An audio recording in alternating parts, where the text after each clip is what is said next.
Electric Youths. Michael Vey. Power. Ability to shock people through direct contact or conduction. Can also absorb other electric children's powers. Michael is the most powerful of all the electric children and leader of the Electro Clan. He is steadily increasing in power. He also has Tourette syndrome, a neurological disorder that causes tics or other involuntary movements. Elgin scientists believe his Tourette's is somehow connected to his electricity. Austin Liss. Power. A non-L, not electric. Austin is very intelligent, with an IQ of 155, which puts him at the same level as the average Nobel Prize winner. He is one of the original 3 members of the Electro Clan and Michael's best friend. Taylor Ridley. Power. Ability to temporarily scramble the electric synapses in the brain, causing confusion. She can also read people's minds, but only when touching them. Taylor is one of the original 3 members of the Electro Clan. She and Michael discovered each other's powers at Meridian High School, which they were both attending. She is Michael's girlfriend. Abigail. Power. Ability to temporarily ease or stop pain by electrically stimulating certain parts of the brain. She must be touching the person to do so. Along with Ian and McKenna, Abigail was held captive by the Elgin for many years because she refused to follow Hatch. She joined the Electro Clan after escaping from the Elgin Academy's prison known as Purgatory. Brian. Power. The ability to create highly focused electricity that allows him to cut through objects, especially metal. Brian is one of Hatch's glows. He spends most of his time playing video games and annoying Kylie. Cassie. Power. Ability to electrically contract or freeze muscles from remarkable distances. One of the most powerful of the electric children, Cassie is also the only one to be found by the Resistance before the Elgin. She has lived with the Voice since she was 4 years old. Her job, in addition to special missions and acting as the Voice's bodyguard, is to keep track of the electric children. She is well versed on each of their powers and on the backgrounds of both the Glows and the Electro Clan. She is a big fan of Michael Vey. Grace. Power. Grace acts as a human flash drive and is able to transfer and store large amounts of electronic data. Grace was living with the Elgin, but joined the Electro Clan when they defeated Hatch at the Elgin Academy. She's been working and living with the Resistance, but has not been on any missions with the Electro Clan. Ian. Power. Ability to see using electrolocation, which is the same way sharks and eels see through muddy or murky water. Along with McKenna and Abigail, Ian was held captive by the Elgin for many years because he refused to follow Hatch. He joined the Electro Clan after escaping from the Elgin Academy's prison, known as Purgatory. Jack. Power. A non-L, not electric. Jack spends a lot of time in the gym and is very strong. He is also excellent with cars. Originally one of Michael's bullies, he joined the Electro Clan after Michael bribed him to help Michael rescue his mother from Dr. Hatch. Kylie. Power. Born with the ability to create electromagnetic power, she is basically a human magnet. One of Hatch's glows, she spends most of her time shopping along with her best and only friend, Tara. McKenna. Power. Ability to create light and heat. She can heat herself to more than 3,000 kelvins.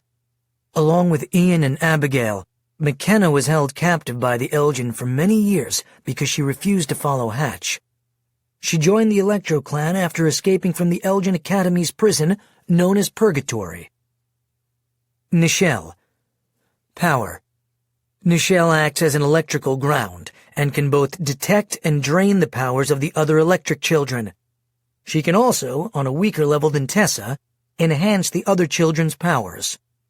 Nichelle was Hatch's enforcer over the rest of the electric children until he abandoned her during the battle at the Elgin Academy. Although everyone was nervous about it, the Electro Clan recruited her to join them on their mission to save Jade Dragon. She has become a loyal Electro-Clan member. Quentin. Power. Ability to create isolated electromagnetic pulses, which lets him take out all electrical devices within 20 yards. Quentin is smart and the leader of Hatch's Glows. He is regarded by the Elgin as second in command, just below Hatch. Tanner. Power. Ability to interfere with the electrical navigation systems of aircraft and cause them to malfunction and crash. His powers are so advanced that he can do this from the ground. After years of mistreatment by the Elgin, Tanner was rescued by the Electro-Clan from the Peruvian Star Source plant and has been staying with the Resistance so he has a chance to recover. He carries deep emotional pain from the crimes Dr. Hatch forced him to commit. Tara. Power. Tara's abilities are similar to her twin sister Taylor's, in that she can disrupt normal electronic brain functions. Through years of training and refining her powers, Tara has learned to focus on specific parts of the brain in order to create emotions such as fear or joy. Working with the Elgin scientists, she's learned how to create mental illusions which, among other things, allows her to make people appear as someone or something else. Tara is one of Hatch's Glows. She and Taylor were adopted by different families after they were born, and Tara has lived with Hatch and the Elgin since she was 6 years old. Tessa. Power. Tessa's abilities are the opposite of Nichelle's. She is able to enhance the powers of the other electric children. Tessa escaped from the Elgin at the Star Source plant in Peru and lived in the Amazon jungle for 6 months with an indigenous tribe called the Amakara. She joined the Electro-Clan after the tribe rescued Michael from the Elgin and brought them together. Torsten. Power. One of the more ruthless and lethal of the electric children, Torsten can create microwaves. Torsten is one of Hatch's Glows, and was instrumental to the Elgin in building the original Star Source plants. Although they were initially enemies, Torsten is now loyal to Quentin and acts as his bodyguard. Wade. Power. A non-L, not electric. Wade was Jack's best friend, and joined the Electro-Clan at the same time he did. Wade died in Peru when the Electro-Clan was surprised by an Elgin guard. Zeus. Power. Ability to throw electricity from his body. Zeus was kidnapped by the Elgin as a young child and lived for many years as one of Hatch's Glows. He joined the Electro-Clan when they escaped from the Elgin Academy. His real name is Leonard Frank Smith. Part 1. Chapter 1. Be Ashamed to Die. When I was just 8 years old, a few months after my father died, I was going through a box of his things when I found a wooden plaque engraved with these words: Be ashamed to die until you have won some victory for humanity. Horace Mann. At the time, the plaque didn't mean much to me, other than that it had belonged to my father. But it must have meant something, because I never forgot its message. Lately I found myself thinking about it a lot. Maybe because it's now my reality. You could say that I'm fighting a battle for humanity. Of course, I could die and not win any victory, but I think that's got to be worth something too. I once heard a story that really bothered me. I don't know if it was true or not. I hope not. I don't even want to share it with you, it's that awful. But for the sake of my story, I'm going to. It goes like this. There was a man who was in charge of switching the railroad tracks for the train. It was an important job, because if the train was on the wrong track, it could crash into another train, killing hundreds of people. One evening, as he was about to switch the tracks for an oncoming train, he suddenly heard the cry of his young son, who had followed him out and was standing on the track he was supposed to switch the train to. This was the dilemma. If he switched the tracks, the train would kill his son. If he didn't, the people on the train, hundreds of strangers he didn't even know, might die. At the last moment, he switched the tracks. The people on the train went on by, not even knowing the disaster they had missed, or the little boy who had been killed beneath them. The father went home carrying his son's broken body. I hate that story, but it makes me think. I've wondered if, given the same situation, I would change the tracks or not. It's easy to act noble and say you would when you're not there, but what if it's someone you can't live without? What if it were Taylor standing on the tracks? Or Austin? Or my mom? That takes me back to my father's plaque about winning a victory for humanity. The war we're fighting against Dr. Hatch and the Elgin is one the world doesn't even know about. And just like the guy with the train, if we pull this off, no one on Earth, not even you, will ever know how close they came to complete disaster, or who was killed beneath the train. Like Wade. Or maybe in the end, all of the Electro clan.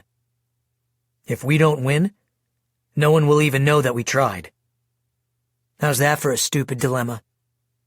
At least we'll have no reason to die ashamed. My name is Michael Vey. If you're still following the insanity of my life, then you've been all around the world with me. From my home in Meridian, Idaho, which I doubt I'll ever see again, we went to California, where we broke into the Elgin Academy, and I was captured and put into cell 25. Yeah, I still have nightmares about that. Then we broke out, attacked Dr. Hatch, and freed all his GPs, aka human guinea pigs. You went with me to Peru, where we brought down the Elgin Star Source plant after Dr. Hatch tried to feed me to, like, 1,000,000 rats. It's also where we lost Wade. We traveled west to the port of Lima, where we sunk 2 of the Elgin's boats, their main command ship, the Ampere, and their battleship, the Watt. Unfortunately, Dr. Hatch got off the Ampere just before it blew up. Then we went to Taiwan, where we rescued a genius little girl named Jade Dragon before the Elgin could get what she knew out of her head, mainly how to get their MEI machine to make more of us, electric people. It was after our escape from the Taiwan Star Source plant that we found out that the Elgin had attacked Timepiece Ranch, our home base, and the Resistance's headquarters in Mexico. We flew back to the ranch, or at least what was left of it after the Elgin helicopters bombed it to ashes. We thought that everyone was dead, until we were found by Hervaso, who took us to the Resistance's new headquarters at Christmas Ranch near Zion National Park in southern Utah. Then, Taylor, Hervaso, Ian, and I went back to Boise, where we rescued Taylor's parents. Still, in spite of all we've done, the Elgin just keep growing stronger. Now we have a plan to stop them once and for all. We're going to the Elgin base in the South Pacific island nation of Tuvalu to steal the jewel, the Elgin's floating piggy bank. As if that's not crazy enough, that's just one of our missions. Hatch has locked up 3 of his own electric kids for treason. His most powerful, Quentin, Tara, and Torsten, and we're going to try to free them. I can't believe I'm even considering this. Along with Brian, those are the same 3 who made fun of me just before Hatch tried to feed me to his rats in Peru. This is the first time that all of us electrics, except Grace, will be going on a mission together. Even Tanner and Nichelle. Nichelle will be extremely valuable if Hatch's electric kids decide not to cooperate. Still, this will be really dangerous for her. She betrayed Hatch the last time they met, and he's not exactly the forgiving type. I'm guessing he'll do anything to make her pay for what she did. Then again, I suppose that's true for all of us. I know.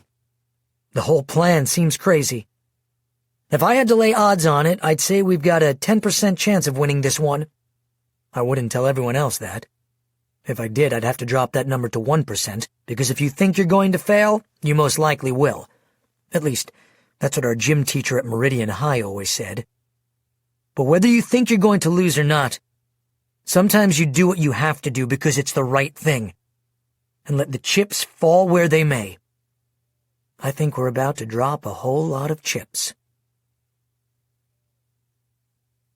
Part 2. Chapter 2. Who is the voice? 2 weeks earlier.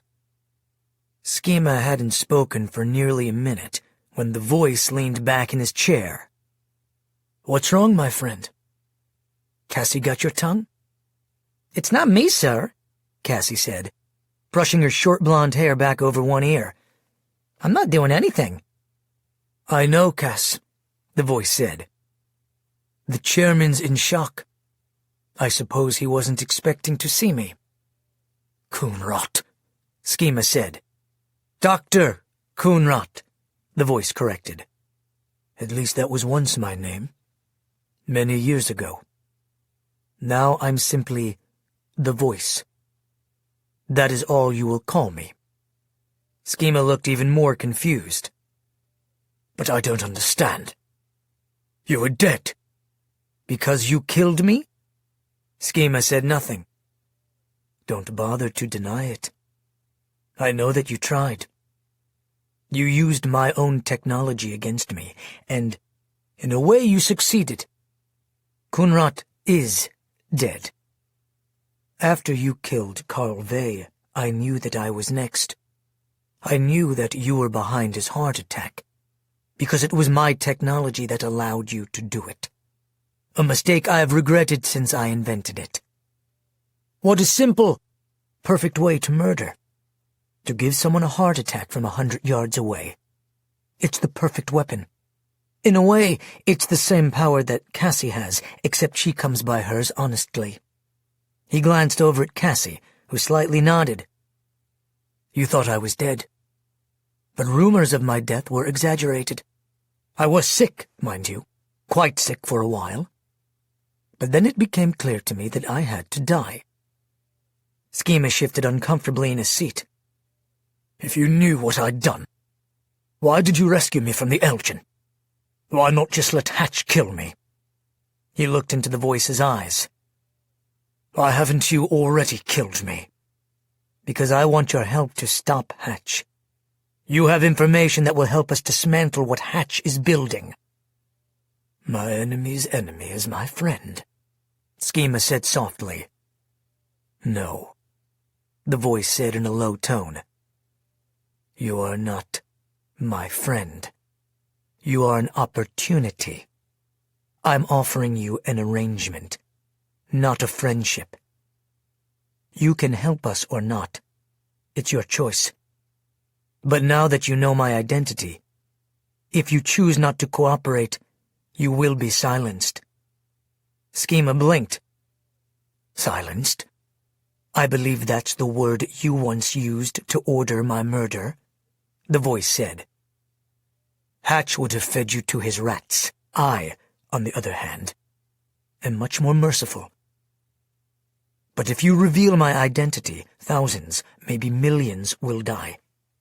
Your life is not worth that, so make no mistake, you will be silenced." The voice turned to Cassie.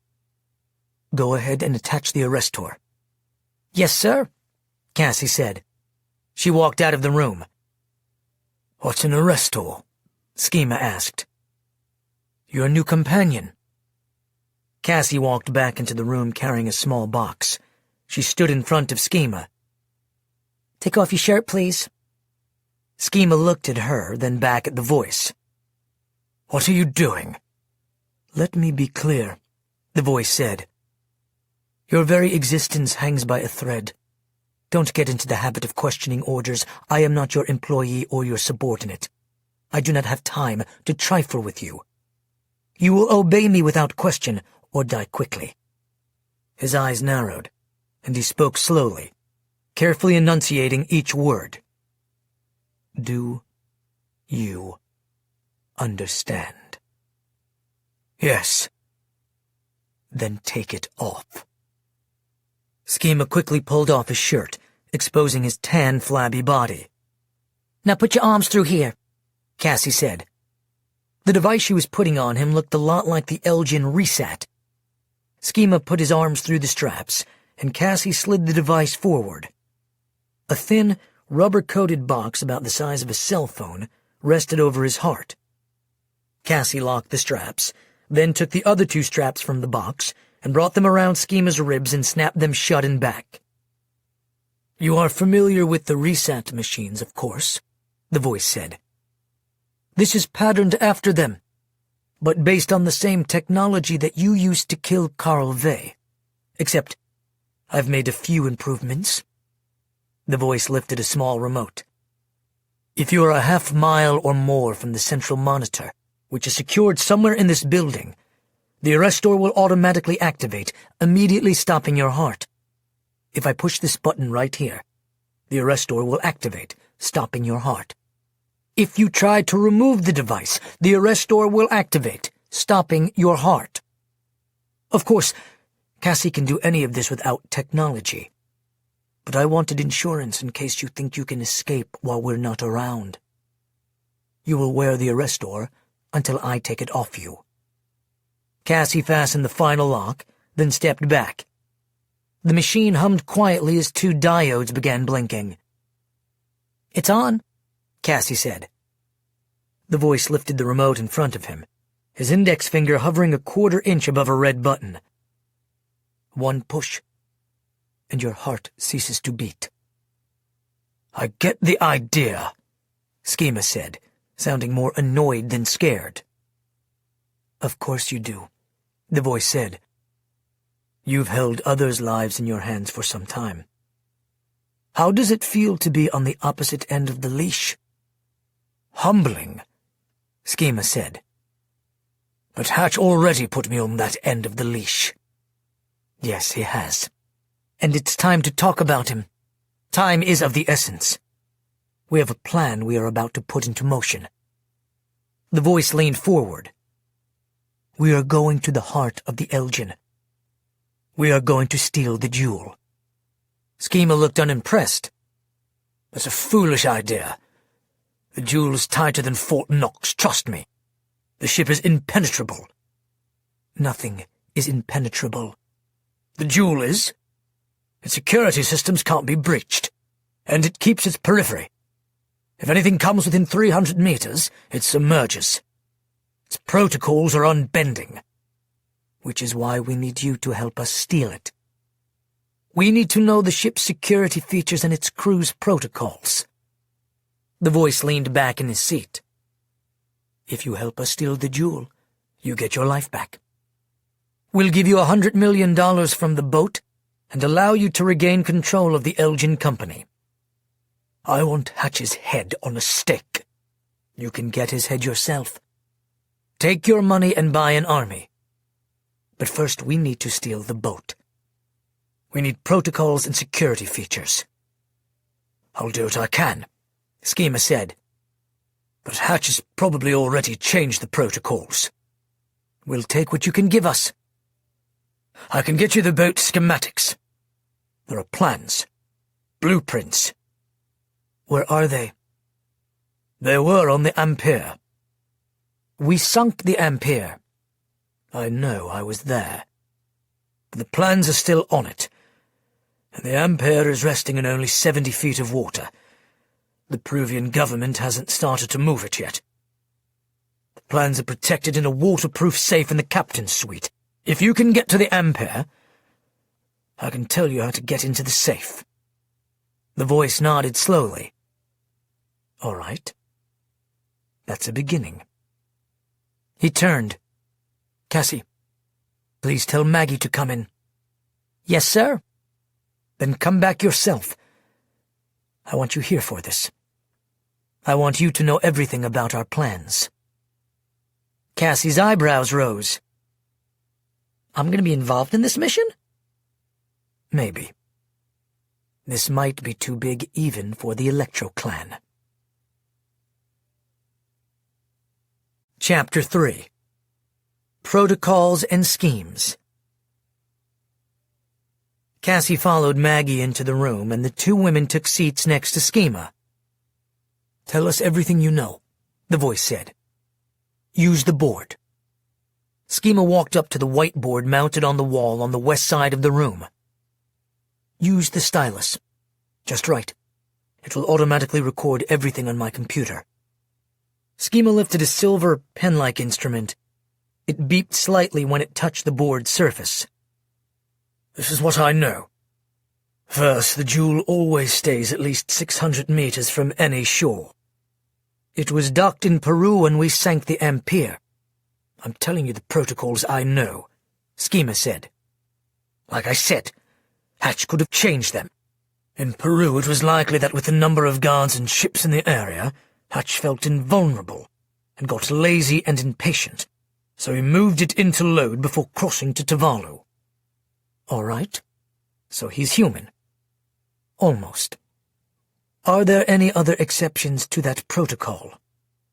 During maintenance, but the jewel is only maintained in the Elgin shipyard. Where's that? Off the western coast of Italy, near Fiumicino. That's a long way from Tuvalu. If there was an emergency, they'd have to improvise. The voice thought for a moment and then said, We could create an emergency. That might be usable. Continue. Most of the time the jewel stays partially submerged, and only rises for supplies or when the crew changes, which is every 3 months. When is it due a crew change? Schema bowed his head to think. After a moment he looked up. If they've maintained their schedule, then they changed crews just 2 weeks ago. That won't help us. What about their supply schedule? The galley crew leaves the jewel on surface boats and handles the food and necessities.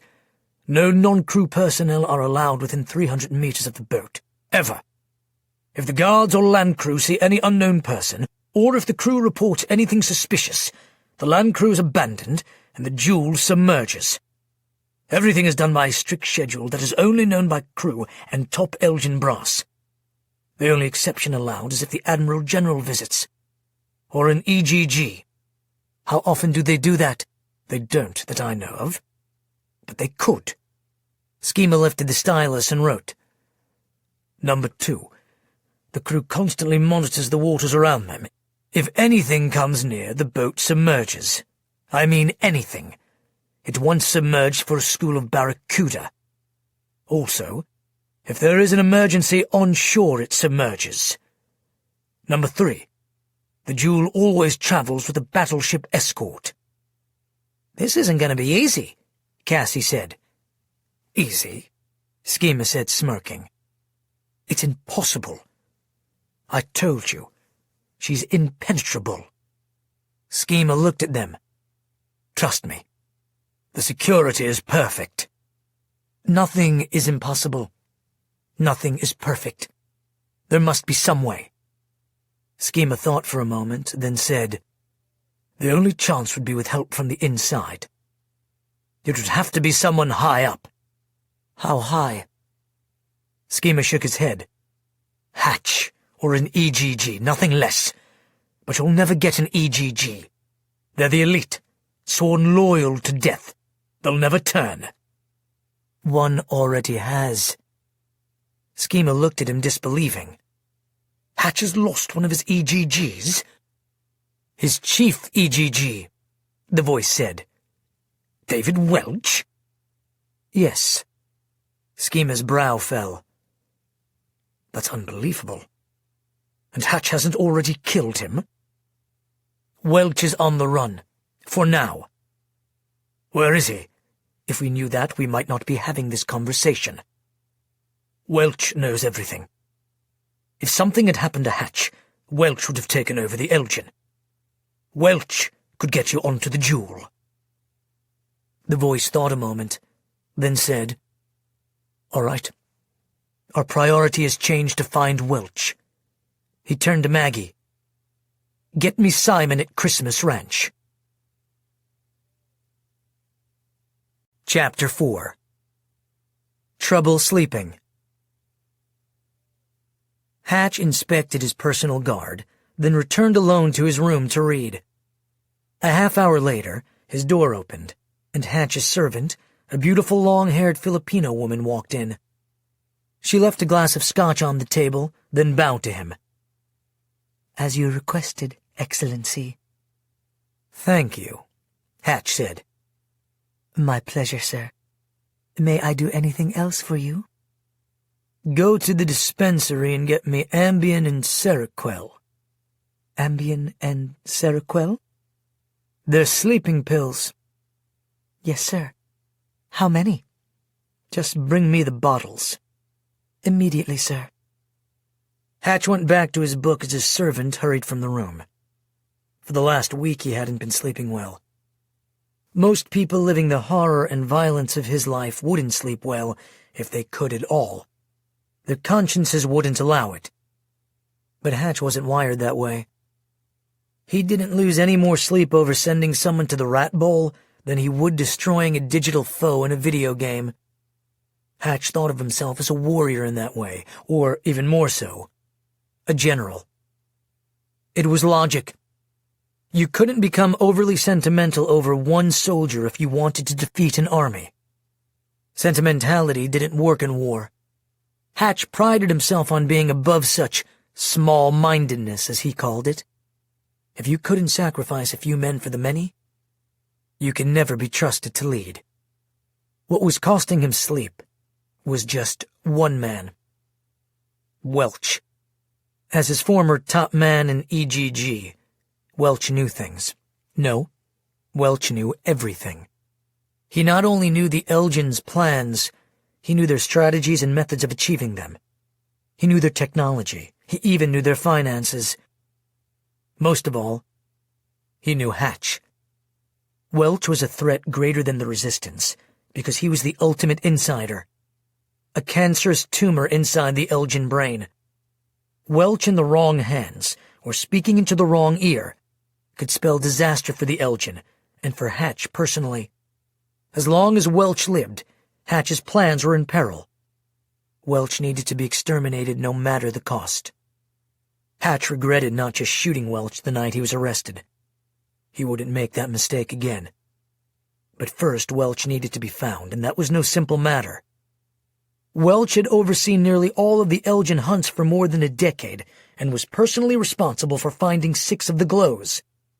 He knew the Elgin search techniques better than Hatch did. Finding Welch in Taiwan would be like finding a grain of rice in a rice paddy. A grain of rice that knew you were looking for it and knew how to be invisible. No matter, he would be found. And next time, Hatch wouldn't wait for a show execution. The $1 million reward he had offered was for a dead Welch, not a live one. Part 3. Chapter 5. Destiny. Former EGG David Welch was barely 21 years old the night his destiny collided with the Elgin. In fact, his birthday had been the day before, and he was still tired from staying up too late with his college roommates. The moon was unusually bright that night, and even that played a part in his fate. Welch was delivering pizzas for a local company, Sasquatch Pizza, when he was sent out on a delivery to the Elgin building. He had parked his car, a '72 Camaro in need of a paint job, in the restricted delivery zone in front of the new Elgin building. He thought that the building and grounds were impressive, with a 7-story high tower and laboratory with a bronze-colored mirrored glass exterior. The entire 24-block area had been developed as a research park, and he was always glad when he got called there on a delivery, as many of the people who worked at the building were rich and tipped well. Once, someone tipped him a $50 bill, a near fortune for him. That night he was about to get out of his car when he noticed a shadowy figure creeping through the cactus garden near the building's front windows. Recently, some of Welch's co-workers had been robbed making deliveries, so he kept alert. Welch lifted the vinyl pizza carrier bags from his back seat and got out of his car, locking it behind him, something he rarely did. The figure in the shadows seemed too active, too intent, to be a homeless person looking for somewhere to sleep. Welch wondered if they were trying to break into the building. That, too, would be odd, since there were obviously people inside who, Welch reminded himself, were waiting for their pizzas. With his arms full of pizza boxes, he started up the front walkway toward the entry. That's when the darkened figure cocked back its arm and threw something at the front window, breaking a large, jagged hole in the glass. The sound of shattering glass was followed by the wail of an alarm. Welch's first thought was that he would be blamed for breaking the window, as he appeared to be alone and was within throwing distance of the window. A man in a gray and black security uniform appeared near the front window, looking directly at him.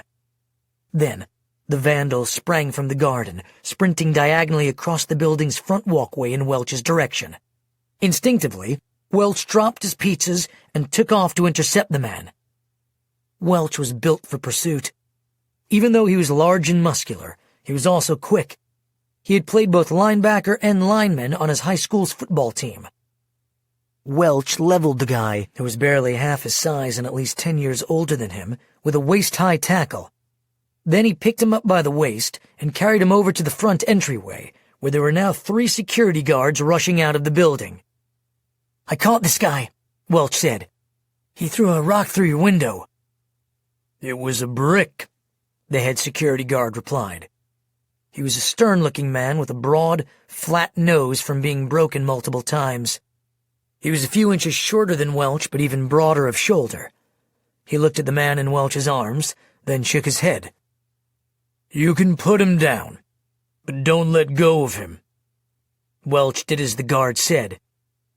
"His name is Dominic. He used to work here in the accounting office. They canned him yesterday.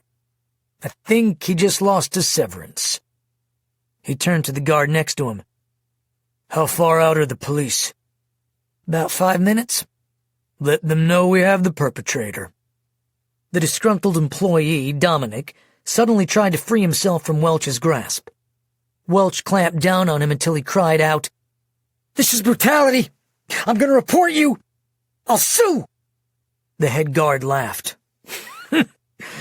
"What a wuss." He looked into the man's face.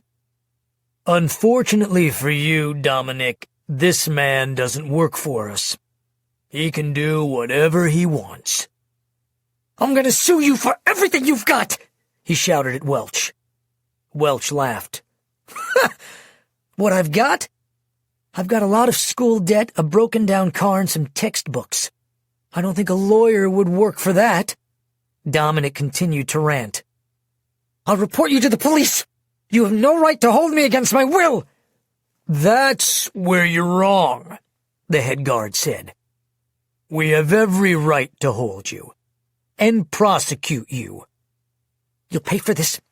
I'll make you—" At that moment, Welch belted him across the face, knocking him out. The man dropped to the ground. Welch looked anxiously up at the guards. "Sorry. I hate whiners." A broad smile crossed the head guard's face. "Nice punch." The other guards nodded in agreement. "Well done." "You think I'll get in trouble?" Welch asked. "Nope," the head guard said. "We saw exactly what happened. Dominic threw a brick through the window. When you tried to stop him, he assaulted you. It was self-defense." "That's what we saw," one of the other guards said. The head guard nodded. "We'll erase that part of the security tape, just in case." "Thanks," Welch said. A police car pulled up to the curb and 2 officers got out. They walked up, looking at the unconscious man on the ground. Finally, one of the officers asked, "Is that the guy?" "That's the loser we caught vandalizing the building," the head guard said. "He threw a brick through the window." The officer looked over at the building. "That hole?" "Yes, sir." "Why is he unconscious?" "The pizza guy tried to stop him and the man attacked him. It was self-defense." The officer looked at Welch, then at the man on the ground, then back at Welch. "He attacked this guy? He's half his size." "He was out of control," the head guard said. "He was trying to get away." "If you're willing to testify, we'll book him for assault as well," the cop said. "Of course we will." One of the officers squatted down and shook the man. Dominic groaned. "Sir, please roll onto your stomach. We're going to handcuff you." Dominic was still too dazed to offer any resistance. The police officers handcuffed him. "Can you stand?" I don't know," he stuttered. The officers lifted him up, then walked him to the squad car, placing him in the back seat. After the police car drove away, the head guard turned to Welch. "I'm starving. You brought some pizzas?" Welch nodded. "Yes, sir. Let me get them." He ran back over to where he dropped his boxes and retrieved them. "Sorry, they're probably not going to be hot after all that." "How much do we owe you?" $39. The head guard handed him a $100 bill. "Keep the change." "Thank you." He put out his hand. "My name is Patrick." "David," Welch said. The guard lifted the lid of the box. "You like this stuff?" "The monster meat lover?" Patrick laughed. "Oh, delivering your meat lovers whatever." "It's a job. I'm working my way through college." "What are you studying?" "Criminal science." "With your build, you could play football." "I did. Lost interest." "What's your last name?" "Welch, like the jam." Patrick smiled. "All right, Welch like the jam. Looks like you can handle yourself in a jam. Do you want a real job?" "Doing what?" "Security detail here. You can work at night, go to school in the day. I guarantee it will pay a lot better than delivering pizzas." "I meet girls delivering pizza," Welch said. Patrick laughed. "But do you impress them?" Welch didn't answer. "You'll impress girls working here. Not that every girl doesn't want a pizza delivery boy." "Now you're mocking me." "Am I right?" "I can see how that would be true," Welch said. "Good. You have class tomorrow?" "Until 3. "Come at 4. I'll take you into HR and get you hired." "Wait, what does it pay?" "The position starts at $50K a year, with benefits, insurance, Christmas bonus, and paid vacation after 6 months." Welch had never even made half that. "Thank you." "Don't mention it. The stars aligned tonight. I've got a feeling you're supposed to be here." Chapter 6. Lost Loves. Welch's childhood had been less than idyllic. His biological parents were drug addicts, and he had lived in and out of foster homes before, at the age of 7, he was permanently adopted by a family. The adoption didn't go well. Welch was rebellious and had a violent temper. Part of his problem was that he had always been larger than the other children his age, and subsequently hung out with older kids. He was with teenagers 4 years older than him when they were caught stealing a car from a Walmart parking lot. After his arrest, his adopted family unadopted him, and Welch was sent to juvenile detention for 8 months. It was the best thing that ever happened to him. One of the police officers at the facility, a rugged former Golden Gloves boxer, took an interest in Welch and became his mentor. That relationship changed everything. Welch stopped acting out and got serious about school, where he learned for the first time he was not dumb like many had told him, but rather he had an above-average intelligence. He was also a gifted athlete. Much to his previous foster family surprise, Welch not only graduated from high school, but did so with a 3.98 grade point average and an academic and sports scholarship. That summer, Welch was in his 3rd year of studying criminal science. His scholarship only covered tuition and books, so he got a job delivering pizzas. He'd worked for the pizzeria just 3 months before the evening when he subdued the vandal at the Elgin building. Patrick, the Elgin's head security guard, had been accused of hiring his guards by the pound, and Welch was no exception. But it soon became clear to him that Welch was more than muscle.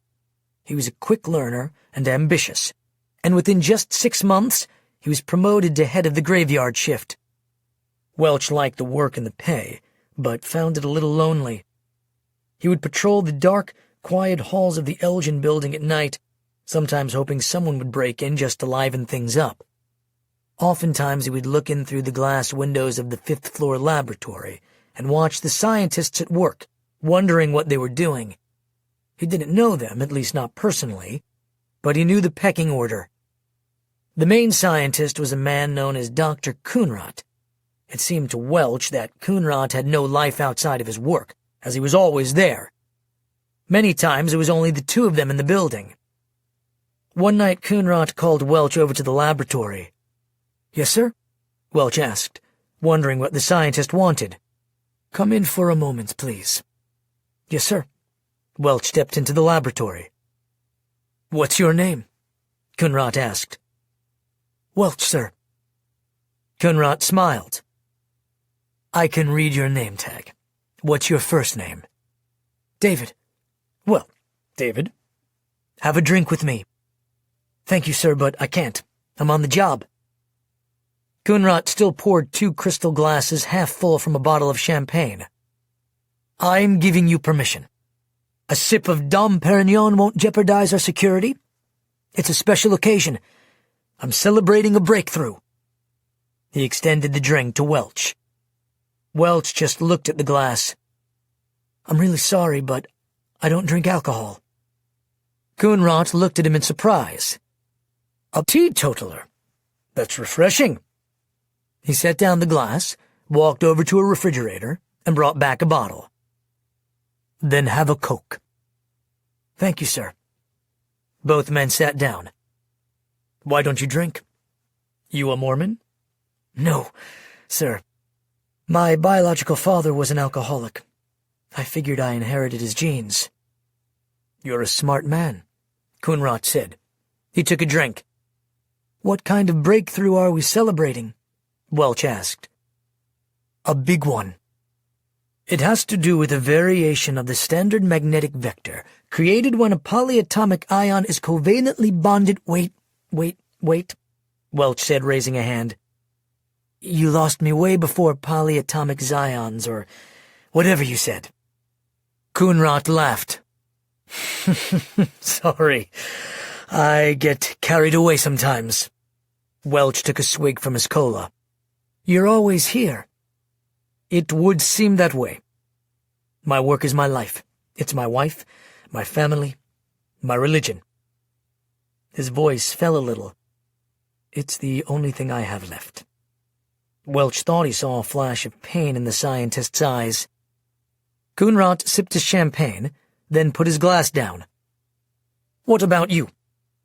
Do you have anyone you can't live without?"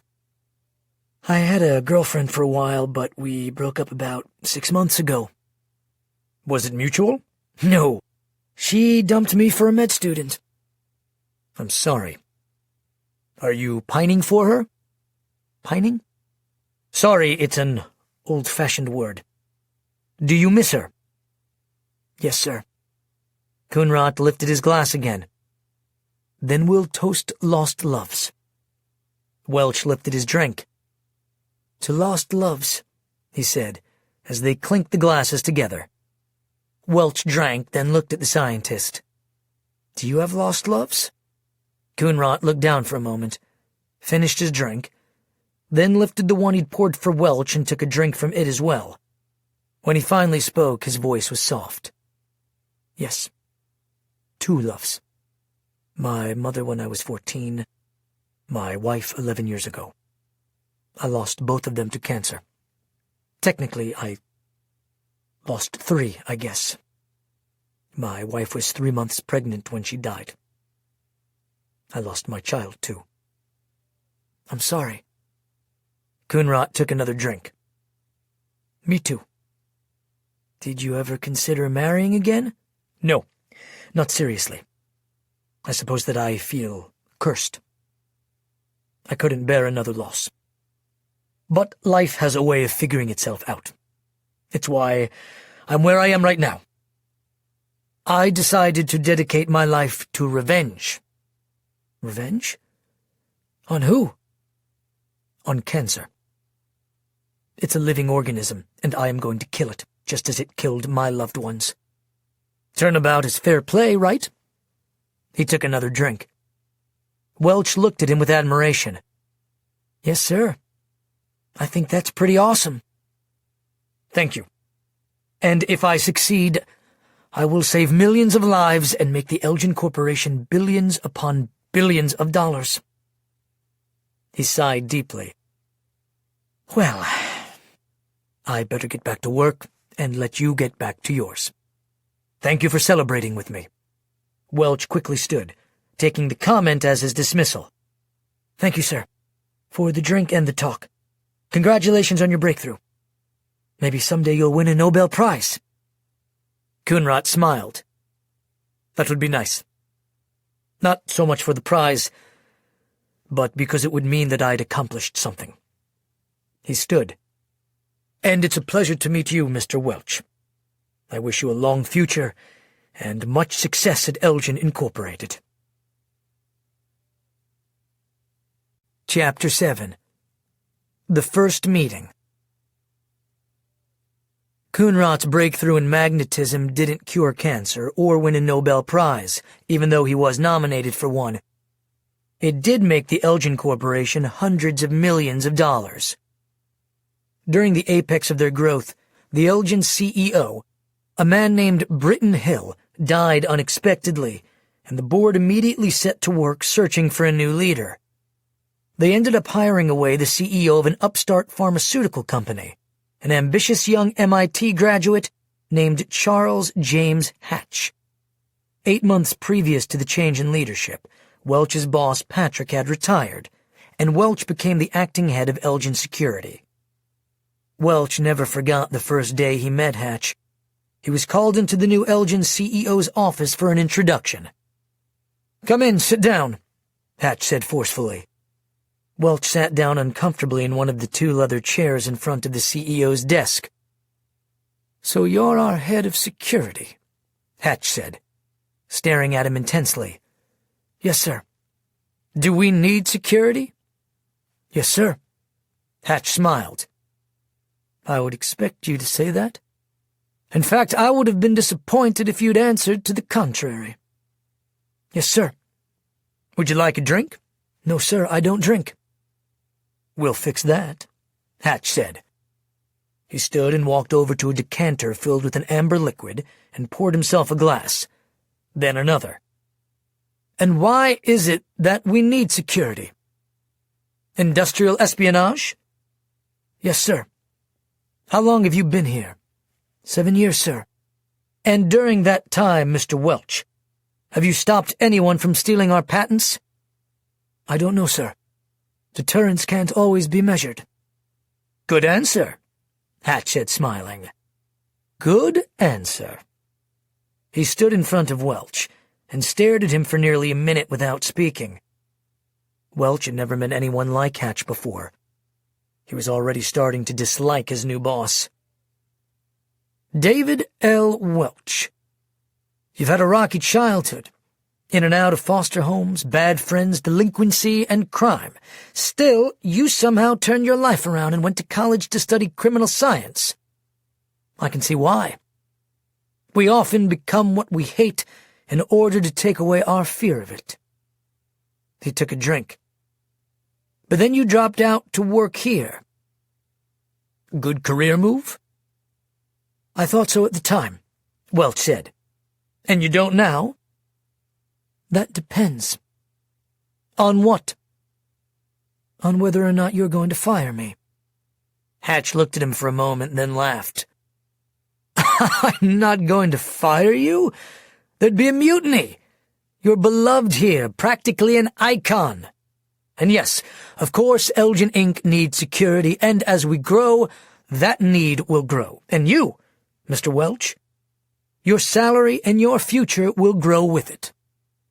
He leaned forward and looked intently into Welch's eyes. "If you are loyal." He held out the second drink. "Now drink with me, sir." Welch just looked at the glass. "It's not polite to turn down a gesture of friendship." "That wouldn't be loyal, would it?" Welch took the glass. "To your future with the Elgin," Hatch said. "I've a feeling it's going to be a wild ride." "To the future," Welch said.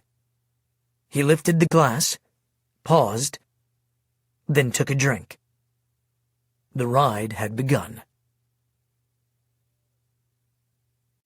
Chapter 8. Loyalty. Hatch was an expert at manipulation. He was continually grooming Welch, testing his loyalty, and rewarding or punishing him accordingly. After the disaster with the MEI, when Hatch was fired as CEO, Welch was the first person he called into his office. "I want you to hear this from me first," Hatch said bitterly. "I've been removed as Elgin's CEO. They have replaced me with an Italian jester named Giacomo Schema." Welch was stunned by the news. "Why?" "The malfunction of the MEI. The board is terrified that if the word gets out and the deaths are linked to us, it could cost us billions." "Where will you go?" Welch asked. "Nowhere. I'm staying here. As director." Welch was even more surprised.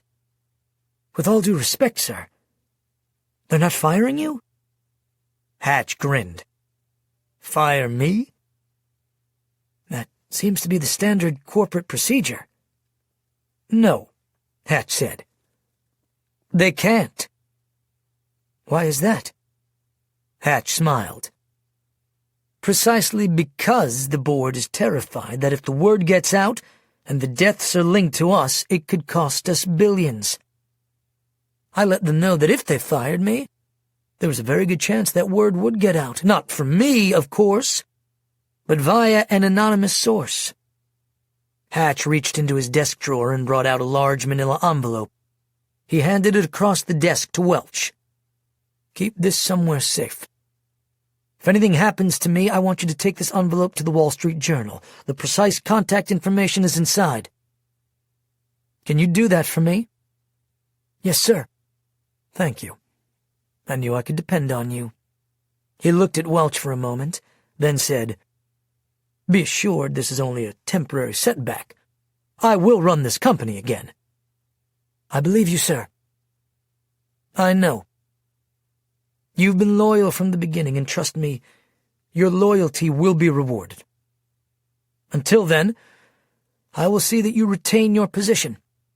However, I would like to broaden your responsibilities." "How so, sir?" "I want you to gather information on each member of the board, especially Schema. I want to know the skeletons in their closets, their loves, their affairs, their thought crimes, their every vulnerability, everything. Can I count on you?" "Yes, sir." "I want you to forget what you know about corporate security and start running the Elgin Guard like an army, with you its general." Welch nodded, excited at the prospect. "I can do that. One more thing, and this must never leave this room. Schema is talking about silencing some of those who are potential leaks." "By silencing, you mean killing?" Welch said. "Exactly." "Who in particular is he considering silencing?" "Carl Vey, the research manager from the Pasadena hospital, his assistant Anna Ferguson, and our own head of research and development, Dr. Coonrot." Welch's chest froze. "Dr. Coonrot?" "Yes. Those are the main names. And if Schema's making a list, you can bet that I'm on it as well. That's why I gave you the envelope." "Yes, sir." Welch looked down at the envelope, then back up at Hatch. "Do you think it will come to that?" "I don't know," Hatch said. "But billions of dollars are at stake. You'd be surprised at what people will do for a little money." Chapter 9. Manipulation.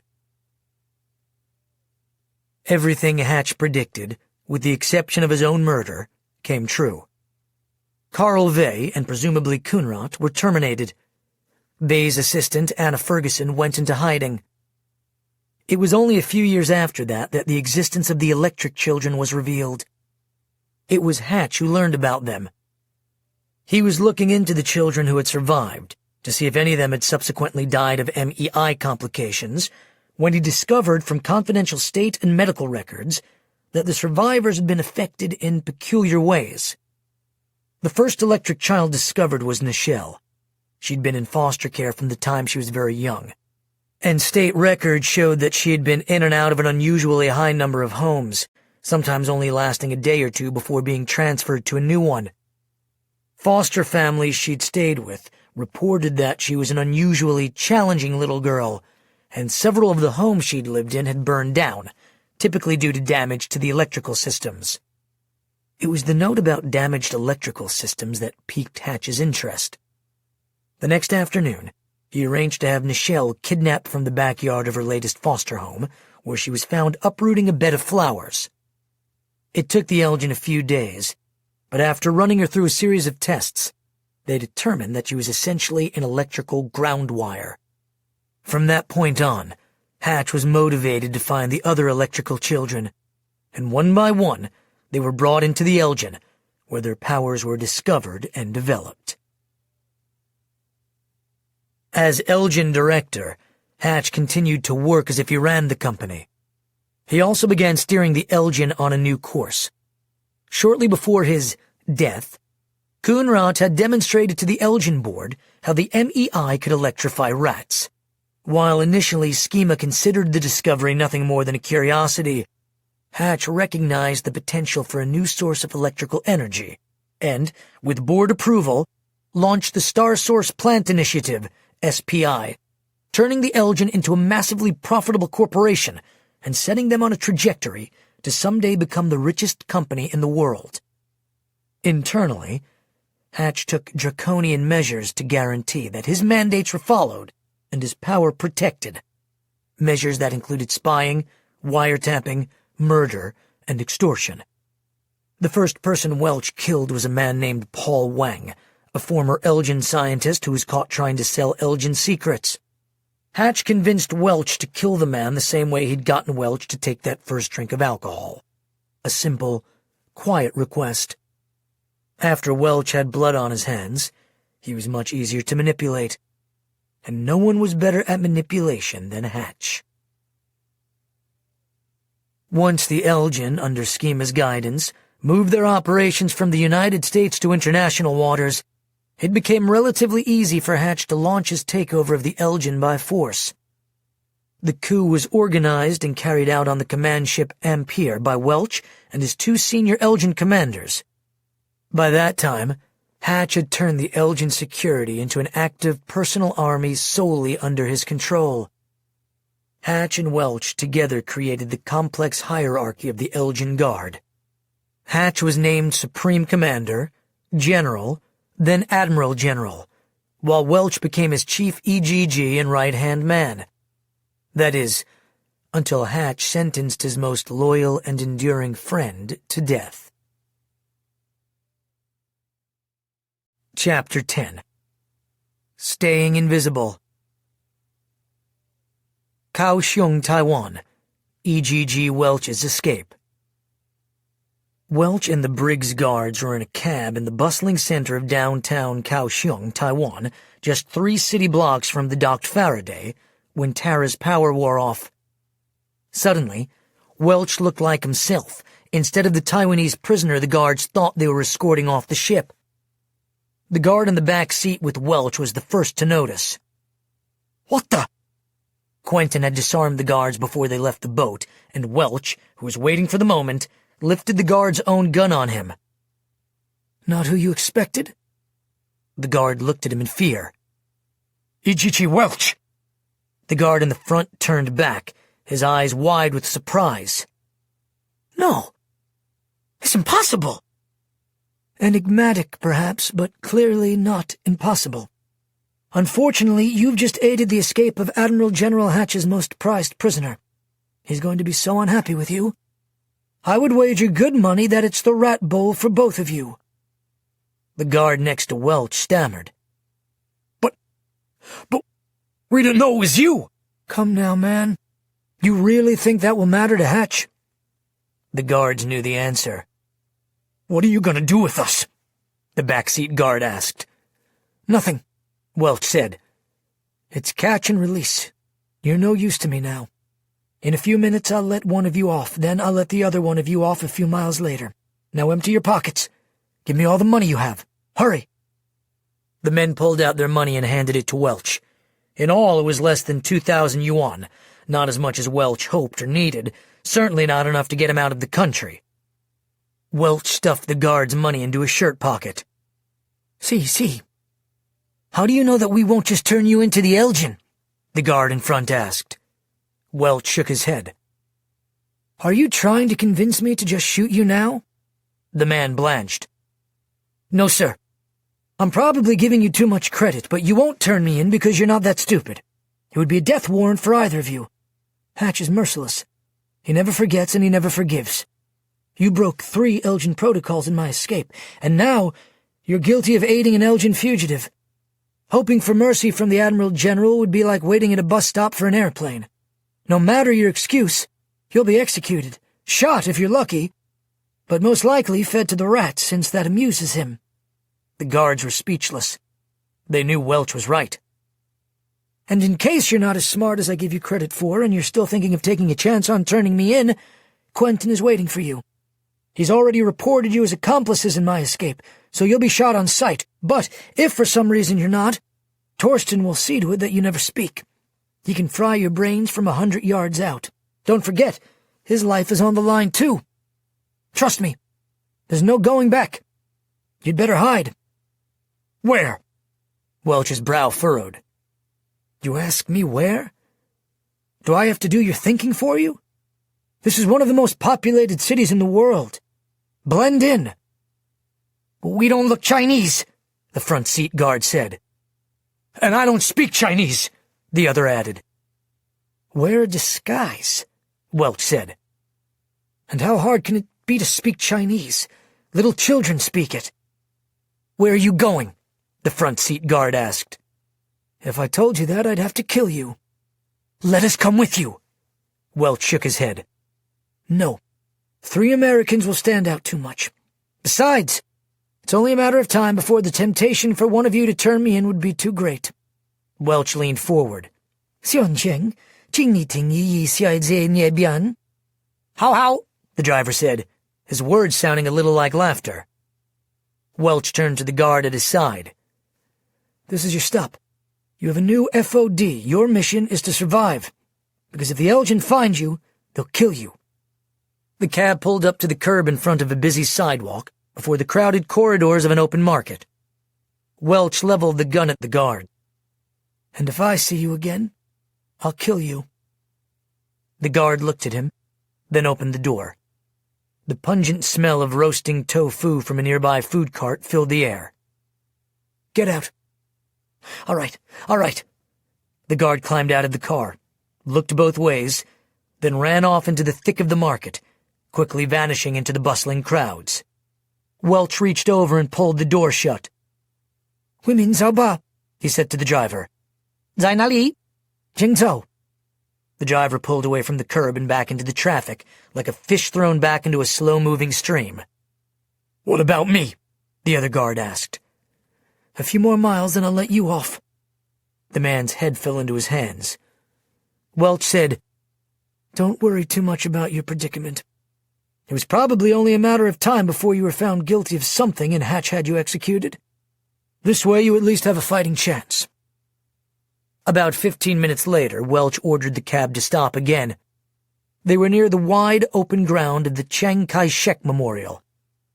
The guard made one last appeal. "It's just the 2 of us now.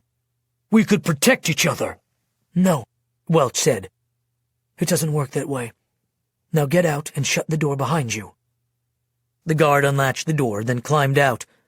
He furtively glanced back at Welch, hoping for a last-minute reprieve, then, not getting it, slammed the door shut, turned, and ran. "Take me to the train station," Welch told the driver. "Ho-che-jan-qiu." The driver again pulled out into traffic. A few minutes later, Welch changed his mind, scolding himself for his carelessness. The train station was the last place he should go, unless he wanted to be found. No one knew the Elgin's routine of hunting AWOL guards better than Welch. As captain of the guard for more than 15 years, he had led the majority of the Elgin's manhunts, capturing 76 of 77 guards, a 98% success rate. all but one of the captured guards was executed. Welch knew exactly what procedures the Elgin would follow. With luck, he figured that he had about 5 or 6 hours before he would be discovered missing. That's how much longer it would be before the changing of the Faraday's guards. Once Welch's absence was confirmed, Hatch would be informed and the EGGs would take over, unleashing everything in their arsenal. In addition to the Elgin guards and the elite Lung Li, the Taiwanese army and police would be looking for him as well. Using advanced face recognition software, they would meticulously search through every camera they could access, but especially those at the airports and train stations where they'd suspect he'd go. They would find him. They would track down his ticket and his destination. For now, he was still invisible.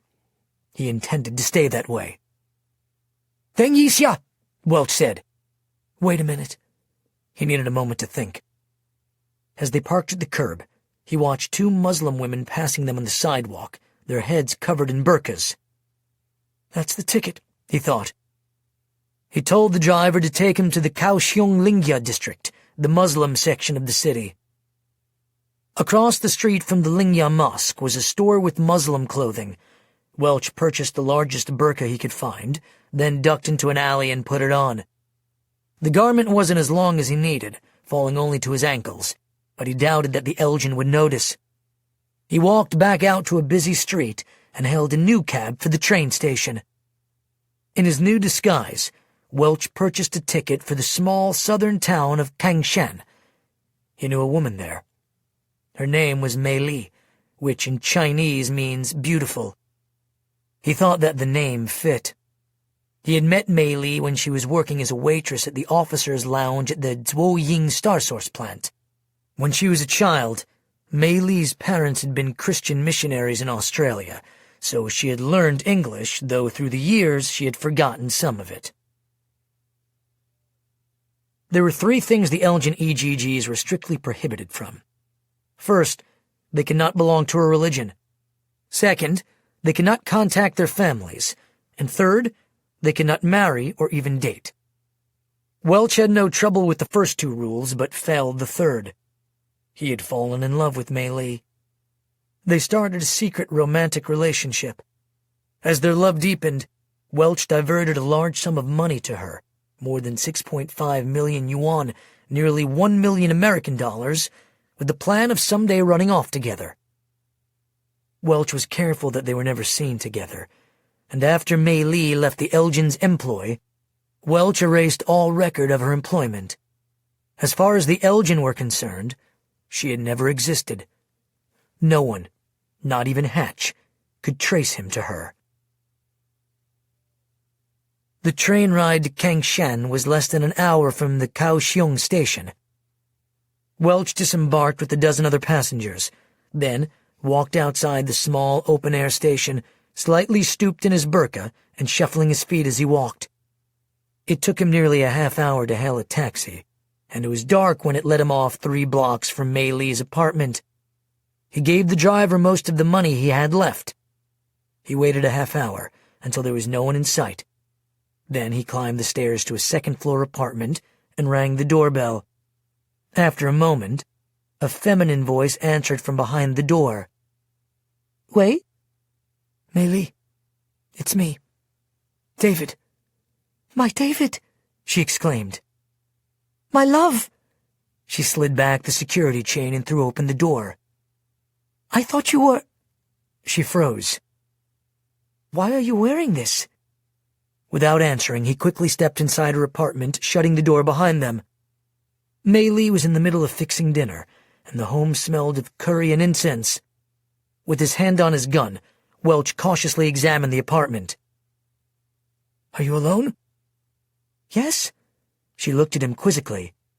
"What is happening?" "I've left the Elgin." He took off the burqa, revealing his face and sweat-stained clothing. "I'm being hunted. I need a place to stay for the night. You're the only one I can trust." Mei Li looked at him anxiously, then embraced him. "Of course you can stay here." After a moment, she looked into his eyes. "Why are you being hunted?" "I was arrested by Admiral General Hatch. He condemned me to death." She gasped. Death? For what reason? It doesn't matter. I've missed you so much. Welch pulled her in tighter and they kissed. After a moment, Welch stepped back. What am I doing? I never should have come here. I've put you in danger. You came to the right place. I can help. No, I never should have involved you. I would not feel loved by you if you had not involved me, especially if you had gone away without telling me. Tell me now, what do you need? Welch breathed out slowly. I need help getting out of Taiwan. I need some of our money and a phone. A few of them. You can use my phone. No, they'll find you. I need for you to get me some prepaid phones. The stores are closed now. So is the bank. We can get everything in the morning. I'll leave tomorrow afternoon. Wherever you go, I will go with you. Welch shook his head. It's much too dangerous. The sooner we're apart, the better. She sighed. That would not be better. I would rather die than not see you again. Welch kissed her forehead. I'd rather neither of us die. After I'm safe, I'll send for you. Then we can be together. Then for now, you will stay with me, and I will be happy. Are you hungry? I'm starving, he said. I don't remember the last time I ate real food. In the brig, they only serve rabisk. What is rabisk? It's made from dead rats. She shuddered. Come, eat. Welch chained and bolted the door, then followed Mei Li across the room to the kitchen. The apartment had stone tile floors and an icon mounted to the wall, with a gold-framed picture of Mei Li's deceased parents between sticks of burning incense. In the kitchen, he sat down at the small table. I've made curry rice. She brought him a plate piled high with sticky rice, covered with a yellow sauce and chunks of chicken meat and green pepper. Then she got a plate for herself and sat down across from him at the table. She let him eat for a moment, then asked, Do you know where you will go from here? He finished chewing, then said, No. But I wouldn't tell you if I did. It's too dangerous for you. I have a cousin who lives near Changhua. He owns a farm in the country. He cannot speak. What is that word? He is mute. Yes, mute. You can go there.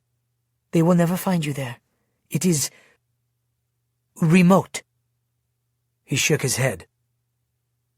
I'll stand out too much in a country town. Not if you wear that clothing. Besides, the village people keep their own stories. It is their way. You can stay there while you make your plans to leave Taiwan. Too tired to think of a better plan, Welch said, All right. I'll consider it. For the next few minutes he ate ravenously as Mei Li watched him, barely picking at her own meal.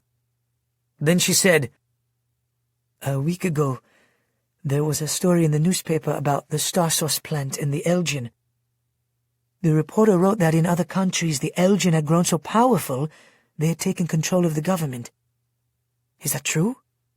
Welch looked up from his dinner and nodded. Yes. Do they plan to take control of Taiwan's government? They plan to take control of the whole world. She looked upset. 2 days ago, the newspaper building was... explosion. 12 people were killed. Did the Elgin do that? Probably, Welch said. It wouldn't be the first time we... He stopped himself. The Elgin has terrorized the media. Mei Li quietly returned to her dinner. A few minutes later, she asked, If they find you, what will they do? They will kill me. I don't think that they will bother to capture me alive. Then they must not find you. Not if I can help it. Is there anyone besides me who will help you? Welch finished his meal, then pushed his plate away. Maybe. He looked at her full plate, You didn't eat much. I'm not hungry. What else can I get you to eat? Nothing. I just need to sleep. Yes. Let's sleep. Welch first went into Mei Li's bedroom and stacked pillows under the sheet so it looked as if someone was in the bed. Then he led her to the back room. The bed was small but sufficient. He laid his gun under his pillow, then got in bed. Mei Li climbed into the bed next to him, laying her head on his chest. She started to cry. This could be our last night. Welch kissed her forehead. Not if I can help it. As tired as he was, he didn't sleep well. He expected the Elgin to attack at any time, and he woke to every sound he heard, then stayed up, listening to the pattern of cars driving by, barking dogs, even the sound of Mei Li's breathing. He had trained the men looking for him in how to track down a fugitive. He now wished that he hadn't done such a good job. The next morning, Welch woke alone to the sound of the apartment's front door opening. He sat up and grabbed his gun and held it at the door. Then he heard soft footsteps coming toward him, and the back room door opened. Mei Li stood in the doorway, holding a plastic grocery sack. "Don't shoot me," she said, half smiling. "Sorry," Welch said, lowering his gun. "I didn't hear you leave. You should have woken me. You needed your sleep. Where have you been?" She lifted the grocery bag. "The market. I brought you hot dumplings and soy milk. Get dressed and come eat." She walked back to the kitchen. Welch put on his clothes, then came out. There was a lung, a woven bamboo steamer basket, on the table next to a shallow dish of soy sauce and chopsticks. "You remembered that I like those," Welch said as he sat down. He lifted the lid off the basket, and a cloud of pungent steam filled the air. Yes, I remember." He lifted his chopsticks and picked up a dumpling, dipped it into the soy sauce, and then took a large bite. "That's remarkable." "Mr. Tsai at the market makes a mean pork dumpling." Welch laughed. He always laughed whenever Mei Li used an American idiom. "Did I say that right? Mean. It means fei chang hao, like very good." "Yes," he said, still smiling. "You used it perfectly." It is very strange that Americans sometimes say the opposite of what they mean. Welch smiled. "Yes, they do. Often. Was the market busy?" "The market is always busy in the morning. It is our way. We do not like the big supermarkets like in America." "Did you see anything suspicious in town?" "If you mean foreigners, no. Just some students." "How about police? You think the Taiwanese police will be hunting you?" "I know they will be. And your military. The Elgin have arrangements with both." "Are you sure?" "Very. I helped make them. Hatch will tell them that I'm one of the terrorists involved with shutting down the Star Source plant. I'm certain that a picture of my face has already been circulated." Mei Li frowned. "I saw nothing unusual." "Is there an internet cafe nearby?" "I have internet in my home." "No, I don't want them to track us here." "There is an internet cafe at the end of the street near the phone store." "Good. I can kill two birds with one stone." She looked at him quizzically. "Why do you want to kill birds?" "It's an American saying," he said. "It means I can do two things at once." "Multitask," she said. Welch laughed again. "Where did you learn that?" "American television channel.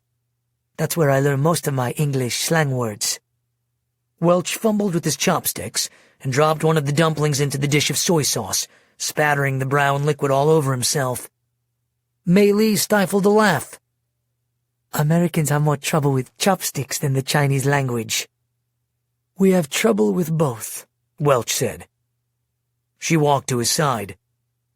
"I have a question. How are you to get out of Taiwan? If Hatch has reported you as a terrorist, you will not be able to use your passport or you will be caught." I'm thinking I could charter a small plane, or even a boat. It's only 600 nautical miles to the Philippines. I could find you a boat, Mei Li said. But then what will you do? I need to get back to America. He rubbed his chin. I'm going to need inside help for that. Who will help you? Who can you trust besides me? There is no one besides you. I don't know anyone who isn't Elgin or who the Elgin know about. He paused, then said, Except Michael Vey. Who is Michael Vey? He's a glow. What is a glow? Her question reminded Welch of how little Mei Li actually knew about his world or the Elgin. Michael Vey is part of a group who's fighting the Elgin. You mean the terrorists who attacked the Star Source plant in Zuoying? Yes. They are bad people. You should not be with them. It is very dangerous. They weren't trying to shut down the plant. They were trying to rescue a little girl we had kidnapped. Mei Li looked upset. You kidnapped a little girl? The Elgin did. I do not understand. Welch leaned forward and kissed her on the forehead. I know. There is much you don't understand. It's better that way. He held her for a moment, then said, We don't have much time. The Elgin could already be on their way here. This morning I need you to get me money and phones. You need more than one? I'll need 6. I'll go out with you. 6 phones? Why so many? I can only use a phone once. You can use a phone more than once. You can use it many times. It is not disposable. I'm saying I should not use it more than once. The Elgin will be tracking all signals. How much money will you need? $50,000, he said. I'd take more, but that's already enough to raise attention. Are you going to wear the dress again when you go outside? The burqa? No, not today. Then you should bathe. You smell like sweat. Welch laughed. Sorry. When you're running for your life, personal hygiene takes a back seat. Why a back seat? He waved his hand. We'll go after I shower. 45 minutes later, Welch and Mei Li emerged from the apartment to the street below. Even though Welch was wearing a baseball cap and dark sunglasses, he still didn't dare walk with Mei Li. He wasn't willing to risk having her seen with him. She was in enough danger just knowing him, and in Taiwan, a country with a large population but little land, the Elgin had eyes everywhere. They walked about 100 yards to the phone store at the end of the road she lived on. While Mei Li purchased the cell phones, Welch waited for her in the internet cafe next door. The first thing he did was pull up the website for the Meridian, Idaho newspaper's advertising department. He jotted down notes on a napkin someone had left at his table. He was careful not to access anything Elgin, as that's how he had found several of the electrics, including Michael and Taylor. An hour and a half later, Mei Li walked past the cafe window. She glanced at Welch as if she didn't know him, then started back to her apartment. He let her walk for a minute until she was well ahead of him, then logged out of the computer, folded the napkin into his pocket, and walked back himself. Mei Li was waiting for him at the door to her apartment. Do you really think they're watching us? He walked inside before he answered. I don't know, but it's possible. It's not worth the risk. Did you get everything? Yes, 6 phones. And the money? It took much time, but no problem. Good. He sat down at the kitchen table. Do you have some writing paper? Yes. She retrieved a spiral-bound notebook, and Welch began sketching. Why is it so important to the Elgin to find you? Mei Li asked. Because I know too much. I know everything. Most of all, I know Hatch. He won't rest until he has my head on a pike. Pike is a fish? It is, but that's not what I meant. A pike is also a stick with a sharp end.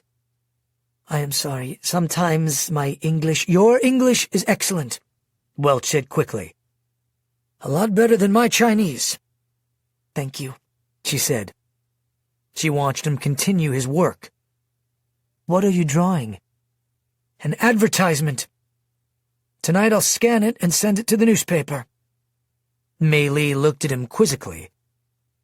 What are you advertising? For someone to rescue me. I'm sending a secret message to the Electro Clan. I just hope someone is paying attention. Part 4. Chapter 11. With a Bang. Hades Island, formerly Niu Tao, Tuvalu. Torsten was tossing back and forth on his bed when he heard the pneumatic hiss of the lock on his cell door. He'd been trying, unsuccessfully, to sleep for more than 4 hours, anything to escape the horror he felt. Making sleep even more difficult was his uncomfortable paper fabric jumpsuit that made rustling sounds as he rolled in bed. That, and the fact that the lights in his cell were always on as the cameras panned back and forth, scanning every inch of the room.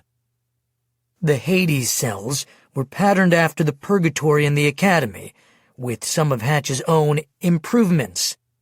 Worst of all, there was a flat-screen monitor built into the wall, and every 15 minutes it would automatically turn on to a scene of the frenzied rats in the bowl, ripping the flesh off some animal or human. Torsten knew the scene hadn't come from Tuvalu, as the rats were mostly being fed bulls or cows.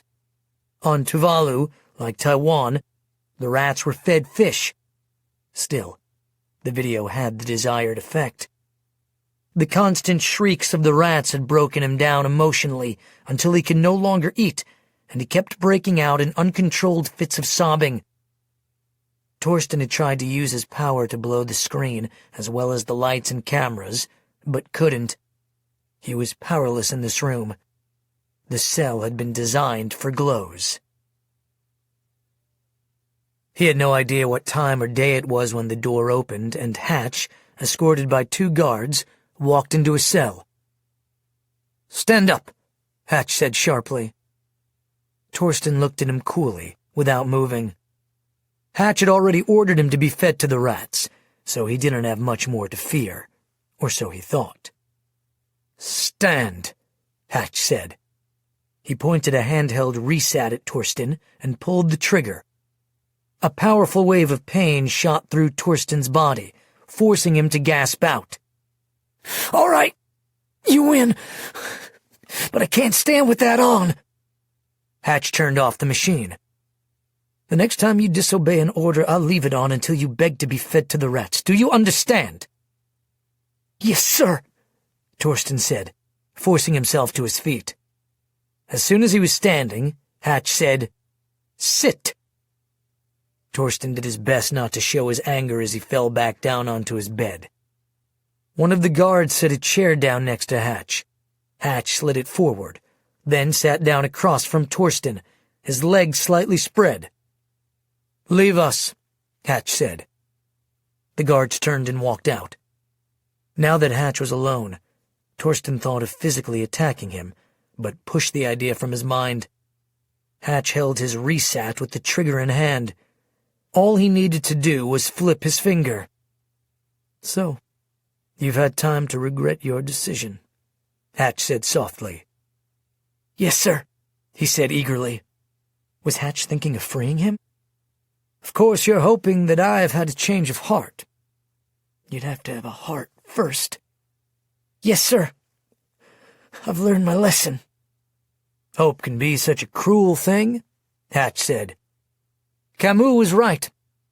From Pandora's box, where all the ills of humanity swarmed, the Greeks drew out hope after all the others as the most dreadful of all."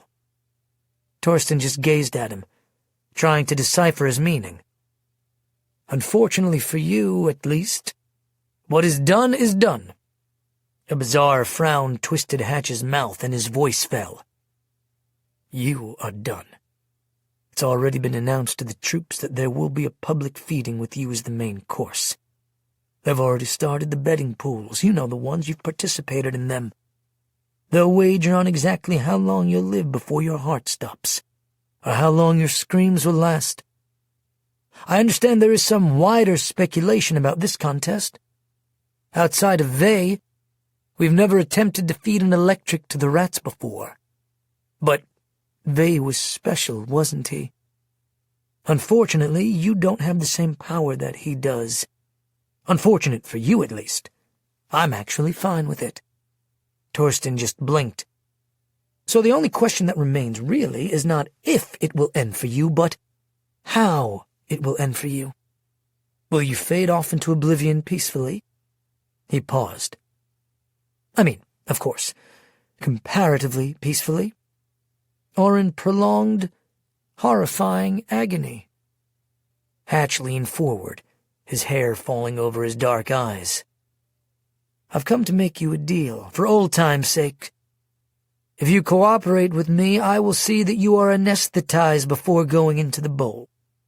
You will not feel those little mouths, bite by bite, eat away your life." He took a deep breath. "I can also promise you that if you don't cooperate, I will make sure that your vitals are well protected so that the furry little creatures will have to gnaw their way up your body cavity to end your life. Could you imagine what that would feel like? Rodents under your flesh? What could be more terrible?" Torsten tried not to show his fear, but shuddered anyway. It was a medieval torture, you know. During the Inquisition, the torturer would place rats in a cage on top of a prisoner's body, then put hot coals on top of the cage. The rats would burrow through the body to escape the heat.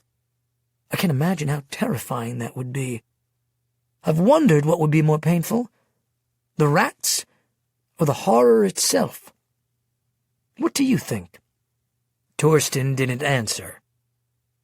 "No, I don't suppose you'd care to conjecture. So I'll continue with my offer.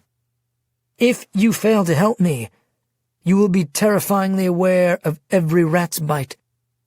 Your head and eyes will be caged, so you can see your own skeleton as the rodents strip the flesh from your legs and arms to the bones. You will witness your own slow consumption." He leaned back. "So, traitor, what will it be? Cooperation or untold agony?" "What do you want?" Torsten asked. Hatch leaned in. "What I want is Welch.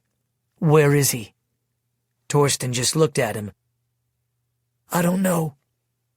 Hatch gazed at him for a moment, then with an audible sigh stood. "I was afraid you'd say that." "I'm telling the truth," Torsten said frantically. "We helped him off the boat. He got into a taxi with 2 guards, that's all I know. I'm telling the truth."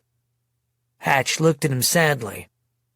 "That's unfortunate for both of us, but especially for you."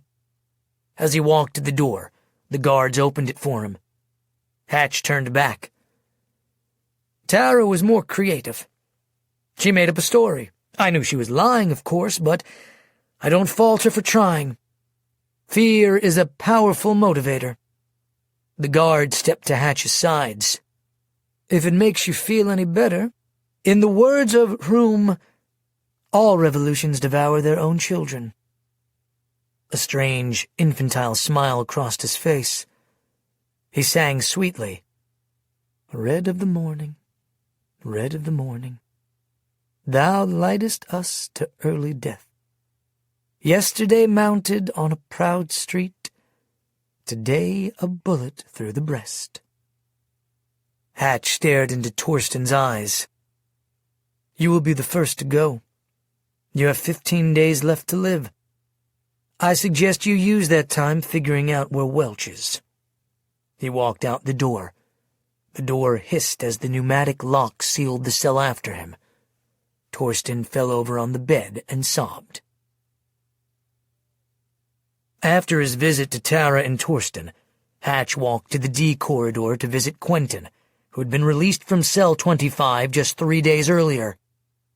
Quentin was still in pain and was curled up in a fetal position on his cell's hard cot. His room was bare.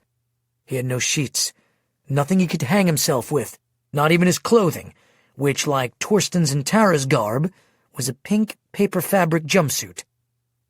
He had woken confused. He couldn't remember if it was the day he would be moved into the monkey cage. He thought he remembered a guard telling him that, but he couldn't remember or even be sure whether the guards were toying with him or not. Ever since his stay in cell 25, he had trouble keeping his thoughts together. Even with all the terror and humiliation of the monkey cage, he would still choose it over cell 25. How had Vay survived it? Vay was a lot stronger than Quentin had given him credit for. There was a loud burst of air, and Quentin looked up to see his door open. Hatch walked into Quentin's cell, leaving his guards outside. "I came to see if you were ready to tell me about Welch." Quentin looked away from him. "I've been visiting with your partners in crime, the ones you've murdered by involving them in your plot. Not surprisingly, they are not doing well. Seems that they are afraid to die, where you, on the other hand, would gladly die. Wouldn't you?" Quentin tightly closed his eyes. "Cell 25 has that effect," Hatch said softly. "I went to see if they would tell me where Welch is, but they don't know, do they? Not that that would have spared them anything. Either way, they will die a horrible and ignominious death." He walked closer to Quentin's cot. "I would ask if you knew where he was, but I know you don't. Otherwise you would have told us in cell 25. You have nothing to give me." "Then what do you want?" Quentin asked. "I just wanted to see you." Hatch sat down on the edge of Quentin's cot. "And enlighten you. You might be wondering, why the monkey cage? I did not invent this torture, you know. I wish I had, but someone beat me to it. There's a precedence for this. You'll be glad to know you're in good company. At the end of World War II, the Americans established an army disciplinary camp in Pisa, Italy, right next to the famous Leaning Tower. At that time, the greatest attraction in Pisa was not the tower. It was an American trader named Ezra Loomis Pound. Pound wasn't just any American. He was one of the most famous poets in the world. He was a friend to Yeats. He collaborated with T.S. Eliot on his masterpiece, The Waste Land. In fact, the book is dedicated to Pound. He even hung around with Ernest Hemingway. He learned boxing from him. He was an absurd little man, the pride of the world's intelligentsia and the social elite. He was invited to all their fancy soirees.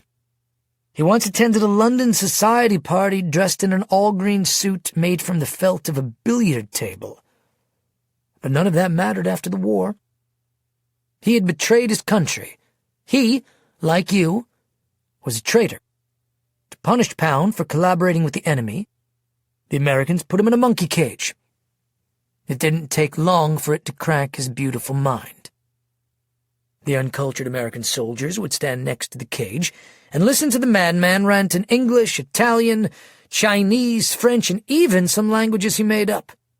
They didn't realize that what he was ranting was the brilliant mental vomit of a genius, and what he said became some of the greatest poetry of his time.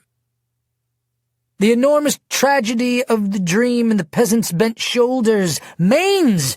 Mains was tanned and stuffed. Thus, Ben and La Clara a Milano by the heels at Milano. Yet say this to the possum.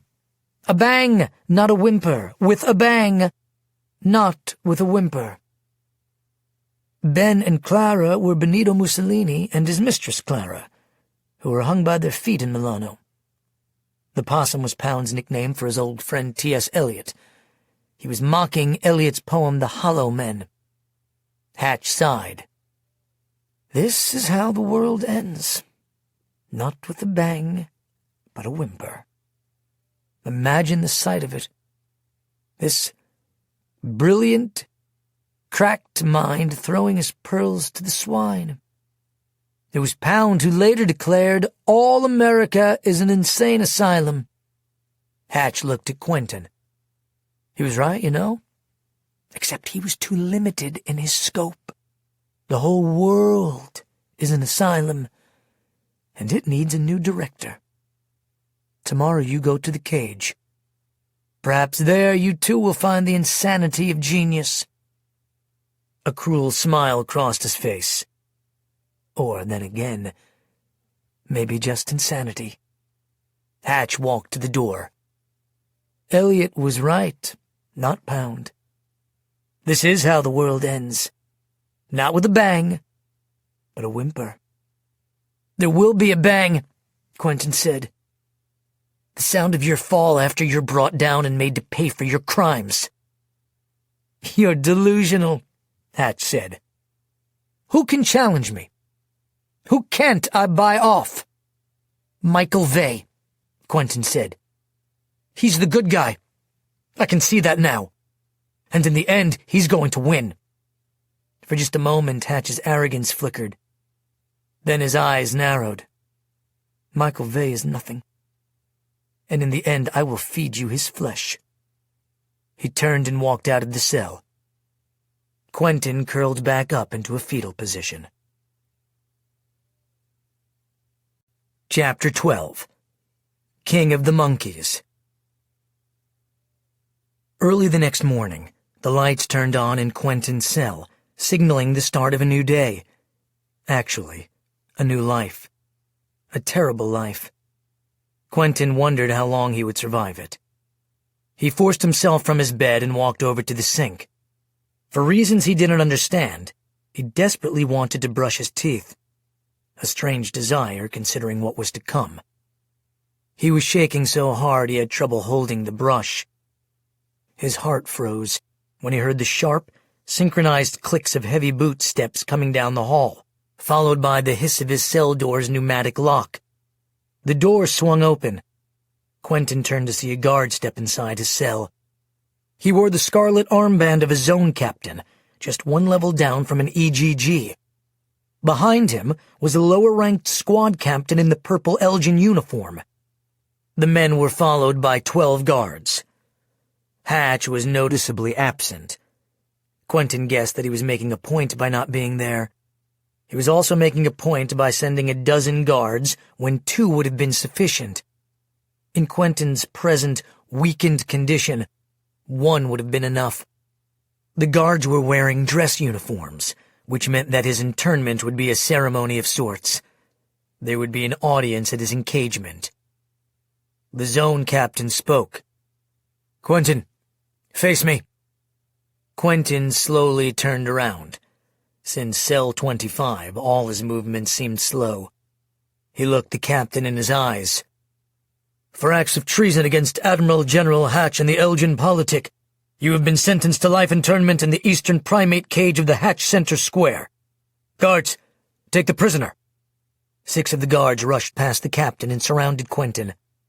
The squad captain stepped forward. "You are commanded to disrobe." Quentin crossed his arms. There was usually humiliation involved in Hatch's punishment, but he wasn't going to allow it if possible. The man looked him over, then smiled darkly. "Defiant? You can undress yourself, or my men will undress you. One way will be painful for you, one won't, but the end result is the same. I don't care which you choose." Quentin took another deep breath, then took off his bright pink jumpsuit. "I never liked pink anyway," he said, throwing the garment to the floor. "And your underwear." Quentin bristled. "He's keeping me naked like the Prime Minister?" "The Prime Monkey," the squad captain corrected. "No. The General is being more merciful to you. He sent you this." He lifted a loincloth, a simple square of thin brown fabric just slightly smaller than a washcloth. It had 2 leather straps to hold it to his waist. "Now undress." Quentin pulled down his underwear. The squad captain tossed him the loincloth. Quentin caught it and tied it around his waist. Then he looked back up, his gaze meeting his enemy's. "Someday I will punish you. You and Hatch." The squad captain laughed. "General Hatch," he said. "And insanity usually sets in after you've been in the monkey cage, not before." "You're the insane ones, and you're following a madman." The squad captain's eyes narrowed. "If you don't think your general is merciful, consider that unlike Prime Monkey Salooni, you still have your tongue. If you can't be more judicious with it, I will happily relieve you of its burden." Quentin glared at him but kept his tongue. Literally. The squad captain nodded to the guards, who grabbed Quentin by the arms and cuffed his hands behind his back. "Elgin Guard, deliver the traitor to the square." The Funafuti Central Square was a half a mile from the prison, and Quentin walked it barefoot and mostly naked. He was glad of just one thing. It was still early morning, and there were few out to view his march.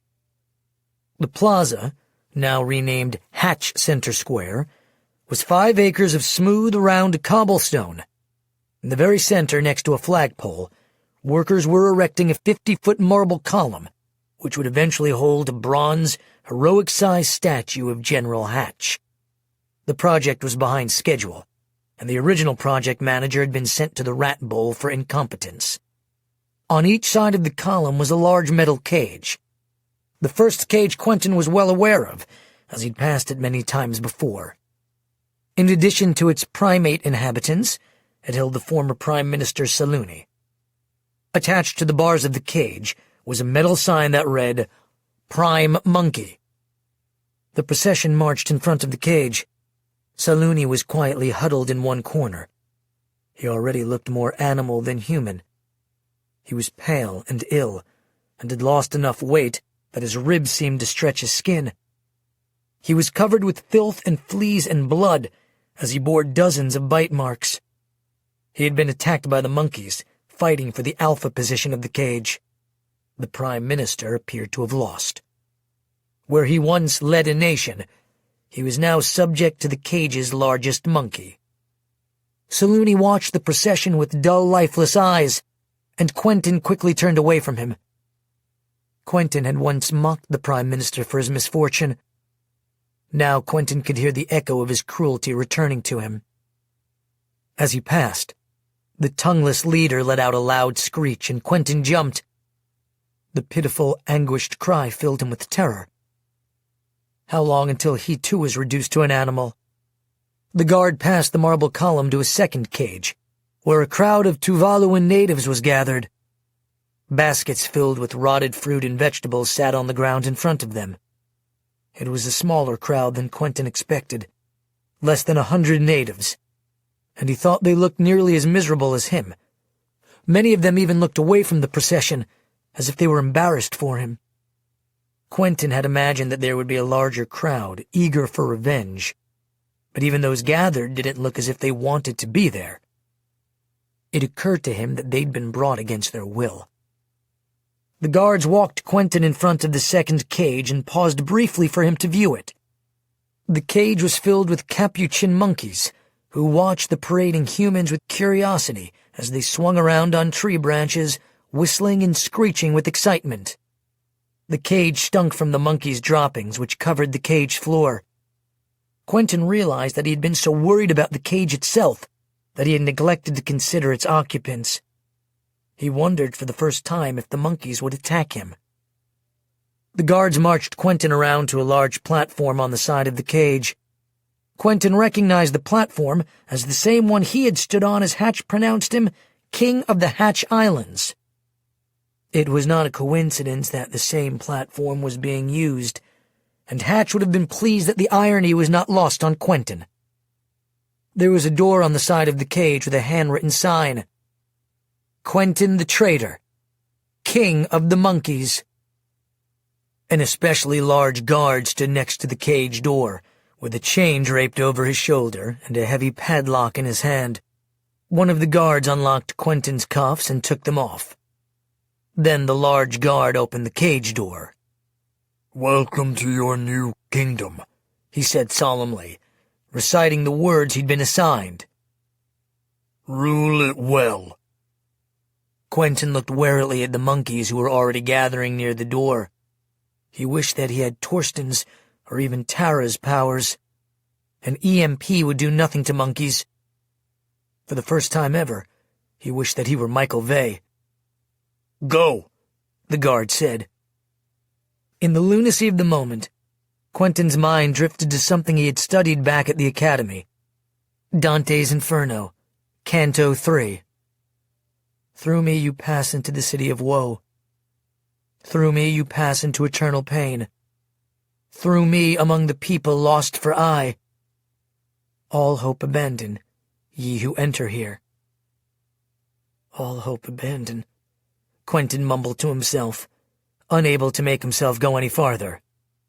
Step inside or I'll throw you inside, the guard said gruffly. Quentin took a deep breath, then walked up to the cage door opening and stepped inside, his bare feet squishing in the monkey's feces. Your new kingdom, the guard said again, this time laughing.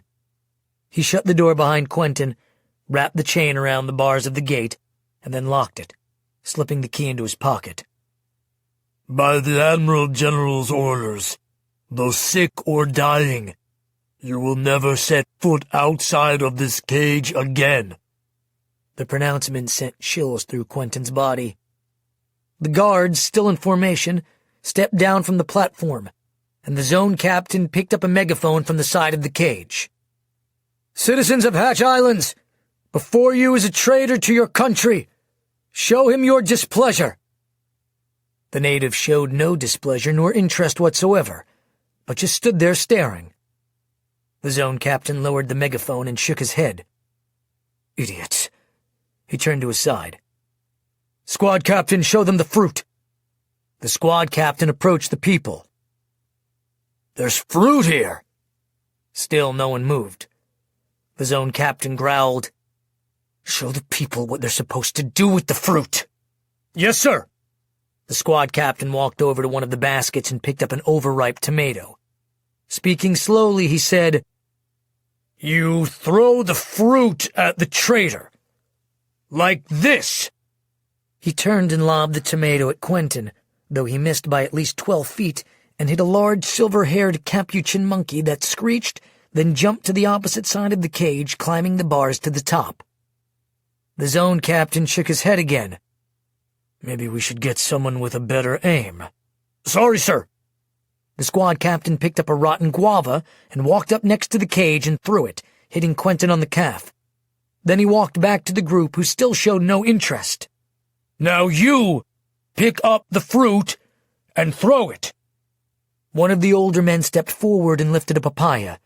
He looked around, then took a bite of it. No, the squad captain shouted. Don't eat it. Throw it! The man looked at him curiously as he took another bite. They're mocking you, the zone captain said. He grabbed a machine gun from one of the guards and fired it just a few feet above the crowd's heads. Everyone fell to the ground. Next time, he shouted, I will aim lower. Now throw! The frightened natives immediately began picking the fruit from the baskets and throwing it at Quentin, who cowered at the back of the cage, covering his face with his arms. Still, only a few pieces of fruit hit their mark. Quentin couldn't understand why they weren't trying harder to hit him. After how he treated them, why would they show him mercy? Their lack of resentment was completely foreign to him. After the baskets were empty, the zone captain angrily dismissed the crowd, which quickly vanished. All of the guards, except the one assigned to the cage, marched back to their posts. The ceremony was over. Only Admiral General Hatch, who was watching the ceremony on a security screen in his office, and the monkeys, found the event amusing. Part 5. Chapter 13. Elgin SOS. Christmas Ranch. It was a little afternoon when Hervaso knocked on the door to Chairman Simon's office in the Resistance's main ranch house. Who is it? Hervaso, I need to talk to you. Come in, the chairman said.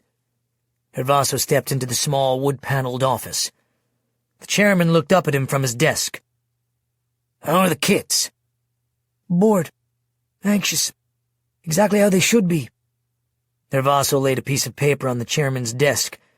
It was a printed copy of a newspaper ad that had been cut out.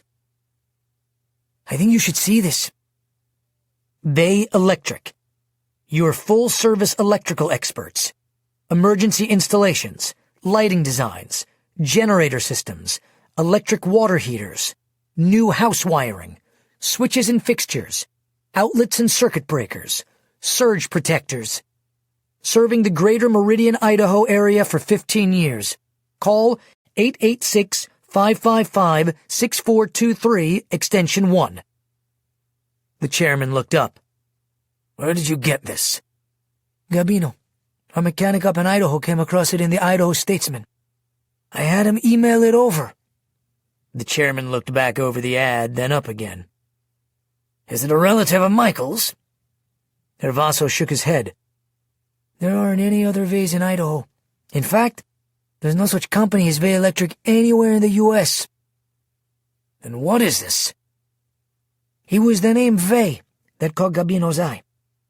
But there's something even more peculiar about this. Look at the phone number. The whole state of Idaho's area code is 208. This is an 886 number. I looked it up. 886 is the country code for Taiwan. Taiwan?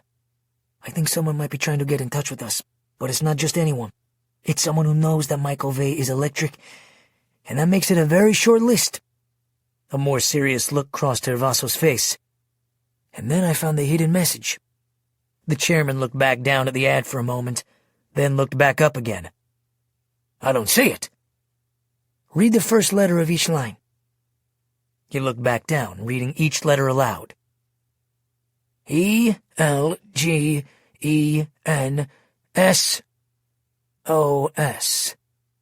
He looked up with wide eyes. It's a call for help. I think it's Welch. He's trying to reach us. Or it could be a trap. It could be. But the Elgin aren't usually that subtle. They don't have to be. I think whoever did this only wanted the right eyes to find it. Have you tried the number? Not yet. I wanted to make sure that you were on board and ready to send a team to bring Welch back. The chairman thought a moment, then said, There's a good chance the Elgin have found this as well. That is a risk.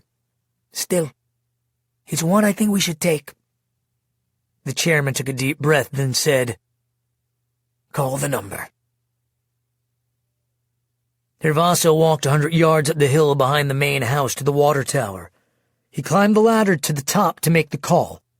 The ringing had a far-away, tinny sound. Vay Electric? The voice answering was low and coarse. Hervaso thought it was a strange thing to hear the voice of his enemy. I found your message, Hervaso said. Whom am I speaking with? A friend of Michael's. I presume you are Welch. There was a brief pause. Then the voice said, We cannot speak long. I need your help getting out of Taiwan. Why would we help you?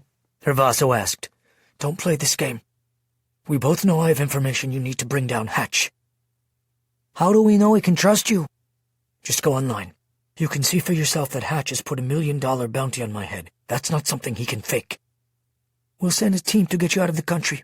Where are you? Obviously, I can't say that over the phone. Create an email address and I will send you information. I'll give you more information after you arrive on the island. I need to be careful for both of us. Understood.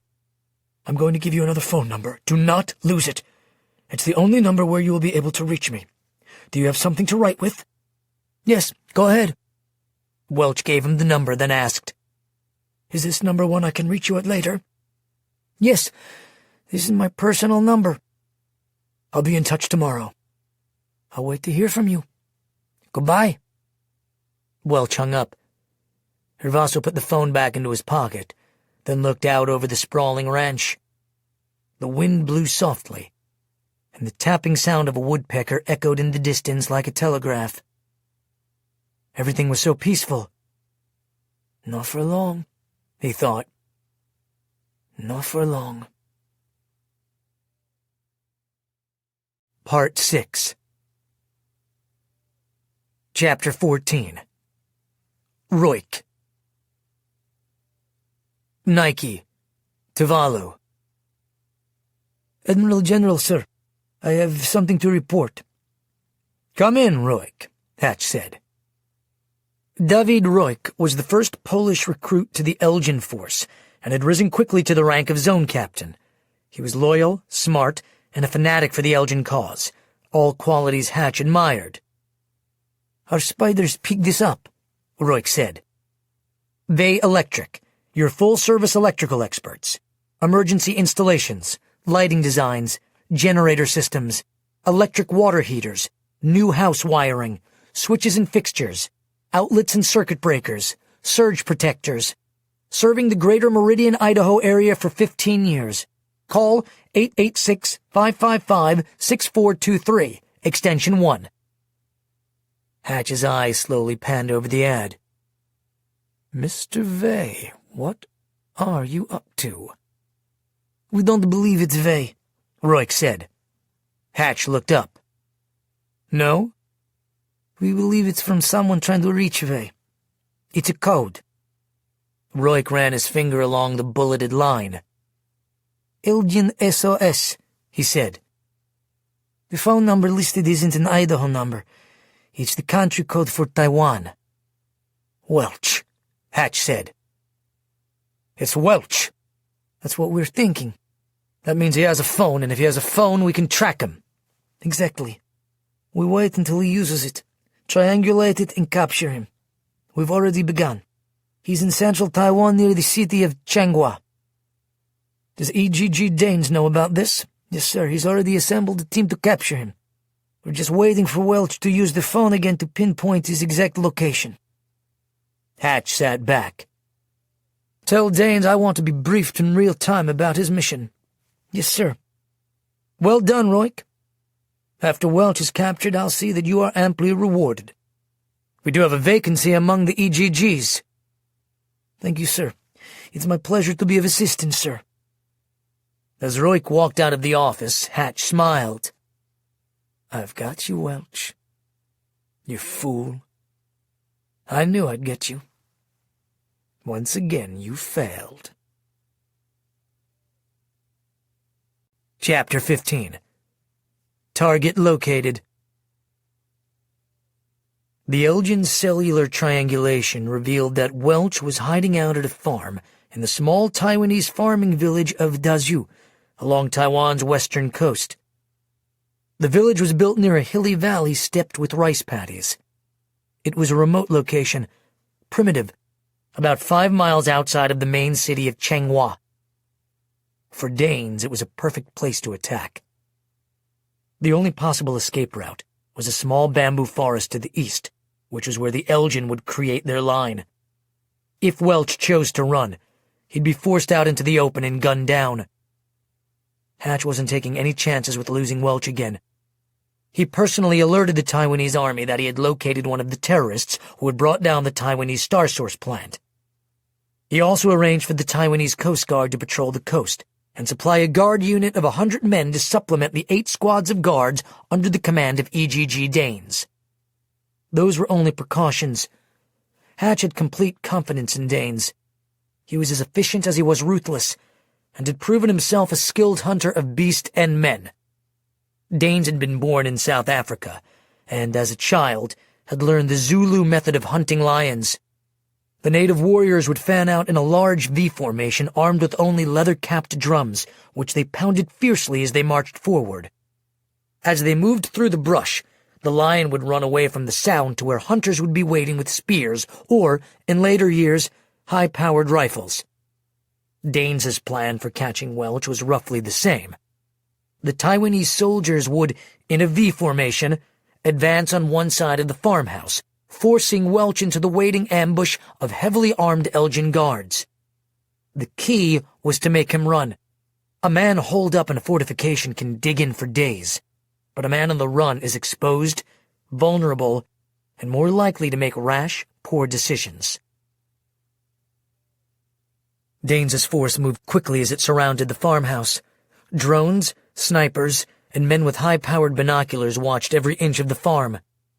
Welch couldn't go anywhere without being seen. In addition, they were tracking his phone. Danes, who was positioned in a jeep at a vantage point 100 yards away, was watching a monitor with a green dot designating Welch's phone's location. It was currently moving from side to side inside the farmhouse. Dane said to Hatch over his handheld radio, "Sir, We've got the target located and surrounded. We're ready to move." "Then move," Hatch said. "Bring me his head." "Roger that," Dane said. He set down his radio and turned to his lieutenant. "Move in." "Yes, sir," he spoke into his radio. "The guard will advance." The staggered line of Taiwanese soldiers began closing in on the farmhouse. After a minute, Dane's radioed his advance team. "Can you see any movement from the house?" "Nothing," a voice replied. "A couple dogs just ran out of the house." "They must have heard us." Danes looked down at his monitor. "Are you sure you see nothing?"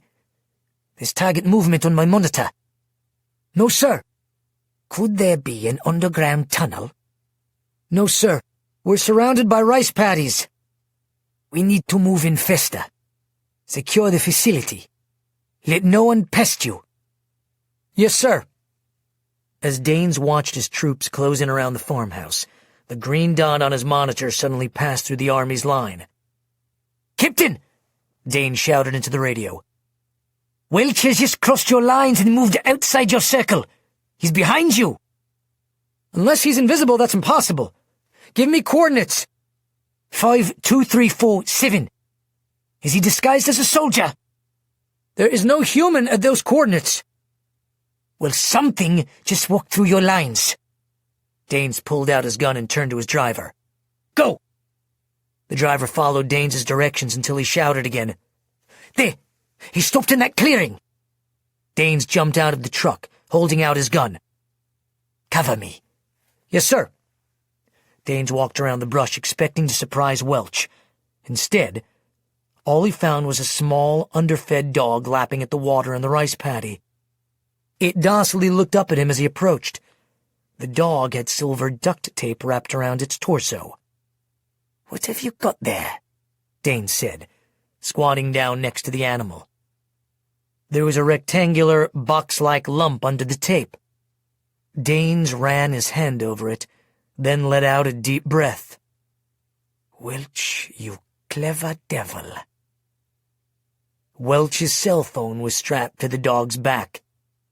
Unbeknownst to them, Welch was already in the center of Changhua.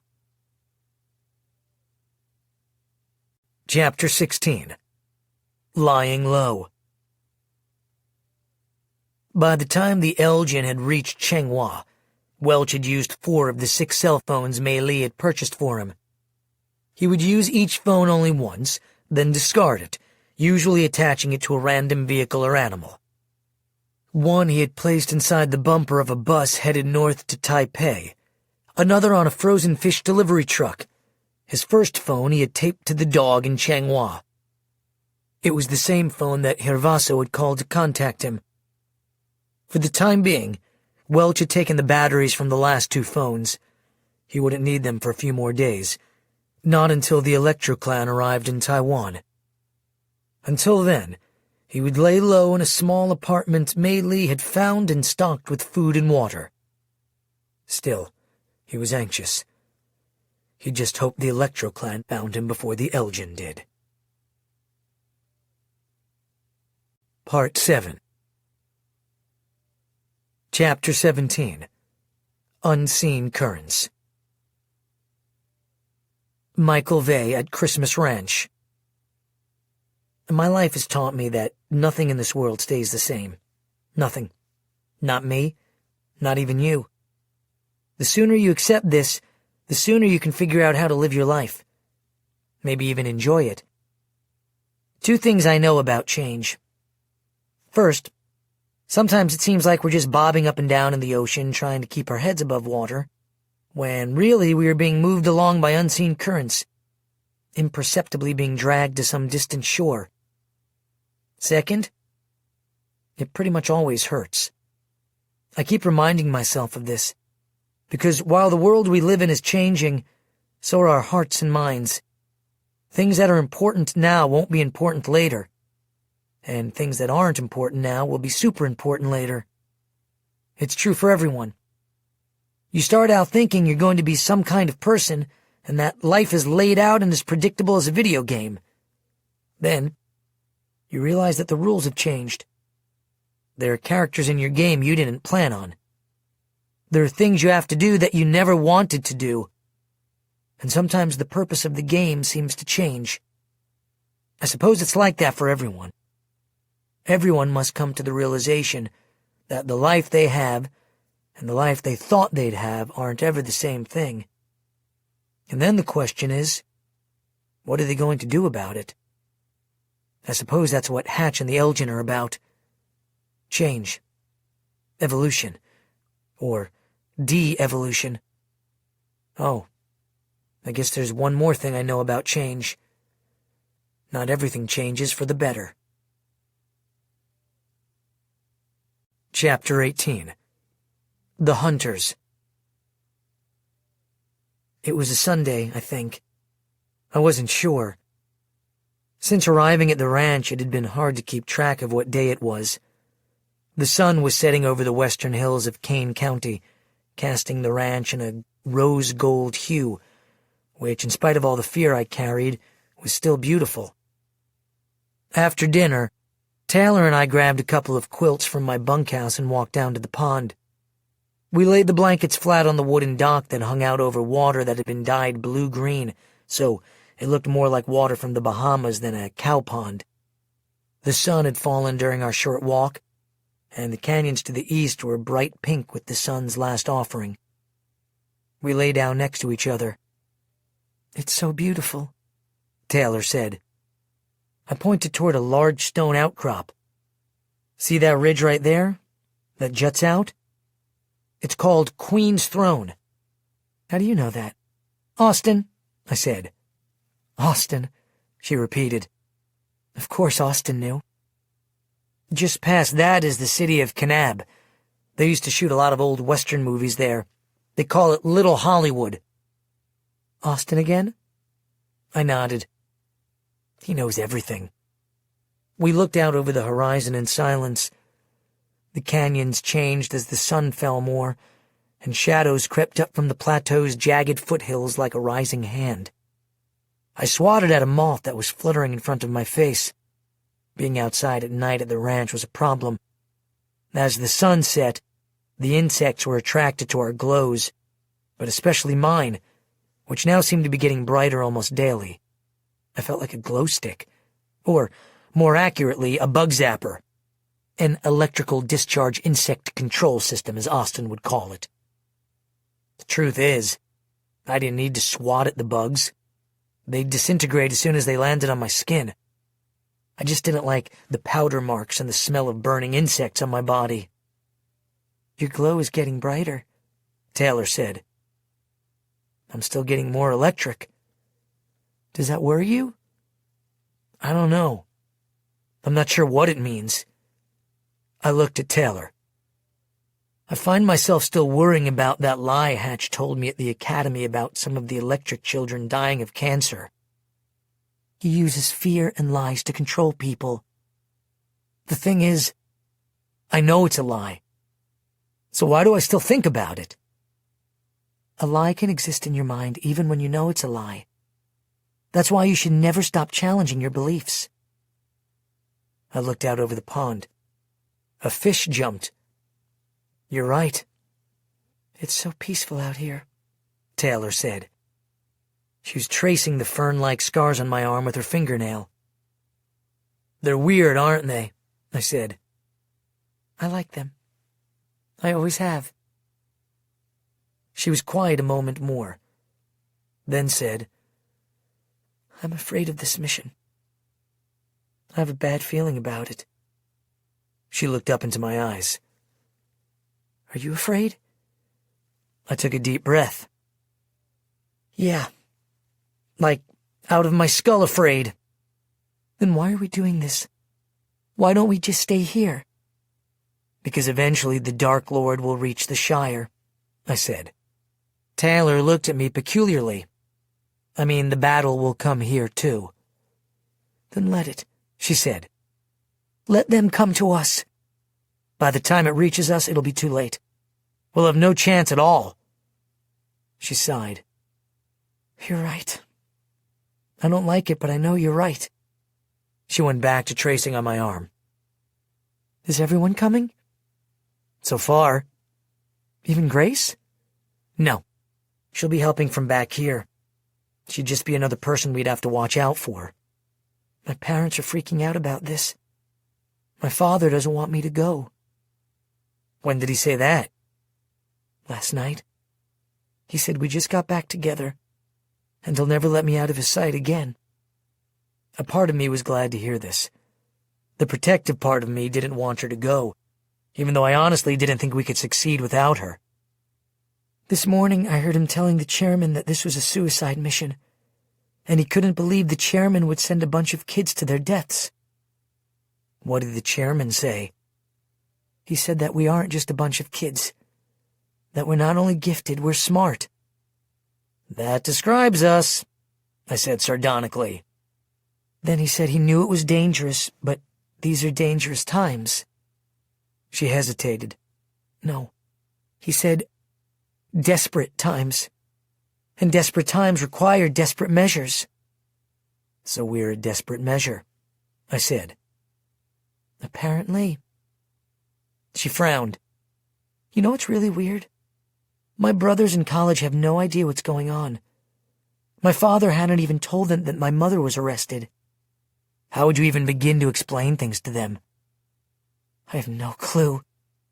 Especially since they probably think our parents are dead. She shook her head. They don't even know I'm electric. Taylor's frown deepened. Do you think that the Elgin would hunt down my brothers? I didn't want to tell her what I really thought. The truth was, I was surprised that the Elgin hadn't found them already. I don't know, I finally said. So what are you going to do about the mission?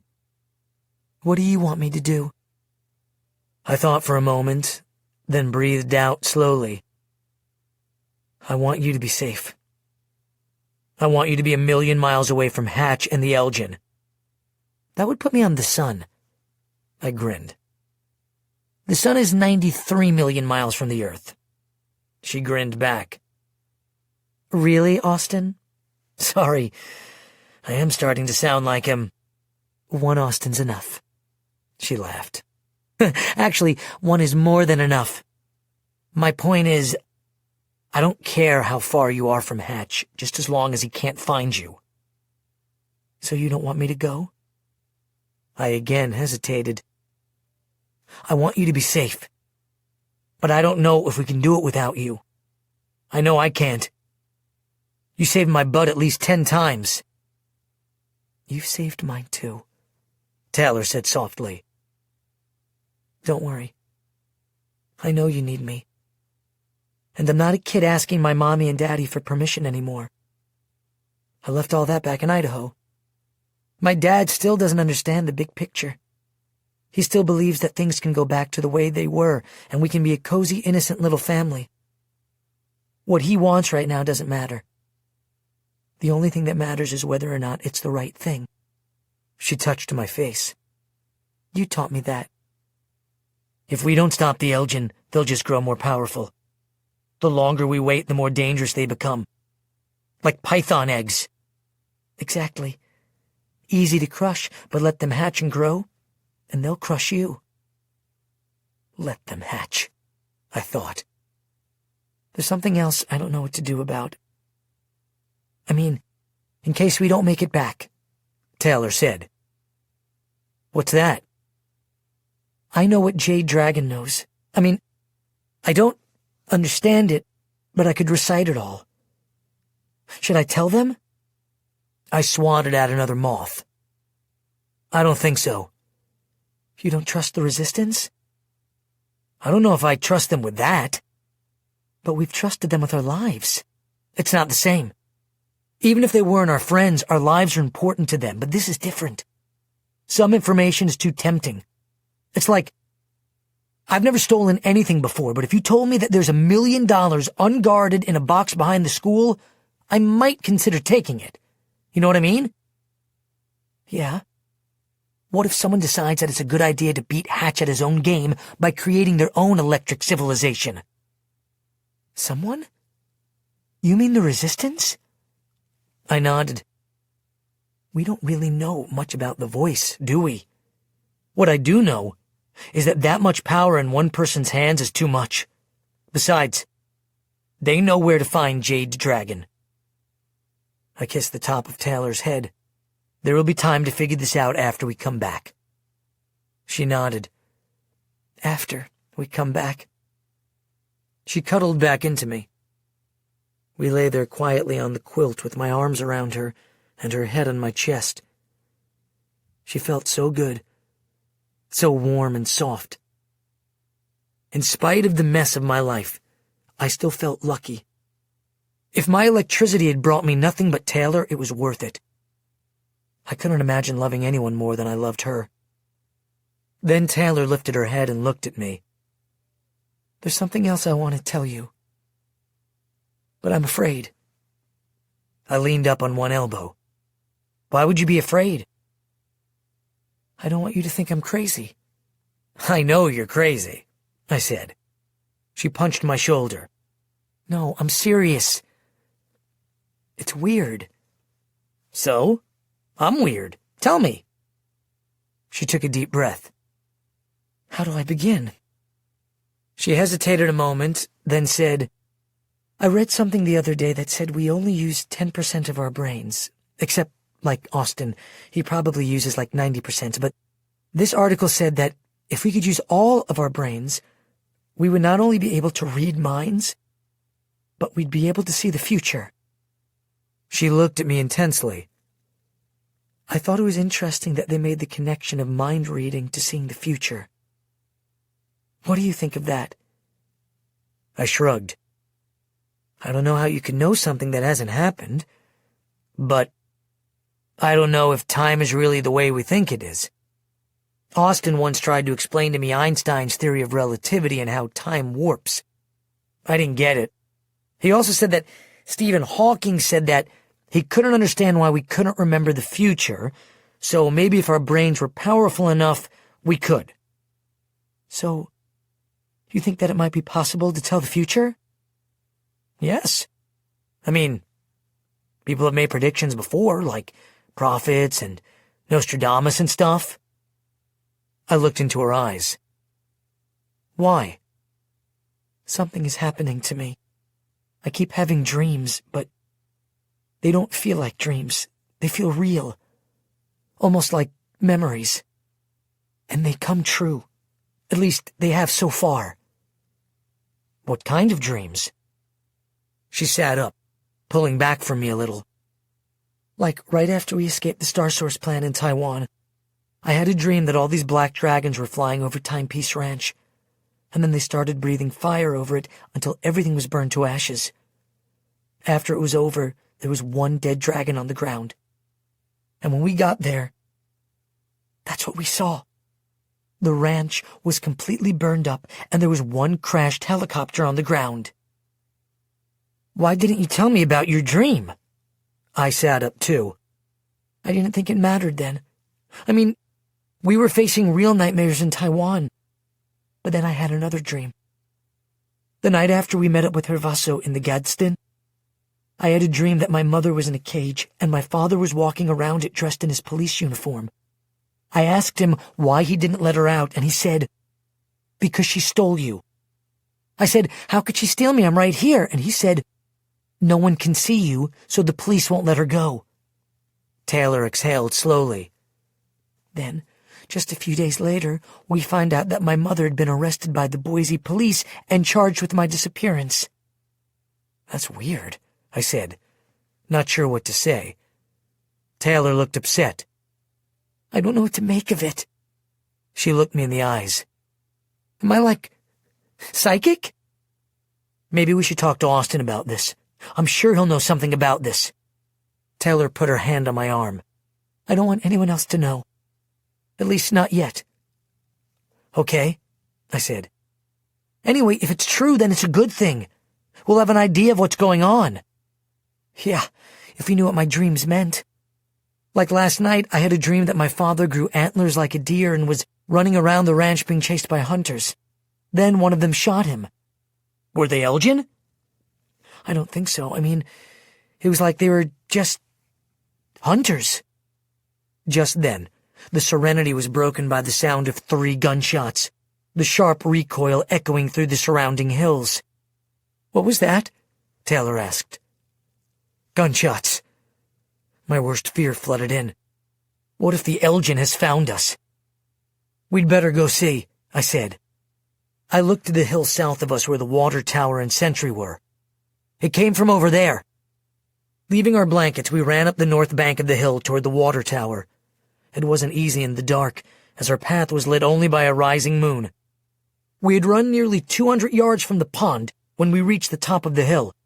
We were both out of breath, and my face was ticking like crazy. We stopped next to the water tower to rest. The water tower was nearly 30 feet high, with a 3,000-gallon water tank and an observation deck on top that was usually manned by a lookout, but wasn't now. "Isn't there supposed to be someone—" "Shh," I said, raising my hand. I could hear voices below us. "They're down there," I whispered, looking toward the base of the southern slope.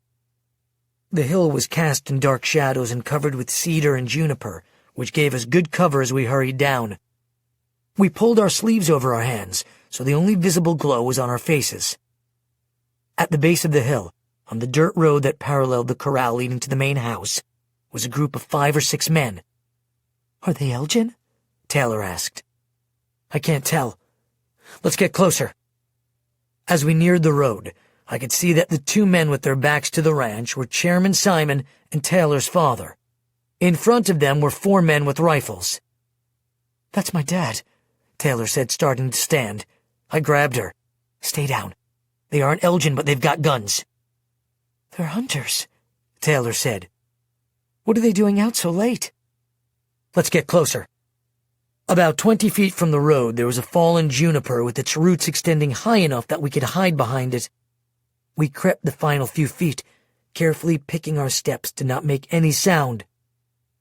As we reached the tree, we could clearly see the chairman and Mr. Ridley and the 4 men dressed in hunting gear. The hunters looked angry, and there was obvious tension. Mr. Ridley also looked angry. The chairman was speaking. "I don't care where the elk ran. This is private property. You need to turn around and go back to where you came from."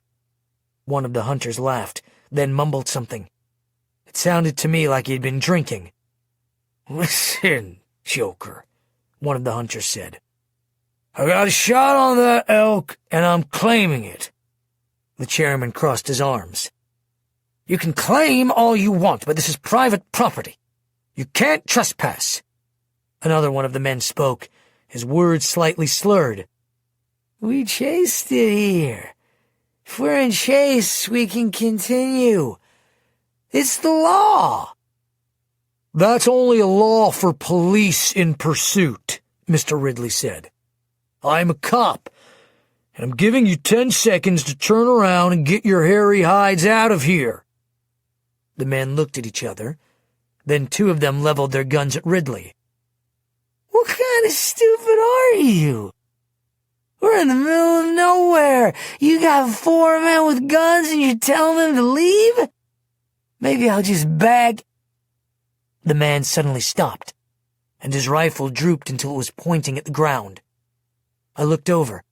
Taylor was reaching toward him, rebooting him. Then he reached up and grabbed his forehead.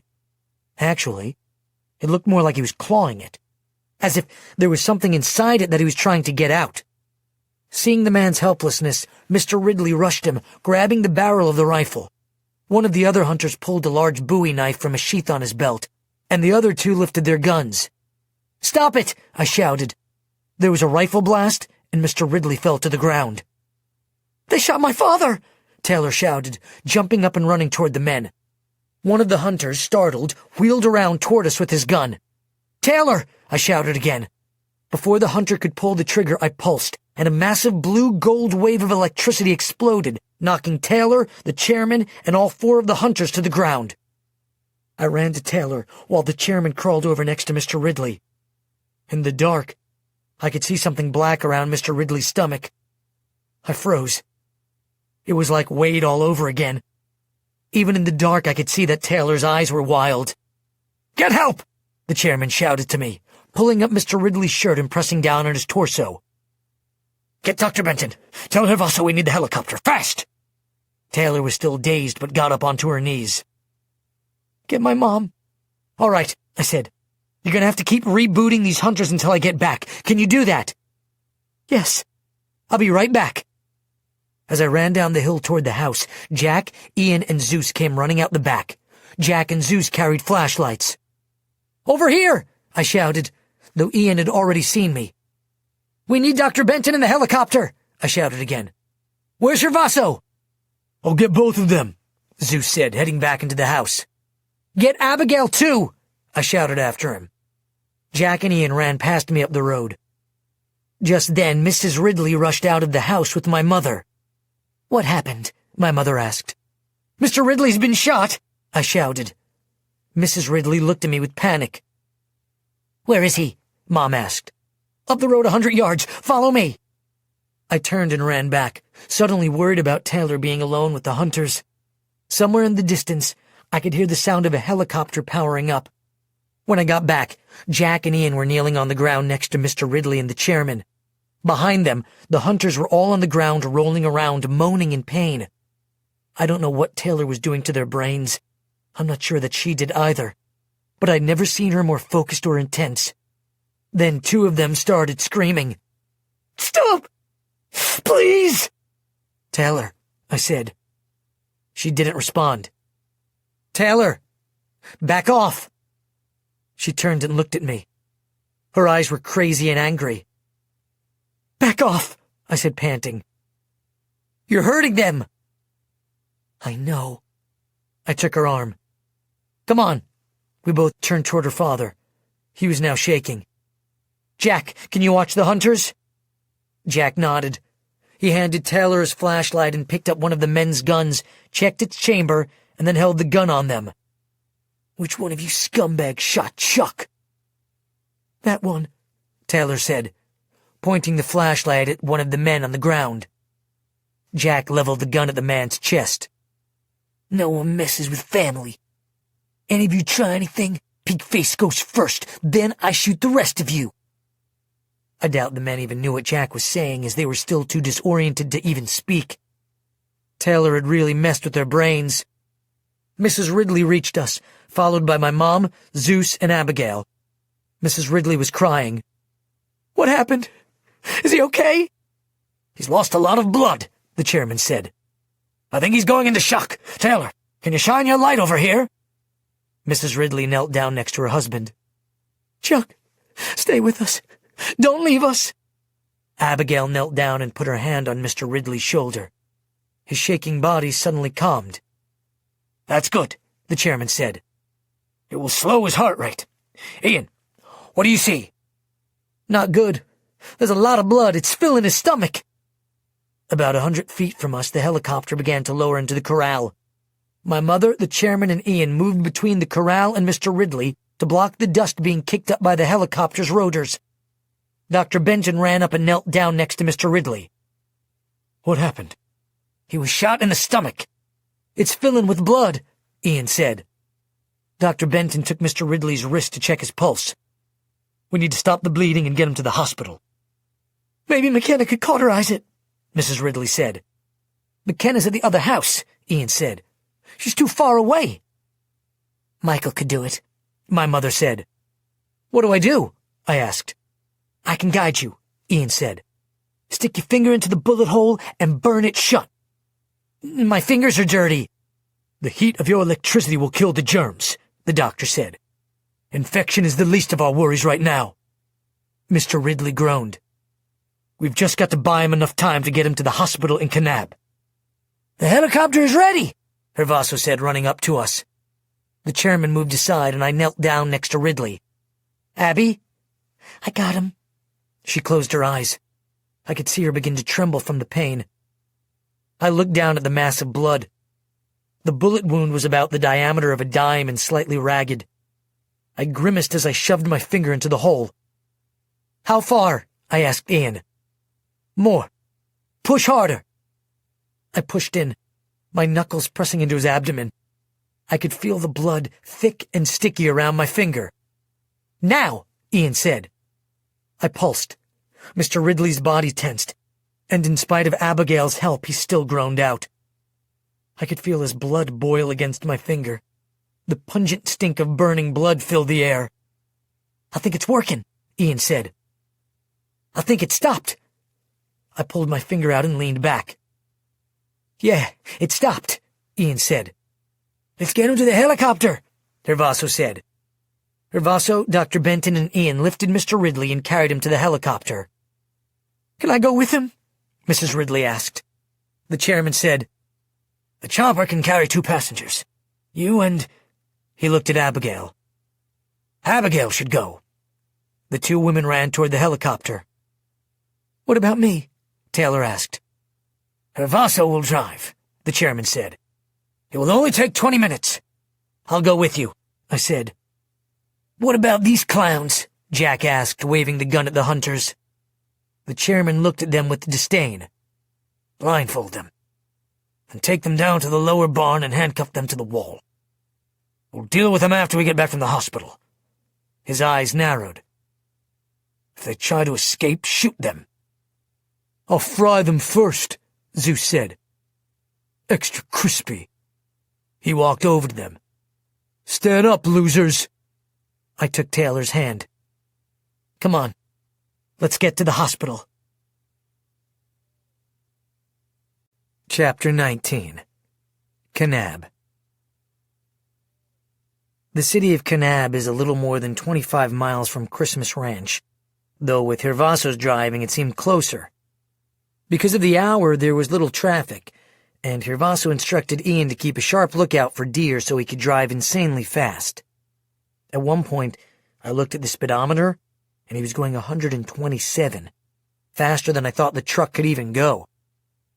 We passed a highway patrolman a few miles from the junction, but even before Gervaso could say anything, Taylor took care of it. The car's lights turned off, and the car rolled to a stop. She was at least 100 yards away from the vehicle when she did it. My first thought was that she was getting better at rebooting. More likely, her power was enhanced by the intensity of her emotions. Taylor didn't say a word the whole way, and as we got closer to the hospital, the mood in the car just got more and more tense. We all knew that there was a chance that Mr. Ridley hadn't made it to the hospital alive. I couldn't stop gulping. Gervaso screeched to a stop in front of the hospital's emergency entrance, and Taylor jumped out and ran inside. I ran out after her. The large admitting room was mostly vacant. Abigail was reclined in a chair next to the door. Her armpits were wet, and blood was spattered all over her blouse. She looked so exhausted I doubted she could stand. "What's going on?" Taylor asked. "They're still in there," Abigail said. "Then he made it alive," Taylor said. Gervaso and Ian walked in, looking around anxiously. "He's alive," I said. Gervaso breathed out in relief. For the next 20 minutes, the 5 of us sat in silence. I began looking through a magazine about farm and ranch implements, but I couldn't focus on the pages. Then an actual rancher walked into the room. He was holding his arm as if it had been broken, but he didn't look overly concerned. He even took off his hat and nodded to the ladies. A few minutes later, my mother, McKenna, Austin, and both of his parents hurried in. "How is he?" my mother asked. "We're still waiting," I said. "But he made it here?" Austin shook his head. "I can't believe this happened. It wasn't even the Elgin." "What's going on with the hunters?" I asked. "Jack called the King County Police. If the hunters try anything, Jack and Zeus will take them out like Elgin guards." It was another half hour before Mrs. Ridley emerged from the swinging emergency room doors. Her expression was grave, but she wasn't crying, which I took to be a good sign. Taylor ran to her. "He's going to be okay," Mrs. Ridley said. They embraced. "It was close. He lost a lot of blood." Taylor broke down crying. I walked over. "He's okay?" Mrs. Ridley looked into my eyes. "Yes. Thank you. The doctor said that whoever cauterized the artery saved his life." She put her arms around me. "You saved his life," Taylor also hugged me. "Thank you, Michael." "I'm just glad," I said. "I need to sit down," Mrs. Ridley said. Mrs. Liss walked over to help Mrs. Ridley to a chair. "Come here, dear." Taylor asked, "How long will Dad be here?" "They want to keep him a few days. He's still low on blood, and they're worried about infection. They say I can stay in the room." She said to the rest of us. "The doctor said no visitors. You might as well go back. Thank you for coming." My mother joined us. "You sure you don't need us?" "I'm sure," she replied. My mother hugged her. "You'll be in our prayers." "I'll stay with you," Taylor said to her mom. "I can stay too," I said. Taylor took my hand. "I'll stay with my mother." She looked me in the eyes. "I'd like to be alone with my family." "I understand," I said, feeling a little hurt. She must have seen it because she kissed me on the cheek. "I love you. I'll see you back at the ranch." "Okay. I'll see you soon. Call if you need anything." "I will. Bye." As I turned to go, she said, "Michael." "Yes?" "It's just like my dream, isn't it?" I nodded. "Exactly like your dream." Chapter 20. Always been together. I rode back to the ranch with my mother and the Lisses, leaving Taylor and her parents behind with Hervaso to watch over them. It was well past midnight when we got back. As we were entering the ranch's dirt road entryway, we passed 2 Kane County police trucks carrying the 4 hunters. As we passed each other on the narrow road, one of the hunters glanced over at me. Electricity snapped between my fingers. I wanted to shock him. The lights at the main house were still on as we pulled up the gravel driveway, and even though we had already phoned back the news, most everyone was still awake and waiting for us. I suppose they wanted to hear what was going on in person. The chairman walked out to our car as we drove up. "How is he?" "He's stable," I said, getting out of the car. We didn't get to see him, but Mrs. Ridley filled us in. "Is Hervaso staying with him?" I nodded. "And Mrs. Ridley and Taylor are spending the night." Jack, Zeus, and Tanner walked up. Jack and I man-hugged. "You okay?" he asked. "Yeah. What's going on back here?" "We took care of the hunters," Zeus said. Tanner grinned. "Every time they tried to move, Zeus shocked them." I looked at Zeus. "You're not afraid they'll tell someone?" "No one would believe them if they did," Tanner said. "They were so drunk they couldn't even speak. It's like they were crazy." "What do you mean?" "They were morons," Jack said. "They just babbled. It was like they were speaking a foreign language. I didn't hear one real word out of them." "They weren't babbling when I saw them," I said. I wondered if Taylor had broken their minds. "Well, they were seriously messed up dudes," Tanner said. "The police couldn't make sense of them." "What will happen to the hunters?" I asked the chairman. "For now, the police will probably put them in the drunk tank. Then keep them in jail until someone posts bail." The chairman's voice was slow, and he had dark rings under his eyes. I couldn't tell if he was worried or weary, or most likely both. "We'd better get some sleep. We just got new intelligence from the voice that I'll share with you tomorrow. We've got a lot to prepare for." I said goodnight to my mother and the Lisses. Then Jack, Austin, Zeus, Tanner, and I walked back to the bunkhouse. We didn't joke around like we usually did. Not even Tanner, who pretty much joked about everything. I don't remember falling asleep, but I do remember the nightmare I had. Taylor, Jack, and I were being hunted in the dark by the 4 hunters. They cornered me, and I tried to use my electricity against them, but it didn't work. Then one of them came closer. His face was blurred, but somehow familiar. "Who are you?" I asked. "I'm the voice," he said. Then the hunter next to him said, "You know who I am." It was Hatch. "Why are you together?" I asked fearfully. Hatch put his arm around the voice and laughed. "Don't you know? We've always been together." Chapter 21. Clay Pigeons. The next morning my mood was as gloomy as the weather, gray and threatening. Most everyone was still asleep, so I went for a ride on one of the ATVs, then came back for breakfast. I went over to the girls' bunkhouse to see if Taylor had come back in the night, but Tessa said she hadn't. I walked into the kitchen to find Austin, Zeus, Jack, and Tanner already eating. None of the girls were at the main house yet except Nichelle, who rarely ate breakfast.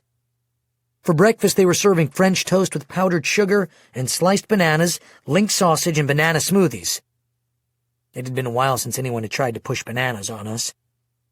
I sat down next to Austin. "Hey, where you been?" he asked with a full mouth. "Out riding." "Taylor back?" "Not yet." "Hey, Michael," Tanner said. "We're gonna shoot clay pigeons after breakfast. Want to come?" "Never done it before." "I'll teach you," Jack said. Then Chairman Simon walked into the dining room. He looked about as bad as he had last night. He lifted a glass and tapped it with a fork to get our attention. The room quieted. "There will be a mandatory meeting in the main room at 1:30, right after lunch," he said gruffly. "Any questions?" "Any word on Mr. Ridley?" I asked. "Not yet. I'm sure we'll hear something by this afternoon."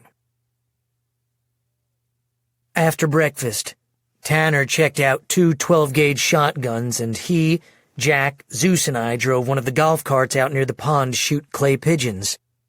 On the western side of the pond, there was an automatic trap that flung bright orange discs into the air for us to shoot at.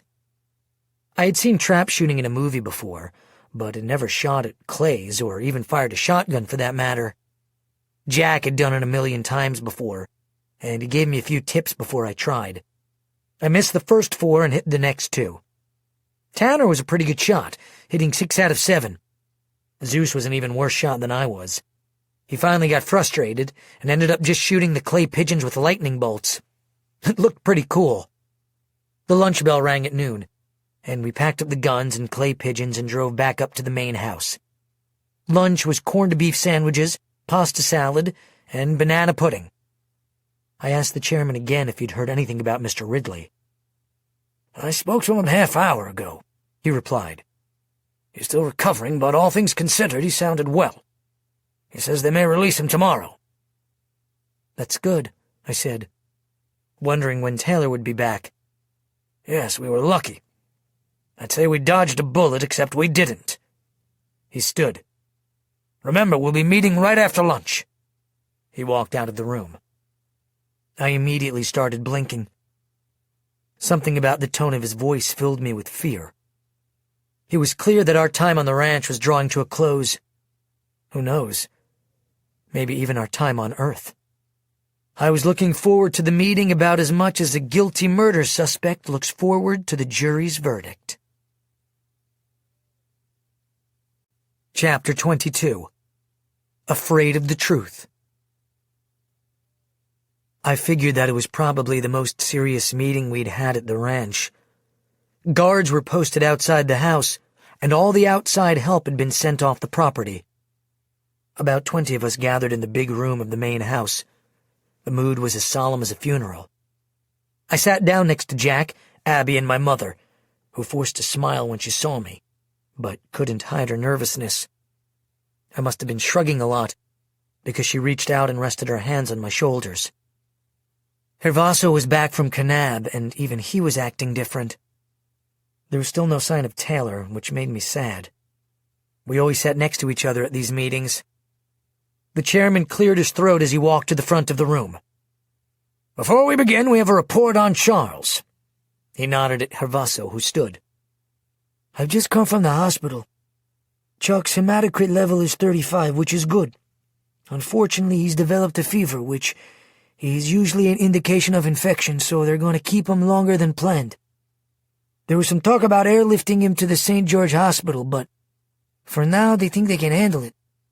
He sends his gratitude for your concern and prayers. I also spoke to a deputy with the Kane County Sheriff's Office. The hunters are still being detained. We've identified the man who shot Chuck and ran a background check. As we suspected, he has no connection to the Elgin. He's a survivalist trained to live off the land, so he sometimes is gone for months at a time. Because of this, he's considered a flight risk, and the judge has denied bail. He'll be sitting in jail until his arraignment, which could be several weeks. We'll be gone before then. Chairman Simon nodded. Thank you. He walked to the side of the room to a large map of the South Seas. Now to the heart of our discussion. Defeating the Elgin by stealing the jewel. He looked us over. The only hard timeline we face is to strike before Hatch starts executing his glows. Our sources tell us that he plans on doing this on the Elgin's 16-year anniversary of the MEI. That gives us very little time to prepare. Which leads us to the next conversation. There's been a change to our original plan, one that we hope will give us an advantage. As you know, E.G.G. Welch was sentenced to the Rat Bowl, but with Quentin, Tara, and Torsten's help, escaped. Since then, he's been on the run in Taiwan. How do you know he's in Taiwan? Austin asked. We've been in contact with him. There was an audible gasp in the room. Needless to say, this changes things, so before attacking Tuvalu, we need you to fly back over to Taiwan to rescue Welch. We're rescuing an EGG? Jack asked incredulously. Why not just rescue Hatch while we're at it? The chairman ignored Jack's sarcasm. He's not just any EGG. Welch was Hatch's right-hand man, and he's reached out to us for help. Without our help, he's in trouble, and he knows it. He also knows more about the Elgin's procedures and plans than anyone but Hatch himself. A defector this high up is a godsend. That being said, you'll take the jet from Las Vegas to Taiwan, where you will meet up with Welch, and take him with you to Tuvalu to rescue the glows and steal the jewel. He agreed to this? I asked. No, Chairman Simon said. But we're not giving him a choice. This is going to be fun, Tessa said. What if he won't help? Austin asked. Then we leave him in Taiwan. The chairman walked back to the map. From Taiwan you will fly to Sydney, Australia, where you will take a commercial seaplane into Fiji. The Elgin have been using Fiji's port to transport food and necessities. You will be smuggled into Tuvalu on a supply boat. That sounds risky, Austin said. Why don't we just sail our own boat? The chairman frowned. That would be far more risky. The Elgin are patrolling the waters around the island by sea and air. If an unknown vessel comes within 12 nautical miles of Tuvalu, it's engaged. The Elgin are jamming their radios, and the boats are being boarded and sometimes sunk. Last week they sunk a Filipino fishing boat that trespassed in their waters. There are no survivors. Austin nodded. All right, smuggled it is. The boat you'll sail on is a supply ship called, ironically, Risky Business. The chairman slowly panned the room. Now comes the difficult part. Because the rest of it was so easy, Jack whispered to me. I shook my head. Your first mission is to rescue Quentin, Tara, and Torsten. As far as we know, Quentin was being held in cell 25 on the island of Funafuti. Now he's been sentenced to life in the monkey cage next to the previous Tuvaluan Prime Minister. Tara and Torsten have been moved to the island of Niutau, or as Hatch has renamed it, Hades. It's the Elgin's prison island. Right now it's mostly dorms and barbed wire fences, but they're nearing completion of their construction on a rehabilitation center. Tara and Torsten are being kept inside the completed section of the prison building. Why do we need to save them first? I asked. Why not steal the jewel, and then, if things are going well, save them? Why save them at all? Nichelle asked. They've got this coming. Because to steal the jewel, we'll need their powers, the chairman said. Tara has the ability to make herself look like other people, including Hatch. We'll need her to get on board the jewel. Why would we trust her? I asked. Or any of them? Hatch has Tara and Torsten scheduled for the Rat Bowl, the chairman answered. If that hasn't shaken their loyalty, I don't know what will. What if they think they can earn it back? Nichelle asked. It's a possibility. Which is why we should free Quentin first. Tara and Torsten will do what Quentin says. Zeus nodded in agreement. That's true. The chairman walked back to the board. So here's the rundown. The risky business has permission to sail directly to the Elgin's island headquarters of Funafuti, which Hatch has renamed Nike. This is uncommon, as most of the supply ships are only authorized to sail to Demeter, the third northernmost island which Hatch has designated for agriculture and livestock. Once on Nike, you'll need to disembark without being seen. The dock is about a quarter-mile from the town square where Quentin is being kept. It should not be too difficult to get to him, as the cage is in the center of the square. Unfortunately, accessibility isn't the problem. The problem is that it is too accessible. There may be people around, and there are cameras everywhere. There are 2 full-time guards stationed in the square, 1 at each cage. In addition, we'll need a way to get into the cage. Hopefully, one of the guards will have a key. Hope isn't a strategy, Austin said. No, it's not. So if there's not a key, McKenna will need to melt through the bars. What if the metal is an alloy too strong to melt? Austin asked. It won't be, with Tessa's help. McKenna nodded. I can do it. We'll have to bring a lot of drinking water, Austin said, looking at McKenna. For after. Yes, of course, the chairman continued. After Quentin has been liberated, you'll need to get back onto the boat and sail to Hades. That's where you'll find Torsten and Tara. What about Kylie and Brian? Zeus asked. Brian could burn through the bars, Austin said. Brian and Kylie are currently being held at the Nike Starsource plant. Unlike the others, they're scheduled to be released. As far as we know, they're still loyal to Hatch. We land on Hades. Then what? I asked. Once on Hades, you'll break into the prison and free Tara and Torsten. After you have them, you'll make your attempt to steal the jewel. I don't have details on that plan, since it would be best if you devise that plan with Welch's help. He breathed out heavily. Any questions? Only 1,000 of them, Austin said softly. The chairman looked concerned. I'm not going to soft-pedal this. You're going in like lambs among wolves. It's not impossible, but it's going to be difficult. We've got 1 shot at this. Remember, at any sign of trouble, the jewel will submerge, stranding you on the islands, which means you would come under attack from the entire Elgin army. Jack slowly shook his head. We're so screwed. I have a question, I said. How are we going to get onto the boat in Fiji undetected? I can speak to that, Hervaso said. The captain is a friend of mine from the Gulf War. He lost a leg saving my life. I trust him with my life.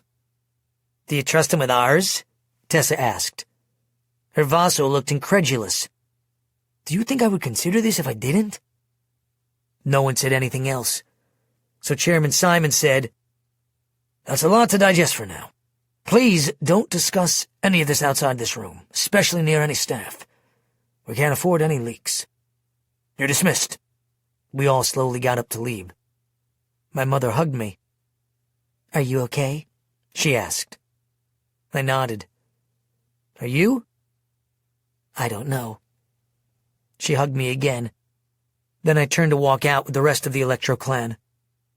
On the house's front porch, Tanner said to me, We're going to die. You know that, don't you?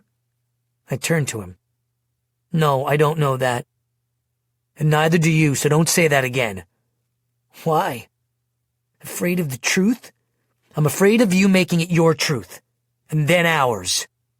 I walked away from him, followed by Austin. After a moment, Austin said, Statistically speaking, he's probably right. I looked at him for a moment, then turned and walked the other way. Chapter 23. The Right Time. I suppose that the real reason I was so upset by Tanner and Austin was that deep inside, I was afraid that they were right. I guess that's usually how it goes, right? If someone says something that has no basis in truth, it doesn't bother us much. It's the things we fear they might be right about that hurt. It seemed to me that the closer we got to leaving on the mission, the more uncertain I felt about the whole thing. The more unlikely I thought it was that we'd succeed. It didn't help that Taylor hadn't been at the meeting. She somehow made things feel better to me, or at least she made me feel better about them. I took one of the ranch's mountain bikes and went out alone for a ride to clear my head. I think that I must have ridden at least 10 miles on the dirt washboard road before coming back. I kept to myself for the rest of the afternoon, only joining the others at dinner. Austin was waiting for me as I walked into the dining room. He looked sad, like someone who just lost his best friend. He hadn't, but he looked like that. "Hey," he said, walking up to me. "I'm sorry about what I said." I really wasn't in the mood to talk about it. "Don't worry about it. That's all I've done since you left. Besides, I found another logical way of looking at this. It's more positive." "How's that?" "So far, we've faced 6 life-threatening missions and we've beaten them all, so, statistically speaking, we're more likely to beat bad odds than not. So, the more unlikely the odds, the better our odds." I squinted. "Isn't that a paradox? Because if they're now good odds, they're not."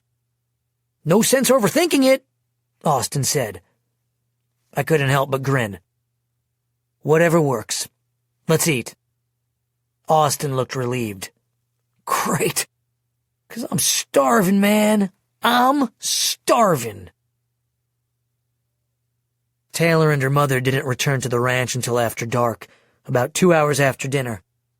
I was sitting on the front porch talking to Jack as their car pulled up and Taylor got out. She looked as if she hadn't slept for days. I remember how messed up I was when I lost my father, so I wasn't surprised. I walked over to her. "How's your dad?" "He's doing okay," she said. "He's come down with a fever, so they've got him on antibiotics, but they're still hopeful that they can release him soon." She looked at me. "I hear I missed an important meeting." I took her hand and we walked a little ways off. "Yeah. Before we steal the jewel, we're going to fly to Taiwan and rescue Welch." "I'm not going," she said. I looked at her. "What?" "I'm sorry. I wasn't going to tell you tonight. I just can't." She looked at me. "I'm sorry to let you down." I had no idea what to say. Even though a part of me had wanted her to stay, my heart felt like a bag of concrete had just dropped on it. Finally I said, "You just get in the way anyway." She didn't respond. She didn't need to. We both knew what I was saying was absurd, ridiculously absurd. Then she looked at me in a way she never had before. Her eyes welled up with tears and her chin started quivering. "Michael, I think we need to break up." If the last announcement had hit me like a bag of concrete, this one was the entire concrete truck. "What?" "I've been thinking a lot about this. I think it's the right thing to do." When I could speak, I asked, "Did I do something wrong?" She wiped her eyes. "No, it's not you. It's not even us." "If it's not us, then what is it?" Tears fell down her face. It's just not the right time for us." Now my eyes began to well up. "Please don't do this." "Not now." "I'm sorry. Now is the time to do this." I didn't know what to say. I couldn't have said it anyway. There was a lump in my throat the size of a basketball. Finally she said, "I'm going to bed. I just want this day to end." Without saying goodnight, she turned and walked away. I hadn't felt that awful since my father died. Chapter 24. A Broken Heart. When I woke the next day, it felt like that concrete truck was still parked on my chest. I didn't want to get out of bed. I didn't want to do anything except disappear. Taylor was my first girlfriend. I never had my heart broken by a girl before. It sucked.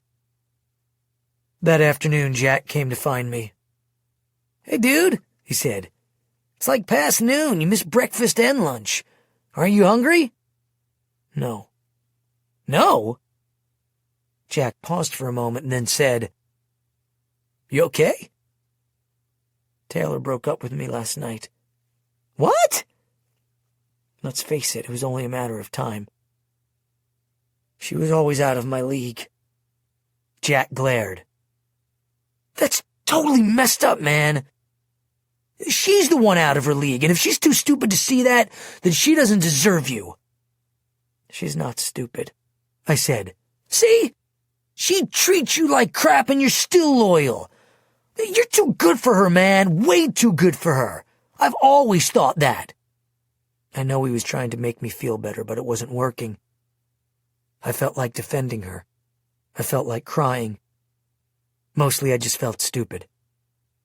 I'd been shot at, beaten, tortured, and fed to rats, and none of those things hurt as much as this. Why did I feel the same sense of panic I had in cell 25? This was new territory for me, and it sucked big time. "I'm not too good for her," I said.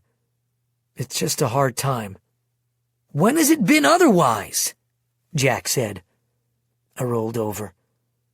I couldn't answer his question. I spent most of the day in bed. I was twitching and sparking like crazy. I had no appetite. I wouldn't have eaten anyway. I wouldn't have gone into the dining room. I didn't want to take the chance of seeing her. I couldn't stand the pain of that. How could she just dump me like that? That night my mother came and got me for dinner. I was still lying in my bunk staring mindlessly at the bottom of Austin's bunk when she walked into my dorm. "Hey," she said. I looked over. "Hey. You okay?" I didn't answer. I'm sure she already knew the answer. That's why she was there, right? She sat down at the foot of my bed. "Jack told me what happened." She slightly grinned. "Then Austin did. Then Zeus, and Michelle, and Tessa, and Tanner." "Great," I said. "Everyone knows I'm a loser." "You're not a loser. They just care about you." She rubbed her hand along my leg. "I'm sorry, honey. There's nothing worse than a broken heart. Except maybe being eaten by rats. That would be pretty awful, too." I knew she was trying to get me to smile, but it didn't work. "I wish I could take your pain away." "How could she just drop me like that?" I said. "How does that even work? How do you just stop loving someone?" My mother frowned. "Hearts are complicated machines." I closed my eyes. "She still loves you, you know." "No, I don't know that." "She does. She has a bizarre way of showing it." "Maybe. But she's hurting too." "How do you know?" My mother hesitated. "Because I talked to her." I rose up on my elbow. "You talked to her? That's none of your business." "You're my business. I care about you, and I care about Taylor, too." I lay back down. Finally, I asked, "What did she say?" "Not a whole lot, really. She mostly just cried. She also told me that you're her best friend and how much she needs you." "And why did she break up with me?" "I think that's maybe why. Because she needs you so much." "That doesn't make any sense." "Who said that love is supposed to make sense?" I breathed out heavily. After a full minute, I said, "What should I do, Mom?" "Have a little faith," she said. "In what?" "In love." "You just said it doesn't make sense." "No, not always, but it does have a way of coming around to itself." You know I told your father that I wouldn't marry him for $1 million. When did you say that? A month before we got engaged. She leaned closer to me. Just give her some time. It's when we feel desperate and try to force things that permanent damage is done. Just let go. Let her find her way back. What if she doesn't come back? She smiled at me sadly, then said, Then some other girl will thank her lucky stars. She leaned over and kissed me on the cheek, then sat back. Now come eat. It's a broken heart, not a hunger strike. Chapter 25. The Talk. The next few days I didn't see Taylor at all, not just because of us breaking up, but because her father had finally returned, and she stayed at his side to take care of him. In spite of my friend's efforts to the contrary, I kept to myself. I slept a lot. I told myself it was because I was storing up for the mission ahead, but I'm pretty sure that everyone knew the truth. I was seriously depressed. And nothing saps the energy out of you like depression. That and resats, I guess. Resats at least can be turned off. When I wasn't sleeping, I was looking for things to do by myself. Finally, one afternoon of my post-Taylor life, I took one of the golf carts and drove out to see Matthew, the guy who was in charge of running the ranch, the cattle, farming, all the ranching stuff. I had met him before, but had never really talked to him. He was with the resistance, but he was also a real rancher, the kind who wears cowboy boots and a hat to church, and is like 60 years old but can still wrestle a cow to the ground. As I walked in, Matthew was fiddling with the black hoses on the back of a tractor. I cleared my throat and he looked up. "Mr. Vay," he said slowly with a western twang. "Then here you come in. To what do I owe the pleasure?" I was bored. Was there anything I can do to help out around here? "Well, I thought of putting you kids to work, but Mr. Simon said to let you get your rest. Lord knows you'll be needing it." "I know, but I'm going crazy." He thought a moment, then said, "Well, you could cut some firewood. That's always good when you got a little excess energy to work out. It's as therapeutic as a punching bag. You ever use a chainsaw?" "No, sir." "Have you ever seen one?" "Just in a horror movie." He laughed. "Well, it ain't horror, and it ain't rocket science. It ain't even tractor science. I'll show you." He walked to the side of the garage and brought down an orange-handled saw. He checked it for gas, then set it on the ground. "You take it by this safety handle. To start, you put it on the ground. Prime it by pushing this little bubble. Then pull this rope." He pulled the rope and the saw fired up.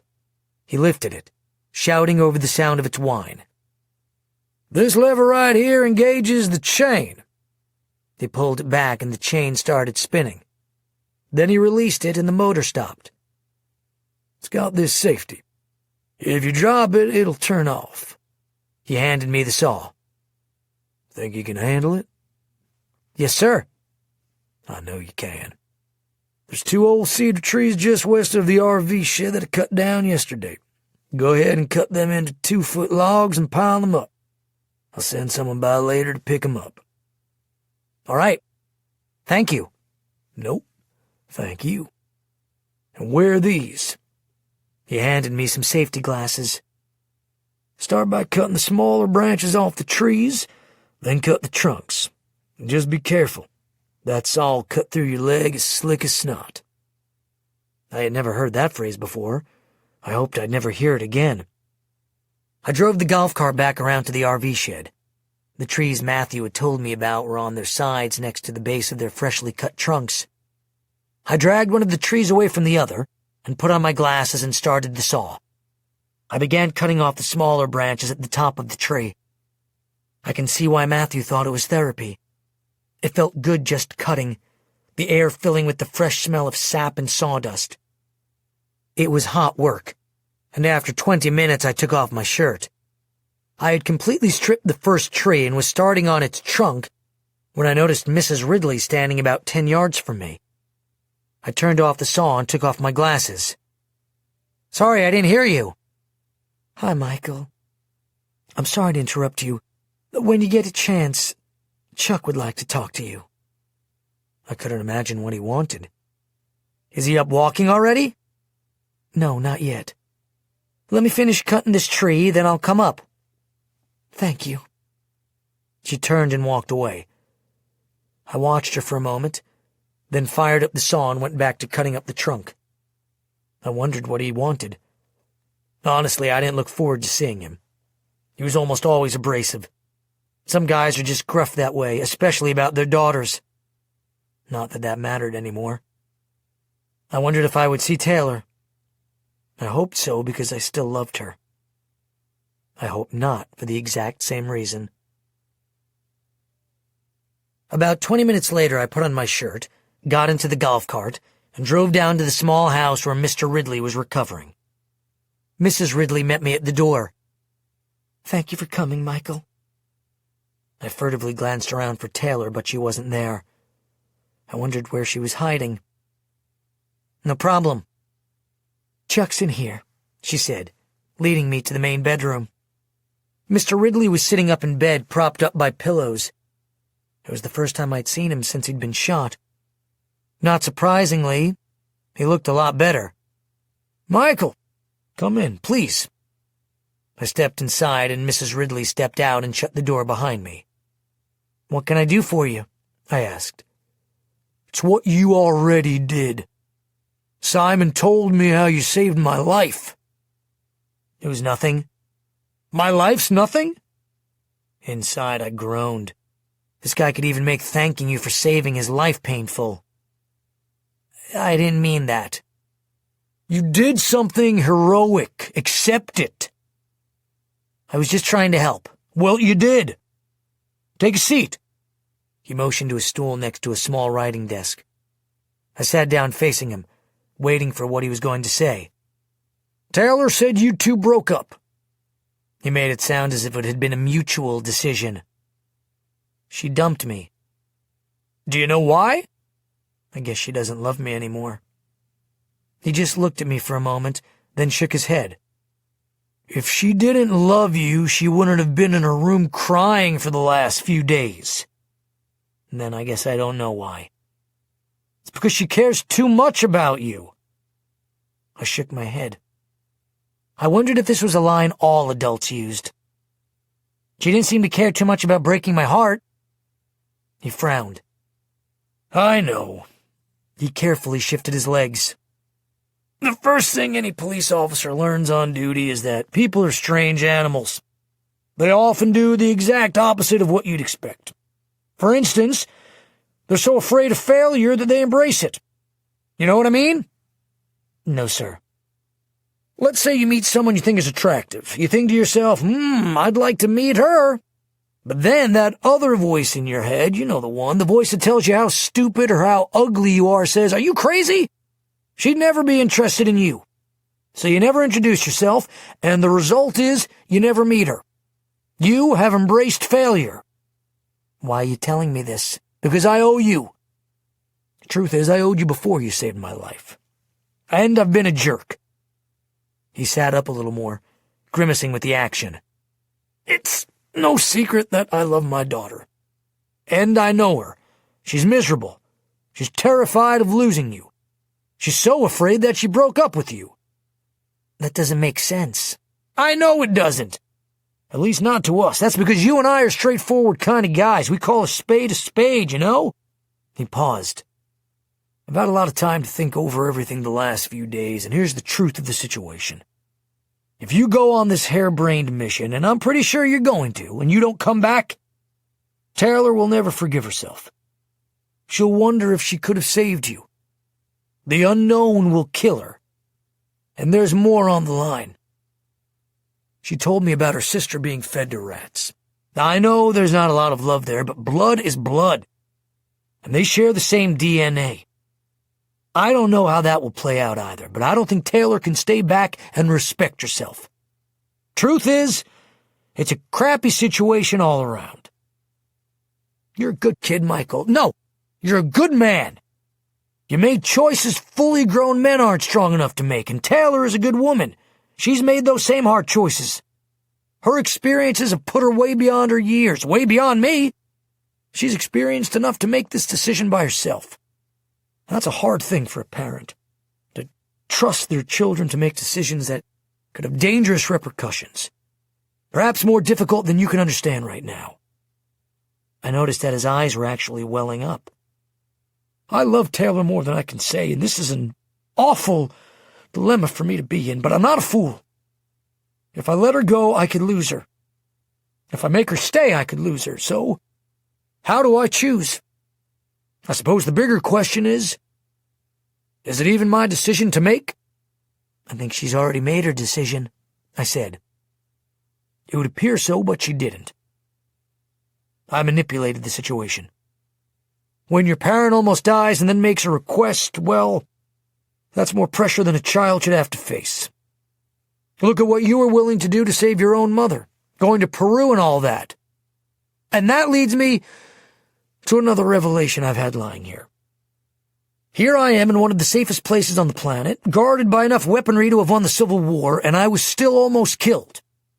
The truth is, life is a house of cards. Taylor could stay back and be killed in a car accident next week. She could get cancer. Heck, she could catch the flu and die. Safety is an illusion. He leaned slightly forward, and I saw him grimace with pain. Then he said, "So I'm going to ask you a very important question, and I want your completely honest answer. No matter how painful it is for either of us, can you do that for me?" "Yes, sir." "In your opinion, how important is Taylor to this mission?" I took a deep breath. "She's been important to every mission." "And this one?" "There's no way of knowing that."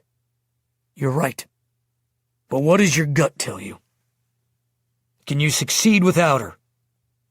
I looked down for a moment, then said, "I don't know. We haven't tried, but looking back over Peru and Taiwan, we wouldn't have succeeded there without her." He was quiet for a moment, then said, "I thought so." He rubbed his chin. "I appreciate your honesty. I'm going to have a talk with her. Thanks for coming by." "Don't mention it." "Michael." "Yes?" "Thanks for being so good to my daughter. I'd be proud to call you my son. Not anytime soon, but maybe one day." "Thank you." I turned and walked out. Mrs. Ridley stood as I came out of the room. "How was it?" "Surprising," I said. She looked at me curiously. "Surprising good or bad?" "I guess we'll find out," I said, and walked out of the house. I wondered what Mr. Ridley planned on saying to Taylor. More interesting? I wondered what she'd say back. Chapter 26. False Bravado. The following afternoon, around 3 o'clock, the dinner bell rang. Austin, McKenna, and I were just east of the horse corral watching Eric and Peggy, our beekeepers, check the hives. They were dressed in white, full-body bee suits, and looked a little bit like space people as they walked between the rows of white boxes. When we first got there, they'd sprayed the area with smoke to calm the bees, but the bees still weren't happy with them poking around and kept swarming them. I was glad it wasn't me, but it was still kind of cool to watch. I did notice something peculiar. The bees were more attracted to me and McKenna than Austin. Actually, more to me than McKenna. It didn't bother me that much, except that I kept killing bees. I'd gotten so electric that any time they got too close, my electricity would zap them. McKenna purposely made herself too hot to land on, which kept the bees from stinging her. Austin noticed the phenomenon too, and immediately created a hypothesis. I think we're seeing an example of electroreception. What's that? McKenna asked. When bees fly, they collect atmospheric electricity in their antennas. When it visits a flower, it deposits that electricity. Bees can detect the pattern of electric fields on flowers and use that information to tell whether or not other bees have already visited the flower. You both probably look like very large flowers to them. How disappointing for them, I said. A few minutes later, the dinner bell rang. Austin checked his watch. That's weird. It's only 3 o'clock. Too early for dinner. Not that it's ever too early to eat. Must be a special meeting, McKenna said. We said goodbye to Peggy and Eric and walked up the hill to the house. Chairman Simon, my mother, and Hervaso were standing on the porch near the front door. They all had somber expressions. Not freaked out or anything, just really serious. I also noticed that 2 of our vans were parked near the side of the house, and things were being carried out to them. What's up? I asked. Just going to the meeting room, Hervaso said. We have an announcement. I looked at my mother. She hugged me but offered no explanation. Only Zeus and Tessa were inside, so Austin, McKenna, and I sat down next to them and waited for everyone else to arrive. Within 10 minutes, everyone came, even Grace, whom none of us ever saw much of. Abby and Jack came in with wet hair. They'd been swimming in the pond. After everyone had arrived, my mother came in looking around for me. I waved to her and she walked over and sat down by my side. I should say that everyone came except Taylor. She wasn't there. But I guess that I didn't really expect her to be. She seemed to have checked out. Not just from my life, but from the Electro clan as well. I can't say that I was happy or sad about her being absent. Seeing her, not seeing her, both were painful. Hearts are weird that way. We quieted as Hervaso and the chairman entered the room. Hervaso shut the door behind them. Thanks for coming, the chairman said. I'll cut right to the chase. We've just got our orders. It's time to go. Even though we knew it was coming, the actual announcement still knocked the collective wind out of us. Not one of us said a word. Hervaso let the announcement settle, then said, We're leaving tomorrow morning at 9. We'll drive to Las Vegas and spend the day, then fly out early the next morning. Yeah, Vegas, Zeus said, slapping hands with Jack. Why Vegas? McKenna asked. That's where the plane is right now. We also thought it might be nice for you to have some fun before you go. You mean the mission isn't going to be fun? Tessa mumbled. There will be 12 of us going on this mission, Hervaso said. Michael, Taylor, Austin, McKenna, Zeus, Tessa, Abby, Jack, Tanner, Ian, Nichelle, and me. Grace will be helping from here. If all goes well, we'll be coming back with 16. Excuse me, I said, raising my hand. But Taylor won't be going. Yes, I will, Taylor said. I looked over. Taylor was standing next to the door. Hervaso slightly nodded to her, then turned back to us. So we've got an even dozen. Bring your bags with you to breakfast tomorrow. We're traveling light, so take only what you need. Breakfast will be ready at 8 and we'll be leaving at 9 sharp. So say your long goodbyes tonight. Everyone get some good sleep. We need you sharp and well rested. And over the next 2 weeks, that's not a luxury you're going to get enough of. He took a deep breath. All right, Electro Clan. You're dismissed. I looked back over to where Taylor had been, but she was already gone. I turned to my mother. Her eyes were filled with tears. You knew it was time? I asked. They just told me. She brushed a tear from her cheek. It's going to be okay, I said. We'll be back in a few weeks. I think we both knew it was false bravado, but she nodded. Of course. Just a few weeks. She gave me a hug. Just be careful. I looked at her for a moment, then forced a smile. I'm always careful. Besides, what could go wrong? Chapter 27. A proper send-off. In spite of Hervaso's counsel, none of us slept much. Jack, Zeus, and I played Texas Hold'em until 3 a.m. 5 hours later, we carried our bags up to the house. As we trudged up the hill with our packs slung over our shoulders, we could smell the wafting sweetness of bacon and syrup. "Waffles!"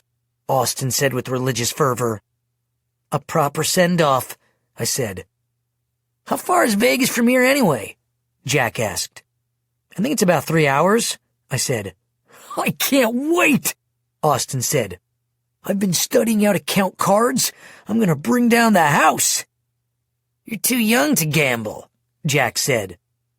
Austin thought a moment and then said, "That's okay. I'll just tell some adults how to play."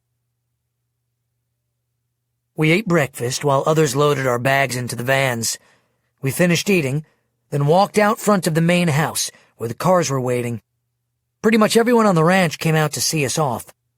Peggy handed Austin, McKenna, and me a piece of honeycomb from their previous day's foraging. "The bees send their love," she said.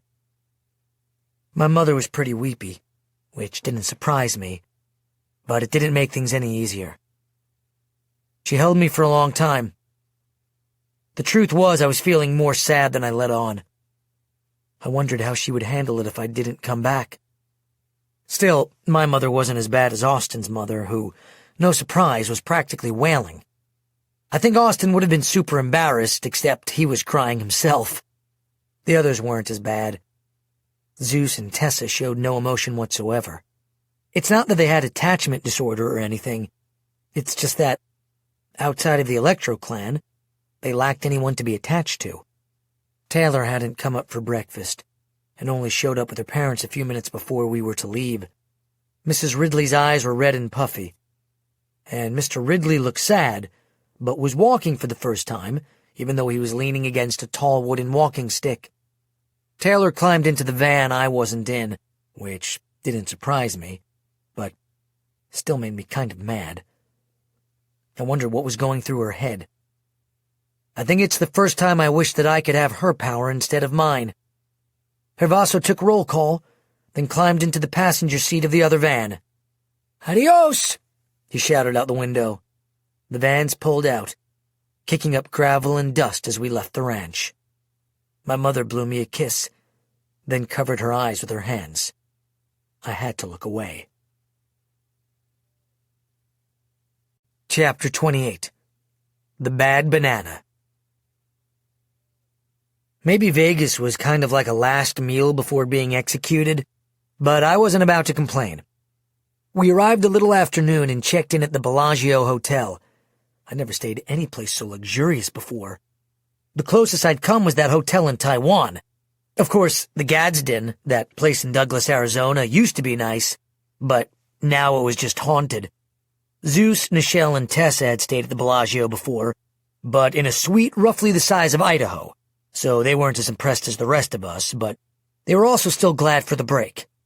Hervaso gave us $1,000 each and sent us off with a stern warning not to talk to strangers. Austin, McKenna, Taylor, Ian, and I went to the David Copperfield magic show, something Austin had always wanted to do. I didn't sit next to Taylor. It felt strange to not touch her or hold her hand. It was as strange to have lost that privilege as it had been to initially have it granted. Ian kind of ruined the show for us because he kept telling us how the tricks were done. We had to leave the show early because someone noticed us glowing and pointed at us. Everyone thought that we were part of the show. David Copperfield even took a bow for it. Afterward, we ran into Hervaso in the casino, and Austin gave him $500 and got him to play cards for him. They kept playing until Hervaso had won more than $5,000 and quit because he was drawing too much attention. Austin took his winnings and bought a gold bracelet for McKenna, and still had enough left to stop in M&M's World and load up on a couple of $100 of chocolate for the ride to Taiwan. Still, Taylor stayed close to McKenna.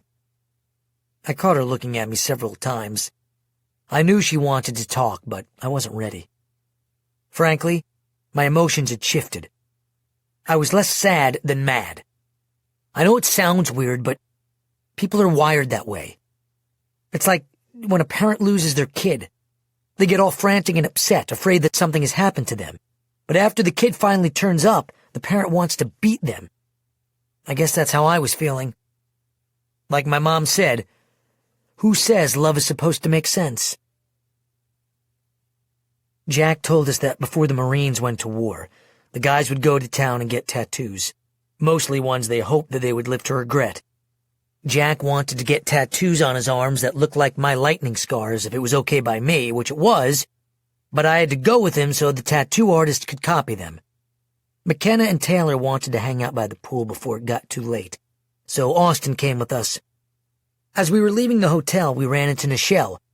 When she found out we were going to a tattoo parlor, she wanted to come, even though she already had like 20 of them.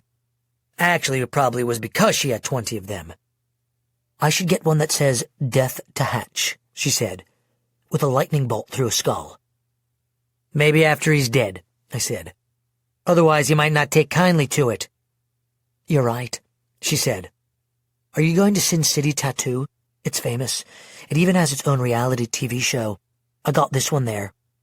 She lifted her shirt just above her belly button to show the words in black Gothic letters, "Not all who wander are lost." Nichelle actually had a pretty great stomach, something you never noticed with the loose clothes she always wore. Jack looked up. Nah, I'm taking this guy's recommendation. He had killer ink.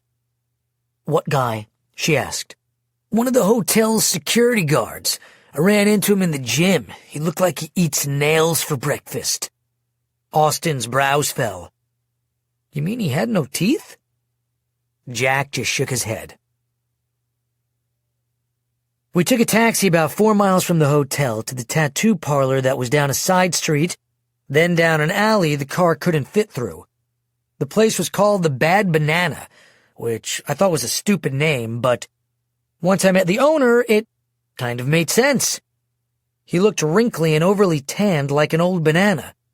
He also looked like he hadn't bathed since Bush was president, and he had like 7 teeth. He noticed Nichelle first and commenced to hit on her. What you need, babe? I got a special for the ladies, as long as it's on lady parts. Save it, she said. We're here for the Marine wannabe. I want my arms to look like his, Jack said, pointing to my arms. Can you do that? The dude stared at my arms. Those are some nasty tats. Where'd you get that ink? Mexico, I said. Mexico, he repeated. The only thing I get from Mexico is the runs. Nichelle slowly shook her head. Wow. You've got class written all over you. In ink, the man replied, mistaking what she said as a compliment. Well, Jack said, can you?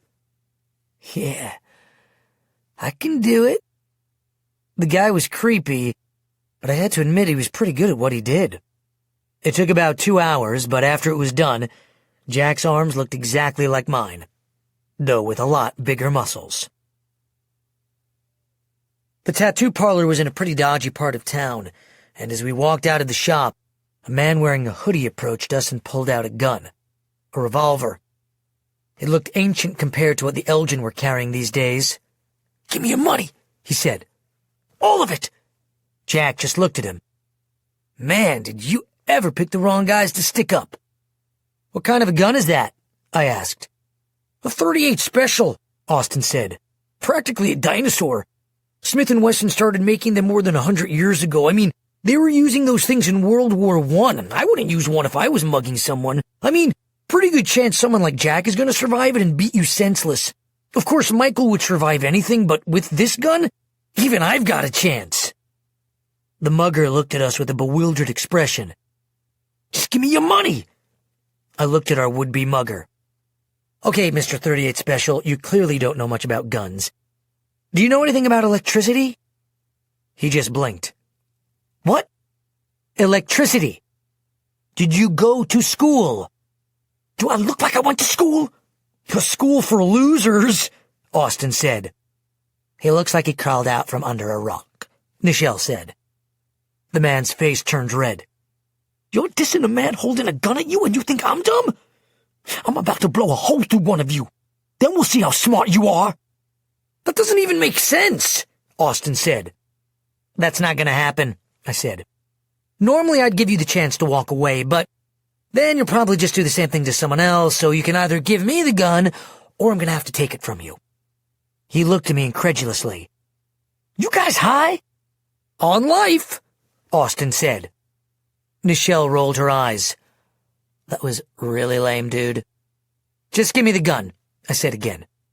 Take it, he said, his finger moving a little on the trigger. I shrugged. If you say so. I blasted him up against the wall of the building behind him. His gun went off from the pressure of my pulse, but the strength of my pulse stopped the bullet in midair. The man fell to the ground. After everything had settled, Austin reached over and picked the bullet up off the ground. He wasn't as dumb as we thought. Hollow points. That could have done some damage. Still dumb, Nichelle said. Jack squatted down and checked the guy's pulse. He's still breathing. I picked up his gun. I held it by its barrel and focused my energy to the palm of my hand. The barrel bent like rubber. That's not going to work again. I tossed it back down onto the ground next to the mugger who was still unconscious. You just melted it, Jack said. Holy crap, Austin said. It's a high-alloy chromium molybdenum steel. You melted it like ice cream. I didn't know you could do that. Neither did I. You know what that means? I turned and looked at him. Yeah, it means I'm still getting more electric. Chapter 29. Real Love. After the tattoo place, we stopped for ice cream at a Cold Stone. Then I went back to my room to take a nap. About an hour later, Austin woke me as he came back into our room. I think there had been quieter entries at Walmart stores on Black Friday. I groaned out in frustration. Really, man? I was sleeping. Sorry, dude. I didn't know you were sleeping. What time is it? I asked, rubbing my eyes. A little after 8, almost time for dinner. Where have you been? Just hanging down at the pool with McKenna and Taylor. He walked over next to me. Are you ever going to talk to Taylor again? I don't know. Ever's a long time. She's really upset. Yeah, I said. Been there. Austin suddenly nodded. Oh, I get it. It's payback. Let her stew in her own juices. Awesome! I glared at him. I'm not letting her stew in her own juices. I'm not trying to hurt her. Oh, he said, looking confused. Well, you're still doing a good job of it. He went into the bathroom and turned on the shower. For the first time since Taylor broke up with me, I felt like I was the mean one. Austin and I met up with everyone for dinner at Prime, an expensive steakhouse in the Bellagio. It had large floor-to-ceiling windows that opened to the fountains outside. Hervaso told us not to worry about the price and just go crazy with our orders, so we all did. I ordered a caviar appetizer. I didn't like it, but I've always wanted to know what the big deal was with eating raw fish eggs. The dry-aged bone-in ribeye steak, truffle mashed potatoes, and a creme brulee for dessert. Austin, Zeus, and Jack had even more than I did. I looked at the prices on the menu, and just my meal alone was more than $200. I figured that we wouldn't be eating much for a while. And if this was going to be our last real meal, it might as well be epic. Taylor was quiet throughout dinner. At one point we made eye contact. As we looked into each other's eyes, I suddenly saw my friend again. And the thing is, you can't hurt a friend without hurting yourself. I wanted to take her pain away. Most of all, I finally wanted to be with her more than I wanted to punish her for hurting me. I guess that's a sign of love. Maybe it's a sign of maturity, too. After dinner, Taylor got up to leave. I stopped her outside the restaurant's front door. Taylor. She stopped and turned to me. She looked anxious. Would you like to go for a walk? She didn't speak, but nodded her head. All right, let's go. I didn't take her hand, at least not at first. Things were still awkward. We walked out to the main Vegas drag. Even though it was night, we didn't have to worry about our glows, as it was practically like day, bright with the million-watt jungle of Vegas casino signs.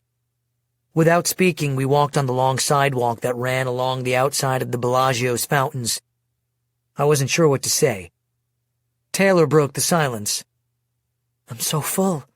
"Yeah, I ate way too much." "It felt kind of good." "I know, right?" Silence. "How was the pool?" I asked. "It looked kind of crowded." "Good. Mostly good. There was this creepy guy in the hot tub hitting on us, so McKenna heated the water up to like 130 degrees until he fled. It was funny watching him squirm as it got hotter. He didn't want to act like it was too hot for him because we were just sitting there." "How did you stand the heat?" Abigail took away the pain. "It was cool. I mean, I kind of got burned, but it was totally worth it." "You could have just rebooted him and told him to leave." "I don't think there was much there to reboot." I smiled and she said, "I heard you had a little excitement." "A little," I said. "Who told you?" "Jack told Abby, Abby told McKenna, McKenna told me. The usual network." "Yeah, some dude pulled a gun on us." I melted it. It's kind of amazing. A year ago, that experience would have been traumatic. Now it's practically boring you. Do you think Superman gets bored beating up bad guys? We both leaned against the stone ledge separating the sidewalk from the fountain. "I'm not Superman." "No, because there's no such thing as Superman. But there is such a thing as you. Think about it. The whole world is obsessed with superheroes, and you're the real thing. How does that feel?"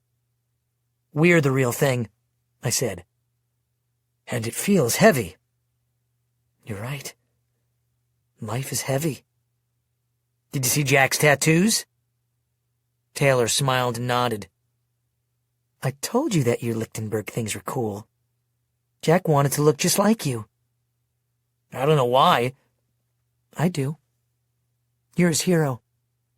He wants to be just like you." I looked at her. "Jack?" "Yeah, right." "Of course he does. He looks up to you. We all do." Her expression turned more serious. "Especially me." I just looked at her. "Michael, I'm really sorry." She looked into my eyes. "Will you please forgive me?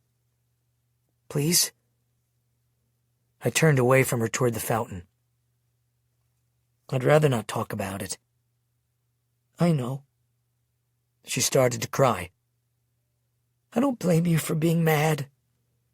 "Are you reading my mind?" "No," she said. "I can see it." I took a deep breath and turned back.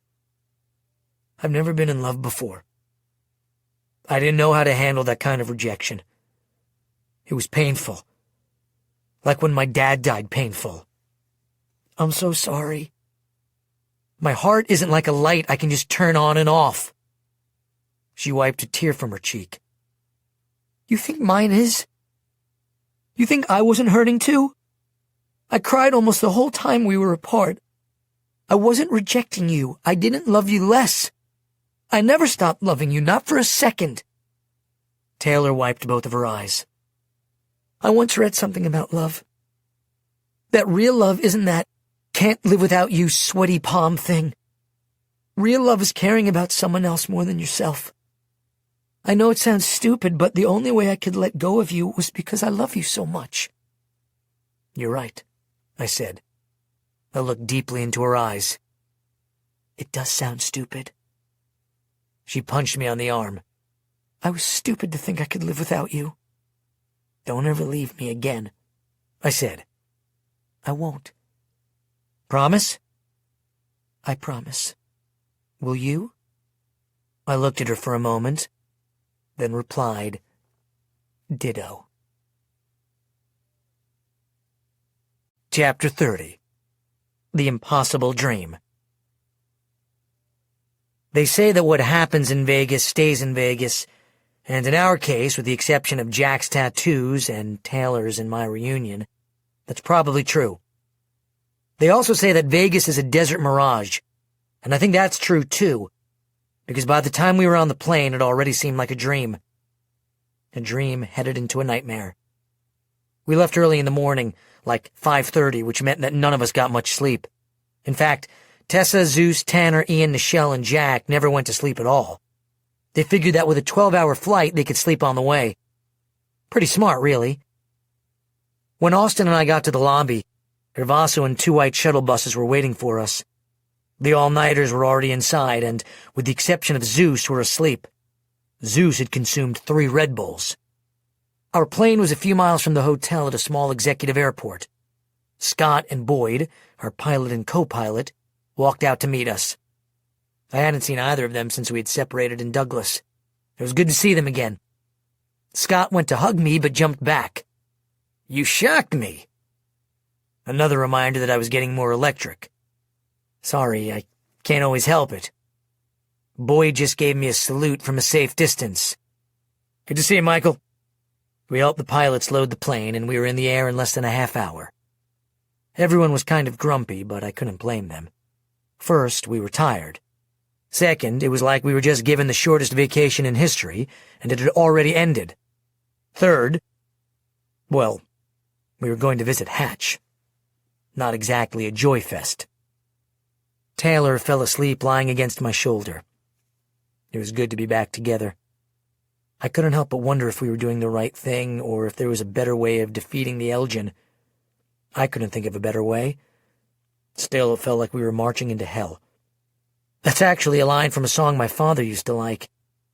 Ironically, maybe appropriately, the song is called The Impossible Dream.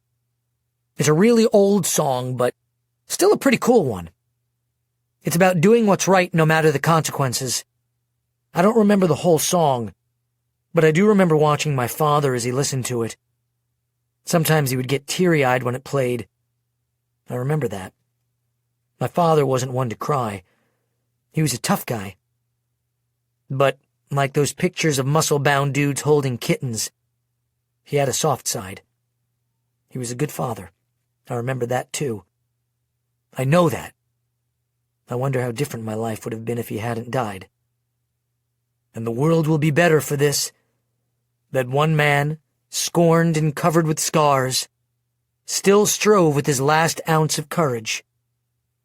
I suppose I was living out my father's impossible dream. The truth was, my heart hurt. Something told me that I wasn't going to come back from this trip. That's the main reason why I couldn't let Taylor read my thoughts, and why I finally learned how to stop her from reading my mind. It's a kind of pulse I focus around my temples, like jamming a radio signal. Still, it takes effort and concentration, and I was just too tired to worry about that kind of crap right then. I had too many other things to occupy my mind. Way too many things.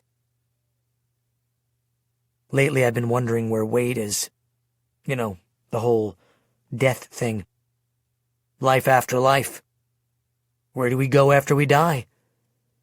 Or is this it, and when we're done, we're done? I don't know.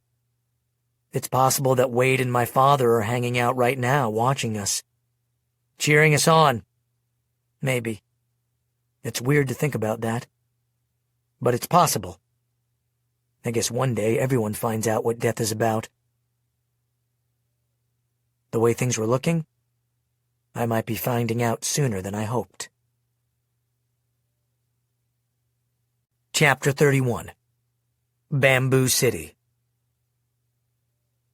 Our plane stopped in Tokyo on our way to Taiwan. Tanner and Tessa tried to talk Gervaso into letting us stay for a few hours to get some decent sushi. Their favorite restaurant sends sushi around on a conveyor belt. Sounded kind of fun, but Gervaso wasn't going for it. He said we had a strict schedule to keep, and we needed to be ready for Welch. Gervaso said, "It's like this. Imagine a group of hunters on horseback with dogs chasing a fox. We're going to ride in and scoop up the fox. Best we're not eating sushi in Tokyo when the dogs tree it." Pretty good story, I thought. The sun was setting as we landed in Taiwan. It wasn't the same place we'd landed before. This time we were north in Taipei. As we got off the plane, we saw a familiar face. "Ben!" Taylor shouted. "Huan Ying, Benjamin," he said. "Welcome, my friends." We took turns embracing him. He looked surprisingly well considering all he'd been through since we'd last seen him, mainly evading the Taiwanese police and military. "I was so pleased to learn your mother and friends were safe at the ranch," he said to me. "So were we," I said. I hesitated. I remembered that we weren't supposed to speak the word Elgin in public. They destroyed the ranch. It was burned to the ground. "Yes, I was told. But our friends were saved." "Yes, they were saved." "Now you have a new mission. There are many of the enemy in Taiwan right now. Too many. They are working with the Taiwanese army and the Taiwanese police to find the man." "Do you know where he is?" I asked. "He is south of us. I do not know exactly where, but we know the city. Tomorrow he will contact us and we will rescue him and get him out of Taiwan." "What city?" Austin asked. "It is near the city of Changhua." "Changhua," Austin repeated. "Also called Bamboo City and the county seat of Changhua County. Well known for its landmark, an 85-foot-tall statue of Buddha. It was once home to the Babuza Aboriginal tribe and was owned by the Dutch East India Company." Ben looked at me. "How does he know these things?" I shrugged. "He's Austin." "Yes, he is awesome." I didn't correct him. "When do we go to Changhua?" "I will drive you there tonight."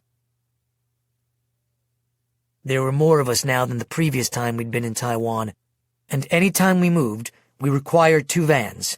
Ben drove one, Hervaso the other. We kept together, with Ben in front leading the way. The drive to Changhua was about 2.5 hours along the western coast, and it was late at night when we arrived. "What hotel are we staying at?" McKenna asked. "No hotel," Ben said. "House." The house Ben took us to was on the outskirts of Changhua and surrounded by rice paddies. It looked more like a building than a residence, which is common in Taiwan. It was 3 stories high and made of concrete covered with tile. It was part of a complex of a dozen similar structures, though only 2 of the buildings looked occupied. "We are here," Ben said. "Please, be quiet. We do not want neighbors to notice so many people, especially foreigners." Without talking, we got our bags and went inside. Ben switched on just one light on the main floor, leaving most of the room dark. The place didn't really look lived in. The only furniture on the first floor was a table with 4 chairs, a computer desk, and a file cabinet. "Girls on second floor, boys on third floor," Ben said. "Hervaso, there's a room there for you and me." "Thank you," Hervaso said. We all walked up one flight to where the girls were staying. I kissed Taylor goodnight, then went up to the 3rd floor with the rest of the guys. Unlike the girls' level, there were no beds, just thin woven bamboo mats laid over the marble tile floor. "Nice," Tanner said. "Nothing like sleeping on a rock floor." "Beats cell 25, Zeus said. "Hell beats cell 25, I said. Tanner frowned. "How is that supposed to make me feel better about sleeping on a rock floor?" Like the safe house we'd stayed at in Kaohsiung, there was a stairway that led to the roof. I guess that's pretty common in Taiwan. People don't hang out on their roofs in America so much. I'm not sure they do in Taiwan either, but at least you have that option. I claimed a mat by throwing my bag onto it. Then Jack and I went up onto the roof to look around. The night air was cool and moist, and even though it was dark, we could see the silhouette of the 85-foot Buddha sitting on a mountain in the distance. Neither of us spoke for a while. Then Jack said, "I can't believe we're back here." I continued looking out into the horizon.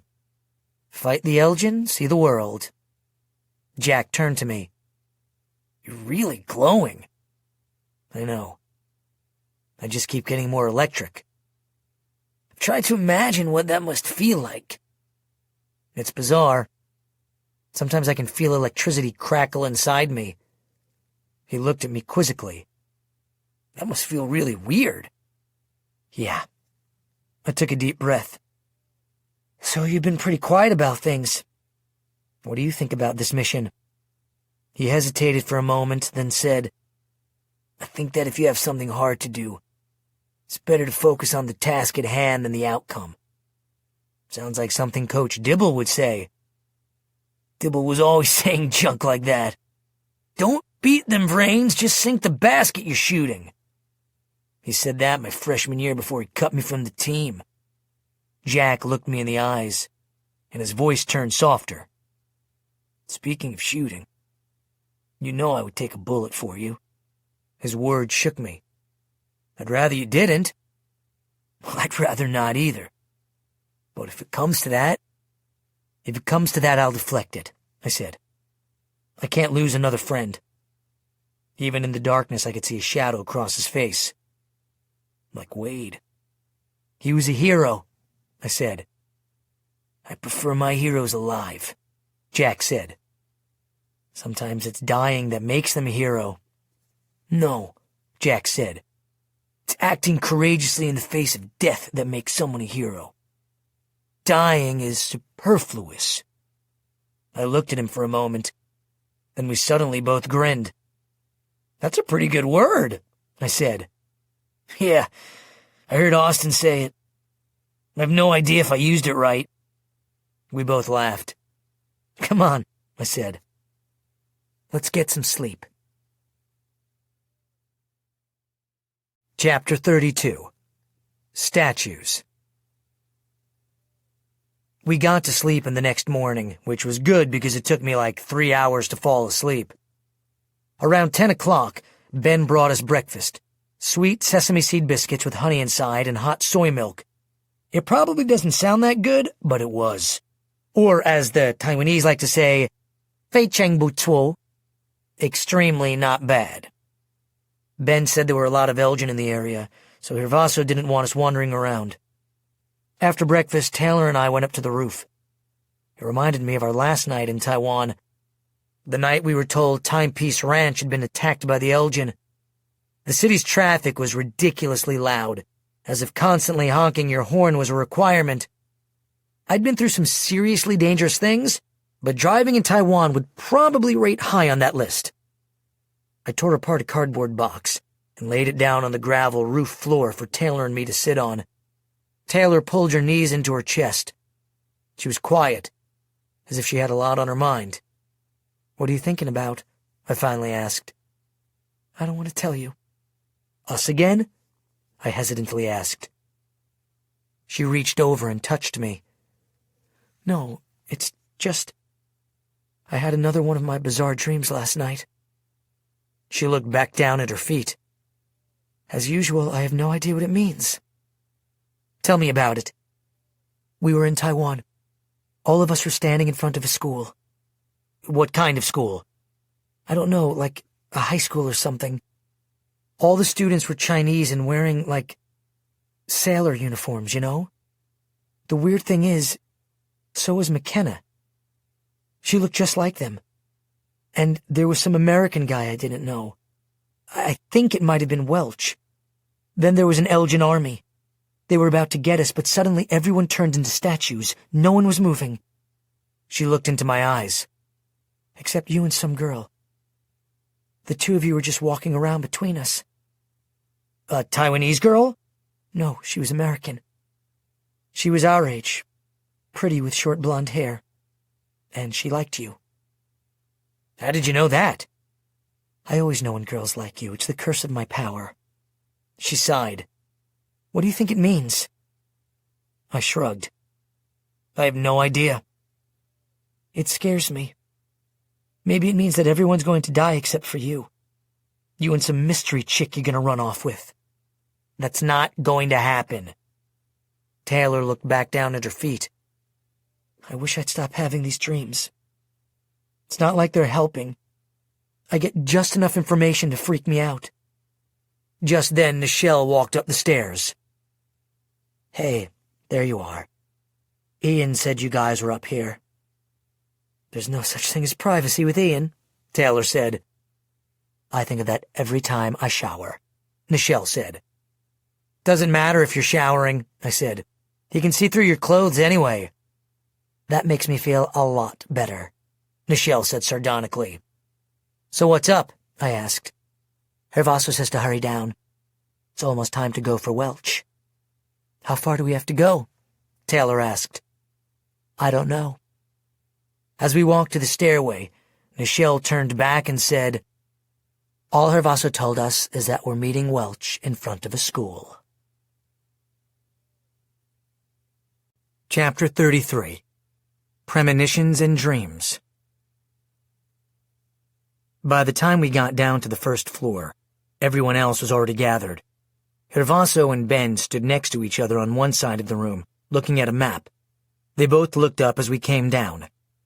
We're here, Nichelle said. That is everyone, Ben said. All right, Hervaso said, looking around the room. Everyone listen up. I just got off the phone with Welch. He's ready to surrender to us. Now this might be tricky. We know that the Elgin are in the area. Ben has seen them, and Welch said they've been tracking him for some time now and they're getting close. Keep this in mind. Our number one priority isn't rescuing Welch. It's to make sure that this isn't a trap. That's why we're meeting in a public place. The plan is to meet in front of the Chengong High School, near the center of town. As soon as the bell rings, the students will flood the front of the school to go home.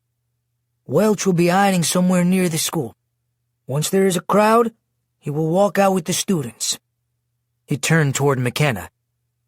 McKenna, we have a high school uniform for you. You will blend in with the rest of the students. Taylor shook her head. It's just like my dream. I frowned.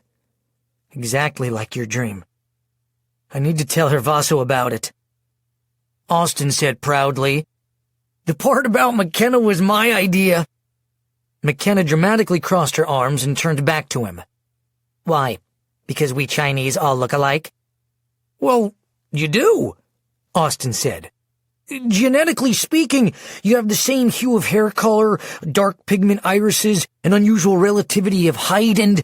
McKenna glared at him. But not you, he said. You are 1 in a billion. McKenna smiled. He's getting so much better, Taylor said softly. Hervaso continued. McKenna, you will find Welch and lead him back to where we are waiting. That way we are in charge of the situation. If Ian or any of us sees anything suspicious, we'll call off the mission and leave Welch to himself. He looked at his watch. We have 1 hour and 48 minutes until the bell rings. McKenna's uniform is on its way. We leave in 1 hour. We won't be coming back here, so get your things packed up and have them waiting by the door. Once we have Welch, we'll be going directly back to the airport to leave the country. Any questions? Tanner raised his hand. If we don't rescue Welch, are we still going to try to steal the jewel? Hervaso looked at him. As of now, the plan is to steal the jewel no matter what. Even if it's impossible? Hervaso looked angry. Of course not. None of us has a death wish. Now go get your things. You're dismissed. As we turned to walk away, Austin said, I wish Tanner would keep his mouth shut. Tanner overheard him. Maybe I'm trying to save your little life, Einstein. Knock it off, I said. Why did you even come? Zeus asked. Yeah, Tessa said. If you're already chickening out, you should just go home to your family. Tanner looked at us all sadly, then said softly, You guys are my family. He turned and went up the stairs alone. None of us knew what to say to that. An hour later, we all met back downstairs. McKenna was dressed in a schoolgirl uniform that looked like a sailor outfit, a navy blue skirt, knee-high white stockings, and a white blouse with a broad blue and white collar with a matching navy tie. There were Chinese characters above her left breast, presumably the name of the high school. She didn't look happy about being in uniform. If anyone says anything, I'll melt you, she said. Austin shrugged. I think you look cute. I walked up to Hervaso. I need to tell you something. Alone. All right? We walked into his bedroom and he shut the door. What's up? This is going to sound a little weird, but Taylor's been having these premonitions that come true. What kind of premonitions? Like, she had a dream that Timepiece Ranch was attacked by fire-breathing dragons just before the Elgin torched it. She also dreamed that her father was shot by deer hunters the day before it happened. Hervaso looked at me with concern. Did she have a dream about what we're doing today? Yeah. She dreamed that we went for Welch in front of a school and that McKenna was dressed up like one of the students. Just like we were planning. Yeah. Did she see anything else? The Elgin found us. Hervaso looked even more concerned. How did her dream end? This is the part that was most weird. She said that suddenly everyone was frozen like statues. Everyone but me. Frozen? As in dead? She didn't say dead. Hervaso looked down a moment to think. When he looked back up, he asked, What do you think we should do? I don't know. We need Welch. Yeah, we do. Neither of us spoke for a moment. Then I said, I just wanted to warn you that we need to be careful. If her dream is real, we're going to run into Elgin. He slowly nodded. All right. Thank you. I'll keep Ian especially close. He took a deep breath. Now we better go. We're running out of time. We climbed back into the same vans we had arrived in and quickly drove off. How far to the school? I asked. Not far, Ben said. Maybe just 15 minutes? 15 minutes, I repeated. I wondered if we were driving into a trap. Chapter 34. Success High School. The traffic was relatively light as we made our way downtown. When we were a block from the school, Ben said, There's a school ahead of us. We are going to first drive past the school. He hesitated. No, past the school. Then drive around the block and park the van on the north side of the school. Hervaso will park across the street near the Yinghang. The what? I asked. The bank, Austin said. As we continued ahead, I looked back to see Hervaso turn left into the bank's parking lot. A moment later, we passed a 4-story, ivory-colored stone facade building in the middle of the block. That is the Chengungai Sui, Ben said. Success High School. I hope it is, McKenna said. I looked around but saw no one other than the people walking on the sidewalk in front of the school. I turned to Taylor. Look familiar? She frowned. This is the same place. Ian sees nothing, Hervaso said over our radio. Okay, Ben said. We drove past the school, then took a right on the next street, drove to the corner, then took another right, driving past the back of the school. The grounds were empty. No sign of Elgin, at least. A moment later, Ben pulled the van up to the north side of the school. He killed the engine and looked back. McKenna, the bell will ring in just 6 minutes. Are you ready? Yes, sir. Welch is tall and the only American, I think. He will stand next to the flagpole. It is past that food truck. He pointed to a large white truck parked to the north of the school's front doors. It had Chinese writing on it. He is wearing a light blue shirt. When you see him, do not look at him. Just walk past him and tell him to follow you. Wait, we're not sending her alone, I said. Yes, that is the plan. It is most safe that way. It's not safest for her, Austin said. That's not going to work for me either, Taylor said. I'm going with her. But they will see you, Ben said, his voice rising. That is why we have McKenna in a uniform. We won't be with her, I said. We'll just keep in the background. You are not Chinese. You will stand out. Ben glanced at his watch. We're almost out of time. I slid open the van door. Ben, it's okay, I promise. Ben looked frustrated but helpless. I do not like this. Do not get caught. You have 30 seconds until bell. 20 seconds. 10 seconds. The school bell rang. McKenna, go now! McKenna glanced at Austin. Wish me luck. "Good luck," Austin said to her. The front doors of the school opened, and students dressed in matching uniforms poured out like water. McKenna was dressed exactly like them, and we quickly lost track of her, which I suppose was the point. We continued walking toward the flagpole. I felt like a salmon trying to swim upstream against the current of kids. Ben was right. We didn't look like them. Still, we were lost in the sheer number of bodies. As we got closer to the school, I saw a tall American man walking out from the shadow of the school. I don't know where he came from, but seeing him gave me chills. He was taller than I expected, more powerfully built. He wore slacks and a light blue short-sleeved linen shirt. He fell in with a stream of students that were walking toward an aluminum flagpole with a Taiwanese flag. He suddenly stopped, casually looked around, and then began walking toward us. "There's McKenna," Austin said. "They must have connected. She's about 10 feet in front of him." "Keep your eye on her," I said. "Look at him," Taylor said. "It's like looking at the devil." "Hatch is the devil," I said. "Welch is just his henchman." "His chief henchman," Austin said. "The right hand of the devil." He turned to me. "Do you think it's a trap?"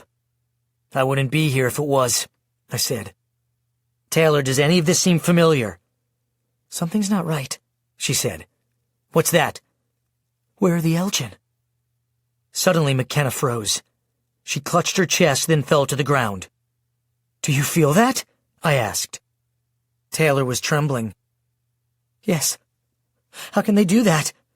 "What is it?" Austin asked. Taylor looked at him with pain in her eyes. "Resets!" Chapter 35. Finders Keepers. Apparently the Elgin had developed a new way to reset us without darts or boxes. "This just keeps getting better," I mumbled. McKenna dropped to her knees, then fell to her side on the asphalt, moaning and clutching her ribs. 3 Taiwanese policemen walked up behind her and Welch. "Cops!" Austin said. I'm pretty sure that Welch didn't see the police as he stopped to help McKenna. "They're after them," Austin said. "We've got to help her." "We're walking into resets," Taylor said. "We'll be worthless." "They won't affect me," Austin said. "I think I can do it," I said. "I'm getting so electric. Go tell Ben to call Hervaso." "Okay." As Taylor ran back toward our van, Hervaso and his group began moving toward Welch as well. "Ian must have already spotted them," Austin said. "We'll need help," I said. "Especially Jackson Hervaso's. Let's go." Austin and I ran toward McKenna. When we were about 20 yards away from her, the back door of the food truck we were hiding behind slid open. More than a dozen Elgin guards jumped out the back. "This way," I said. We dropped to our hands and knees, and Austin and I crawled under the truck toward McKenna. "Deja vu," Austin said. "Just like Peru." We stopped at the back of the truck just a few yards from the Elgin guards. Then, 2 other guards, one of them in the uniform of an EGG and wearing a mind helmet, walked up from a different direction. He took out a gun and held it to Welch's head. "Did you really think you could escape us?" Welch said nothing. The other Elgin guard was dressed in the uniform of a zone captain and also wore a mind helmet. He pointed a gun at McKenna. "Tell your friends to give themselves up." In spite of her pain, McKenna said, "Tell them yourself, loser." The guard took a small control from his pocket and turned the knob. McKenna screamed out. "I can make it worse," he said. Austin started crawling forward. "What are you doing?" I whispered. "I've got to stop them." He stood and ran toward them, waving his arms. "Stop it! Leave her alone!" "That was stupid," I said. The guard with an amused expression pointed his gun at Austin. "You must be Austin." "Let her go!" Austin shouted. "This isn't catch and release," he said. "It's finders keepers. Now kneel down next to her or I'll kill you both." "Yes, sir," Austin said as he knelt on the ground. I watched the rest of our group slowly creep forward. I had no way to warn them about the resets. "They're coming, sir," one of the guards said. "We've got them covered," the first guard replied. That's when I saw the full regiment of guards coming from outside the school grounds. There were at least 100 of them. It was a trap, and we'd walked right into it. When Hervaso's group was within 30 yards, all the electrics fell to their knees. I could feel a wave of resat wash over me, powerful enough to jolt me, like a slipped dental drill, but just for a second. It didn't stop me. "You are completely surrounded!"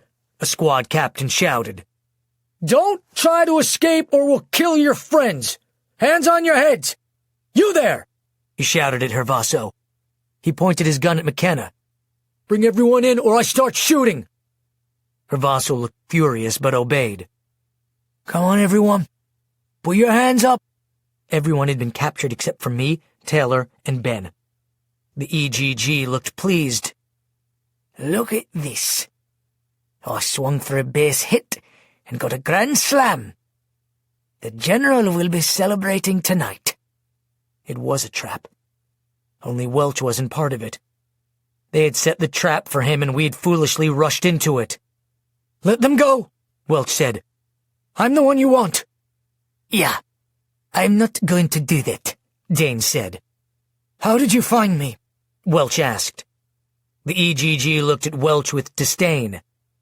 "It wasn't easy, after you sent us on all those goose chases with your different phones. But in the end it was your cleverness that was your undoing. It occurred to me that you might still have more phones. We traced the phone we captured back to the shop in Kangshan where you purchased them. And with a little persuasion, we got all the phone numbers you had. Then I programmed our systems to look for the ones you hadn't used yet. The very second you activated one, we were notified. It still took a while to find you, since you don't stay in the same place long. By this time we were close, just patiently waiting." "So now what?" Welch asked. "General Hetch will be so happy to see you." He looked around. "All of you." "I thought there was a death order," Welch said. "There is, but I couldn't exactly open fire around all these school children. We might accidentally hit a few of them, and you know what kind of negative press that would generate. So we're going to take you back alive, and I'm going to give the General the pleasure of—" Danes froze mid-sentence. Actually, everyone around him froze. Welch, the students, the guards, everyone on the entire street. A car driving by slammed into a stopped car, and cars began stacking up behind them. A stuck car horn blared. Everyone was frozen, except for me. My electricity just amplified. It took me a moment to realize that I wasn't the only one unaffected. A young blonde woman about my age walked confidently through the midst of the people, looking as calm as if she were walking through a museum statuary. As I climbed out from under the truck, she turned and looked at me. She wore a large smile on her face. "Michael Vey, I presume. I wondered if it would work on you." I intensified my electricity. "Who are you?" "Don't shock me," she said. "We're on the same team." "I know my team. I don't know you." "But I know you, and I'm a huge fan. My name's Cassie. The voice sent me." Chapter 36. Cassie. "We've got to turn off the resats," I said. "It's coming from those two," Cassie said, pointing at the EGG and the zone captain. I walked over and pried the reset devices from their frozen hands as they just stared at me helplessly. I pulsed hard enough to make the resats blow, then tossed them onto the ground. "Where's Tessa?" Cassie asked. I looked around. Tessa was frozen next to Zeus. "She's over there," I said, pointing to her. "I'm holding a lot of people right now. I could use a little help." "She's the one with the light red hair." "Of course," Cassie said. "I've only seen pictures of her, but she was a lot younger in them." Cassie reached out toward Tessa, who suddenly moved, falling over. "Okay, that hurt," Tessa said, getting to her feet. "I'm sorry, I just froze everyone until I could figure out who was who. Could you give me a hand?" Tessa's eyes narrowed. "Who are you? And how do you know what I can do?" "I'm with The Voice, ElectroClan 101. I know everything about all of you." She looked back at me. We need to hurry this up. People are watching. I glanced at the buildings around us. People were hanging out their windows, pointing. Okay, I said. I looked in E.G.G. Daines's frightened face. He could only move his eyes. I lifted my hand in front of him and let my electricity spark loudly. I could just electrocute you, I said, and be done with you. That's what you or Hatch or the rest of you Elgin losers would do, isn't it? He blinked. But there are better ways of dealing with Elgin. I turned back to Cassie. Unfreeze the rest of my people. No problem. Suddenly, everyone started moving again. Austin groaned out as he fell over to the ground next to McKenna. I helped them both up. Are you okay? I asked McKenna. She looked to still be in pain, but nodded. It just took the wind out of me. Cassie said, Michael, is that Taylor? I looked behind me as Taylor and Ben ran up to us. Yes, and Ben. I know Ben, she said. When Taylor was at my side, Cassie extended her hand. It's nice to meet you, Taylor. I'm Cassie. I'm with The Voice. Hi, Taylor said, looking at her warily. Hello, Cassie, Ben said. Benjamin, what's up? Same old crazy. She laughed. It's like she'd forgotten we were in the middle of a crisis. Taylor, I need your help, I said. I removed Daines's and the zone captain's mind helmets. Not surprisingly, neither of the men seemed very happy about this. I think they would have bitten me if they could. Definitely would have. I turned back to Taylor. Remember what you did to the hunters? Yes? Do it again. Scramble them. Permanently. With pleasure. Taylor looked at Daines, then reached her hand out until it was an inch from his forehead and concentrated. In spite of his still being frozen, he began to tremble. When Taylor finished, the look in Daines's eyes was different. Vacant. Taylor touched his shoulder, then turned back to me. We don't need to worry about him anymore. He doesn't even know his own name. As long as we've got a blank slate here, you might as well program him, I said. For what? Something peaceful. She nodded, putting her hand back out. After you are free, you will buy all the men in these black uniforms and ice cream, then take them to the beach to play volleyball. It's a lot of fun. Fun, he said, sounding like a robot. Now him, I said, looking at the zone captain. The zone captain looked terrified. Somehow he got a word out. Freak! That's not nice, Taylor said. I'm not a freak, but I used to be a cheerleader. That was kind of freaky. She put her hand just an inch from the Elgin's forehead.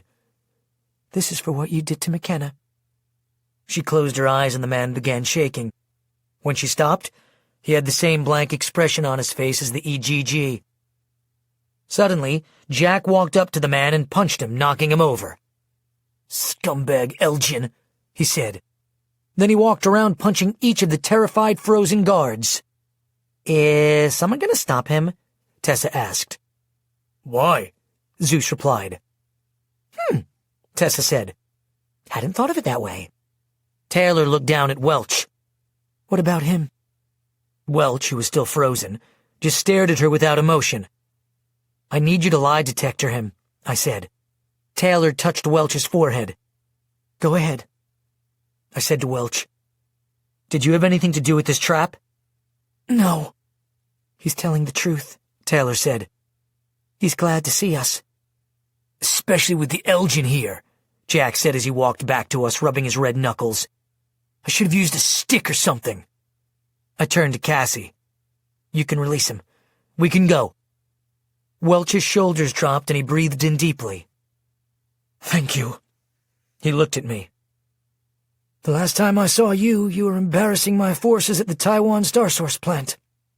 You were at the plant? I was in charge of protecting the plant and catching you.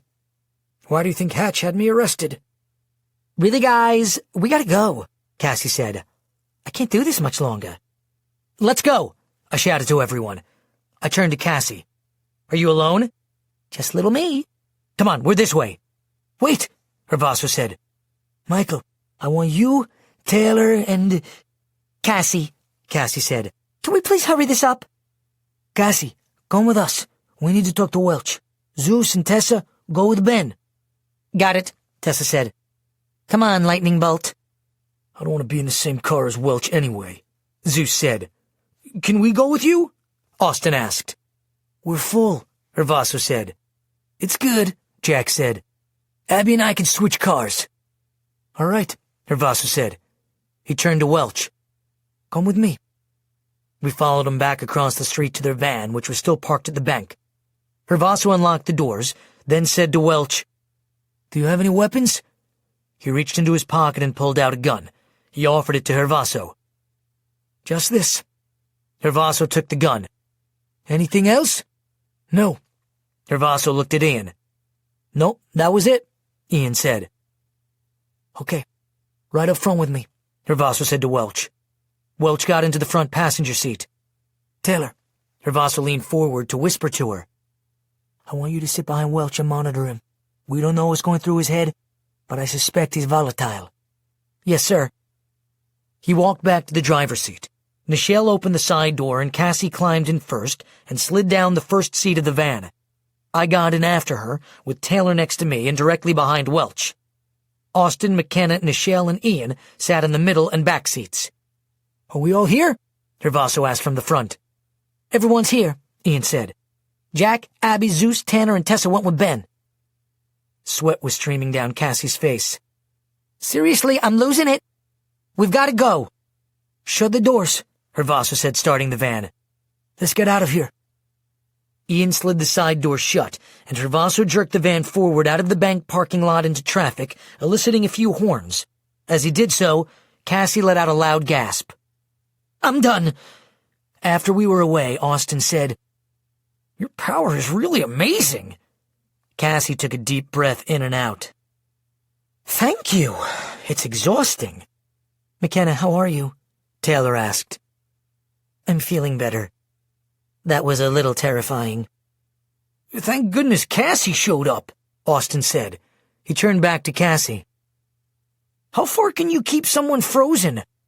Just one person? Yes. About 2 kilometers. A little more than a mile. If it's a lot of people, it depends.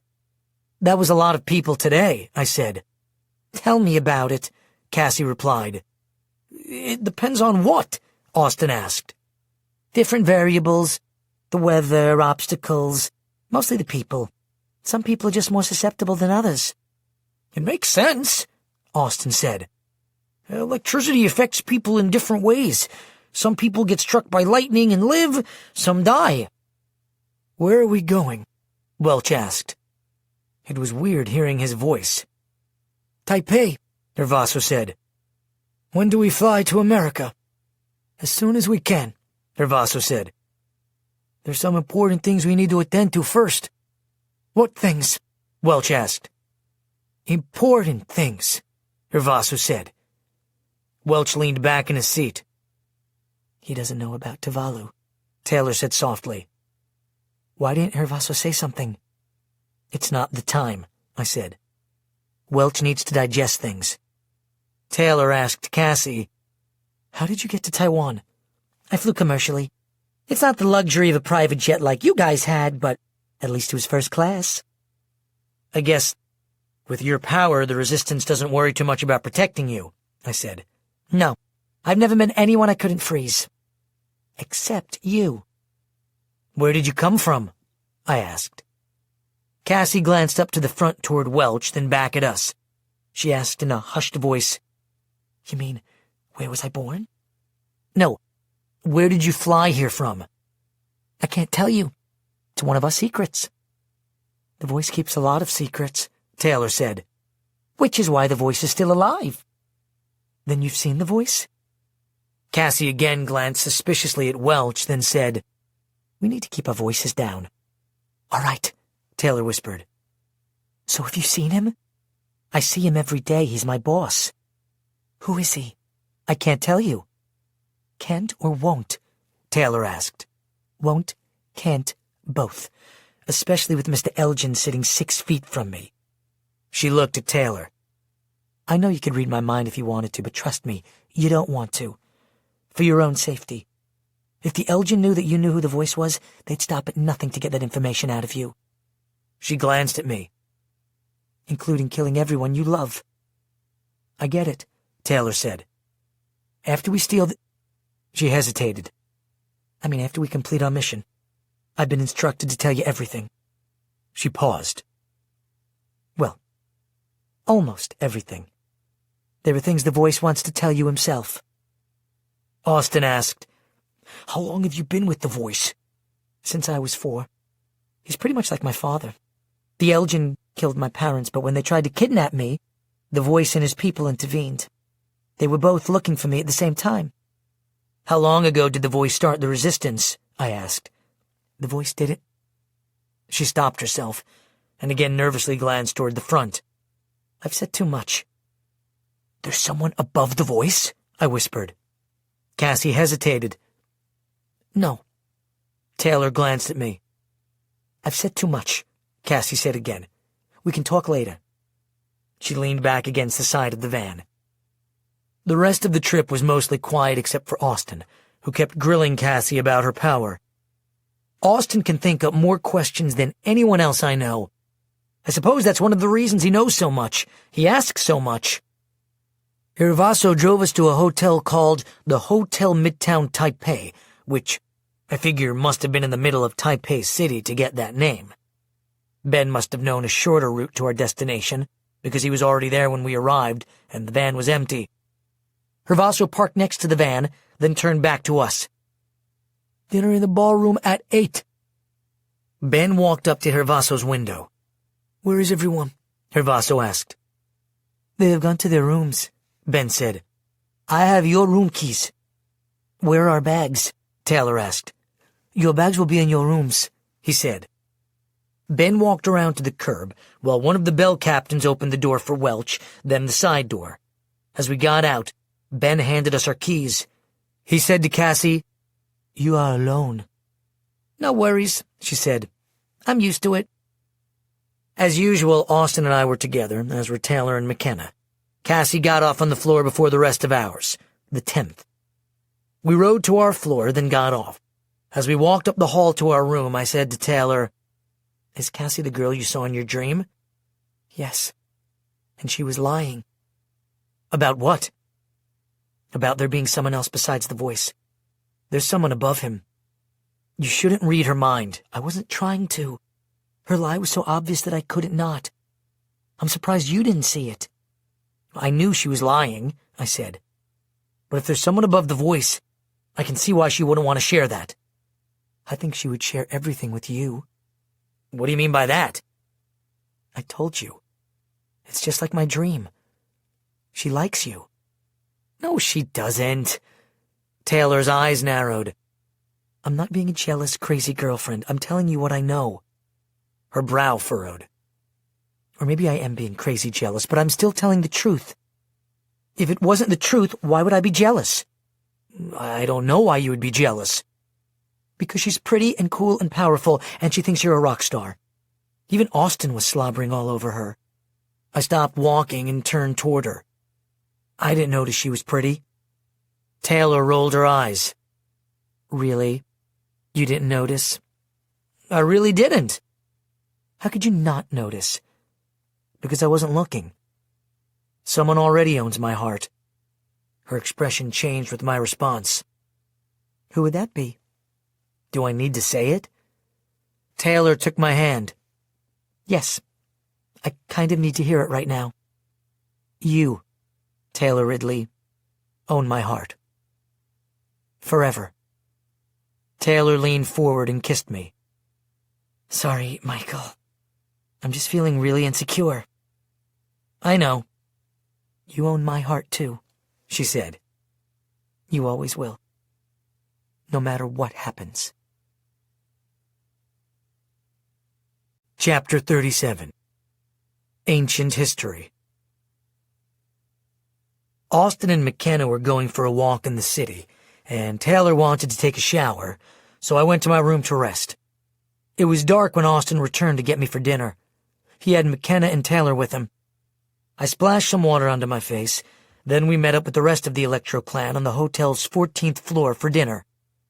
The dining room was modern and clean and took more than half of the entire floor.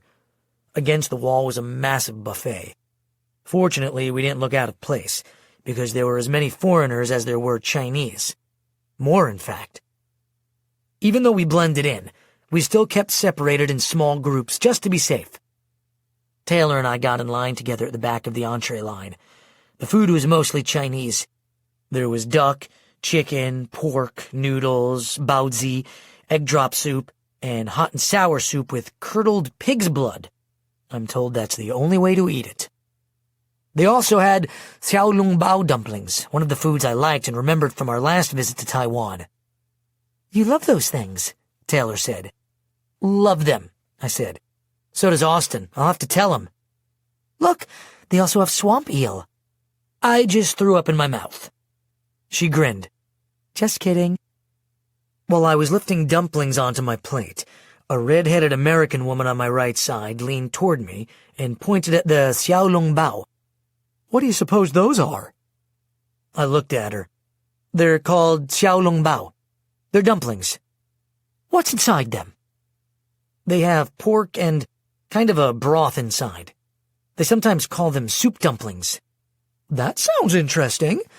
Are they good?" Considering that my plate was full of them, it was a dumb question.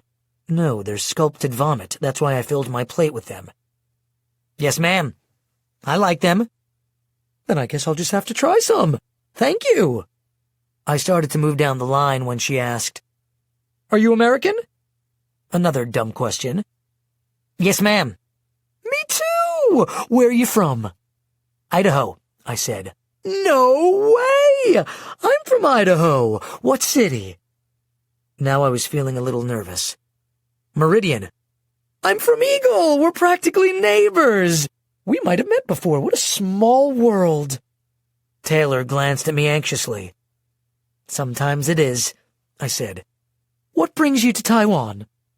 "I'm just visiting," I said. "I'm with a school group." "Which school?" I hesitated. "It's just a little private school.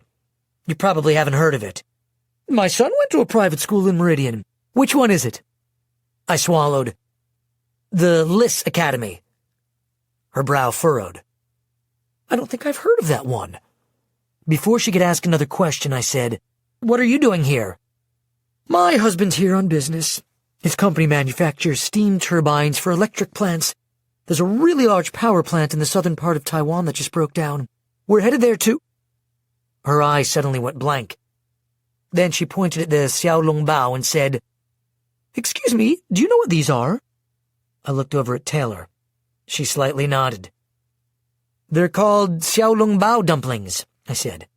"They have pork and soup in them. They're really good. You should have some." "That does sound good.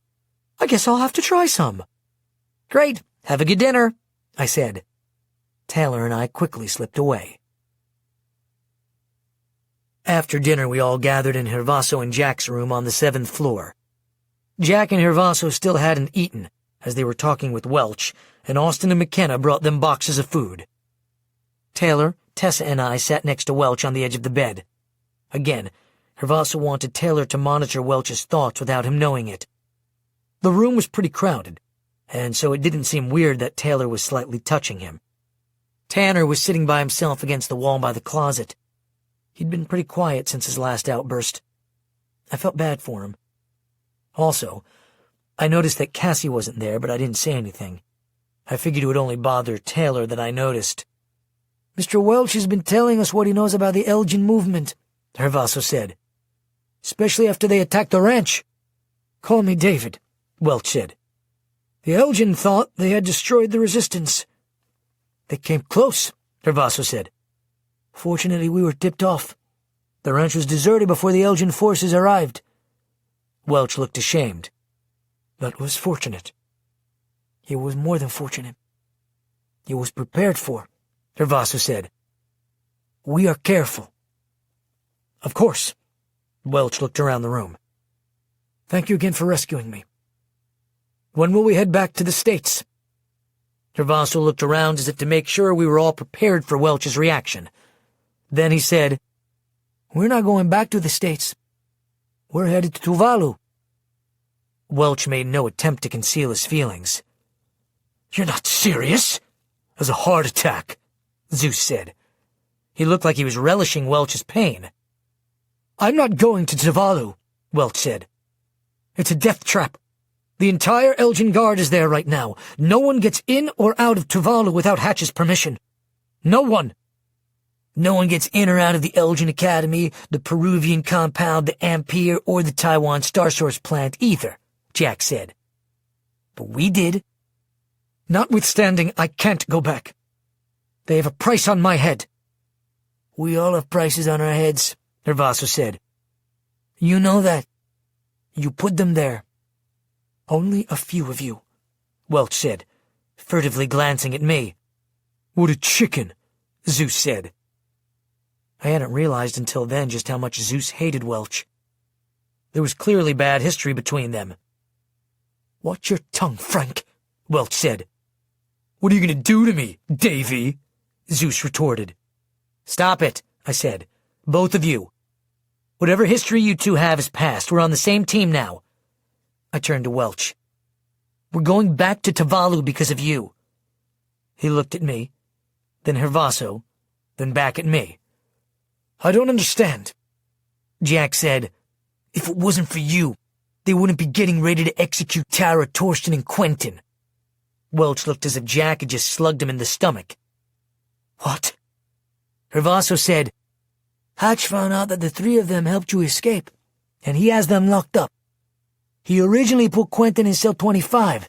After that, Quentin was locked in the monkey cage in the city square, where he'll stay for the rest of his life.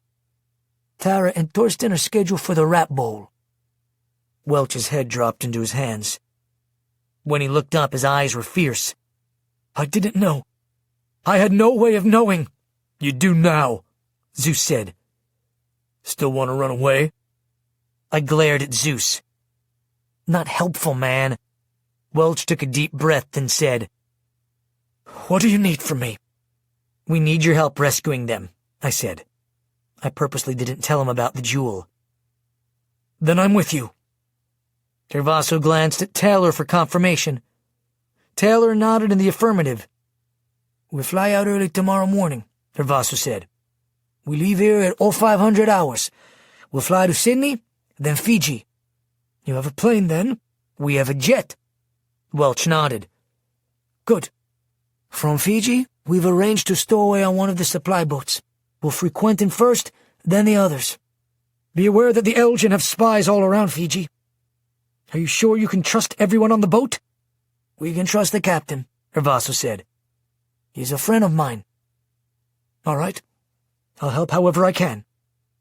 Hervaso glanced at Taylor and she nodded again. I was glad that Welch was telling the truth.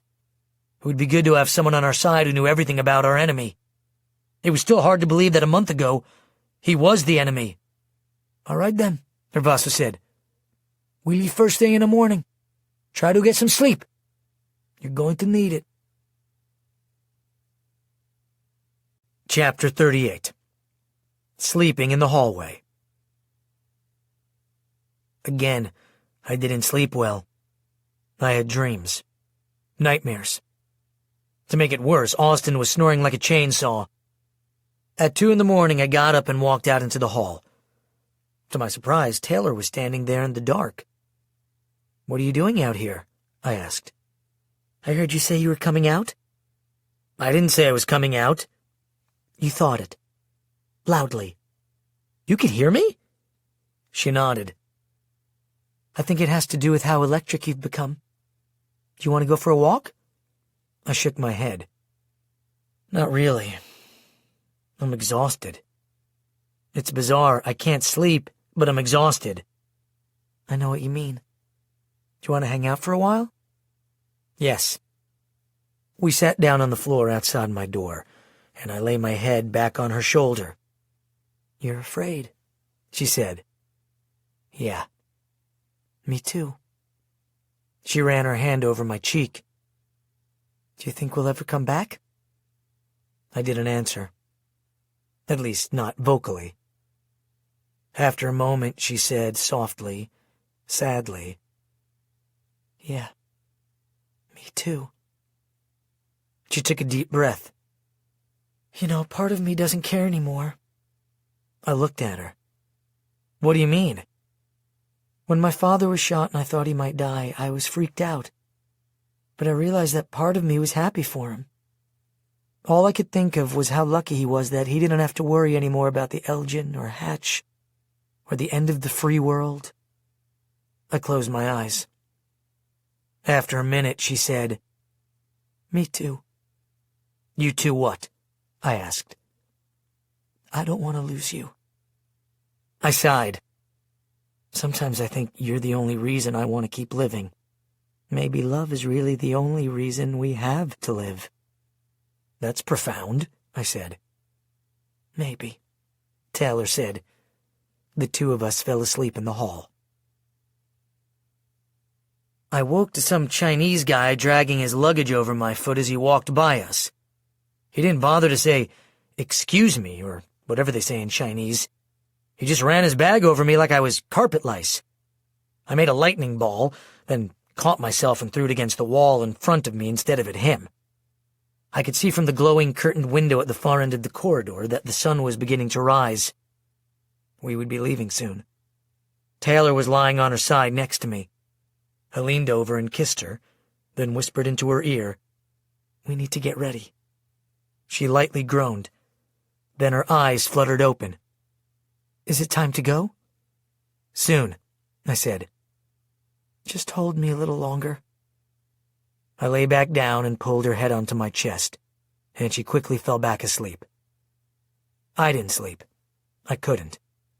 Actually, I didn't want to. I wanted to feel every second of her next to me.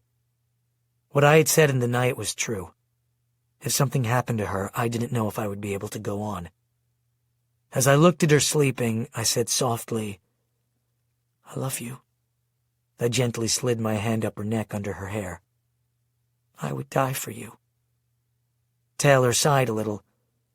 Then she said in a half-asleep voice, "What?"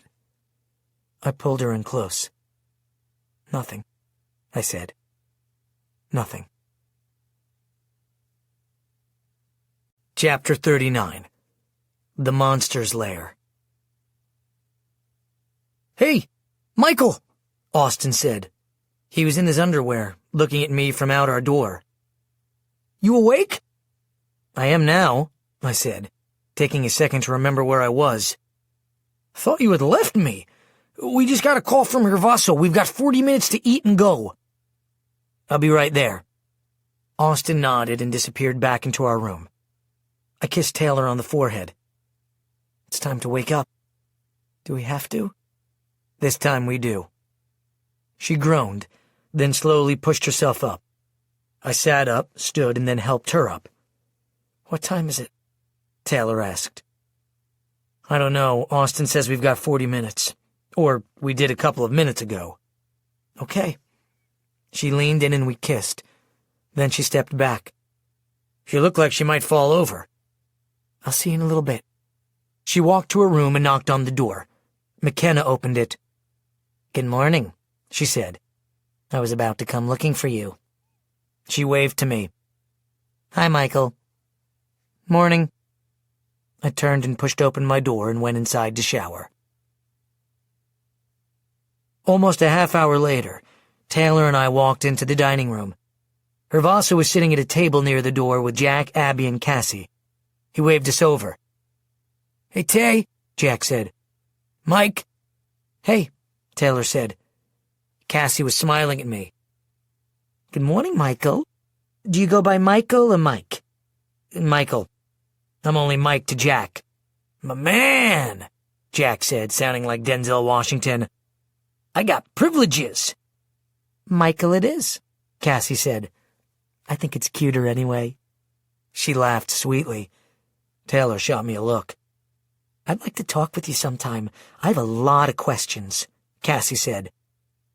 "I'm sure there'll be a lot of time to talk on the flight," I said. "Almost 9 hours," Hervaso said. Jack groaned. "It's really that far?" "I'm afraid so." "Well, we'll definitely have time to talk," I said.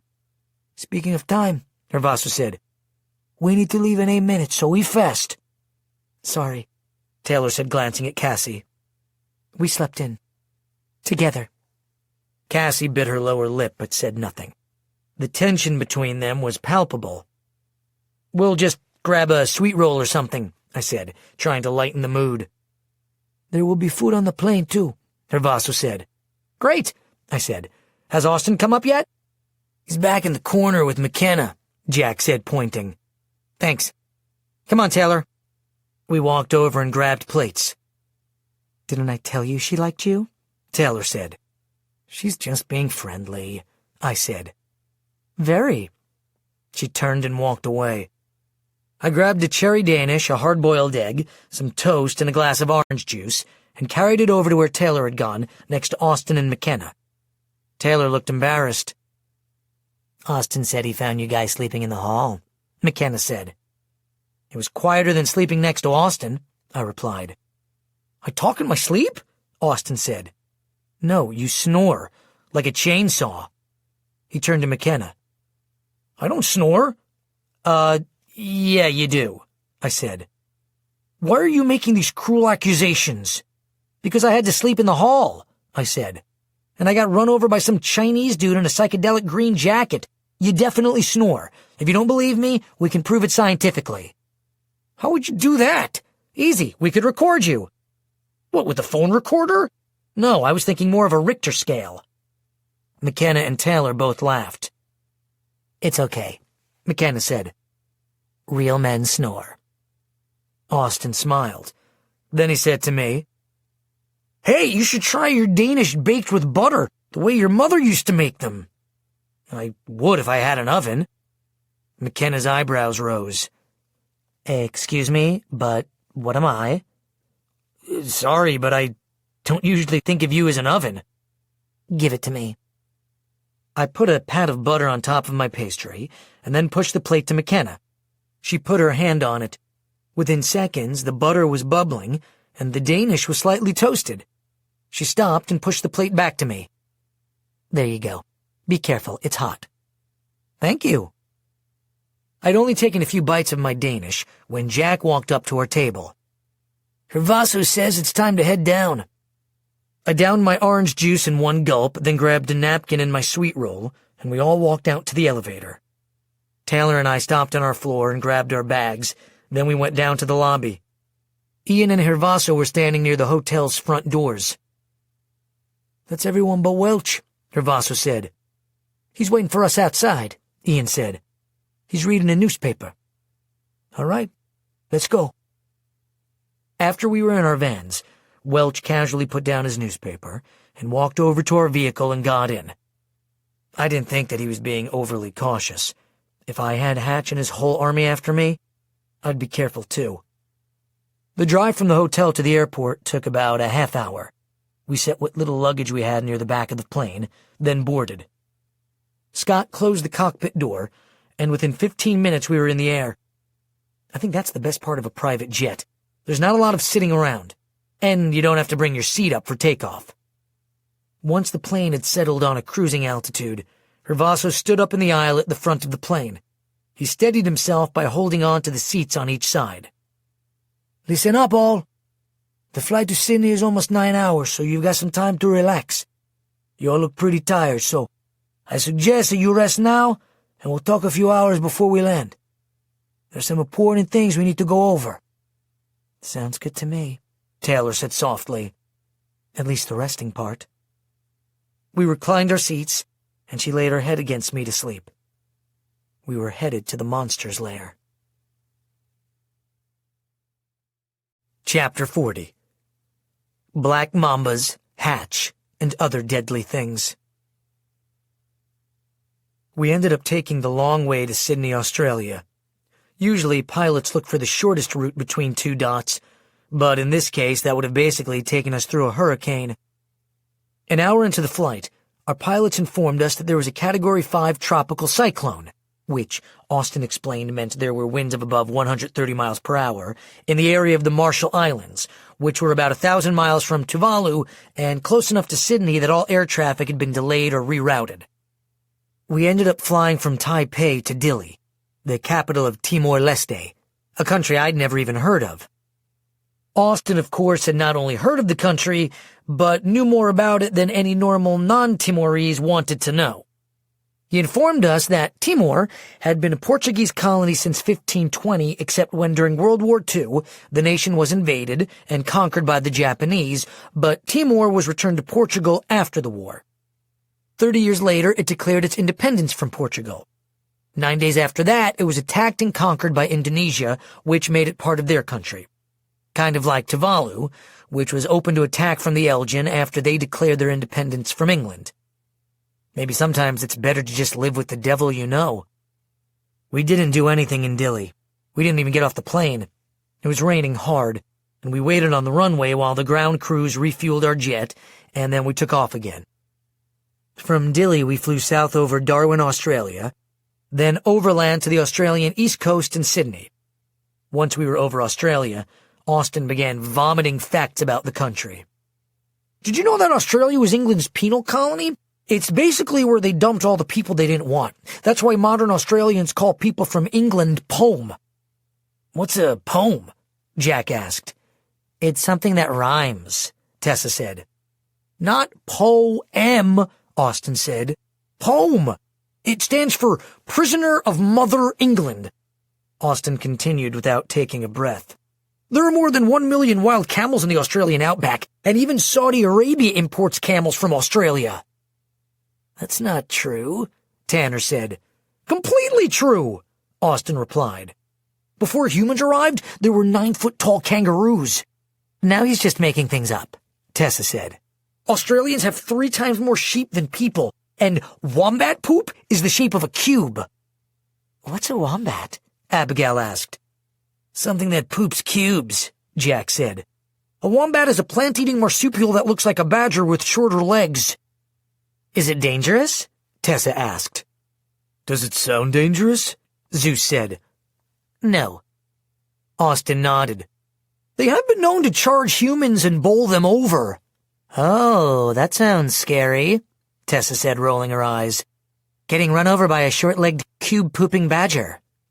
Yeah, well, there are plenty of things in Australia to be really scared of, Austin said defensively. Australia is famous for having a lot of things that can kill you.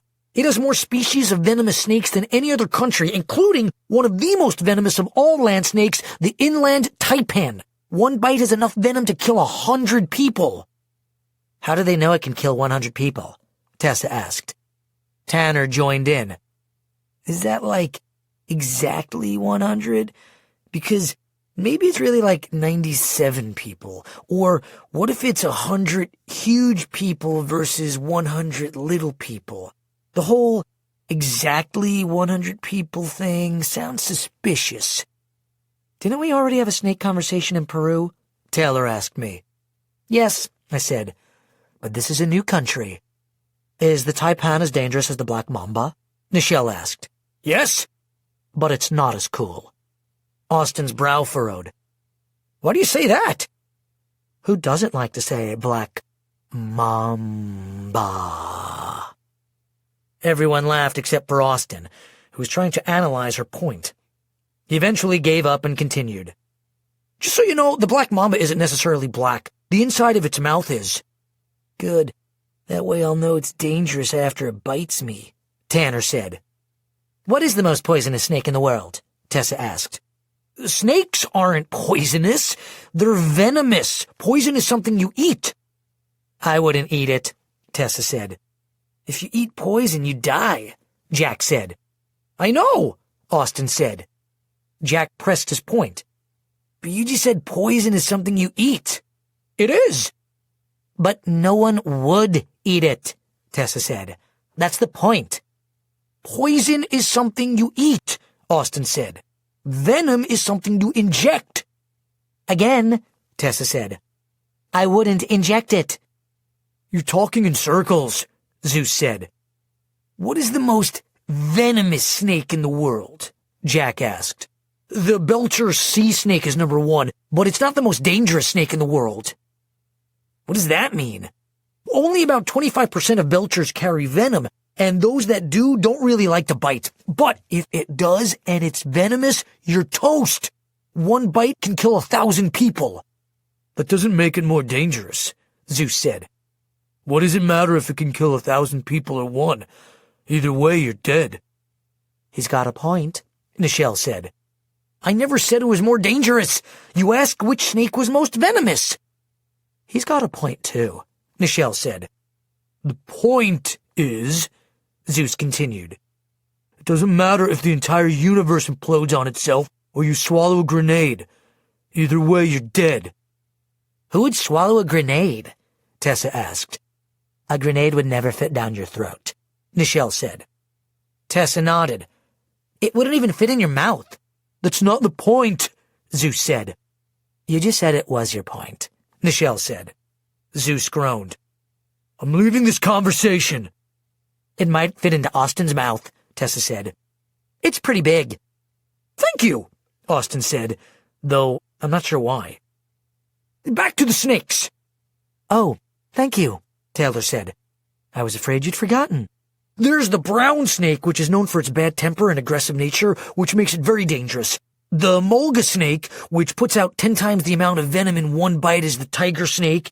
The red-bellied black snake, which isn't really black, only its toes are, Tanner mocked. Snakes don't have toes, Austin said. That would make it a lizard. He's so literal, Tessa said. It's one of his more endearing qualities, McKenna said. There's the southern death adder, which is dangerous because it likes to camouflage itself, so it gets stepped on a lot, and the venom acts so fast that half the victims die before they can get anti-venom, and it has death in its name, which makes it super scary, Tessa added. And then there are spiders. Of course there are, Taylor said. Can we please stop now? Abigail said. I have arachnophobia. I'm not kidding. I love that word, Austin said, ignoring Abigail's request. My favorite is the Sydney funnel web spider, which is one of the world's most dangerous spiders. Humans are especially susceptible to its venom. Tanner asked Taylor, why would anyone have a favorite spider? I'll just stick to the ocean, Tessa said. You're not safe in the ocean, Austin said. Especially not in this ocean. It's filled with all kinds of killers. Like the great white shark, Jack said. Yes, but there's worse, Austin said. Much worse. What's worse than a great white? There's the blue-ringed octopus with one of the most toxic venoms on the planet. If it bites you, it causes paralysis within minutes, stopping your heart and lungs. I can do that in seconds, Cassie said. You bite people and cause paralysis? Zeus asked. Cassie laughed. Sometimes. Austin continued. There's the cone snail. One sting can kill 15 healthy adults within hours. But one sting doesn't kill 15 anything because one sting is for one person and you only die once, Zeus protested. Don't start that again, Taylor said. It's a slippery slope. There's a fish called the stonefish. Its sting is so excruciating that people die just from the pain. When it comes to killers, most people think of the great white shark as the deadliest creature of the sea, but the box jellyfish has killed more people than all sharks, stonefish, and crocodiles combined. And it's almost invisible. That is so comforting, Taylor said. The invisible killer. Like carbon monoxide, Jack said. Austin continued. Even the gentle male platypus has enough venom to kill a dog. Taylor groaned. That does it. I'm not getting off the plane. Is there anything venomous in Tuvalu? 3 of us said at the exact same time. Hatch. A few minutes later, Tessa said, I know something about Australia. The name Kylie came from the name of an aboriginal hunting stick similar to the boomerang.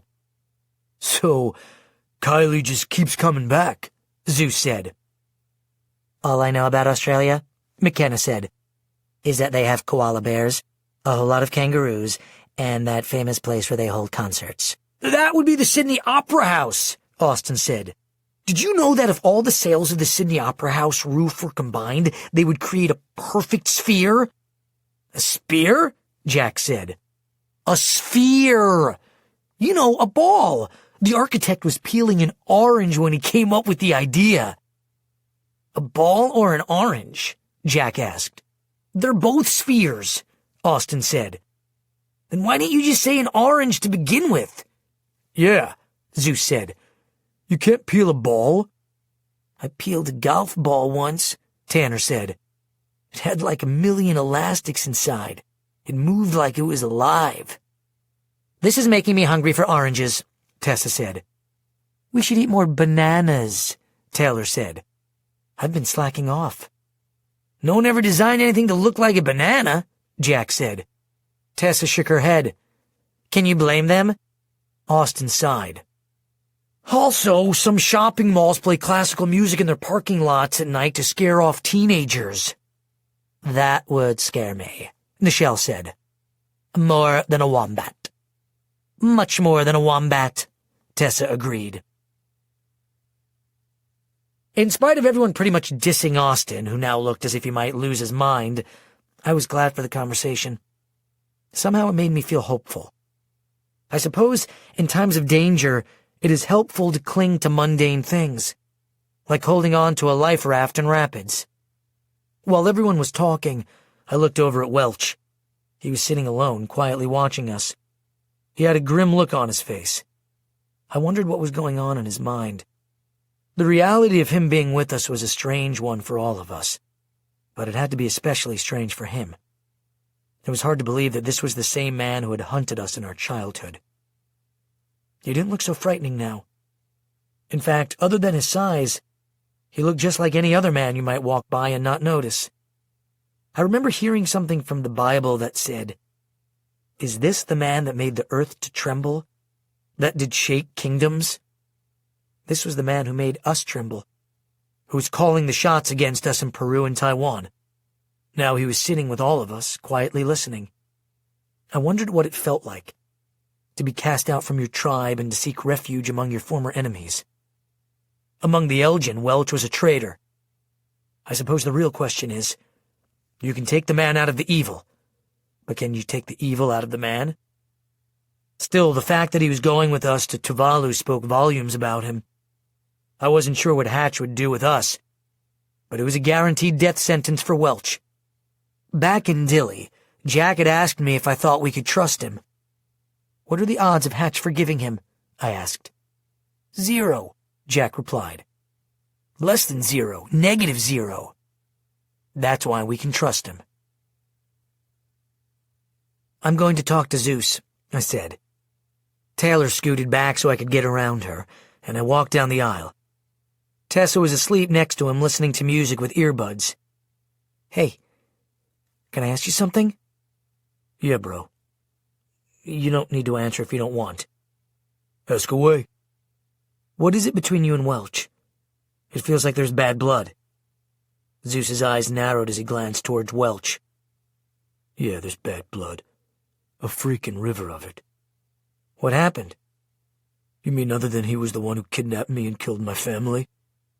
No, that's enough reason to hold a grudge. There's more. We were on the outs long before you showed up. Remember when the Elgin found us in the safe house in Idaho, before we went to Peru? There was that one guard who hated me because I shocked him in the shower and he hurt his back. That time seemed like a lifetime ago. Yeah, the one who was torturing you. That's the dude. He was Welch's college buddy. Ever since he hurt his back, Welch treated me like trash. Most of the time he called me Stinky, or the pungent one in front of the other glows. If it wasn't for Hatch, I'm sure he would have done worse. I can see why you hate him, I said softly. Anyone would. But right now we can't afford any division between us. Can you forgive him? No. Can you work with him? He nodded. Yeah, I can put it aside. For now. Then do that. There will be time after to put things right. What if there's not? I looked at him for a moment, then said, Then it won't matter, will it? He thought about that, then grinned. You're right. We bumped fists and I went back to my seat. Taylor waited until I had settled in before asking, How'd it go? Not good, I said. But we'll survive. A few minutes later, our pilot, Scott, came out of the cockpit. He crouched down next to Hervaso. So, if he's out here, who's flying the plane? Nichelle asked. His co-pilot's still in front, Zeus said. It doesn't matter, Austin said. The plane can fly itself. It's called autopilot. It's like autocorrect. I hope it's not like autocorrect, Jack said. I sent a text to a girl that said I wanted to kiss her. Father ended up on my doorstep with the police. The autocorrect had changed my text to I wanted to kill her. Tanner laughed. That's epic, dude. Her dad didn't think so. Excuse me, Hervaso said, standing up near the front. May I have your attention? We all stopped talking and looked at him. We're currently a little more than 2 hours from Sydney. After we land, we'll be going to a hotel where we can rest and wait out this storm before we fly to Fiji. Are there any questions? How long will we be in Sydney? McKenna asked. The short answer is, we don't know. The storm has interrupted our timeline, probably at least a few days. If the boats aren't sailing, it's better we wait in Australia. Fiji's a small country with many Elgin informants. The longer answer is, we've got 8 days until the Elgin kill the first of their youths. So, whether or not, we're going. McKenna raised her hand. Once we get to Sydney, can we go out? Or do we have to wait in the hotel? You should be okay to go out. Just be smart about it, and don't go out alone. Buddy system. He looked around. Any other questions? Austin asked. Why didn't we fly directly to Auckland, New Zealand? It's a 50% shorter flight to Fiji. I'll answer that, Scott said. Besides the weather, 3 months ago the Elgin started running a direct charter from Tuvalu to Auckland, which means there are now full-time Elgin guards and employees at the Auckland airport. Even though it is New Zealand's largest airport, it's still a single runway, which means, Austin interrupted, probably trying to save face after being publicly schooled. The odds of encountering Elgin is highly probable and therefore unacceptable. Smart move. I'm glad you agree, Scott said, smiling slightly. He gave us a short wave. I'll see you on the ground. A moment later, Cassie squatted down in the aisle next to Taylor and me. Hi, Michael. Taylor. Hey, I said. Taylor just kind of nodded. Cassie asked, Is now a good time to talk? Sure, I said. You can take my seat, Taylor said, abruptly standing. You don't need to leave, Cassie said. No, Taylor said. I do. I need to stretch my legs. I watched her as she walked toward the back of the plane. Cassie sat down next to me. I'm sorry. Is there a problem? No, she's just a little... When I didn't finish, Cassie said, Jealous? I nodded. Yeah, a little. I'm sorry. It's okay, we've just had a rough go of it lately. I reclined my seat back a few inches. So what did you want to talk about? I've been waiting to meet you for so long that I feel like I should get to know you better. You've been waiting to meet me? For a long time. I've known about you for more than 5 years. We knew you were out there somewhere before you were found by the Elgin. We were looking for you too. Unfortunately, the Elgin found you first. That was unfortunate, I said. I'm sorry. We did our best. I've heard about Cell 25. I hurried to change the subject. So what did you want to ask me? All right, she said, settling into the seat. First question. You were the last to find out that there were other electrics. What was it like to grow up thinking there was no one else in the world like you? I pondered her question. Mostly it was lonely. Partially because my mother and I were always hiding and moving, and partially because I always felt like I was different from everyone else, and I was afraid of what they would think if they knew the truth. It wasn't until just recently that I learned that almost everyone feels that way. You don't have to be an electric mutant to feel like you're different. Or have Tourette's, she said. Or have Tourette's, I repeated. I was told that you keep getting more electric. Is that true? I put my hands out in front of me with the fingers about 3 inches apart. Electricity began arcing between my hands. I'm not even pulsing. A few weeks ago, I couldn't do that. I've also heard that you can absorb other powers. Not always, I said. It's happened, though. Can you absorb mine? I don't know. Will you try? I thought about it. No. I can't control it. I'm not sure what will happen with it. It's okay, she said. I really want to see if you can. When I didn't say anything, she said, Please. I breathed out slowly. All right, I'll try. No guarantees it will work. I put my hand on her arm. Let's see. I could feel her, as if she was dissolving into me.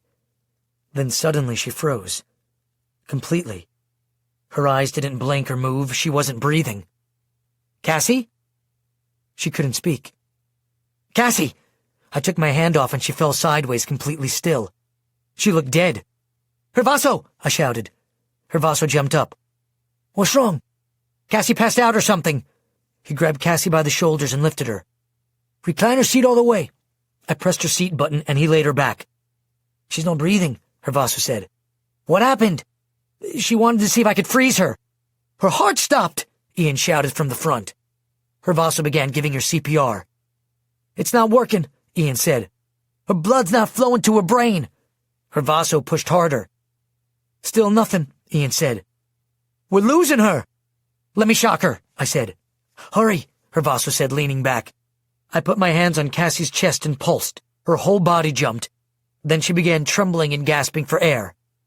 She's back, Ian said. I breathed out in relief. I'm so sorry. He was an accident, Hervaso said. Abby, come help us. Here, Abigail said.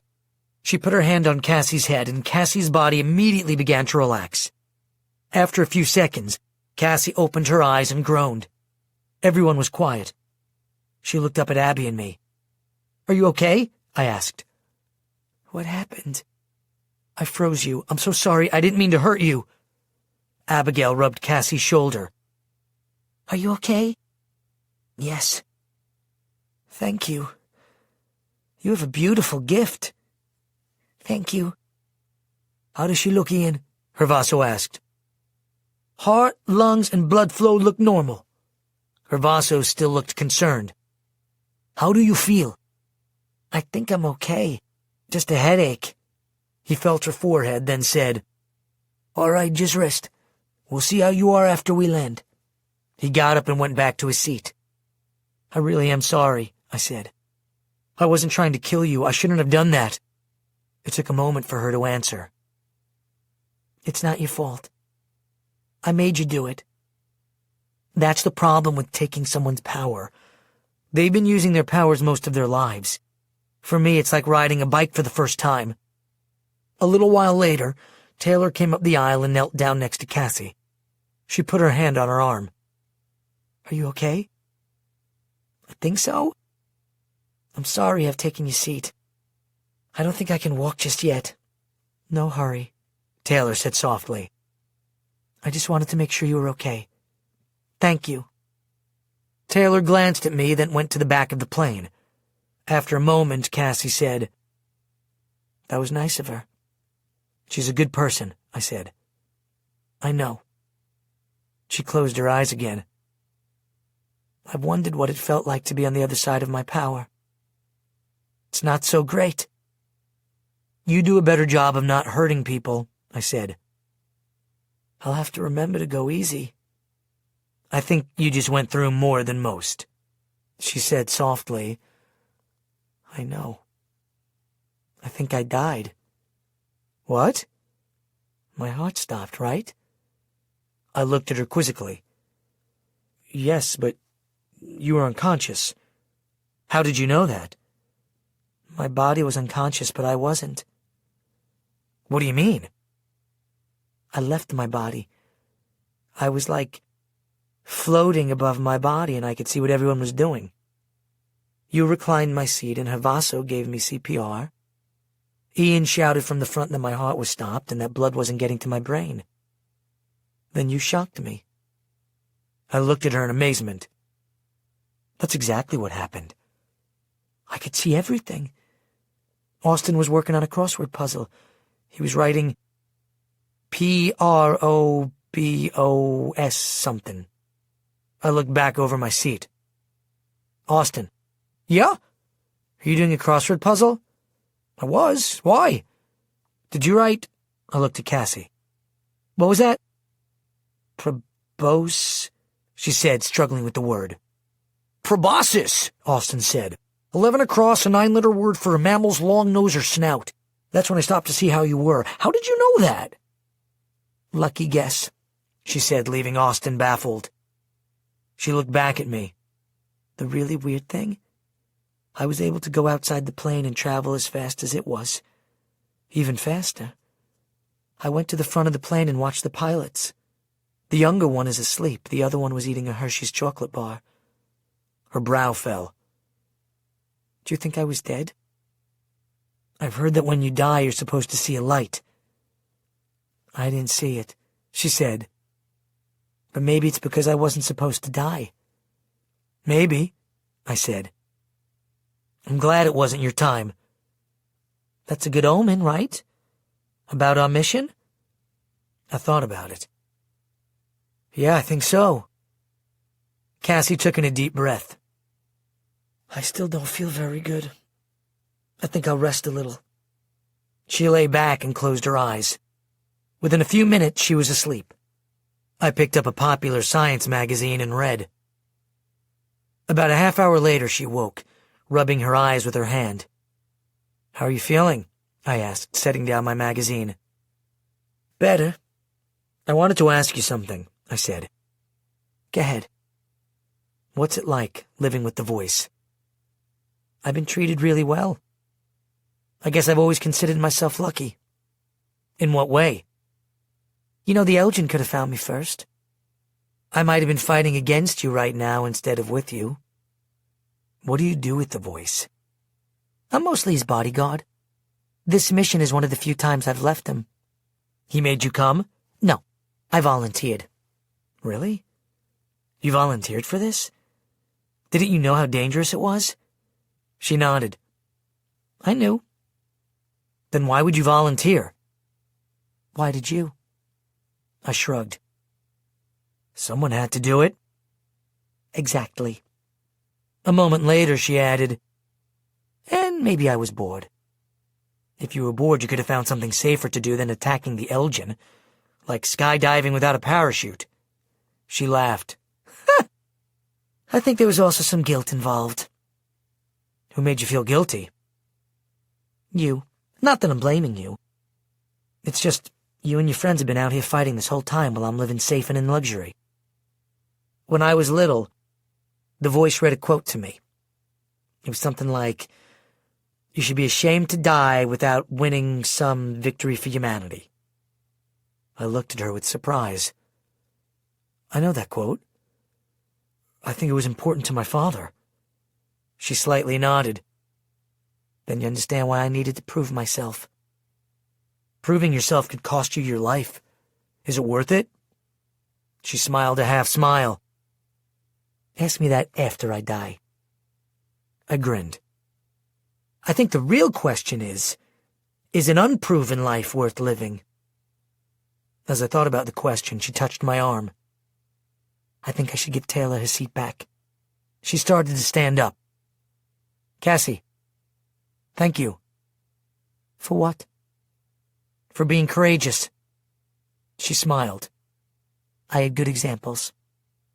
She walked slowly back to her seat, stopping to thank Taylor on the way. Taylor came back over and sat by me. She's really nice. I feel like such a jerk. I'm the one who almost killed her. We landed in Sydney late in the afternoon, though the rain was torrential and the skies were so overcast that it almost looked like night. The storm was still raging a few hundred miles northeast of us, so there wasn't much we could do but wait it out and hope the storm died before the glows did.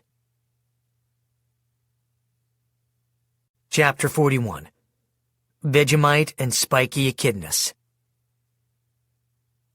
Sydney, Australia. I should have felt safer in Australia than Taiwan. Much safer.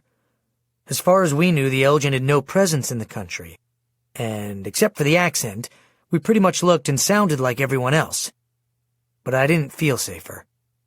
Maybe it had nothing to do with Australia. Maybe it was just because the clock was ticking down in our mission, and we were closer to Tuvalu than we'd ever been. Still, I noticed that in spite of the stress, I wasn't ticking as much as usual. Instead of blinking or gulping, I was sparking more. I wondered if it was just because I was becoming more electric, or if my Tourette's was taking a different form. The weather might have had something to do with my anxiety as well. I think I might have a bit of SAD, seasonal affective disorder, which is just an Austin way of saying I get blue when the skies aren't blue. And the skies were definitely not blue. I don't think that I'd ever seen it rain so hard in my life. Not in Idaho, at least. The rain was practically horizontal. It was a challenge getting Zeus off the plane. First, we couldn't land because the runways were backed up because of lightning striking the tarmac. Then there was no hangar for the plane, so even if we had wanted to make a run for the terminal, Zeus still had to wait for a break in the weather, which unfortunately didn't come until about 2 hours later. Even then, he had to wear a rain poncho and carry an umbrella. After more than 12 hours on the plane, we were past exhausted. We stayed at a 4-star hotel on the Sydney Cove across from the famous Sydney Opera House, which made McKenna really happy. It was one of her goals to see the Opera House, and now she could see it from her hotel room. I didn't care much about the scenery. I just couldn't wait to lie down in a real bed. After we got into our room, Austin said, "So, Michael, going through this storm got me thinking." Thinking or talking? He ignored my question. "I've been thinking about what would happen to you if you were struck by lightning." If someone else had said that, I would have thought they were crazy. But it was Austin, and that's just the way his mind worked. He'd think about the strangest scenarios and try to figure them out, which is why he came in handy in weird places, like Elgin star source plants and Peruvian prison cells. "Probably the same thing that would happen to anyone else," I said. "I'm not so sure about that," he said. "Did you know that less than 10% of ordinary people struck by lightning die? But you're not ordinary. You might be able to survive a direct strike." "I'd rather not find out," I said, closing my eyes and hoping he'd do the same with his mouth. "I'm not saying you should walk out into a storm with a lightning rod or anything, but it would be interesting to find out. Of course, there's the heat problem. Did you know that the air around a lightning strike is superheated to more than 33,000 degrees Celsius? That's more than 4 times hotter than the surface of the sun. That makes McKenna seem like a heating pad. I mean, not literally, but at least her power." He sat down on the near side of his bed. "Just imagine if you were able to absorb that much electricity like you did in the rat bowl. You would be a god." "I'm not a god. With that much electricity, people would think you were. People have always associated lightning with gods. That's why the most powerful Greek god was Zeus, the god of lightning. And there was Thor in Norse mythology, Ukko in Finland, Tlaloc, the Aztec god, and Indra, the Hindu god, all gods of lightning. I could go on. Please don't. I'm just saying, with that much electricity, you could conquer the world. For now, I'd be happy to conquer this pillow." Austin lay back. "It would be cool. Michael the God." It's the last thing I heard before falling asleep. I woke to thunder the next morning. More rain, I thought. I walked to the window and opened the blinds. In spite of the thunder, the weather had improved some. There were dark clouds, but it was only lightly sprinkling. 12 stories below, I could see the wet street and harbor buzzing with traffic. Austin was still asleep, so I quietly took a shower and got dressed. As I was putting on my shoes, our room phone rang. It was Taylor. "What are you guys doing today?" she asked. "We haven't made any plans yet. Austin's still asleep." "Is that him snoring?" "Yes." "Wow, you weren't kidding. I thought that was thunder." "Tell me about it." "So, the concierge told us about a really cool wildlife refuge not too far from here. They have koalas and kangaroos." "I'm in. Did you ask Kervaso if we could go?" "He said that the pilots are still waiting on the weather, so we can do whatever we want." "Where are you now?" We're just about to get breakfast. We're in the dining room in the lobby. Want to join us? Yeah, I'll wake Austin. See you in a minute. I woke Austin and told him that I'd meet him in the first-floor restaurant. Wait, he said. I'll come with you. He pulled on his clothes from the day before, then, without even looking in the mirror, walked out with me. As we walked to the elevator, I said, "Dude, your hair looks like a tsunami." What does that mean? It means you should have looked in the mirror before we left. We found the girl sitting at a table near the back of the restaurant. I was happy to see Cassie sitting next to Taylor. On the other side of McKenna was Tessa. They were already eating. Good morning, Taylor said. Good morning. I kissed Taylor, then sat down next to her. They already brought your food out? It's a buffet, she said. You get it yourself. Love the concept, Austin said, already on his way to the food. I followed him over to the buffet. The food looked great. Best of all, they had Belgian waffles. When we got back to the table, Austin began spreading a dark brown paste on his waffle. What's that gross-looking stuff you're putting on your waffle? Tessa asked. Vegemite. That tells me nothing, she said. It's similar to the British Marmite. Again, nothing. Austin took a bite of the waffle, then said with his mouth full, "It's a food paste made from leftover brewer's yeast extract." I think I just threw up in my mouth, McKenna said. I'd rather eat my shoe, Tessa said. It looks like something from the bottom of your shoe, Cassie said. I'll try some, I said, feeling brave. I put just a little on my English muffin, but I still almost gagged. Why would you eat that? Austin shrugged. I don't know. Why do people eat oysters? A dare? I noticed Welch sitting on the other side of the restaurant eating alone. After a few minutes, I got up and walked over to him. He looked up as I approached. "Hi," I said. He looked up, then motioned to the chair across from him. "Have a seat. Coffee?" "No thanks," I said, sitting. He took a sip. "How are you feeling about things? I have to admit, it's weird having you here." I was thinking the same thing. What Hatch would give to be in my shoes right now. If Hatch were here, I'd electrocute him. So would I. That is, if I could. He took a bite of a croissant and chased it with more coffee. He looked at me, then said, "I'm worried for you." "I'm worried for all of us," I said. "Yes, appropriately. But I'm especially worried for you. In Hatch's mind, you have become his prime nemesis. He believes that you're the final obstacle between him and his plans.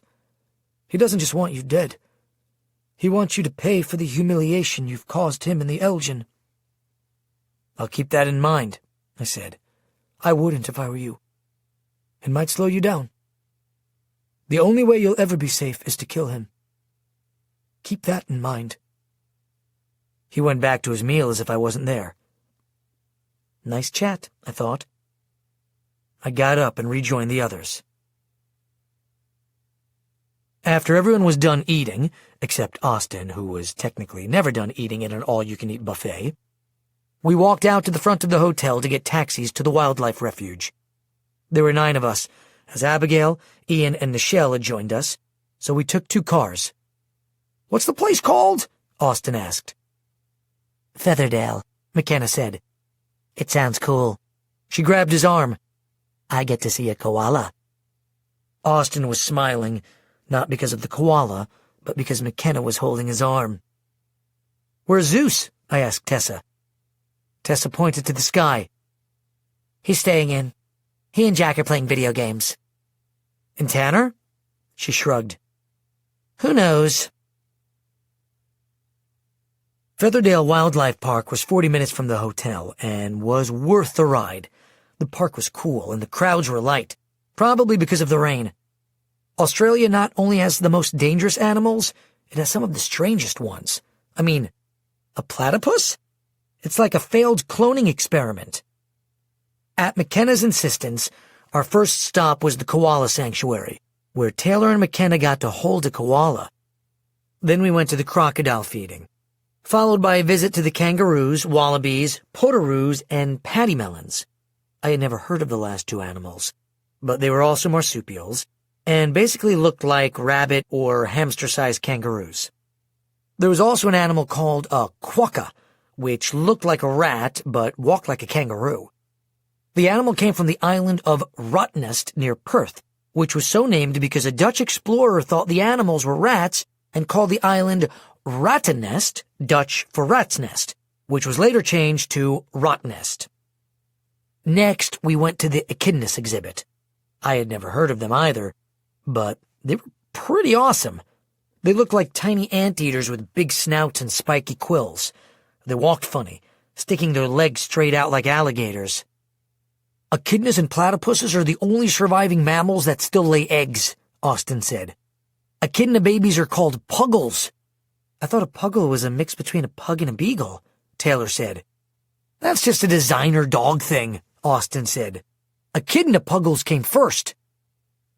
Peculiarly, even though there were at least 50 people at the echidnas exhibit, the animals pretty much ignored everyone but us.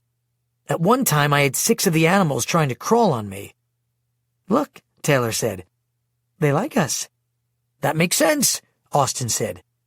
Echidnas are monotremes, the only land mammals that have evolved electroreception. Platypuses and echidnas can see electric signals. You're drawing them like a moth to light. Austin was most excited about the feeding of the Tasmanian devils. The only thing I knew about the Tasmanian devil was what I saw in the cartoons when I was little. But they truly are vicious little creatures. They not only have the strongest bite for their size of any living mammal, but they can take down animals 4 times their size. And they eat wombats, cube poop and all. I keep saying this word, marsupial, Tessa said. What does it mean? It means they come from Mars, Austin said. Tessa's eyes widened.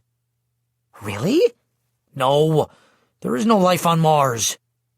Taylor and I looked at each other in surprise. I think Austin just told a joke, she said.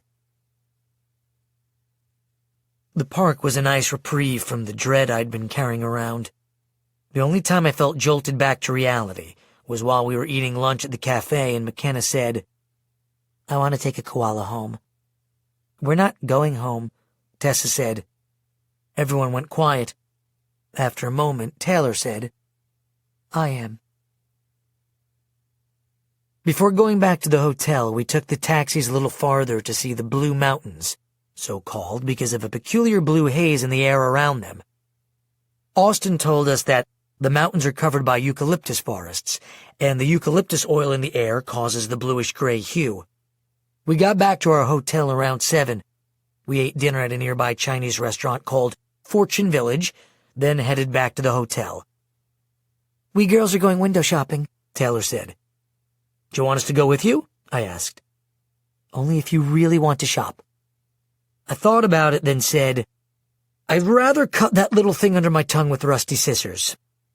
Me too, Austin said. Me 3, Ian said. Taylor smiled. I figured.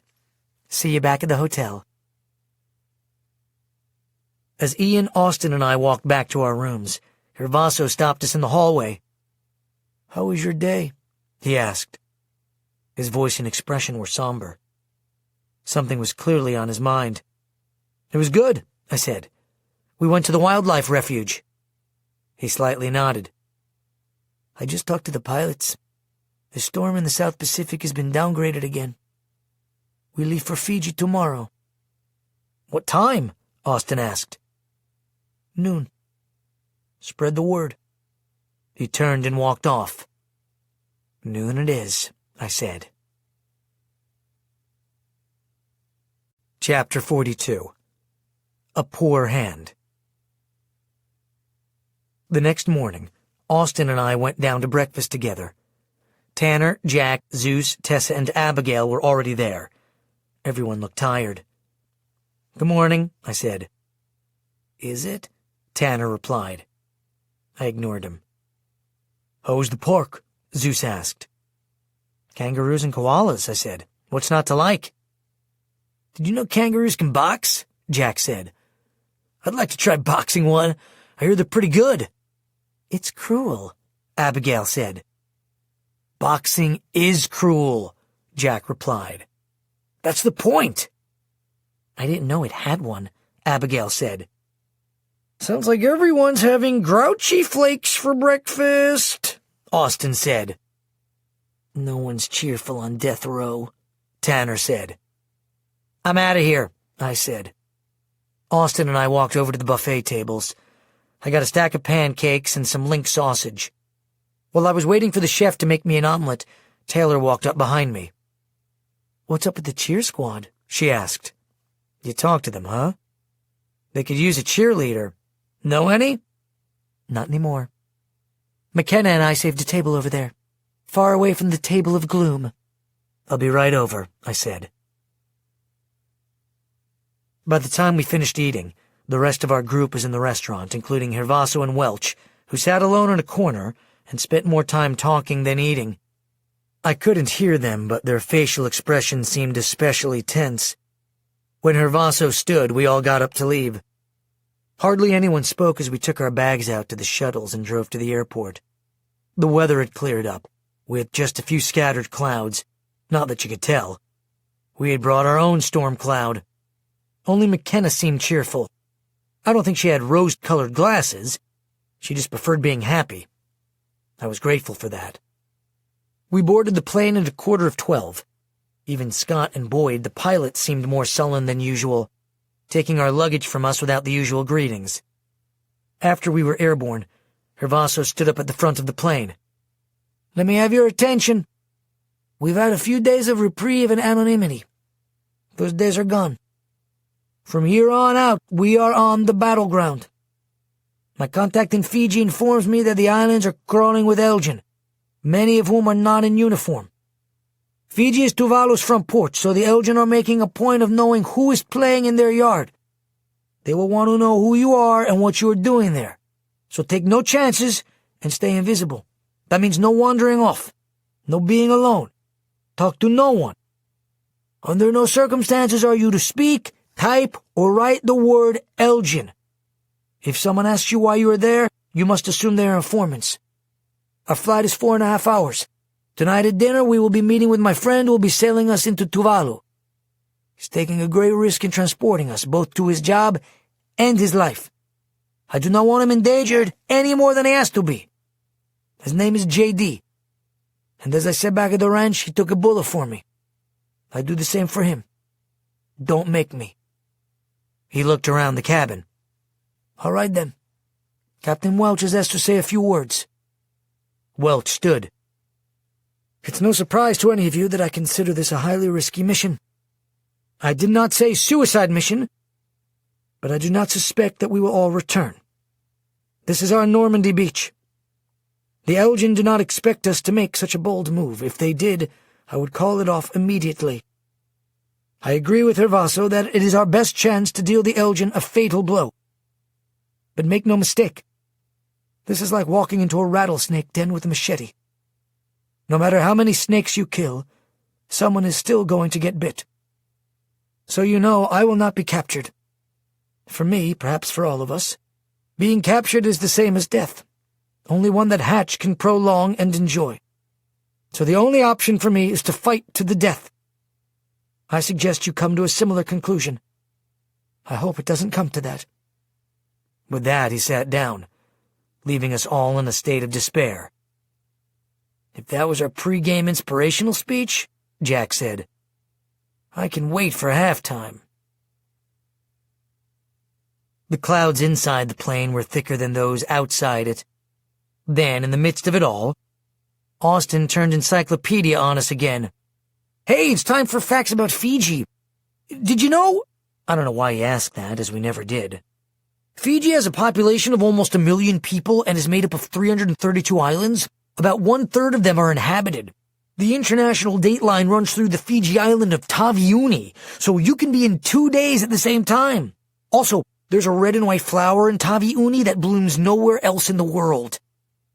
If I see it, I'll pick it up and you can wear it in your hair, I said to Taylor. It's probably protected, Taylor said. Fijians used to be cannibals, Austin said. People used to call the place the Cannibal Isles. The last guy they ate was a missionary named Thomas Baker.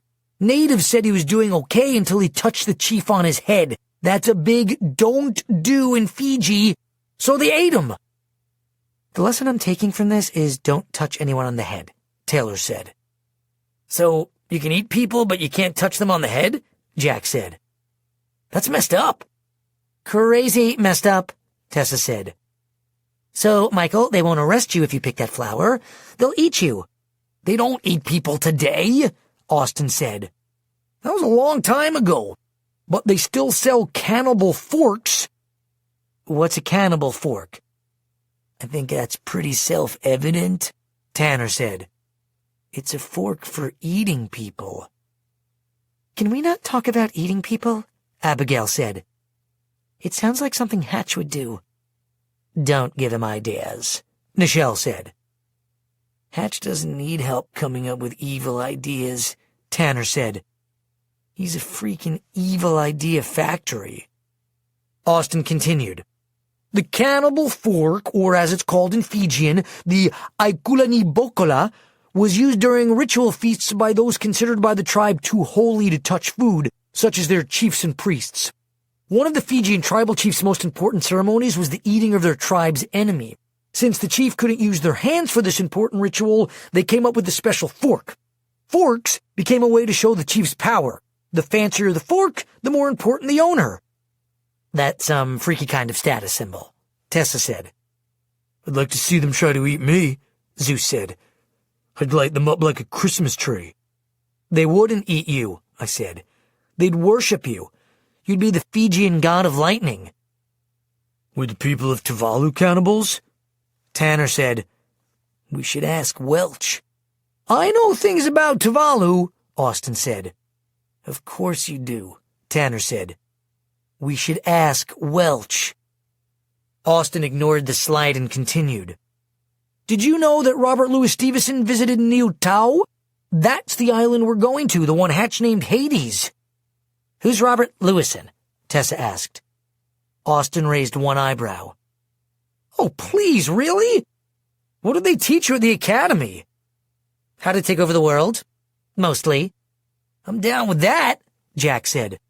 Stevenson is only one of the greatest writers of all times. Ever heard of Treasure Island or Dr. Jekyll and Mr. Hyde? Treasure Island alone has more than 75 movies, television shows, and stage productions. So, what was he doing in Tuvalu?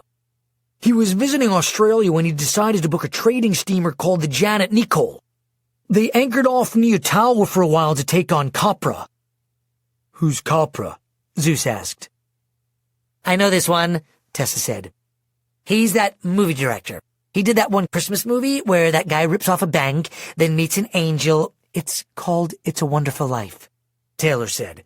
And he didn't rip off a bank. The stupid old guy lost the money, and it was stolen by the evil old dude in the wheelchair. Potter, McKenna said. Yeah, that one, Tessa said. Except he wasn't a potter, he was a banker. His name was Potter, McKenna said. Oh, yeah. Austin just looked at them like they'd lost their minds. Capra is dried coconut meat. It's where they get coconut oil. Like any normal human should know that, Taylor said. I'm sticking with the movie director, Tessa said. For a moment, Austin was speechless. Anyway, while they were picking up Capra, Stevenson's wife Fanny wrote about it. She published her story under the title The Cruise of the Janet Nicole. I like that, Taylor said. The Janet Nicole. Why do they name ships after women? I shrugged. I don't know. Why do they name hurricanes after women? I know, Austin said. It's because... McKenna and Taylor both looked at him. Because they're powerful. I grinned at him. Good save, man. Good save. He's getting good at this, Taylor said. Stevenson said something I think is relevant to our situation, Austin said. Life is not a matter of holding good cards, but of playing a poor hand well. We've got the poor hand part right, Tanner said. Austin looked at him with an uncharacteristic dark glare. He also said the world has no room for cowards. Tanner said nothing. Chapter 43. J.D. Our plane landed on the Fiji island of Viti Levu, the largest island in the Republic of Fiji and the location of the nation's capital city of Suva. As we got off the plane, the air was hot and especially humid, even more than Taiwan, which I suspected had something to do with the recent storms. I wasn't sure that we were through with them. Even though the sky above us was blue, I noticed a massive accumulating dark clouds in the east. There were more non-Fijians around us than I expected, with a lot of tourists from Australia and New Zealand. After Hervaso's talk, I found myself suspicious of everyone. Anyone could be an Elgin. We split up into 3 groups and took taxis from the airport to a hotel near the center of the island. Hervaso told us that the hotel had not been checked out for security, so, at his friend's suggestion, we met up in a small cafe called The Bad Dog. It was a simple burger and pizza joint with a lot of wood paneling and vines growing across the ceiling. Hervaso spoke briefly to the woman at the counter, and she led us to a back room. "We're safe here," Hervaso said. "We can talk." "When are we going to meet your friend?" I asked. "Soon," Hervaso said. Then his expression changed. "Actually, that's him right now." I followed his gaze to a man coming in through the door. He looked to be about Hervaso's age, short, with dark brown skin contrasted by piercing blue eyes. He had a shaven head, and a large scar ran across his throat and jaw. He limped toward us, leaning on an ebony cane inlaid with red, blue, and yellow gems. "J.D.," Hervaso said, standing. The man smiled. "Hervaso, my friend." The 2 men embraced.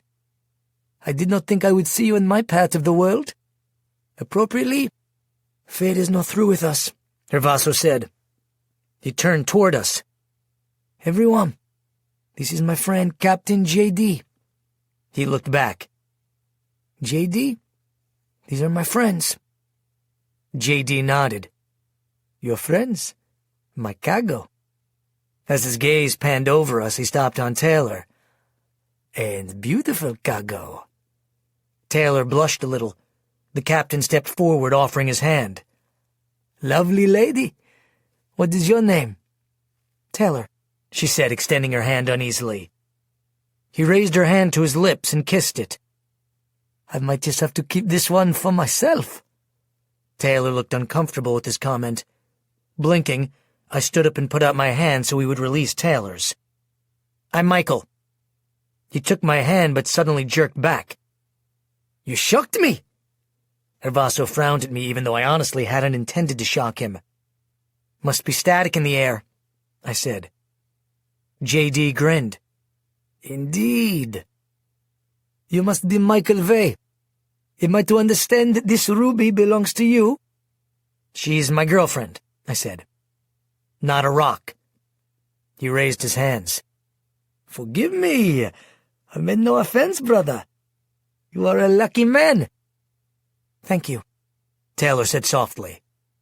He looked at all of the girls. "So many beauties." Then he turned to Hervaso. "There is one extra with you." Welch stood. "I'm John," he said. "John Watts. I was a last-minute addition to the party." J.D. looked at him with a peculiar gaze, then said, "Mr. Watts, welcome to our adventure." He looked back at us. "Have you ordered any food yet?" "No," Hervaso said. "We were waiting for you." "Please, allow me." He turned and raised his hand to signal a server standing outside the door. "You all like pizza, yes?" "Yes," Austin said. "Here, they have cannibal pizza." "I just threw up," Taylor said. "Do not worry your pretty face," J.D. said. "It is not men flesh. It is lamb meat." "Not much better," Taylor said. "Speaking of man flesh," Jack said, "I hear that you took a bullet for Hervaso."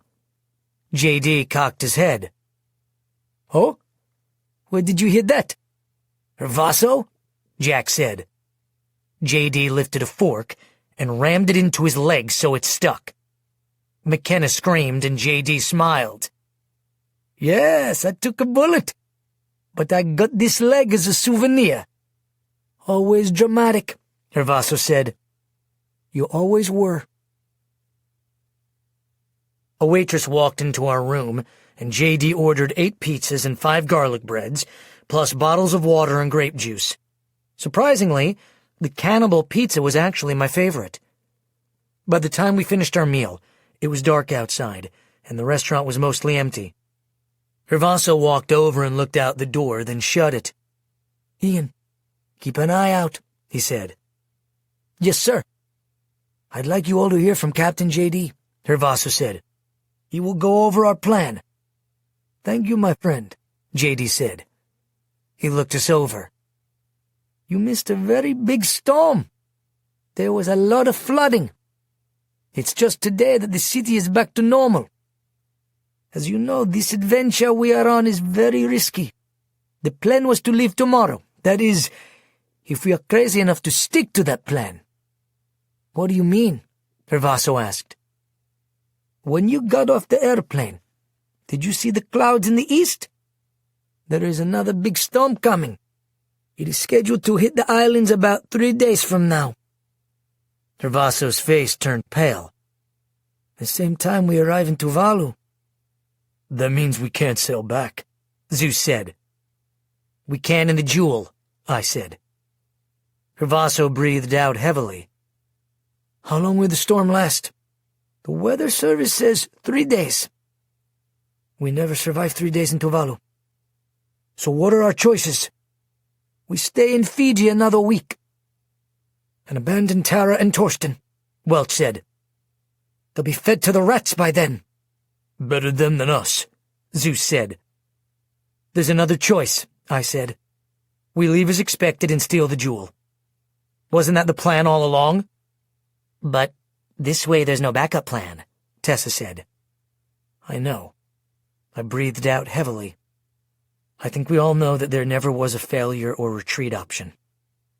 What were we going to do if we failed? Try to sail back? There's no way that we could go undetected. The Elgin have planes, missiles, and speedboats. They'd just sink us at sea. I shook my head. There's no turning back. There never was. "Burn the boats," Austin said. "What?" Tessa asked. "Burn what boats?" Austin breathed out. "Cortez sunk his ships so that his men would have to conquer or die."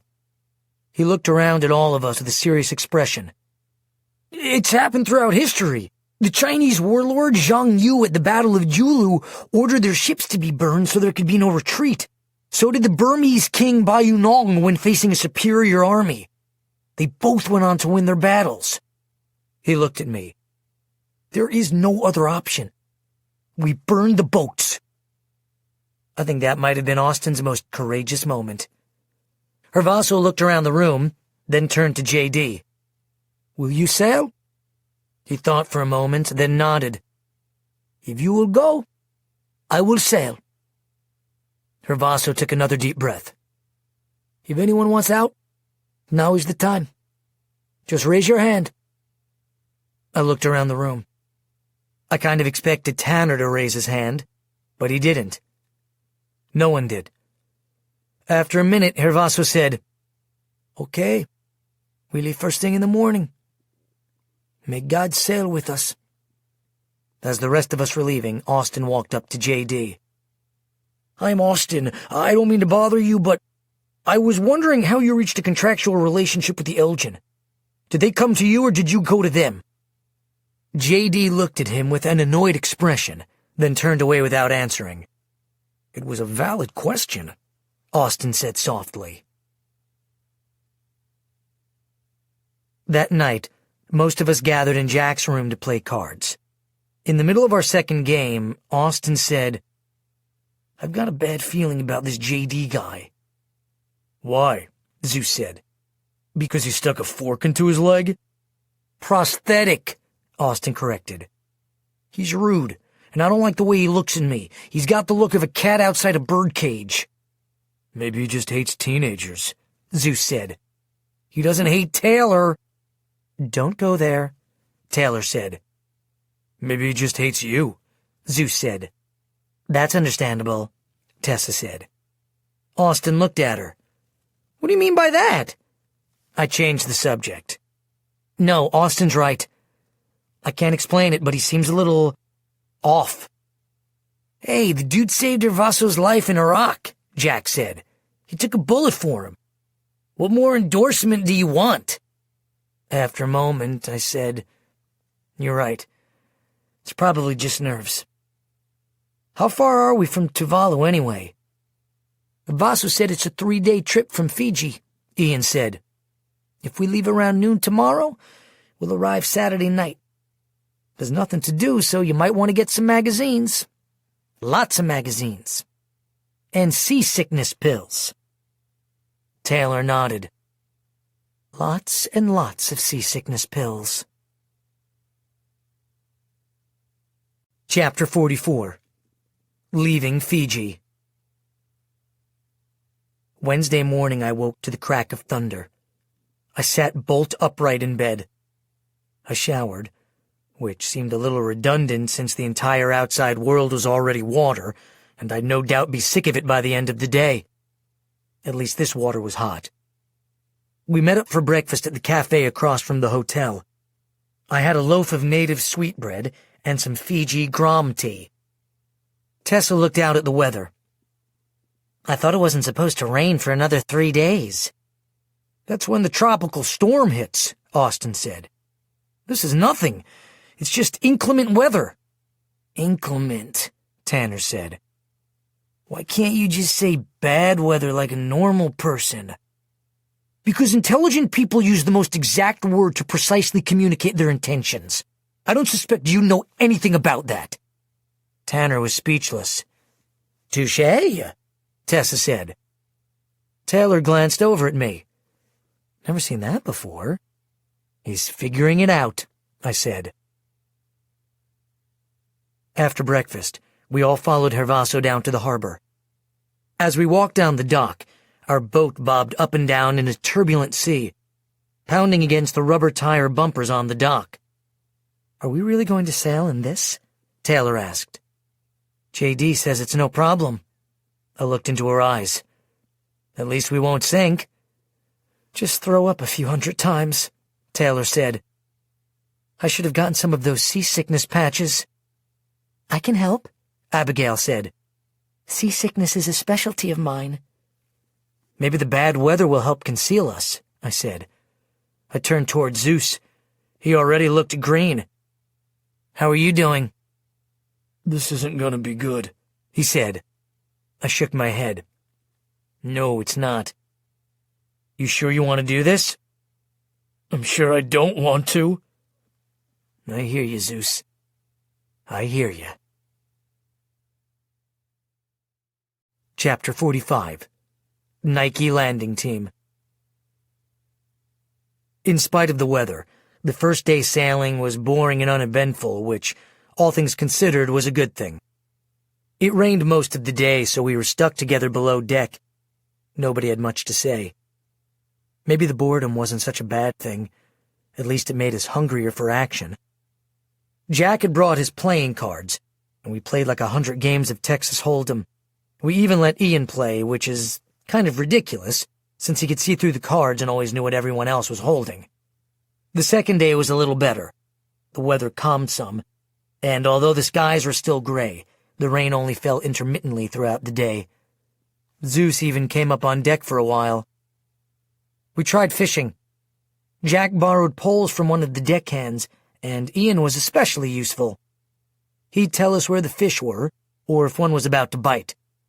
I hadn't ever thought of all the things Ian's power could be valuable for, but he'd be especially great at oceanography, as he could see reefs and all sorts of marine life. He also saw a sunken galleon. We were going too fast to be sure, but he thought it had chests filled with gold doubloons. Jack got the GPS coordinates from the boat's first officer so we could go back someday and check it out. Taylor caught a halibut. Austin caught a 12-foot hammerhead shark, though I'm not sure that caught was the right word. Annoyed is probably better. The monster fish yanked the pole out of Austin's hands, and everyone laughed about that except the guy from the crew who actually owned the pole. He was pretty mad. He called Austin an ulu cow. None of us knew what it meant except maybe Austin, who turned bright red. The crew member told Austin that he'd have to buy him a new fishing pole. It was nice to be above deck and be able to take our minds off things for a while, especially Zeus, who was pretty much confined below deck the whole time. It wasn't just the rain or the threat of hitting water. Just seeing it made him crazy anxious. I could understand. It's how I would feel if we were sailing on an ocean of sulfuric acid. I couldn't help but feel he was suffering more than the rest of us. But there was no way around it. In the end, there would be plenty of suffering to go around. We didn't see a whole lot of J.D., as he spent his time up in the boat's control deck. Hervaso spent a lot of time with him. At night, Hervaso would tell us what they had talked about, the old days, old friends, changes in the military, and what J.D. knew about the Elgin. I didn't see much of Welch either, as he kept mostly to himself. That second day, Taylor woke me in the middle of the night. Michael. It took me a moment to remember where I was. Taylor? She was kneeling on the floor near my bed. Even in the darkness, I could see that she'd been crying. I had a dream. I took her hand as I sat up. Tell me about it. We were on an island. It was small, like 50 feet. And we were with some other people. I don't know who they were. They looked like island people. And suddenly we were surrounded by crocodiles. Thousands of them. They were coming from every side. We kept fighting them back, but they just kept coming. And then there were too many of them, and they started eating our people. They were just about to eat us when lightning hit and killed all the crocodiles and everything turned to glass. Her words trailed off into silence. For a moment neither of us spoke.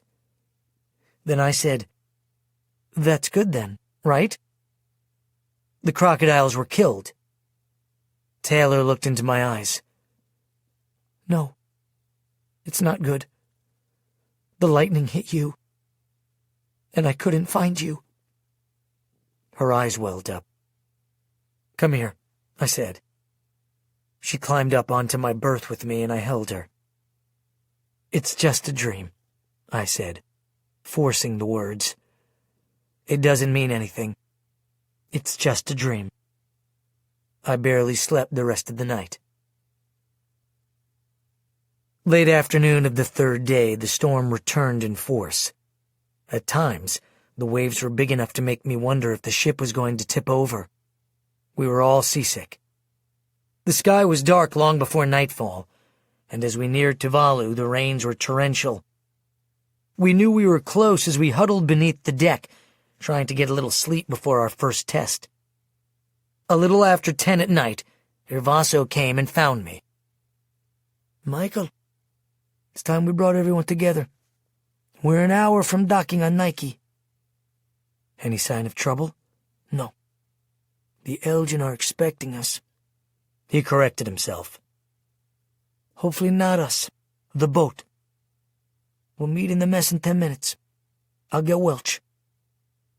I got Taylor, and then we gathered everyone to the dining room. Hervaso and Welch were already there, bent over a map.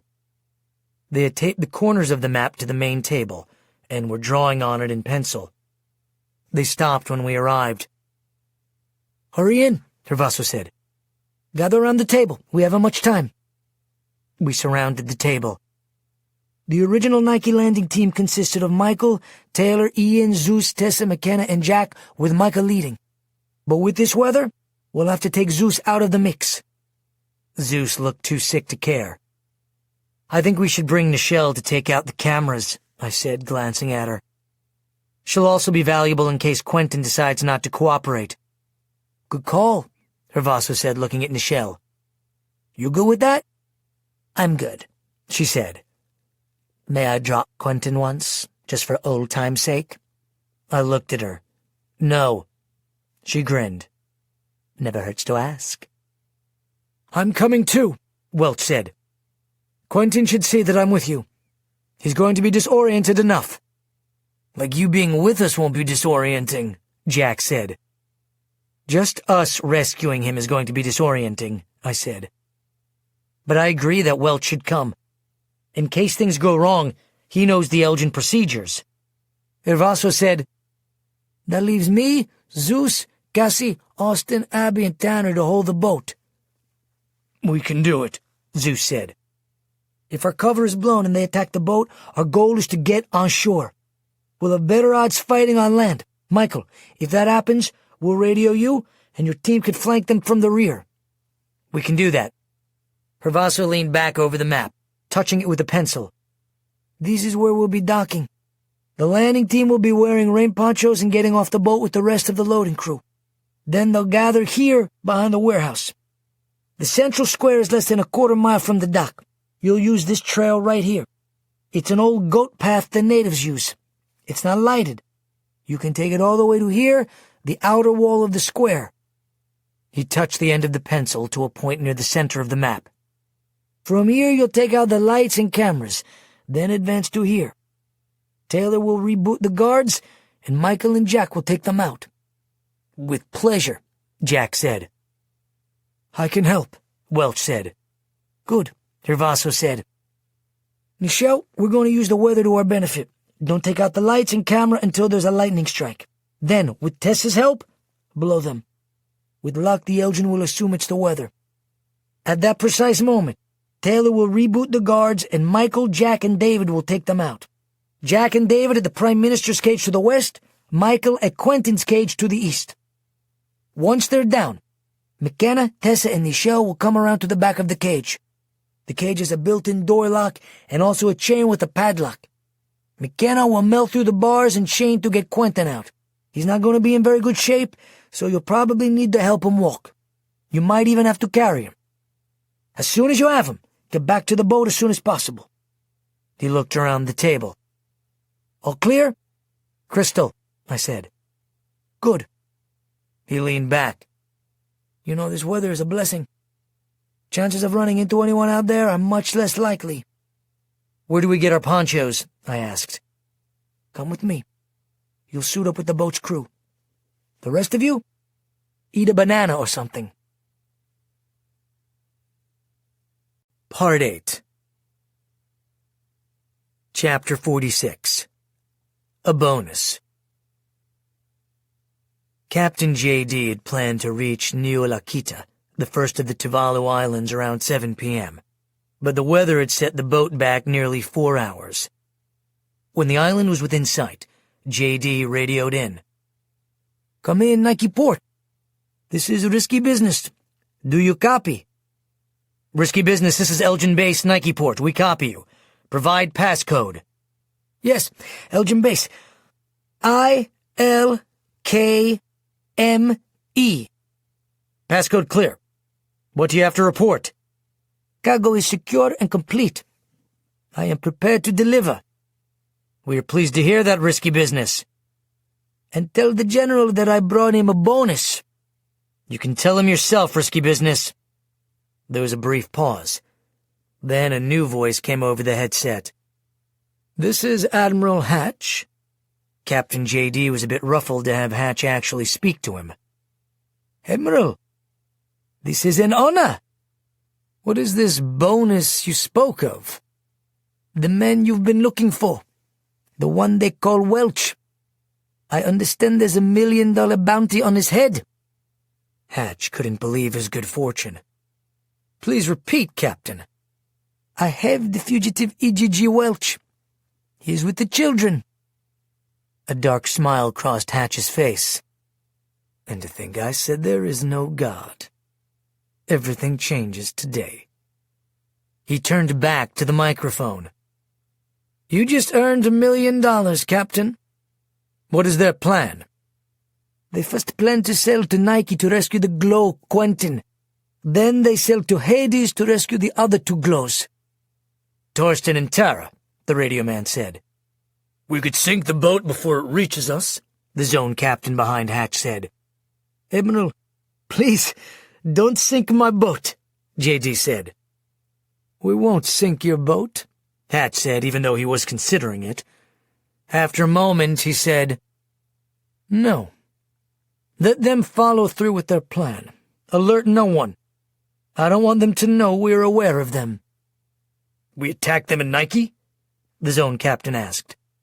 No, too much possible collateral damage. We'll let them rescue Quentin and sail to Hades. We will bring them all together and destroy them once and for all. Radio me after you leave Nike. Yes, sir. Over. Hatch took off his headset and stood back from the microphone. Today I will feast on my enemy. Part 9. Chapter 47. A Terrible Mistake. It was a little past 3 in the morning when we reached Nike. The rain fell in great sheets illuminated by the shore's electric lighting. From where I was watching, the island looked deserted. As Hervaso said, it wasn't the kind of night someone was going to be out on a midnight stroll. Our team had put on our rain gear and had blended in with the rest of the loading crew who were preparing the crane to lift the crates from below deck. They were carrying canned goods from New Zealand, concentrated milk, butter, cheese, and frozen beef. As our boat edged up to the main loading dock in front of a landing with warehouses and parked forklifts, there was a bright flash of lightning, followed just 2 seconds later by a clap of thunder. That was close, Jack said. Let's hope the lightning keeps up, Taylor said. I looked up at the angry sky. I don't think we'll have to worry about that. There were 3 lights on the dock as well as lights inside the warehouse offices, but I couldn't see any movement, at least not the human kind. The wind was strong, and anything not bolted down was flapping or swinging. The waves had also kicked up, and JD revved the engine in reverse to keep us from slamming into the dock. Then, 2 Elgin wearing rain gear emerged from the warehouse. Both carried flashlights, and one of them made hand signals to the control deck. 3 of our crew members came out holding lines and threw them to the men, who grabbed them and wrapped the ropes around the dock's heavy cleats and secured them. Another man walked out in rain gear carrying a radio. Our crew members lowered a plank onto the dock, and one of our crew walked down to the man holding the radio. The 2 of them walked back to the warehouse. That's your cue, Hervaso said. Go! The 8 of us climbed down a ladder near the front of the boat. Then, one by one, we sprinted across the deck into the shadows behind the warehouse, then into the forest. We met up in a grove of breadfruit trees about 50 yards from the dock. In our outfits, I couldn't tell who was who. Who's here? I asked. Everyone's here, Ian said. You lead us, I said. We followed Ian along a narrow grass path through the dense forest. The sound of the rain covered our footsteps, and it only took 10 minutes to reach the center square. The center was dark. There were only a few lights in the square, and raindrops fiercely pelted the tops of the 2 monkey cages, pouring down the sides of the cages in a steady waterfall. The cages were dark inside, and I couldn't see any humans, but Ian could. Quentin's in the corner of the east cage, he said. In the back. How does he look? He turned to me. Like a man in a monkey cage. There were 2 guards, one for each cage, standing at attention with rifles. They were dressed alike, wearing hats, black knee-length jackets, thick-soled shin-high boots, and pants with a purple stripe down the side. They stood perfectly still as the water bounced off the crowns of their hats and ran down the brims and their shoulders. They seemed to be in an almost trance-like state. There's a sign that says, King of the Monkeys, Ian said, shaking his head. Should I reboot them now? Taylor asked. Cameras first, I said. I could see at least 6 cameras, revealed by the red diode on top of them. 4 of them slowly panned the square. I turned to Ian. I count 6. What have you got? There's 14, he said. It's good to be you, I said. Are there any other guards nearby? Just the 2. Let's keep it that way. Are you ready, Nichelle? Tessa? I'm ready, Tessa said. You? she asked Nichelle. Just waiting for lightning. We didn't have to wait long. In less than 2 minutes, there was a double strike of lightning to the east of us. Nichelle's hand was already extended. The lights went out. Did we get all the cameras? I asked Ian. No. There's one camera next to the building that's live. But I don't think it's panning. Will they see us? Ian looked at it, then said, No, not if we stay close to the cages. Then let's do this. Everyone back off a little. I turned to Taylor and nodded. Taylor looked toward the guards, holding her hand up to her forehead. Suddenly, the guards froze. One of them dropped his rifle. Now, I said. I reached out and pulsed. A massive wave blurred the air, sizzling with the rain it devoured. Both of the guards were knocked off their feet. A few of the monkeys fell off branches as well, screeching loudly. That's always cool to watch, Jack said. Let's go. We ran toward the cage. Jack and Welch grabbed the guards and dragged them over to the back of the east cage, then handcuffed them with their own cuffs. That's when I saw Quentin. He was dirty and huddled in the corner of the cage. He had partially covered himself with some of the dead palm leaves, but he was still shivering in the cold. He looked pathetic, and in spite of our history, I felt pity. Even the smell of the cage, somewhat dampened by the fresh rain air, was torture. Quentin, I said. He looked up at me, and his eyes showed his disbelief. Faye? It's me. Kill me. Please. I'm not going to kill you.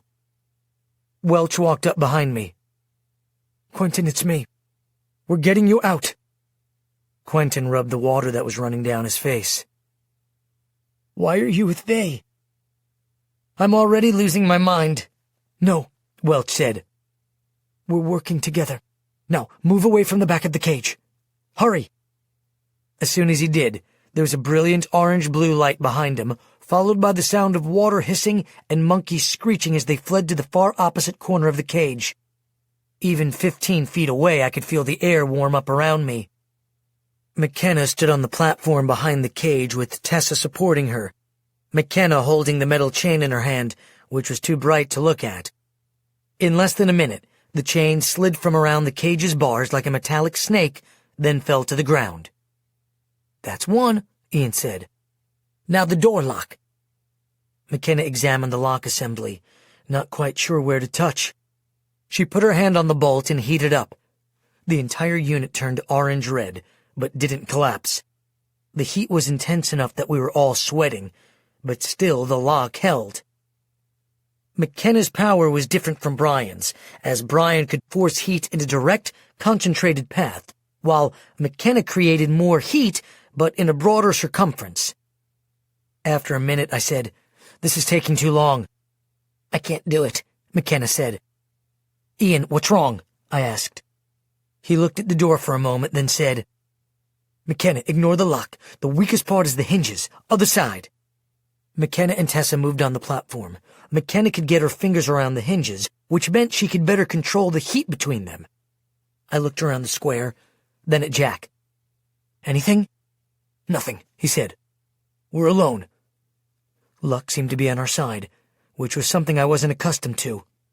It was also something I didn't trust. The top hinge broke through in less than a minute. "Got it," McKenna said. She grabbed the bottom hinge and heated up. Just a half-minute in, the second hinge creaked as it twisted and then broke through, and the heavy metal door fell back toward the exhausted girls.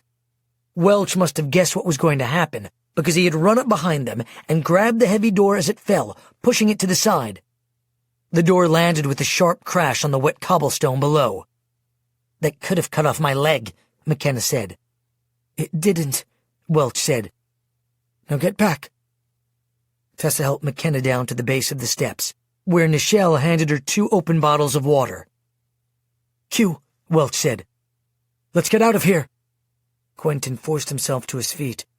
He was basically naked, wearing just a loincloth. Welch took his hand and helped him to the cage entrance. "Can you walk?" "Yes," he said, though he seemed unstable on his feet. "He doesn't have shoes," I said. He does now, Nichelle said. She had already removed one of the guard's boots. His feet looked about your size. Quentin stared at her. Nichelle? You never know who you're going to run into at the zoo, she said. Welch put the shoes on Quentin's feet and laced them up. I gave him my poncho to wear. Hurry, I said. We've got to get out of here. Quentin looked over at the other cage. We need to rescue the Prime Minister. I glanced at the cage, then at Jack, who was shaking his head. Not now, I said. We're out of time. Jack and Welch both took one of Quentin's arms, and we ran directly into the shadow of the forest, retracing our route along the goat path. We were slightly slower with Quentin, but we still made good time. We stopped at the side of the warehouse. For some reason, the dock lights had been turned off, and our boat was a dark silhouette against the turbulent sea. How does it look? I asked Ian. Peaceful. Why are the lights out? Maybe the storm took out the generator. It's a Star Source plant. I took out my radio. Hervaso, are we clear? There was a burst of static, then Hervaso's voice. We're clear. Why are the lights out? I don't know, they just turned them off. Do you have them? Yes. We'll meet you at the aft ladder. We moved in the dark to the back of the boat, then crossed the dock in small groups. First, Tessa, Nichelle, and McKenna, followed by Jack, Welch, and Quentin. Taylor, Ian, and I waited until last to make sure no one had followed us, or to reboot any warehouse crew that might take interest in us. No one did. I'm sure it was the hour, but it still worried me that the security was so lax. It seemed suspicious. I was the last one on board, and Hervaso helped pull me up on deck. I sent everyone below, Hervaso said. Come with me. We climbed to the boat's upper deck. How did everything go? He asked. We had a little trouble opening the cage, but otherwise everything went as planned. It was easy. Hervaso's brow fell. Easy? I know. When has anything with the Elgin been easy? It could be a trap. Maybe. Or maybe they're just overconfident, like they were in Peru. Hervaso breathed out. For now, we keep to the plan until we know otherwise. Come with me. I need to report to JD. I followed Hervaso into the control room. The captain spun around as we entered the control deck. You made it, my friends, he said, sounding relieved. Did all go well? As planned, I said. Very good. And everyone is on board? Yes. Even Mr. Welch? I thought it odd that he had singled him out. Yes. Hervaso looked at JD with a peculiar expression, then said, We're all here. We need to go. He turned to me. Let's go back down, Michael. Hervaso and I walked back out of the control deck into the rain. When we were on the main deck, Hervaso said, I made a terrible mistake. I think we're in trouble. My chest froze. Why? We never told JD what Welch's real name was. Chapter 48. 6 hours. The boat was untied, and we pushed away from the dock into the turbulent channel. From Nike, we would sail north. Hades was the Elgin's prison island, and the second northernmost island of the Tuvalu archipelago. Just as the weather service had predicted, the storm was getting worse, and the waves were now white-capped. The boat slammed angrily against the dark waters. At 25 knots, it would take us about 7 hours to reach our destination. That would make our arrival time around noon, but considering the weather, we'd probably arrive much later. And now, we realized that there was a good chance we were sailing into a trap. What do we do? I asked Hervaso. If he's collaborating with the enemy, we can't let on that we know. Not yet. We're surrounded by the Elgin's most fortified bases. If the Elgin attacked now, we wouldn't last 5 minutes. We could go back to Nike and attack their headquarters. If we could capture Hatch, we don't know that Hatch is even there. And if we make JD turn around, the Elgin will know something's wrong. They'll be waiting for us. He looked at me. We need to talk to Welch. Get Jack, too. I went down to the eating quarters where Welch, Jack, Zeus, and Nichelle were sitting around Quentin at the main table. There was bread, crackers, cheese, and sliced meats, and Quentin, who was now wrapped in a dry blanket, was eating ravenously. He stopped eating when he saw me. In the light, I was stunned by how different he looked. Broken. Humble. He was anything but the cocky, rich kid I'd met in Peru. I guess living in a monkey cage will do that. So will cell 25. "Michael," he said, starting to stand. I raised my hand to stop him. "Just sit." "Thank you," he said, slightly collapsing. "My quads are pretty cramped. Welch just told me that we're going to rescue Torsten and Tara." "We're gonna try. Let me know how I can help." "I'm the reason they're there." "No," Welch said. "I am." "Hatches," I said. "And we'll definitely need your help." I turned to Welch. "Hervaso needs to see you. You too, Jack. He's on deck." "All right," Welch said. They both stood, and I led them up top to Hervaso, who was standing in the dark midship beneath the canopy. "Yes, sir," Welch said. "Have you talked to the captain alone?" Hervaso asked. "Captain J.D.? No. Why?" "He knows who you are." Welch's face tensed. "Is he Elgin?" "I don't know." "What's the plan?" Jack asked. "That's why I wanted to see you. If this is a trap, we'll need a solid base to fight from. Or should we go straight to the Jewel?" "Not at this hour," Welch said. "No one, not even an EGG, would visit the Jewel in the middle of the night. There's too great a chance they'll submerge." "Why is that?" I asked. "Jewel protocol is that a false submersion will go unpunished. A non-submersion, even in practice, when one is required, results in automatic death to the captain. The odds are that they'll submerge and stay down for days. Maybe weeks." "We can't take that chance," I said. "What island do we go to?" Hervaso asked. "We have 3 options," Welch said. "Hades, Hephaestus, and Demeter. Hades is the prison island, Hephaestus is the Elgin manufacturing, and Demeter is agriculture." "Which one would you choose?" "Hades will have more stationed guards, but there will also be weapons and fortifications to dig in. We could also release the GPs and native prisoners to fight with us. Hephaestus is just factories, no food or weapons. They could quarantine the island and starve us out. Demeter has food, but it's just fields and jungle, little weaponry. All we'll have to fight with is what we have on us. I'd go with Hades." "Me too," I said. "Hades it is," Hervaso said. "There's still hope that we're wrong about J.D. How are we going to know for sure?" "Taylor," Hervaso said. He looked around. "Jack." "Yes, sir." "Tell everyone they have 6 hours to rest and they're going to need it. They need to be ready for battle." "Yes, sir." "At 10, I'll need you, Michael, Welch, Zeus, Ian, and Taylor to come with me to the control deck." "Yes, sir," Jack said again. I went below deck to check on Taylor, but found her, Nichelle, and McKenna sleeping. I lay down next to Taylor, my heart pounding wildly. Not surprisingly, I couldn't sleep.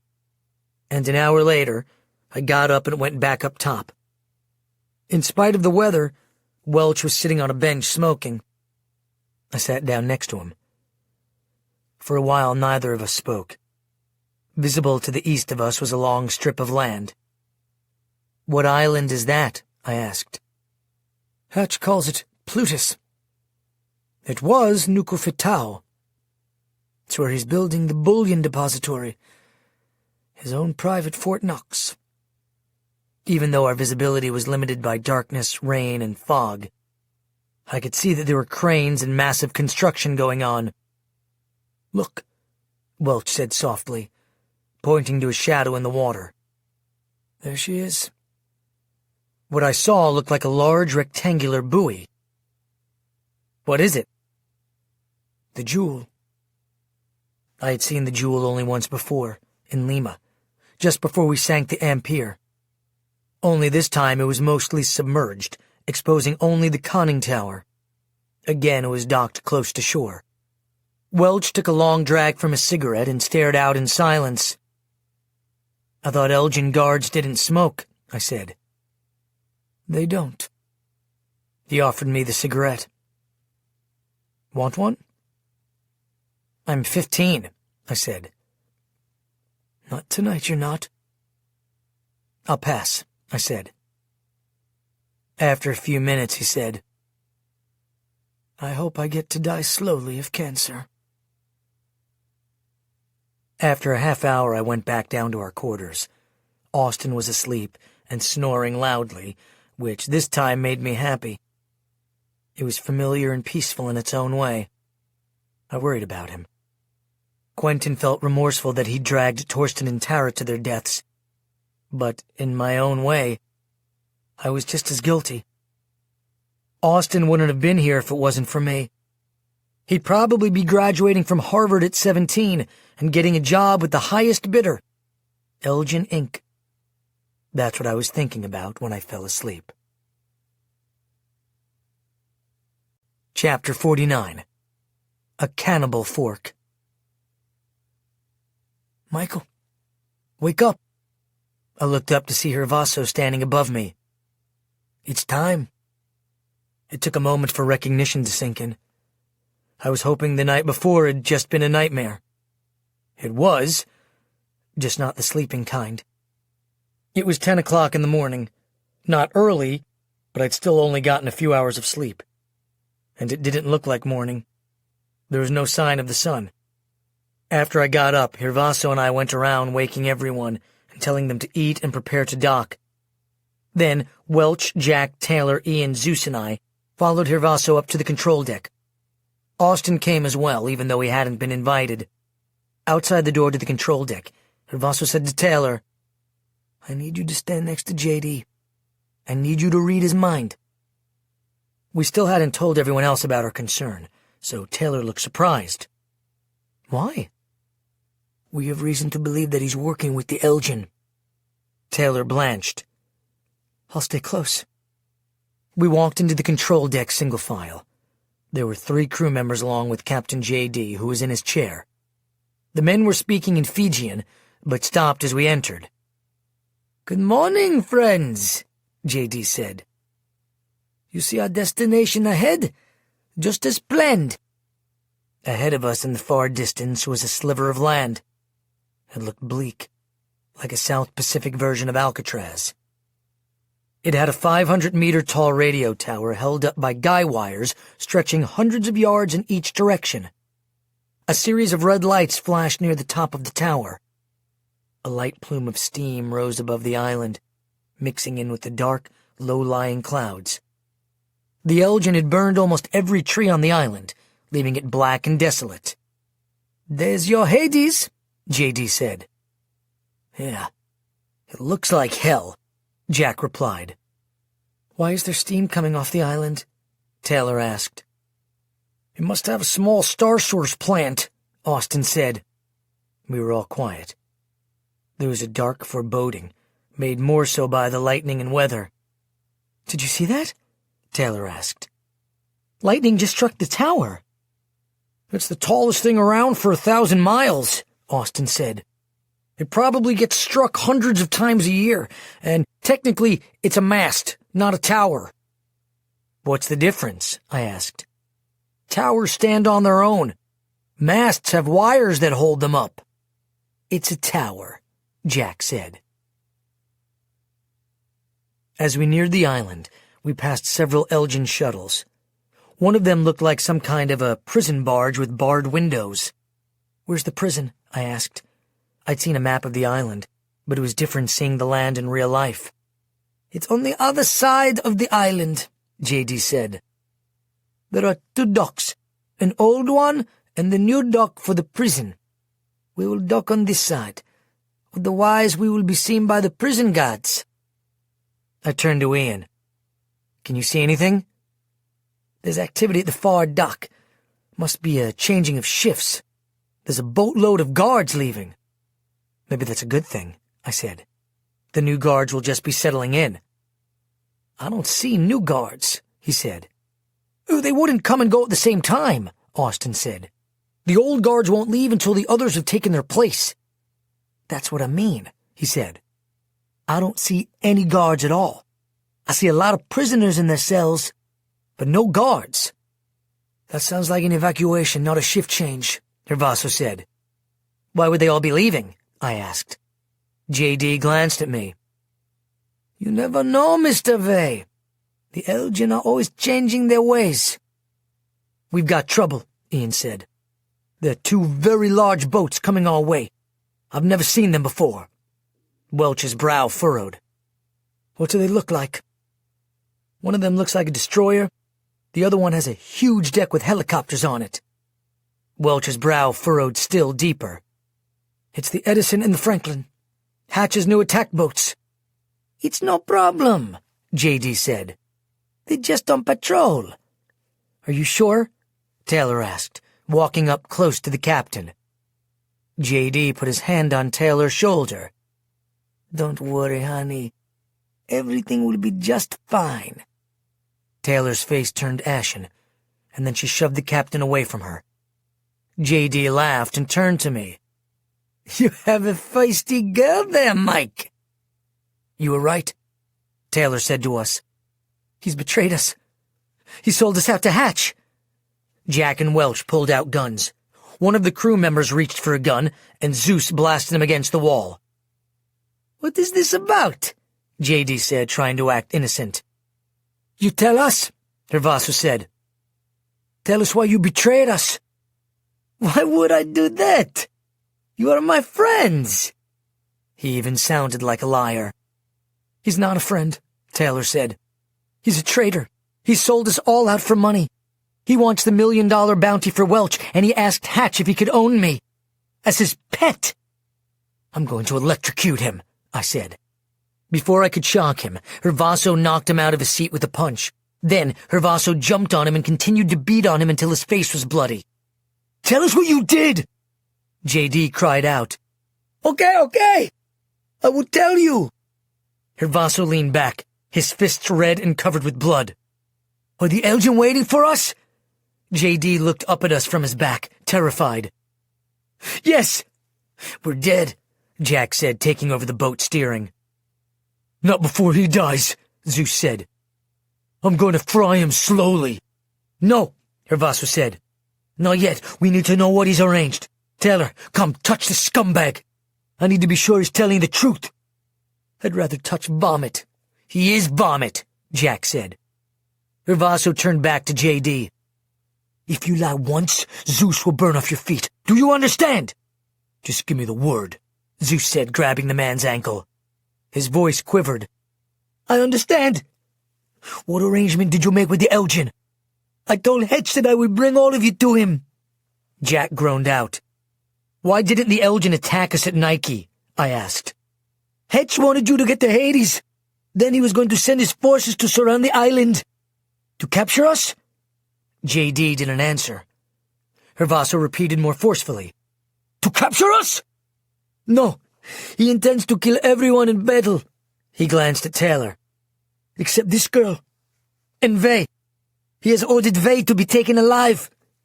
He has special plans for Vey. What kind of plans? I asked. An ancient Fiji tradition. He said to prepare the Aikula Nibokala. Austin looked at me with horror. It's what I was telling you about.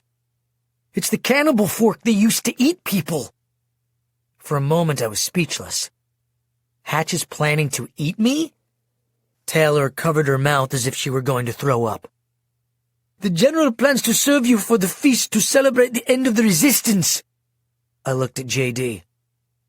You knew this? And you were still going to deliver me to him?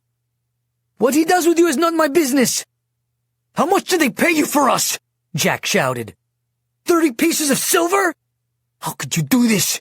Hervaso said. I trusted you. I needed money, he said. For what? For drugs. Hervaso's fist balled up. You pathetic piece of crap. When did you become a junkie? It's your fault, JD said. "After I got shot saving you, they put me on painkillers. I got addicted.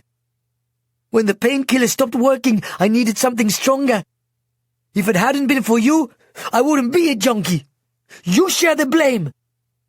Hervaso spit on him. "You had a choice. Everyone has a choice. You took the cowardly way.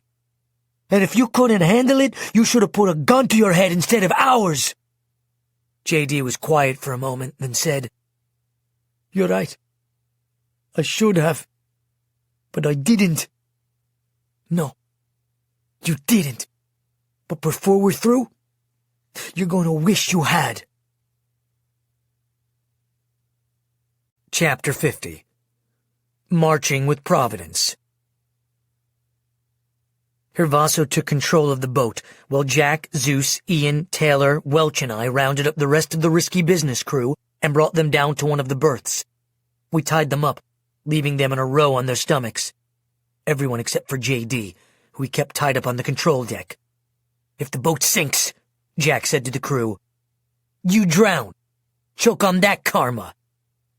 We returned to the control deck and told them what had happened. It was like reading the jury's verdict of death. Everyone was quiet. Only Tanner seemed undisturbed, which was disturbing in its own way. I couldn't get Hatch's plan for me out of my mind. "Maybe JD's lying," Tessa said. "Maybe he just made the whole thing up."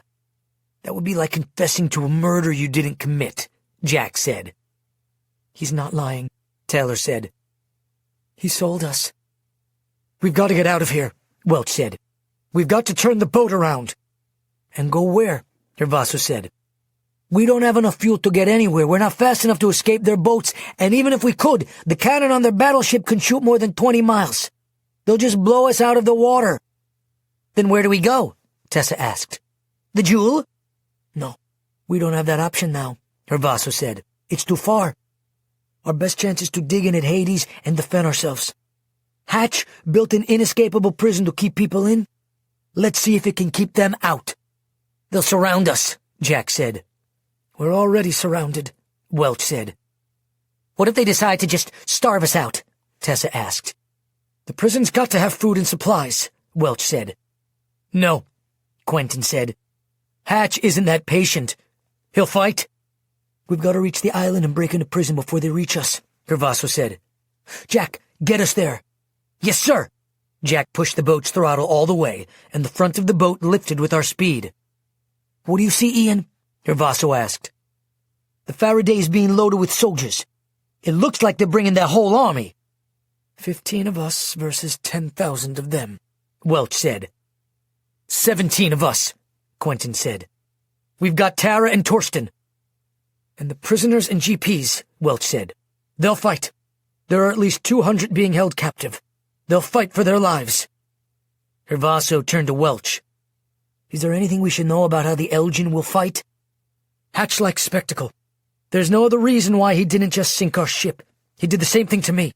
If he weren't a slave to his ego, he would have just executed me on the spot. Instead, he wanted to make a show of me being fed to the rats. I think this is what he's doing now. The final battle of Elgin versus Electroclan. He wants a spectacle. Something for the history books." "The bigger army doesn't always win," Austin said. "Like George Washington crossing the Delaware to attack Trenton. He was outnumbered. With 2,000 hungry, sick, poorly equipped soldiers when they attacked the superior, well-armed, rested mercenary Hessians, the most feared, well-trained soldiers in the world. Washington not only won, but he didn't have a single soldier killed or wounded. Providence marched with them that day." As if to punctuate the point, lightning lit the sky around us, followed by a loud thunderclap. Welch looked up at the sky, then said, "Let's hope Providence is with us, too." Chapter 51. The Island of Hades. We put a long chain with a padlock around JD's neck, partially to secure him, and partially so Taylor wouldn't have to touch him to read his thoughts. As we neared the island, Hervaso said to JD, "You need to help us, Doc. Remember, if the boat sinks, you're going down with it." The island is surrounded by reef, he said. You have to dock the boat at the dock. He's telling the truth, Taylor said. Welch, Hervaso, Jack, and I looked over a map of Hades. That reef will be an advantage, Welch said. It means they can't run their boats in all at once. After we disembark, we'll blow the dock. They'll have to swim in to get us. It's not easy to win a war waist-deep in water. That will slow them down, Hervaso said. But not much. Maybe long enough for us to thin them out, Welch said. The island of Hades was about a mile in circumference, flat and oddly shaped, like an amoeba. The water surrounding it was light and shallow, with a wide coral reef visible from where we were, 100 yards out. Surrounding the island was fine white sand, dark beneath the clouds. Under different circumstances, it might have been a nice place to vacation. There was an old town on the west side of the island. At one time there had been a post office, a community center, and a church. Now it was deserted except for a few apartments kept for the guards. At one time, the island had been lush, completely covered with various palms, mostly coconut and breadfruit trees. But that was before the Elgin had burned the land, clearing it for the prison. The prison sat on roughly 30 acres on the west side of the island, and was surrounded with two 22-foot-tall chain-link fences topped with 4 feet of razor wire. About 50 yards out from the prison fence, the Elgin's GPs and slave labor, taken mostly from the Tuvaluan natives, had been forced to build an outer wall made of concrete. It was shorter than the other fence, but still daunting. 10 feet high with razor wire. The wall had been built for prisoners, but it had also been built as a protection from the sea, and was added after a cyclone had hit the island, damaging the original construction. Its construction reminded me of what we saw on Taiwan's Star Source plant. Creepy-crete, Taylor called it. Drab, formless construction based on the lowest denominator of function. The entry to the prison was on the north side of the island, where the main dock was built. The Elgin guards had filled the last of the shuttles and were about to push off. To avoid them, we sailed west, circling the island clockwise. As we came around the island, Jack slowed the boat down slightly. "I'll wait until you give me the go-ahead," he said to Ian. "Are you sure it's not a trap?" I asked. "Why didn't they blow the dock?" "Why are they leaving at all?" Zeus asked. "Maybe the dock's booby-trapped." "Well, that would be the smart thing to do," Austin said. "I don't see anything, but I'll keep looking," Ian said. Hervaso looked over the island with binoculars. "No. They're giving us the prison. Apparently Hatch wants a fight." A few minutes later, Ian said, "We're clear. The last of them just circled the bend." "Got it." Jack hit the throttle, and we sped east along the north bank of the island toward the prison. By the time we reached the dock, there was no one in sight. The dock led to a landing, with a road leading to a break in the concrete wall. There were towers on every corner of the wall, but they appeared to be deserted as well. "Why would they just desert it?" Tessa asked. Ian surveyed the site once more, then said, "It's still clear." "We're going to have to blow the dock," Hervaso said. "Then I'll move the boat after we dock," Welch said. "Just in case we need it." Welch took over the boat's controls and brought us up to the dock. With the size of the waves rocking our boat, we hit the side pretty hard, throwing us all to the port side of the boat. "Nice landing," Tanner said. "Like to see you do better," Tessa said. "Come on," I said. Jack and I jumped out onto the dock, and Ian and Tessa threw us the ropes so we could tie the boat onto the cleats. One by one, everyone except Welch got off. Zeus and Hervaso, using towels from the bathroom, blindfolded JD and his crew. Then Jack, Zeus, and I took them off the boat. After everyone was off, Ian and I untied the ropes, and then Welch started to pull away from the dock. Suddenly, one of the crew members pulled off his blindfold, then jumped in front of the boat into the sea, which was stupid on many levels. I couldn't figure out what the guy's plan was. Was he trying to get caught up in the boat's propeller? Or was he planning to swim 20 miles to another island during a raging storm? Zeus, covered in a form-fitting rain suit and 2 ponchos, reacted quickly and shocked the dude just as he hit the ocean. The sound of electricity striking the water was like dropping ice into a pan of sizzling bacon. The man went under for nearly a minute, then popped back up. "I'll give up!" he shouted. "Don't choke me! I'll give up!" "Swim to shore," Zeus said. "Next time I won't let you surrender." As we walked off the dock onto the island, I felt a dark, eerie feeling of desolation. A line from the Bible came to me. "Though I walk through the valley of the shadow of death, I will fear no evil." Except I definitely feared. I was terrified of the evil to come. Chapter 52. Breaking into Prison. Welch anchored the boat about 100 feet east of the dock and about 60 feet from shore, just outside the reef. He had to swim into shore, and he was soaked and dripping when he caught up to us. Actually, with the exception of Zeus, with the amount of rain falling, we were all soaked by the time we reached the prison's main entrance. Unfortunately, the guards had locked up after themselves. Ian examined the kind of lock used, then turned to McKenna. "It's mechanical. The best thing would be for you to melt the bolt." "I can do that," McKenna said. She walked up to the door, pushing her slim fingers as far as she could between the crack. Her hand immediately went bright white. It took less than a minute for the metal to turn to molten steel and collapse. "Anything waiting for us behind the door?" Hervaso asked. Ian shook his head. "Just prisoners." "Let me go first," I said. "Just in case." I put an electric field around me and pushed the door open and walked through. As Ian had said, there was no one in sight. I turned back toward the others. "Come on." Hervaso was the first through the doorway, followed by the rest. The next door wasn't locked, but the power had been shut off inside the building. The room smelled musty like mold, and was lit only by our glows, especially mine, which was now as bright as a 60-watt bulb. "I can help," McKenna said. She lit up, brightly illuminating the room.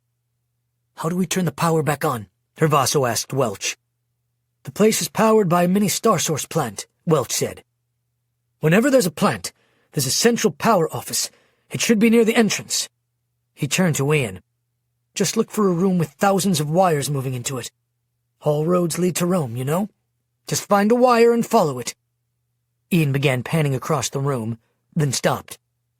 "It's over there. It looks like a bowl of copper spaghetti. That's the place. I can turn it back on. I'll need some light."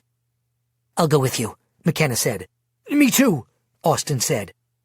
They walked off down the hall, and a few minutes later the lights came on. When they returned, Welch was carrying a roll of paper in his hands. "I found this." Hervaso stepped forward. "What have you got?" "It's the building schematics. The Elgin usually keep a set in the main control room. We can use it to plan our defense." "What are we going to do with these clowns?" Jack asked, nodding toward J.D. and his crew. "There's plenty of cells to lock them in," Welch said. "That hall to the right leads to the interim cell. It's the closest to the command center." "How do I open the cell doors?" Jack asked. "Everything can be controlled from the central control panel," Welch said. "I can do it," Austin said. "The controls will probably be similar to the Academy's." "Just hurry," Hervaso said. "We haven't much time."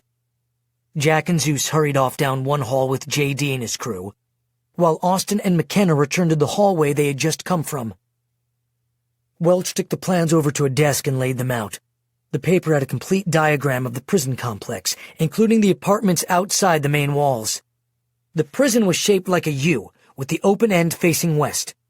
The north corridor was where the guards quartered, and there were administrative offices and a small arms closet. At the end of the corridor was the mini star source plant. The eastern corridor was for the laboratory and experiments, and for the scientists' convenience, the southern corridor was lined on both sides with cells for GPs. Cell 25 was located at the opening of the south corridor. The control room was located on the west side of the east corridor. Above it was the main tower, which had glass on all sides like an airplane tower. Next to it, in a separate building, was the radio tower and building. "I need a pen," Welch said. "Here's a pencil," Taylor said. Hervaso, Welch, Ian, and I crouched over the map. "First we need to blow that dock," Hervaso said, looking up at Welch. "That's the priority. Do they have explosives? Dynamite? C4? They wouldn't need them here. I'm sure they have grenades and some RPGs. Something to sink a boat. Where would they be? Welch tapped his pen on the map. The small arms armory is right here, but the heavy weapons cache should be here, in the center of the guard complex. That's outside the prison, I said. Why would they do that? In case there's a revolt, the prisoners can't get to the big guns. Austin and McKenna ran back into the room. What's next? Austin asked. We need to free Tara and Torsten, Quentin said. They can help us, especially Torsten.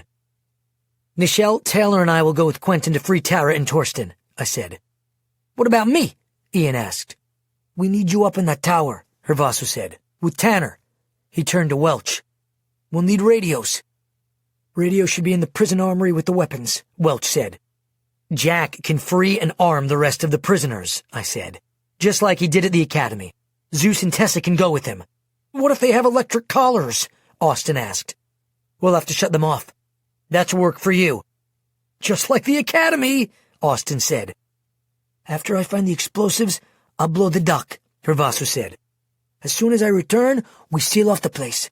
Jack will take his prisoners to guard the walls. Ian is stationed here in the main tower so we can keep everyone apprised. What if they start shelling us first? Ian asked. Are there bunkers? I asked. Anything underground? Most Elgin facilities have secret passageways that aren't on the plans, Welch said. Like the Weekend Express at the Peru Star Source plant, Austin said. Welch looked at him. Exactly. Ian panned the ground. There's a tunnel near the entry that runs underground. It's deep enough to provide shelter. Hervaso looked at Ian. Where does it go? It leads outside the fence to the guard complex. Austin said, The Elgin don't know that we know about it, so they'll probably try to enter in through it and ambush us. Which means we can ambush them while they're trying to ambush us, Hervaso said. I'll go out the tunnel to blow the dock, then set up a nest at the inner end of the tunnel.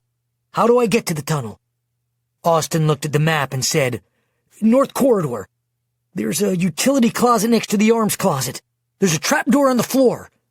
Just then, Jack and Zeus returned. Hervaso said, Come over, we don't have much time. He looked at Ian. We're vastly outnumbered, so communication is crucial.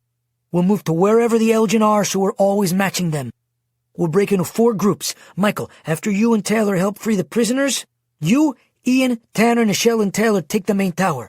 You're Squad A, our eyes and ears. Tanner, you do what you do.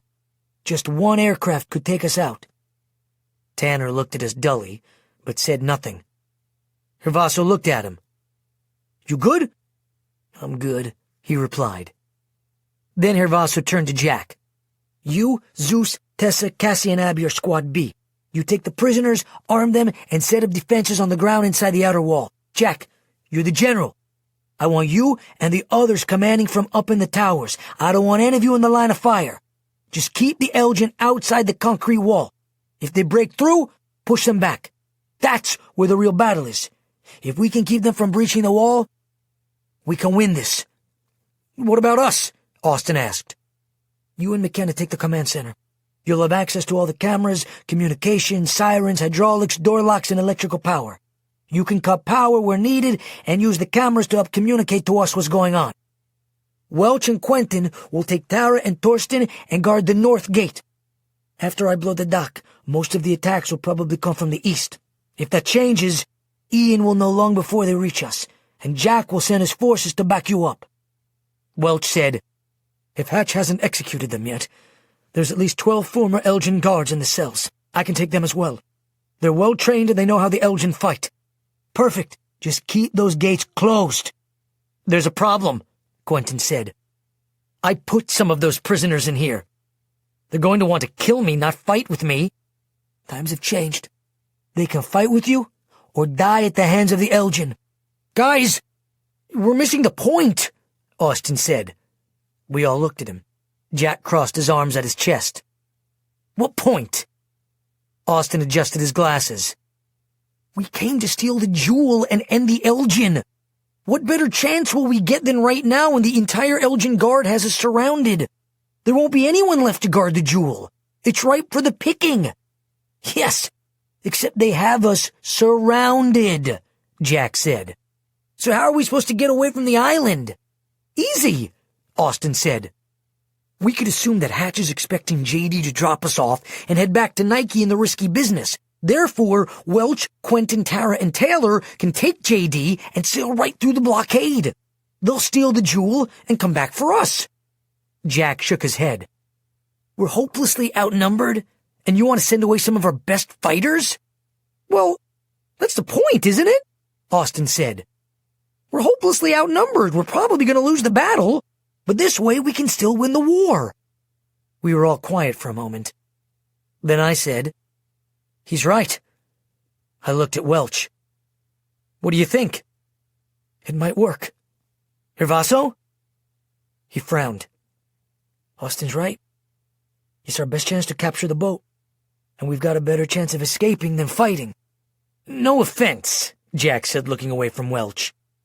But if the former Elgins steal the boat, what guarantee do we have that they'll come back for us? Hervaso looked at Quentin. We don't. So do we send one of our team with them? We're all the same team, Welch said. We can't afford to weaken our forces any more than we already have. That sounds suspicious, Jack said. I need a guarantee. I thought a moment, then said, There aren't any guarantees anymore. We just have to trust them. We'll come back, Quentin said. If they don't kill or capture us, we'll return for you. If they capture us, they'll kill us, Welch said. But you have my word. If we make it, we'll come back. The word of an Elgin, Zeus said. Former Elgin, Welch replied. Like you. Before it could escalate into anything else, I turned to Jack. So then you'll have to take the prisoners and cover the north gate as well. Jack still looked uncomfortable. Michael, I'm not good with this. I could go with them, Cassie said. Keep them honest? We need her here, Zeus said. If our best shot is the jewel, she should be there, I said. She could help them. She might be able to stop them from submerging. Welch looked at her. That's fine. She's powerful. And Michael's right. She could help us take the boat. It's your call, Hervaso said. The jewel is most important, I said, looking at Cassie. Are you okay with that? I'm okay with whatever you need. No one else spoke up. So I said, Then it's settled. Welch and Quentin will free Tara, Torsten, and the guards. Jack will take charge of the prisoners while Welch and company take JD back to the risky business and sail for the jewel. I should help them release Torsten and Tara, Nichelle said. We don't know what Hatch has done to them, just in case. That's a good idea, Welch said. We'll go out the tunnel, Hervaso said to Welch. I'll blow the dock while you return to the risky business. Then I'll secure the tunnel. If it's a small enough space, one machine gun could hold it. If we can find a machine gun. There should be one in the armory, Welch said. There is, Ian said. I can see 2 of them. All right, Hervaso said. We have a plan and not much time. Let's go. Weapon up first. We hurried to the armory. The door had a combination lock like a bank vault. Ian turned the dial just 4 times, then turned the handle, and it clicked, releasing the door. I've always loved that power of yours, Quentin said. Me too, Ian said. Hervaso pushed open the door and stepped inside. The supply room was about the size of our apartment back home in Idaho. One wall had 3 rows of rifles, 40 or 50 in all, Russian-made AK-47s. Beneath them were stacked boxes of ammo. Against the far wall were 2 RPG launchers, a dozen submachine guns, Israeli Uzis, and about 50 handguns. Look at this, Hervaso said, crouching down next to the largest of the guns. They've got some M2s, 50 caliber Browning machine guns. That will stop anything in that tunnel. I found something better, I said. A flamethrower. That's exactly what I need for the tunnel, Hervaso said. The opposite wall was a candy shop of destruction. Everything a soldier of fortune could dream of. Inside the various cubbies were landmines and rocket-propelled grenades, tear gas, concussion grenades, and smoke bombs. This is good, Hervaso said. There's enough here to blow the dock. Austin and McKenna, grab some radios, then head back to the control room. You're gonna have to start opening the cell doors so we can release the prisoners. After we help suit up, Austin said. I'll help you set up the tunnel, Jack said to Hervaso. Taylor and I helped Hervaso, Jack, Tessa, and Welch get weapons. All Zeus took was a grenade and a bulletproof vest. Jack took an Uzi, 2 handguns, a grenade belt with 6 grenades, and an ammo pouch. He grabbed 2 strings of machine gun ammo and draped them crisscrossing over his chest. He also threw the flamethrower over his back. He looked commando. Hervaso took the machine gun and as much ammo as he could carry. Austin calibrated all the radios, 6 of them, 1 for each group, and handed them out. Testing! Testing! They're working, I said. Remember, we're on channel 17, as in 17 electrics. Hervaso clipped a radio to his belt. All right, let's get going. Michael, you guys get up there. They might be getting close. He turned to Ian. Remember, you're our eyes. Just let us know what's going on. The more information we have, the better. I'll do my best. Hervaso started walking toward the tunnel, then abruptly stopped and turned back. One more thing. If something happens to me, Michael's in charge. No one said anything, but Taylor gave me a sympathetic glance. Hervaso took a deep breath and said, All right. Good luck, everybody. Semper Fi. We'll see you when this is over. I looked at Hervaso, then suddenly stepped forward and hugged him. Be safe, man. You too.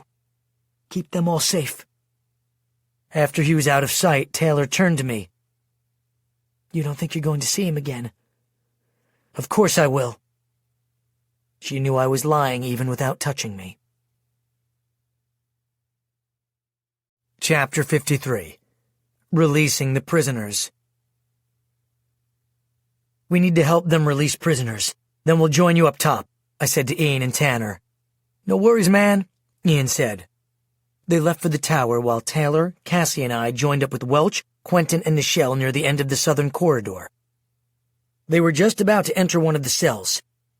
Who's in there? I asked. Torsten, Welch said. He lifted his radio. Command center, you there? Roger, Austin said. Open cell door 003. There was a slight pause, followed by, Opening cell door 003 and turning off reset. There was a sudden squeal of air, followed by the click of a lock. Taylor, Cassie, and I'd better stay in the hall for now, I said. We don't want to completely freak him out. Quentin nodded. No worries. He pushed open the door and walked in. Nichelle and Welch followed him. I looked through the glass panel on the door to watch. Torsten was lying sideways on his bed, looking away from the door. He was wearing a pink jumpsuit. He rolled over to see who had come for him. He looked ragged, thinner and weaker. Most of all, he looked confused. Quentin? Welch? Quentin walked up to the bed. It's me, man. And me, Welch added.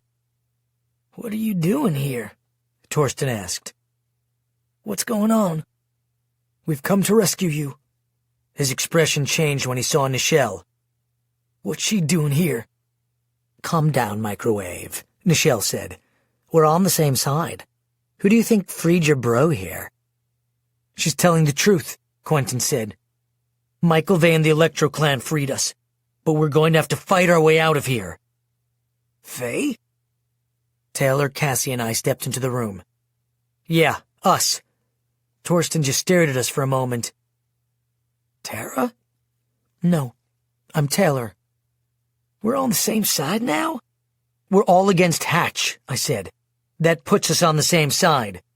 I know you're pretty weak, Welch said, but we don't have a lot of time. Hatch and the guards are on their way. We have a boat. We're going to sneak out the back. All of us? No, I said. Just you guys. We're going to try to hold this prison. Quentin helped Torsten up. You freed Tara?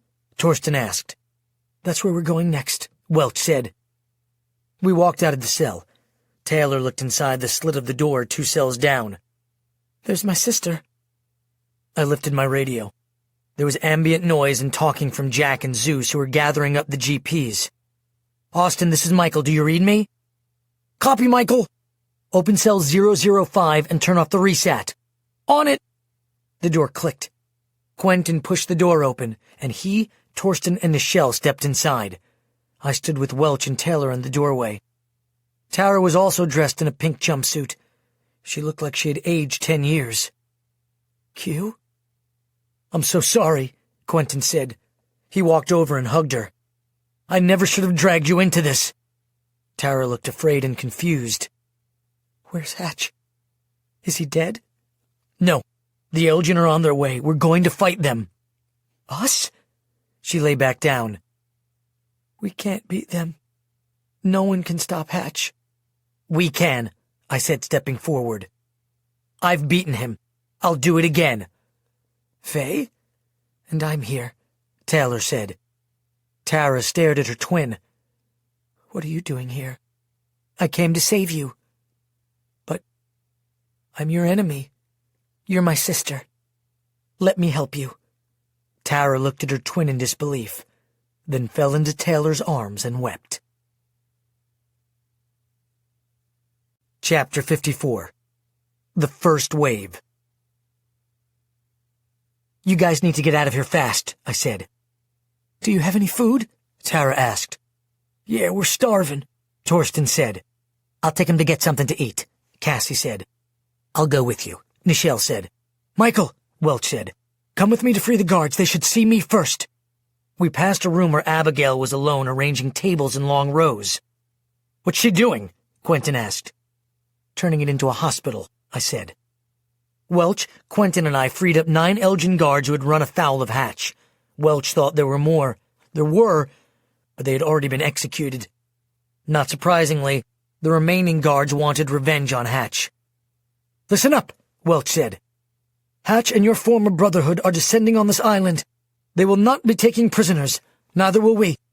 Fight as if your life depended upon it, because it does." We led the men down to the supply closet and armed them. The guards found Elgin uniforms and put them on, though Welch handed out a roll of security tape for them to wrap around their arms to keep from getting accidentally shot by the other prisoners.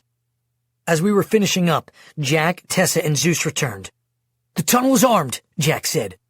"Hervasu has gone out to blow the dock." "Alone?" "He said we couldn't wait any longer." Jack looked at the guards. "Who are they?" "These are all the former Elgin guards," Welch said. 3 of them were ZCs. They're leaders. They're now your soldiers. They're under your command." Jack looked them over. "Fall in, soldiers!" The men lined up against the wall. Jack looked natural commanding. "Men, we're under attack. We've got to arm and manage 200 prisoners. Each of you will take a squad of 20 prisoners. It is your responsibility to get them armed and guard the section I give you. Understand?" The men shouted, "Yes, sir." "I told you they were well trained," Welch said. "Now we've got to go. Let's get the boat, Captain." He looked at Torsten and Tara, who were still wearing their pink outfits. Their hands were filled with food. "Change your clothes, then eat," he said. "We're going to get the captain. We're leaving the second I return." "Taylor and I will go and start freeing prisoners," I said to Jack. "We'll send them back to you." I lifted my radio. "Austin, we're going to start letting the prisoners out. Get ready." "Roger." Taylor and I ran down to the south cells. The door was locked. "Austin, open the main door to the south cells." "Roger that." "Who's Roger?" Taylor asked. "It's just a radio thing," I said. I pushed open the door and walked into a dim, long, narrow hallway. There were about 20 doors on each side, each filled with GPs in various states of mental trauma. I walked up to the first door and looked in through its acrylic slot window. I counted 5 Tuvaluan men, all with electric collars and dressed in orange jumpsuits. They must have heard us coming, as they were huddled at the back of the room. "Open S001. "Opening S001. The door is unlocked. "Collars off." I opened the door.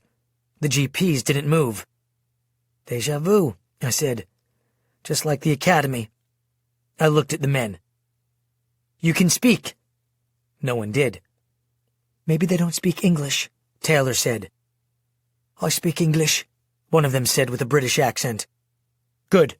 We are here to free you, but we have to fight against the Elgin. Will you help?" "Yes." "What's your name?" "I am Nelly Saluni, grandson of the Prime Minister." After we overthrow the Elgin, your grandfather will be free to rule again, I said. But right now the Elgin are coming, and we need your men to fight. The Elgin are coming here? All of them, to destroy the prison. Do we have weapons? For everyone, I said. Anneli turned and spoke into Valuan, and the men immediately stood at attention. We will help, Anneli said. We've got to let everyone out, I said. We'll need everyone. We walked out, then opened the first 4 doors on the south side of the hall, releasing 20 prisoners. I led them back to Jack, leaving Taylor with the radio and Anneli. When I returned to the armory, Welch was standing there with J.D., another crew member, Quentin, Tara, Torsten, and Cassie. Everyone ready? I asked. Where are we going? J.D. asked defiantly. He must have figured out that he had nothing to lose, as he'd already lost his previous humility. There's been a change of plans, Welch said. You're going to sail back to Nike just as you told Hatch you would. J.D. scowled. And if I refuse?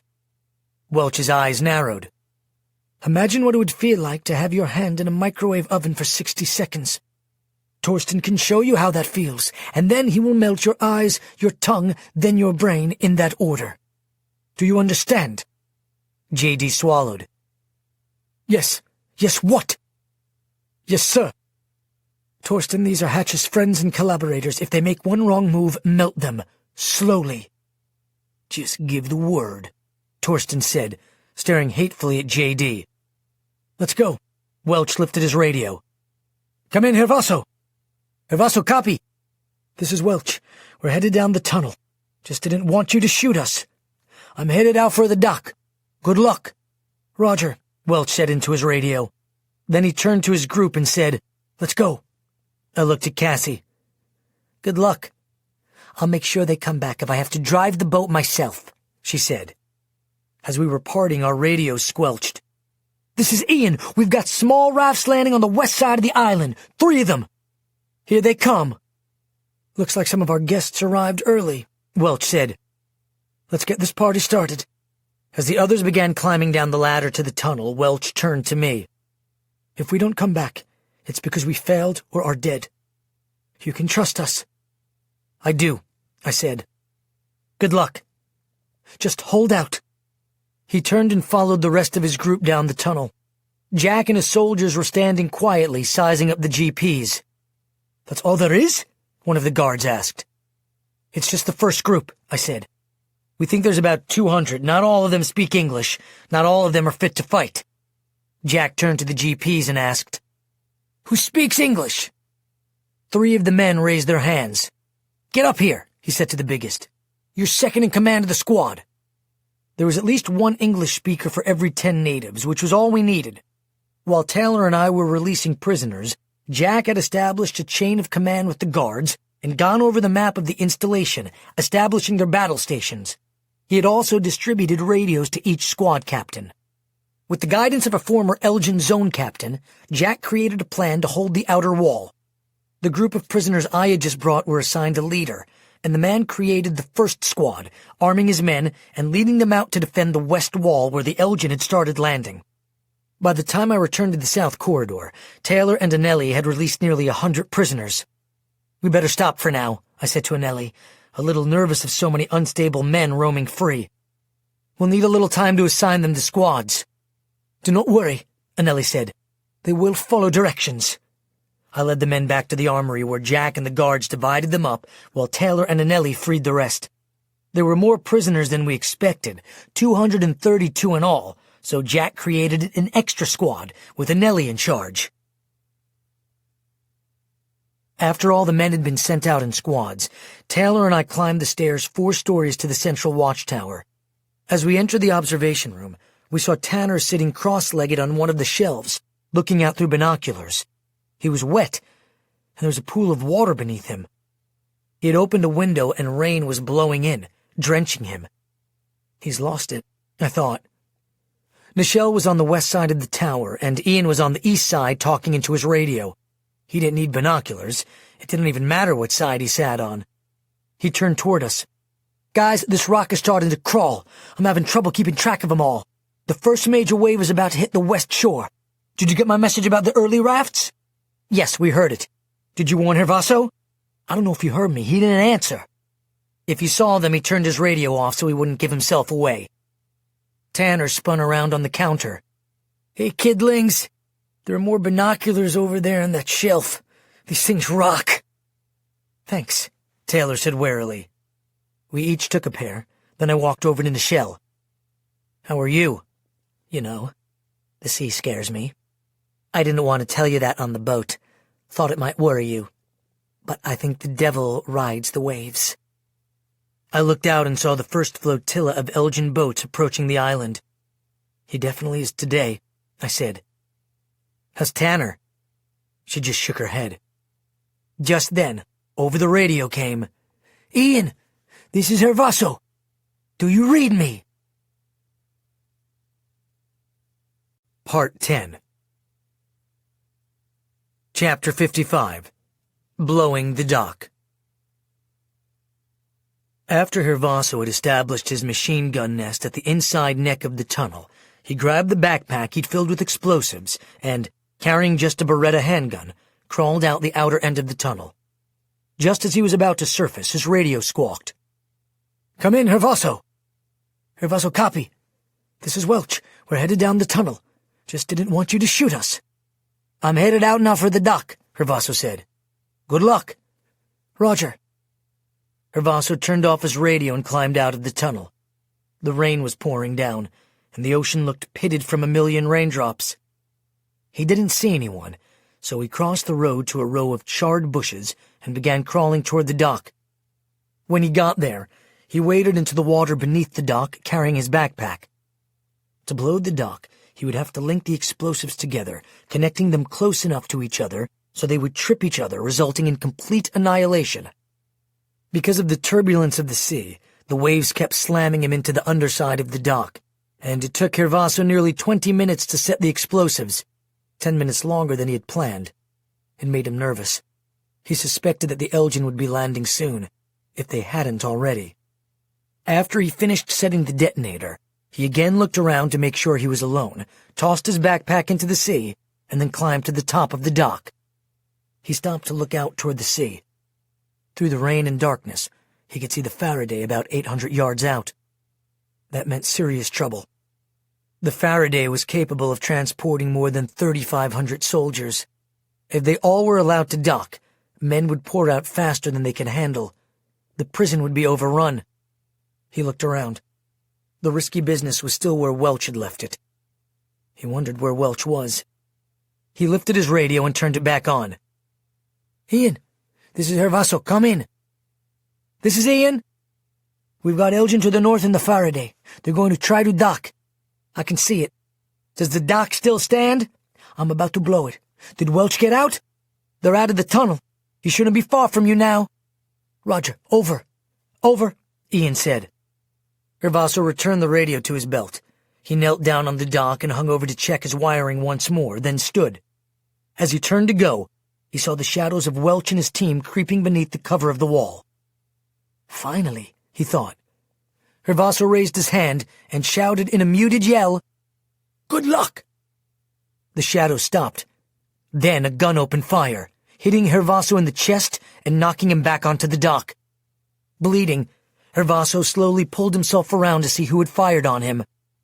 The men he'd mistaken for Welch's group were Elgin guards. They walked toward him, their guns pointing at him. Expecting someone else? A guard asked.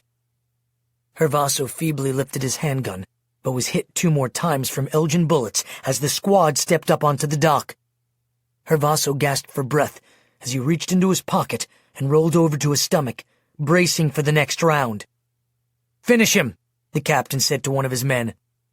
The front guard, barely older than 20, walked on the blood-soaked dock until he was next to Hervaso.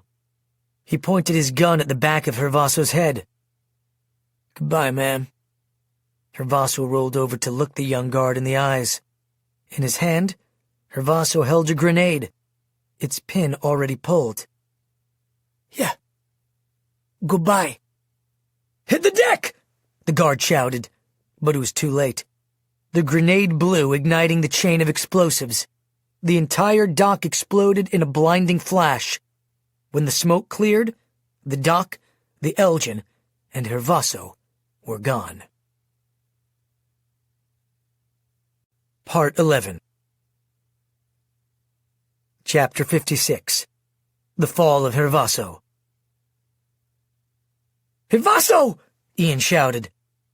I turned around. Ian was paralyzed. "What happened?" His voice was strained. "The Elgin got him." "What do you mean, got him?" "They got him." "We've got to rescue him," I said. Ian just looked at me, his eyes welling up with tears. "He blew the dock. He's gone." For a moment I couldn't speak.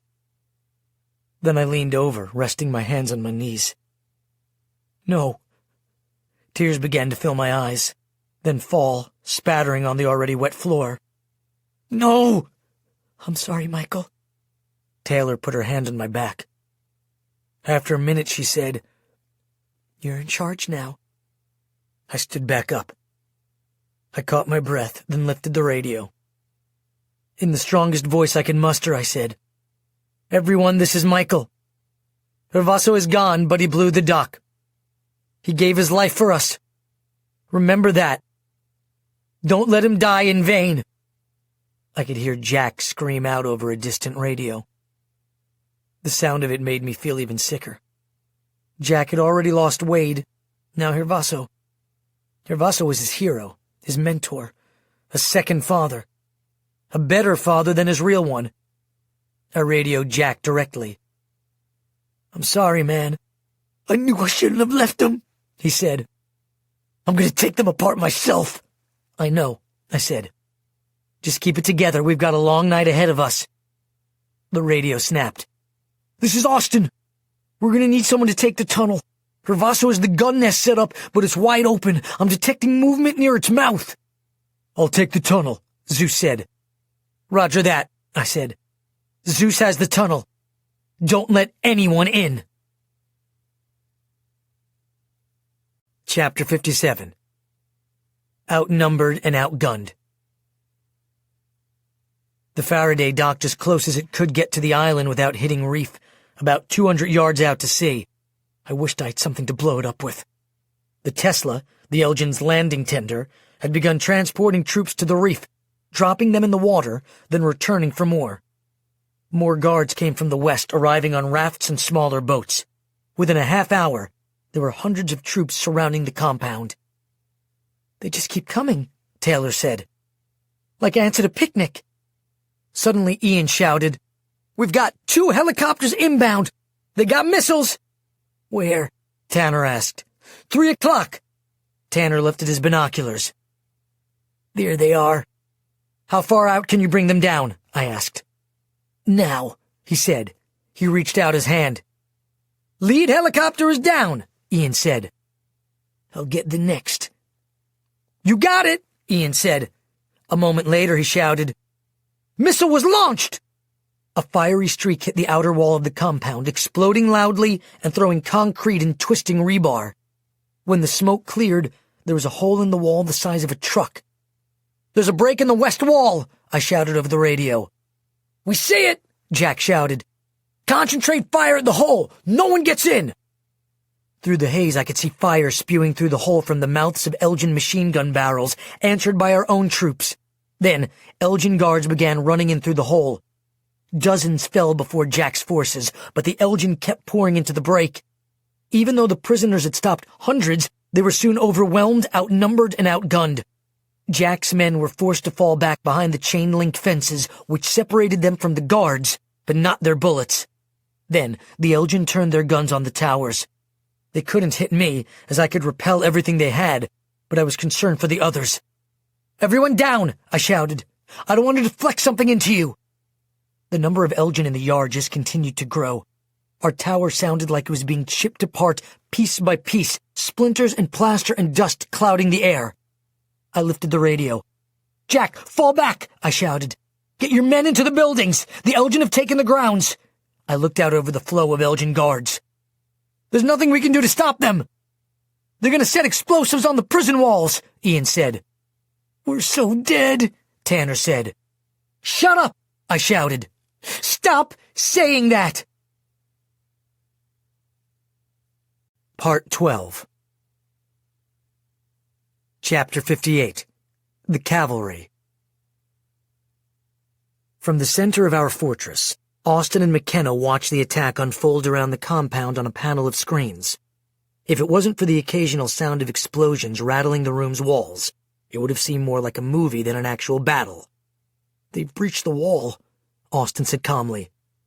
"Everyone's falling back." McKenna looked at him. "What do we do?" "In the movies, this is when the cavalry rides in." "It's not in the movies, and we don't have a cavalry." The monitors showed guards flooding into the complex by the tens, then hundreds. The prisoners who hadn't made it behind the chain-link fence were shot down. The grounds were littered with bodies. Jack had already lost a third of his forces. Austin looked at the screens for a moment, then over at the central control panel. "Battery power at 97%, estimated battery life 36 hours. That should be enough." He examined the panel again, then said, "I have an idea." He looked at McKenna. "Maybe there is a cavalry."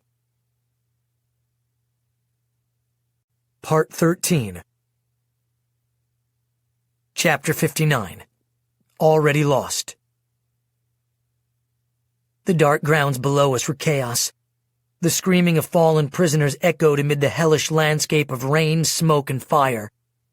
The Elgin forces flowed in like demon shadows, darkening a courtyard lit only by gunfire or grenades. Occasionally, lightning would strike, illuminating the grounds for a second, like a strobe, capturing the dying and killing in frozen, violent stances. That's when we could see just how many there were of them. It seemed like thousands. "The setting explosives on the outer fence," Ian said. "That's the last thing keeping them from the building," I said. "Once they reach the building, it's over." "We could have used Cassie," Taylor said. "Jack," I shouted, "hit those guys on the south perimeter. They've got explosives." "Got them," Taylor said. "Michael, what's going on over there?" At the end of the north corridor, beneath the flume of the Star Source plant, a door opened, revealing an intense red glow that seemed to be growing brighter. Suddenly, a steaming flow burst from the door. It was glowing orangish red, like a stream of lava spewed from a volcano. "What the crap is that?" Ian said. It was something I had seen before. "It's genius," I said. "Austin is a freaking genius." Then the sound caught up to us. A loud screech like the painful squeal of a train's brakes. "It's rats. Austin must have released them from the Star Source plant." Even in the mini Star Source bowl, there were tens of thousands of the hungry electric animals. The ravenous rats swept across the yard in a powerful glowing surge, running at the guards, drawn to them by the smell of death and meat. The Elgin in front were the first to fall, vainly firing their guns into the mass, which was like shooting arrows to stop a river. The swarm of rats broke against the men like a wave hitting the shore, covering and devouring them, pouring over each other as the guards were stripped of their flesh. The guards at the rear ran to escape the onslaught, some successfully, some not. It took less than 3 minutes for the guards to evacuate the complex. At least, those who could. Those who didn't make it out were devoured. The river of glowing fur continued out the breaches in the wall, chasing the guards outside. The sounds of screams and machine guns echoed in the distance. I lifted my radio. "Austin, you're a freaking genius." "Roger that," he said. "Tell me something I don't know." "I can't. There's nothing you don't know." "Well, we emptied the yard for a moment." "More than just a moment," I said. "It's a reprieve," he said. "Not a victory." "What do you mean?"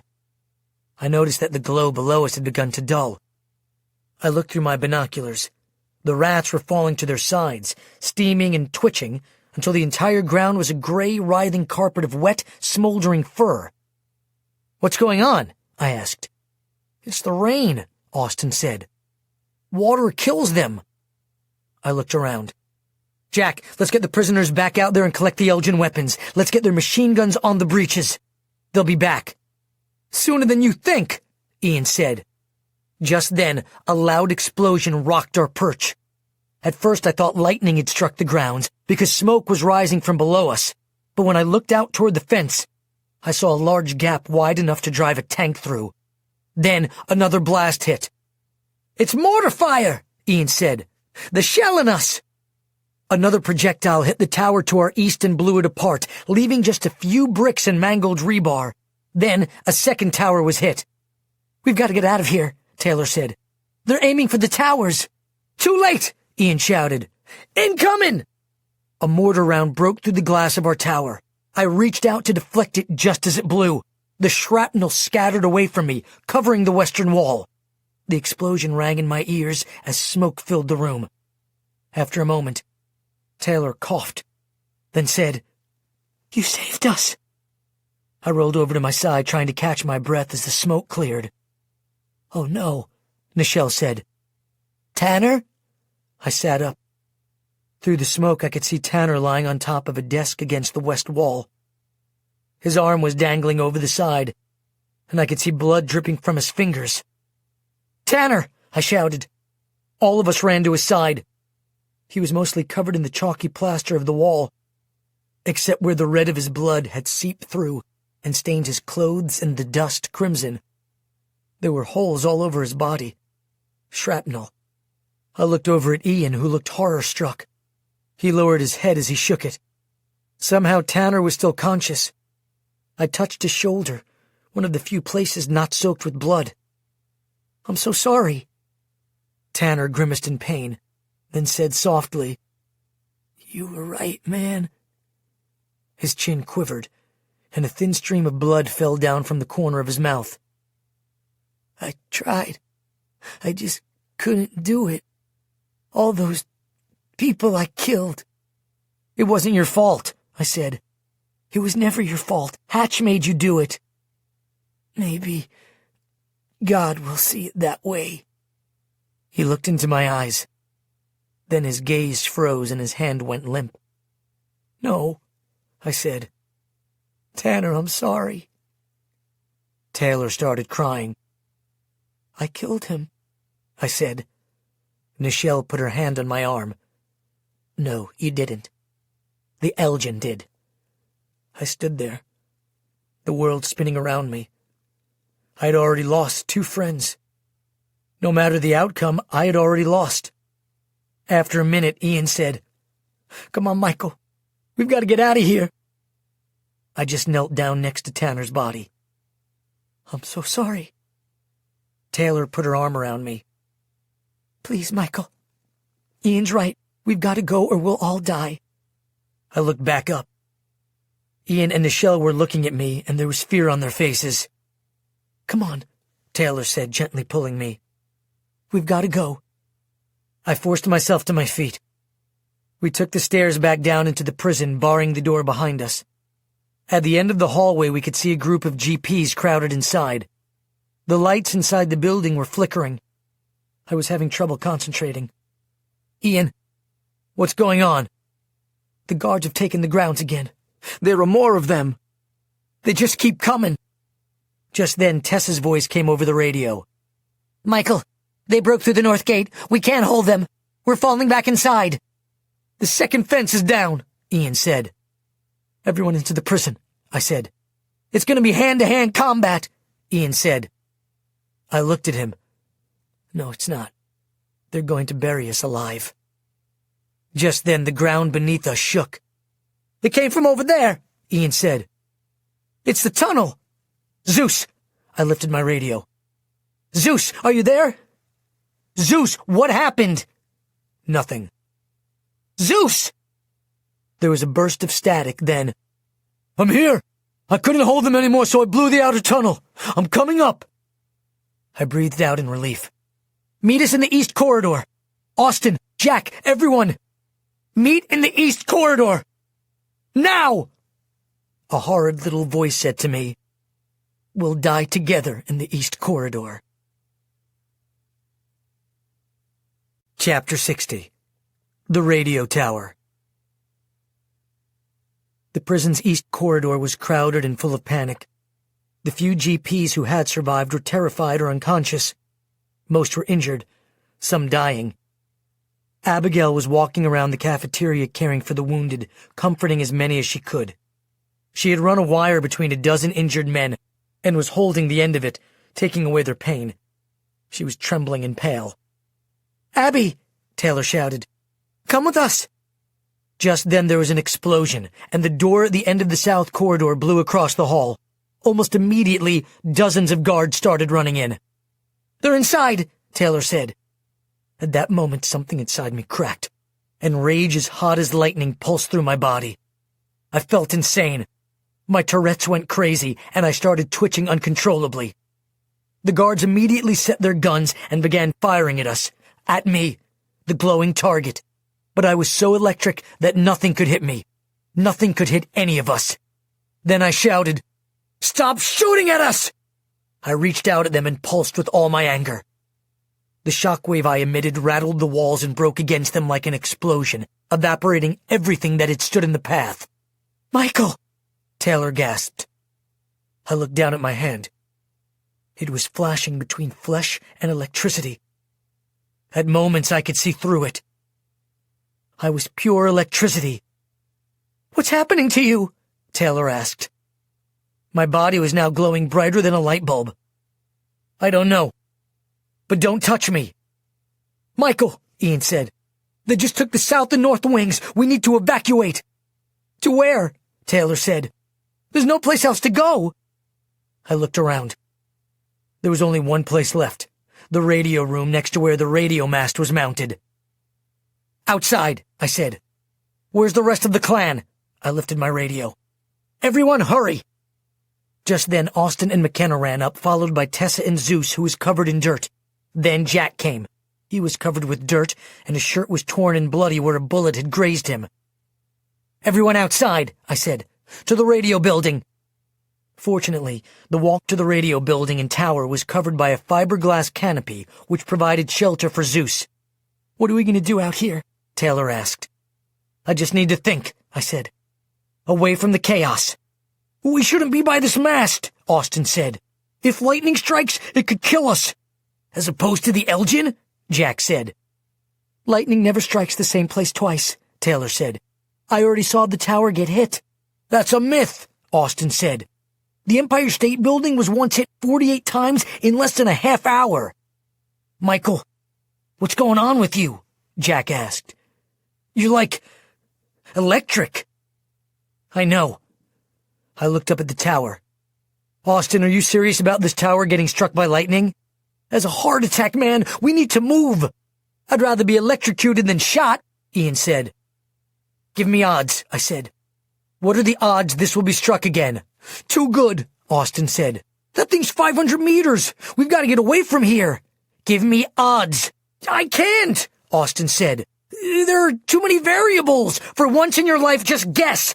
82.4%, he shouted in frustration. "Good enough," I said. "Zeus."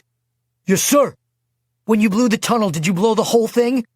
"No, just the end so they couldn't get in." "How many can fit in there?" He looked at me quizzically. "I don't know. Maybe 50? Why?" "That's where you're taking everyone." I opened the west door of the radio building and started walking toward the base of the tower. "What do you mean?" Jack asked. "Michael, what are you doing?" Taylor said, coming after me. I turned and looked at her. I wanted to kiss her, but I knew I couldn't do it without hurting her. I was way too electric. "Just make sure everyone's down in the tunnel by the time I reach the top." "The top of what?" She looked at the tower, then back at me, panic in her eyes. "The tower?" "I love you. Remember that. I'll always love you." I turned back and walked toward the center of the tower, where a ladder climbed the latticework to the top. "You promised you would never leave me," she shouted after me. "I know," I said. "If it was my choice, I wouldn't. But it's not anymore." "Michael, what are you doing?" Austin said, coming out of the building. "Get away from the tower." "I know what I need to do. I just need more electricity." He looked at the sky, then back at me. "Michael, that's 1,000,000,000 volts. It'll probably kill you." "We're already dead, man," Taylor shouted frantically. "Jack, stop him! Please!" Jack ran to me. "Michael, don't do this." "I don't have a choice. There's always a choice." "I won't let you." "You don't have a choice either. You can't stop me." "Yes, I can." He grabbed me by the arm. Just touching me shocked him. His arm shook, but he didn't let go. I looked at him calmly. "You need to let go, Jack." "You're not climbing that thing, man! Look how bright you are! You're like a beacon! The Elgin will shoot you off before you reach the top!" "No, they can't touch me. It's our only chance. Now let go." "I won't do it, buddy. I can't lose you. You're all I have left. You're my friend." His eyes welled up with tears. "You're my best friend." I looked Jack in the eyes. "You once said you'd take a bullet for me. You need to let me do the same. That's what I'm doing." Limiting myself as much as possible, I pulsed. I was so electric that my mildest was enough to throw Jack back unconscious. I pointed to Zeus. "I'm counting on you, Zeus. Get everyone you can into the tunnel." I turned back, grabbed onto the ladder, and began climbing. Part 14. Chapter 61. I Want My Feast. "What is that?" Hatch shouted, staring through his binoculars from the Faraday. "What's that climbing the radio mast? That light!" One of the officers lifted his own binoculars. "It's not a light. It's a person." He turned to Hatch. "I think it's Vey." "Why would he climb the tower?" "He must be trying to escape." "To what?" Hatch said. "He's either an idiot or a coward. Shoot him down. I want every gun on him. I want the tower brought down if you have to. Just bring him down. I want Vey's body. I want my feast. I will have my feast." Part 15. Chapter 62. Tempting Lightning. I hadn't considered whether or not I had the strength to make the climb, only that I needed to do it. My clothes were drenched, and I was winded just a few hundred feet up, maybe just 10% of the way to the top. Usually when you climb a ladder, you're on an incline leaning forward.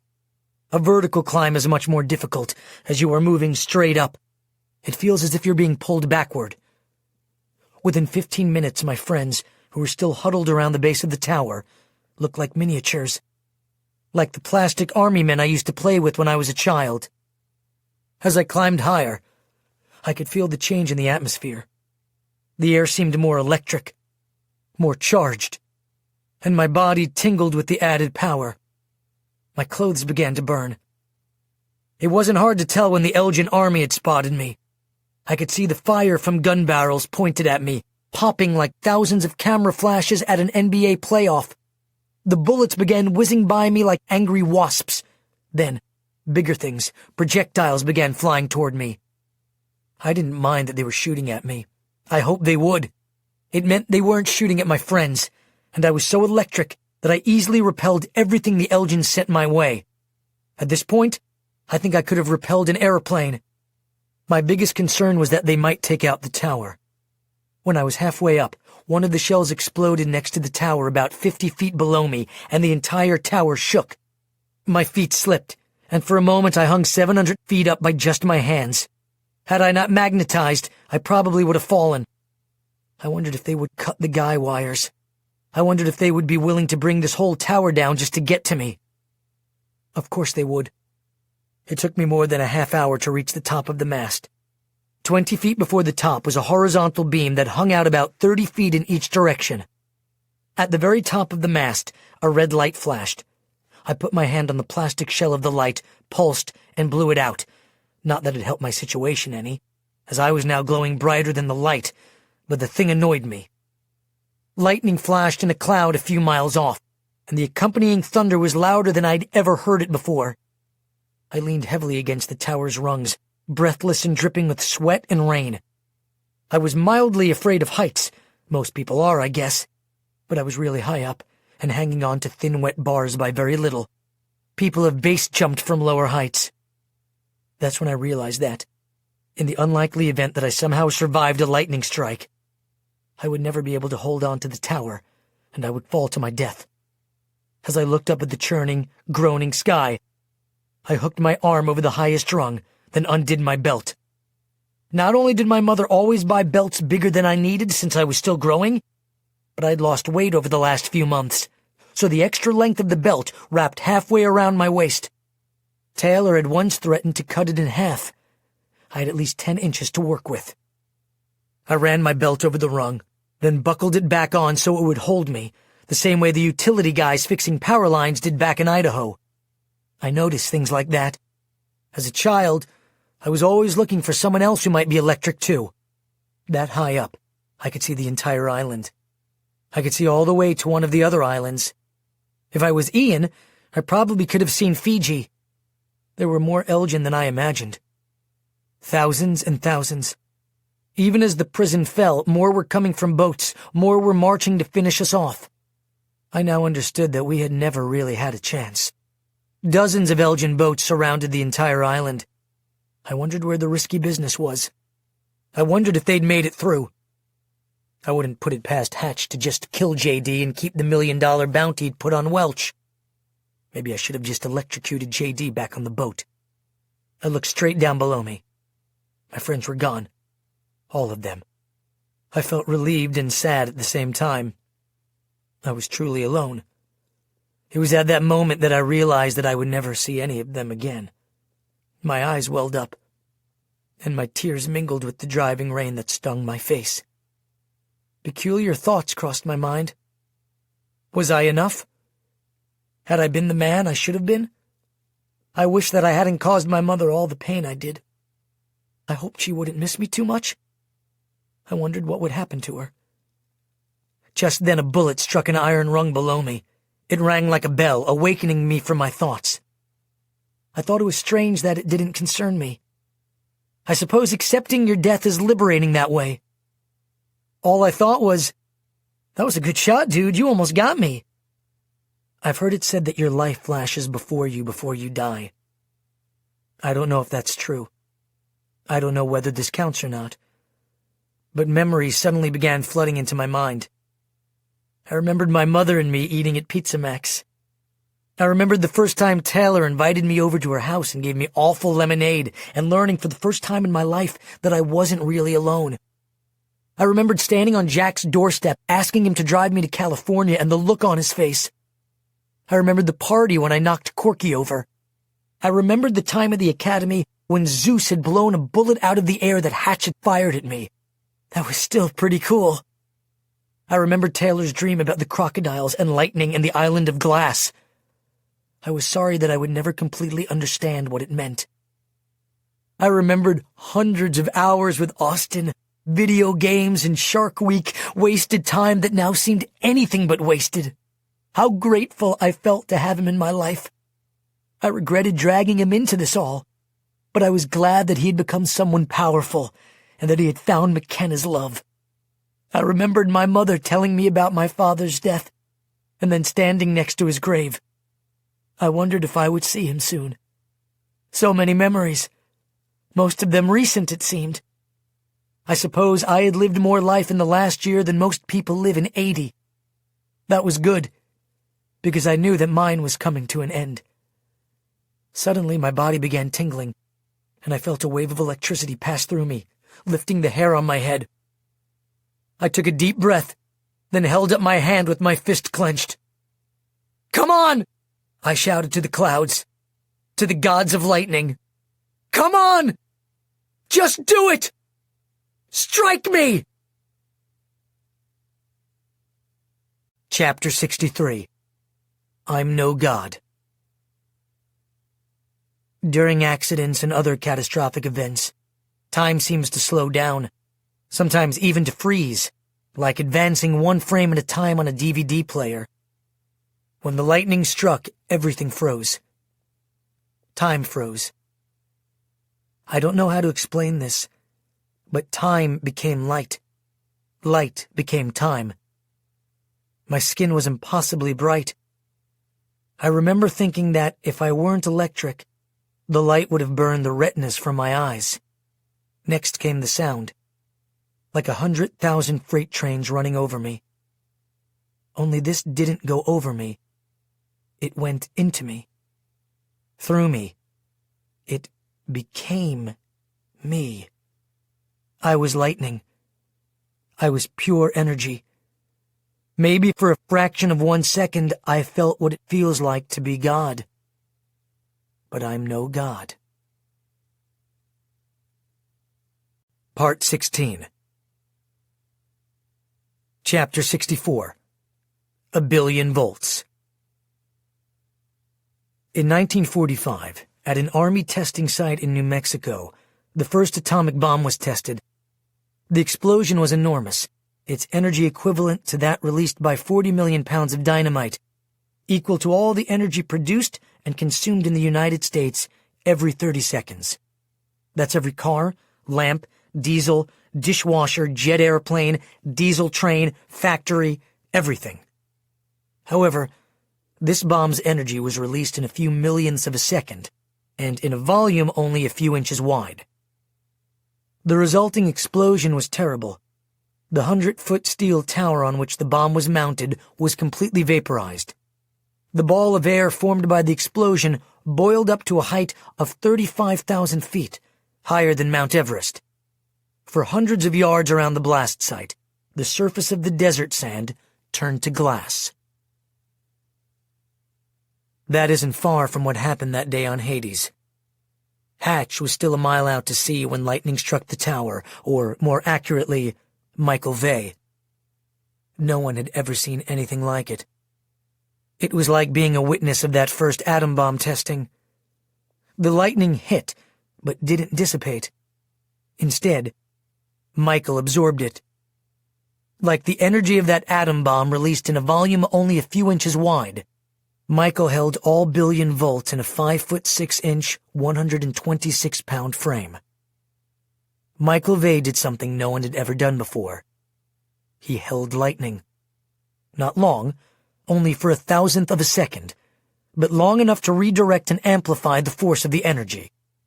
The pulse he created shot outward in a supersonic shockwave that destroyed everything above ground, turning the white crystal sand of Hades to glass. The flash was so intense that it was seen as far away as Nike and by pilots in Australia and New Zealand. The few Elgin guards at sea who survived the blast were blinded by the light, and had Hatch not been wearing his special sunglasses, he would have been also. All of the Elgin boats engaged in the siege either caught fire or were capsized by the resultant waves. Hatch, with 12 crew members and his personal guards, escaped in one of the Faraday's life pods, the only one that hadn't been damaged by the heat. 12 hours later, he reached Nike, broken and ranting. He still didn't know that the jewel had been stolen. Chapter 65. My Everything. It was a full hour after the blast that Jack, Austin, Ian, and 5 of the natives dug themselves out of the tunnel. They emerged from a small hole, cautiously rising like prairie dogs in a vast wasteland. Jack was the first to climb out, his hair and clothes dusted white with fine sand. The rain had stopped. The heat of the blast had evaporated or emptied the clouds, and Jack just stood there, dumbstruck, looking around the scorched island in awe. Only Ian, who had watched the transformation from below, wasn't in complete shock. It was as if they had gone into the tunnel, only to have been transported to another planet. Then, the rest of the tunnel's inhabitants, almost 50 in all, began to emerge into the surreal landscape. All were silent, speechless, walking around as if in a daze. Then the natives began wailing in the Tuvaluan tongue. Many of them knelt down, touching their foreheads to the earth. "Unbelievable," Jack said softly. "It looks like Hiroshima after the bomb," Austin said. Jack turned to Austin. "Was that Michael?" Austin just stood there gazing out into the horizon. "It's possible." He turned to look at the tower. Only the claw-like metal supports mounted to concrete pylons remained. All but the bottom 5 feet of the tower had been incinerated. A lump came to Austin's throat. I think it was Michael. Just then Taylor and McKenna came up out of the tunnel. The sight of the melted world stopped them. "Where's Michael?" Taylor asked. She turned to Austin. "Where's Michael?" She looked over to where the tower had been and saw nothing but the ends of scorched and melted beams. "Where's Michael?" she screamed. "He's gone," Austin said. He turned to Taylor. "He's gone." For a moment she froze. Then she ran to Austin and shook him. "Don't say it! Don't say it!" "I'm sorry," he said. "Don't say it!" she said again. She fell to her knees, then to her chest, overcome by the pain of loss. "Don't say he's gone!" Austin sat down next to her, tears falling down his cheeks. "He was my best friend." Taylor looked up at him. "He was my everything." The two of them fell into each other and cried. "What do we do now?" Tessa said. "We're stuck here." "What about the jewel?" McKenna said. "I doubt they made it," Zeus said. Jack shook his head. "If they did, they're probably halfway to Fiji by now." All was silent again when Ian, who'd been quietly looking out into the distance for a while, said, "No." "Then not." Everyone turned. To the north, only about 200 yards in the distance, the jewel was rising up out of the ocean. Chapter 66. The Jewel. "They did it," Austin said. Jack looked at the boat in awe. "And they came back. They actually came back. Michael was right." A hatch opened on top of the jewel and two figures emerged. "It's Welch and Quentin," Ian said. The Electro clan watched as a panel on the jewel folded down with a small boat connected to it. The two figures climbed into the boat and a mechanical arm lowered them into the sea. There was no sound as the boat headed toward the shore, crossing over the reef and running up onto the glass beach. As they stepped out, Welch and Quentin looked around at the devastation. "What happened?" Quentin asked. "It looks like a nuclear blast." "It wasn't," Austin said. Welch looked around for a moment, then at the surviving members of the Electro clan and said, "Let's get out of here. Is everyone here?" "We lost some," McKenna said. "Tanner and Hervaso." Welch's head dropped. "I'm sorry. Anyone else?" No one spoke. No one could. Welch looked around for a moment, then said, "Where's Michael?"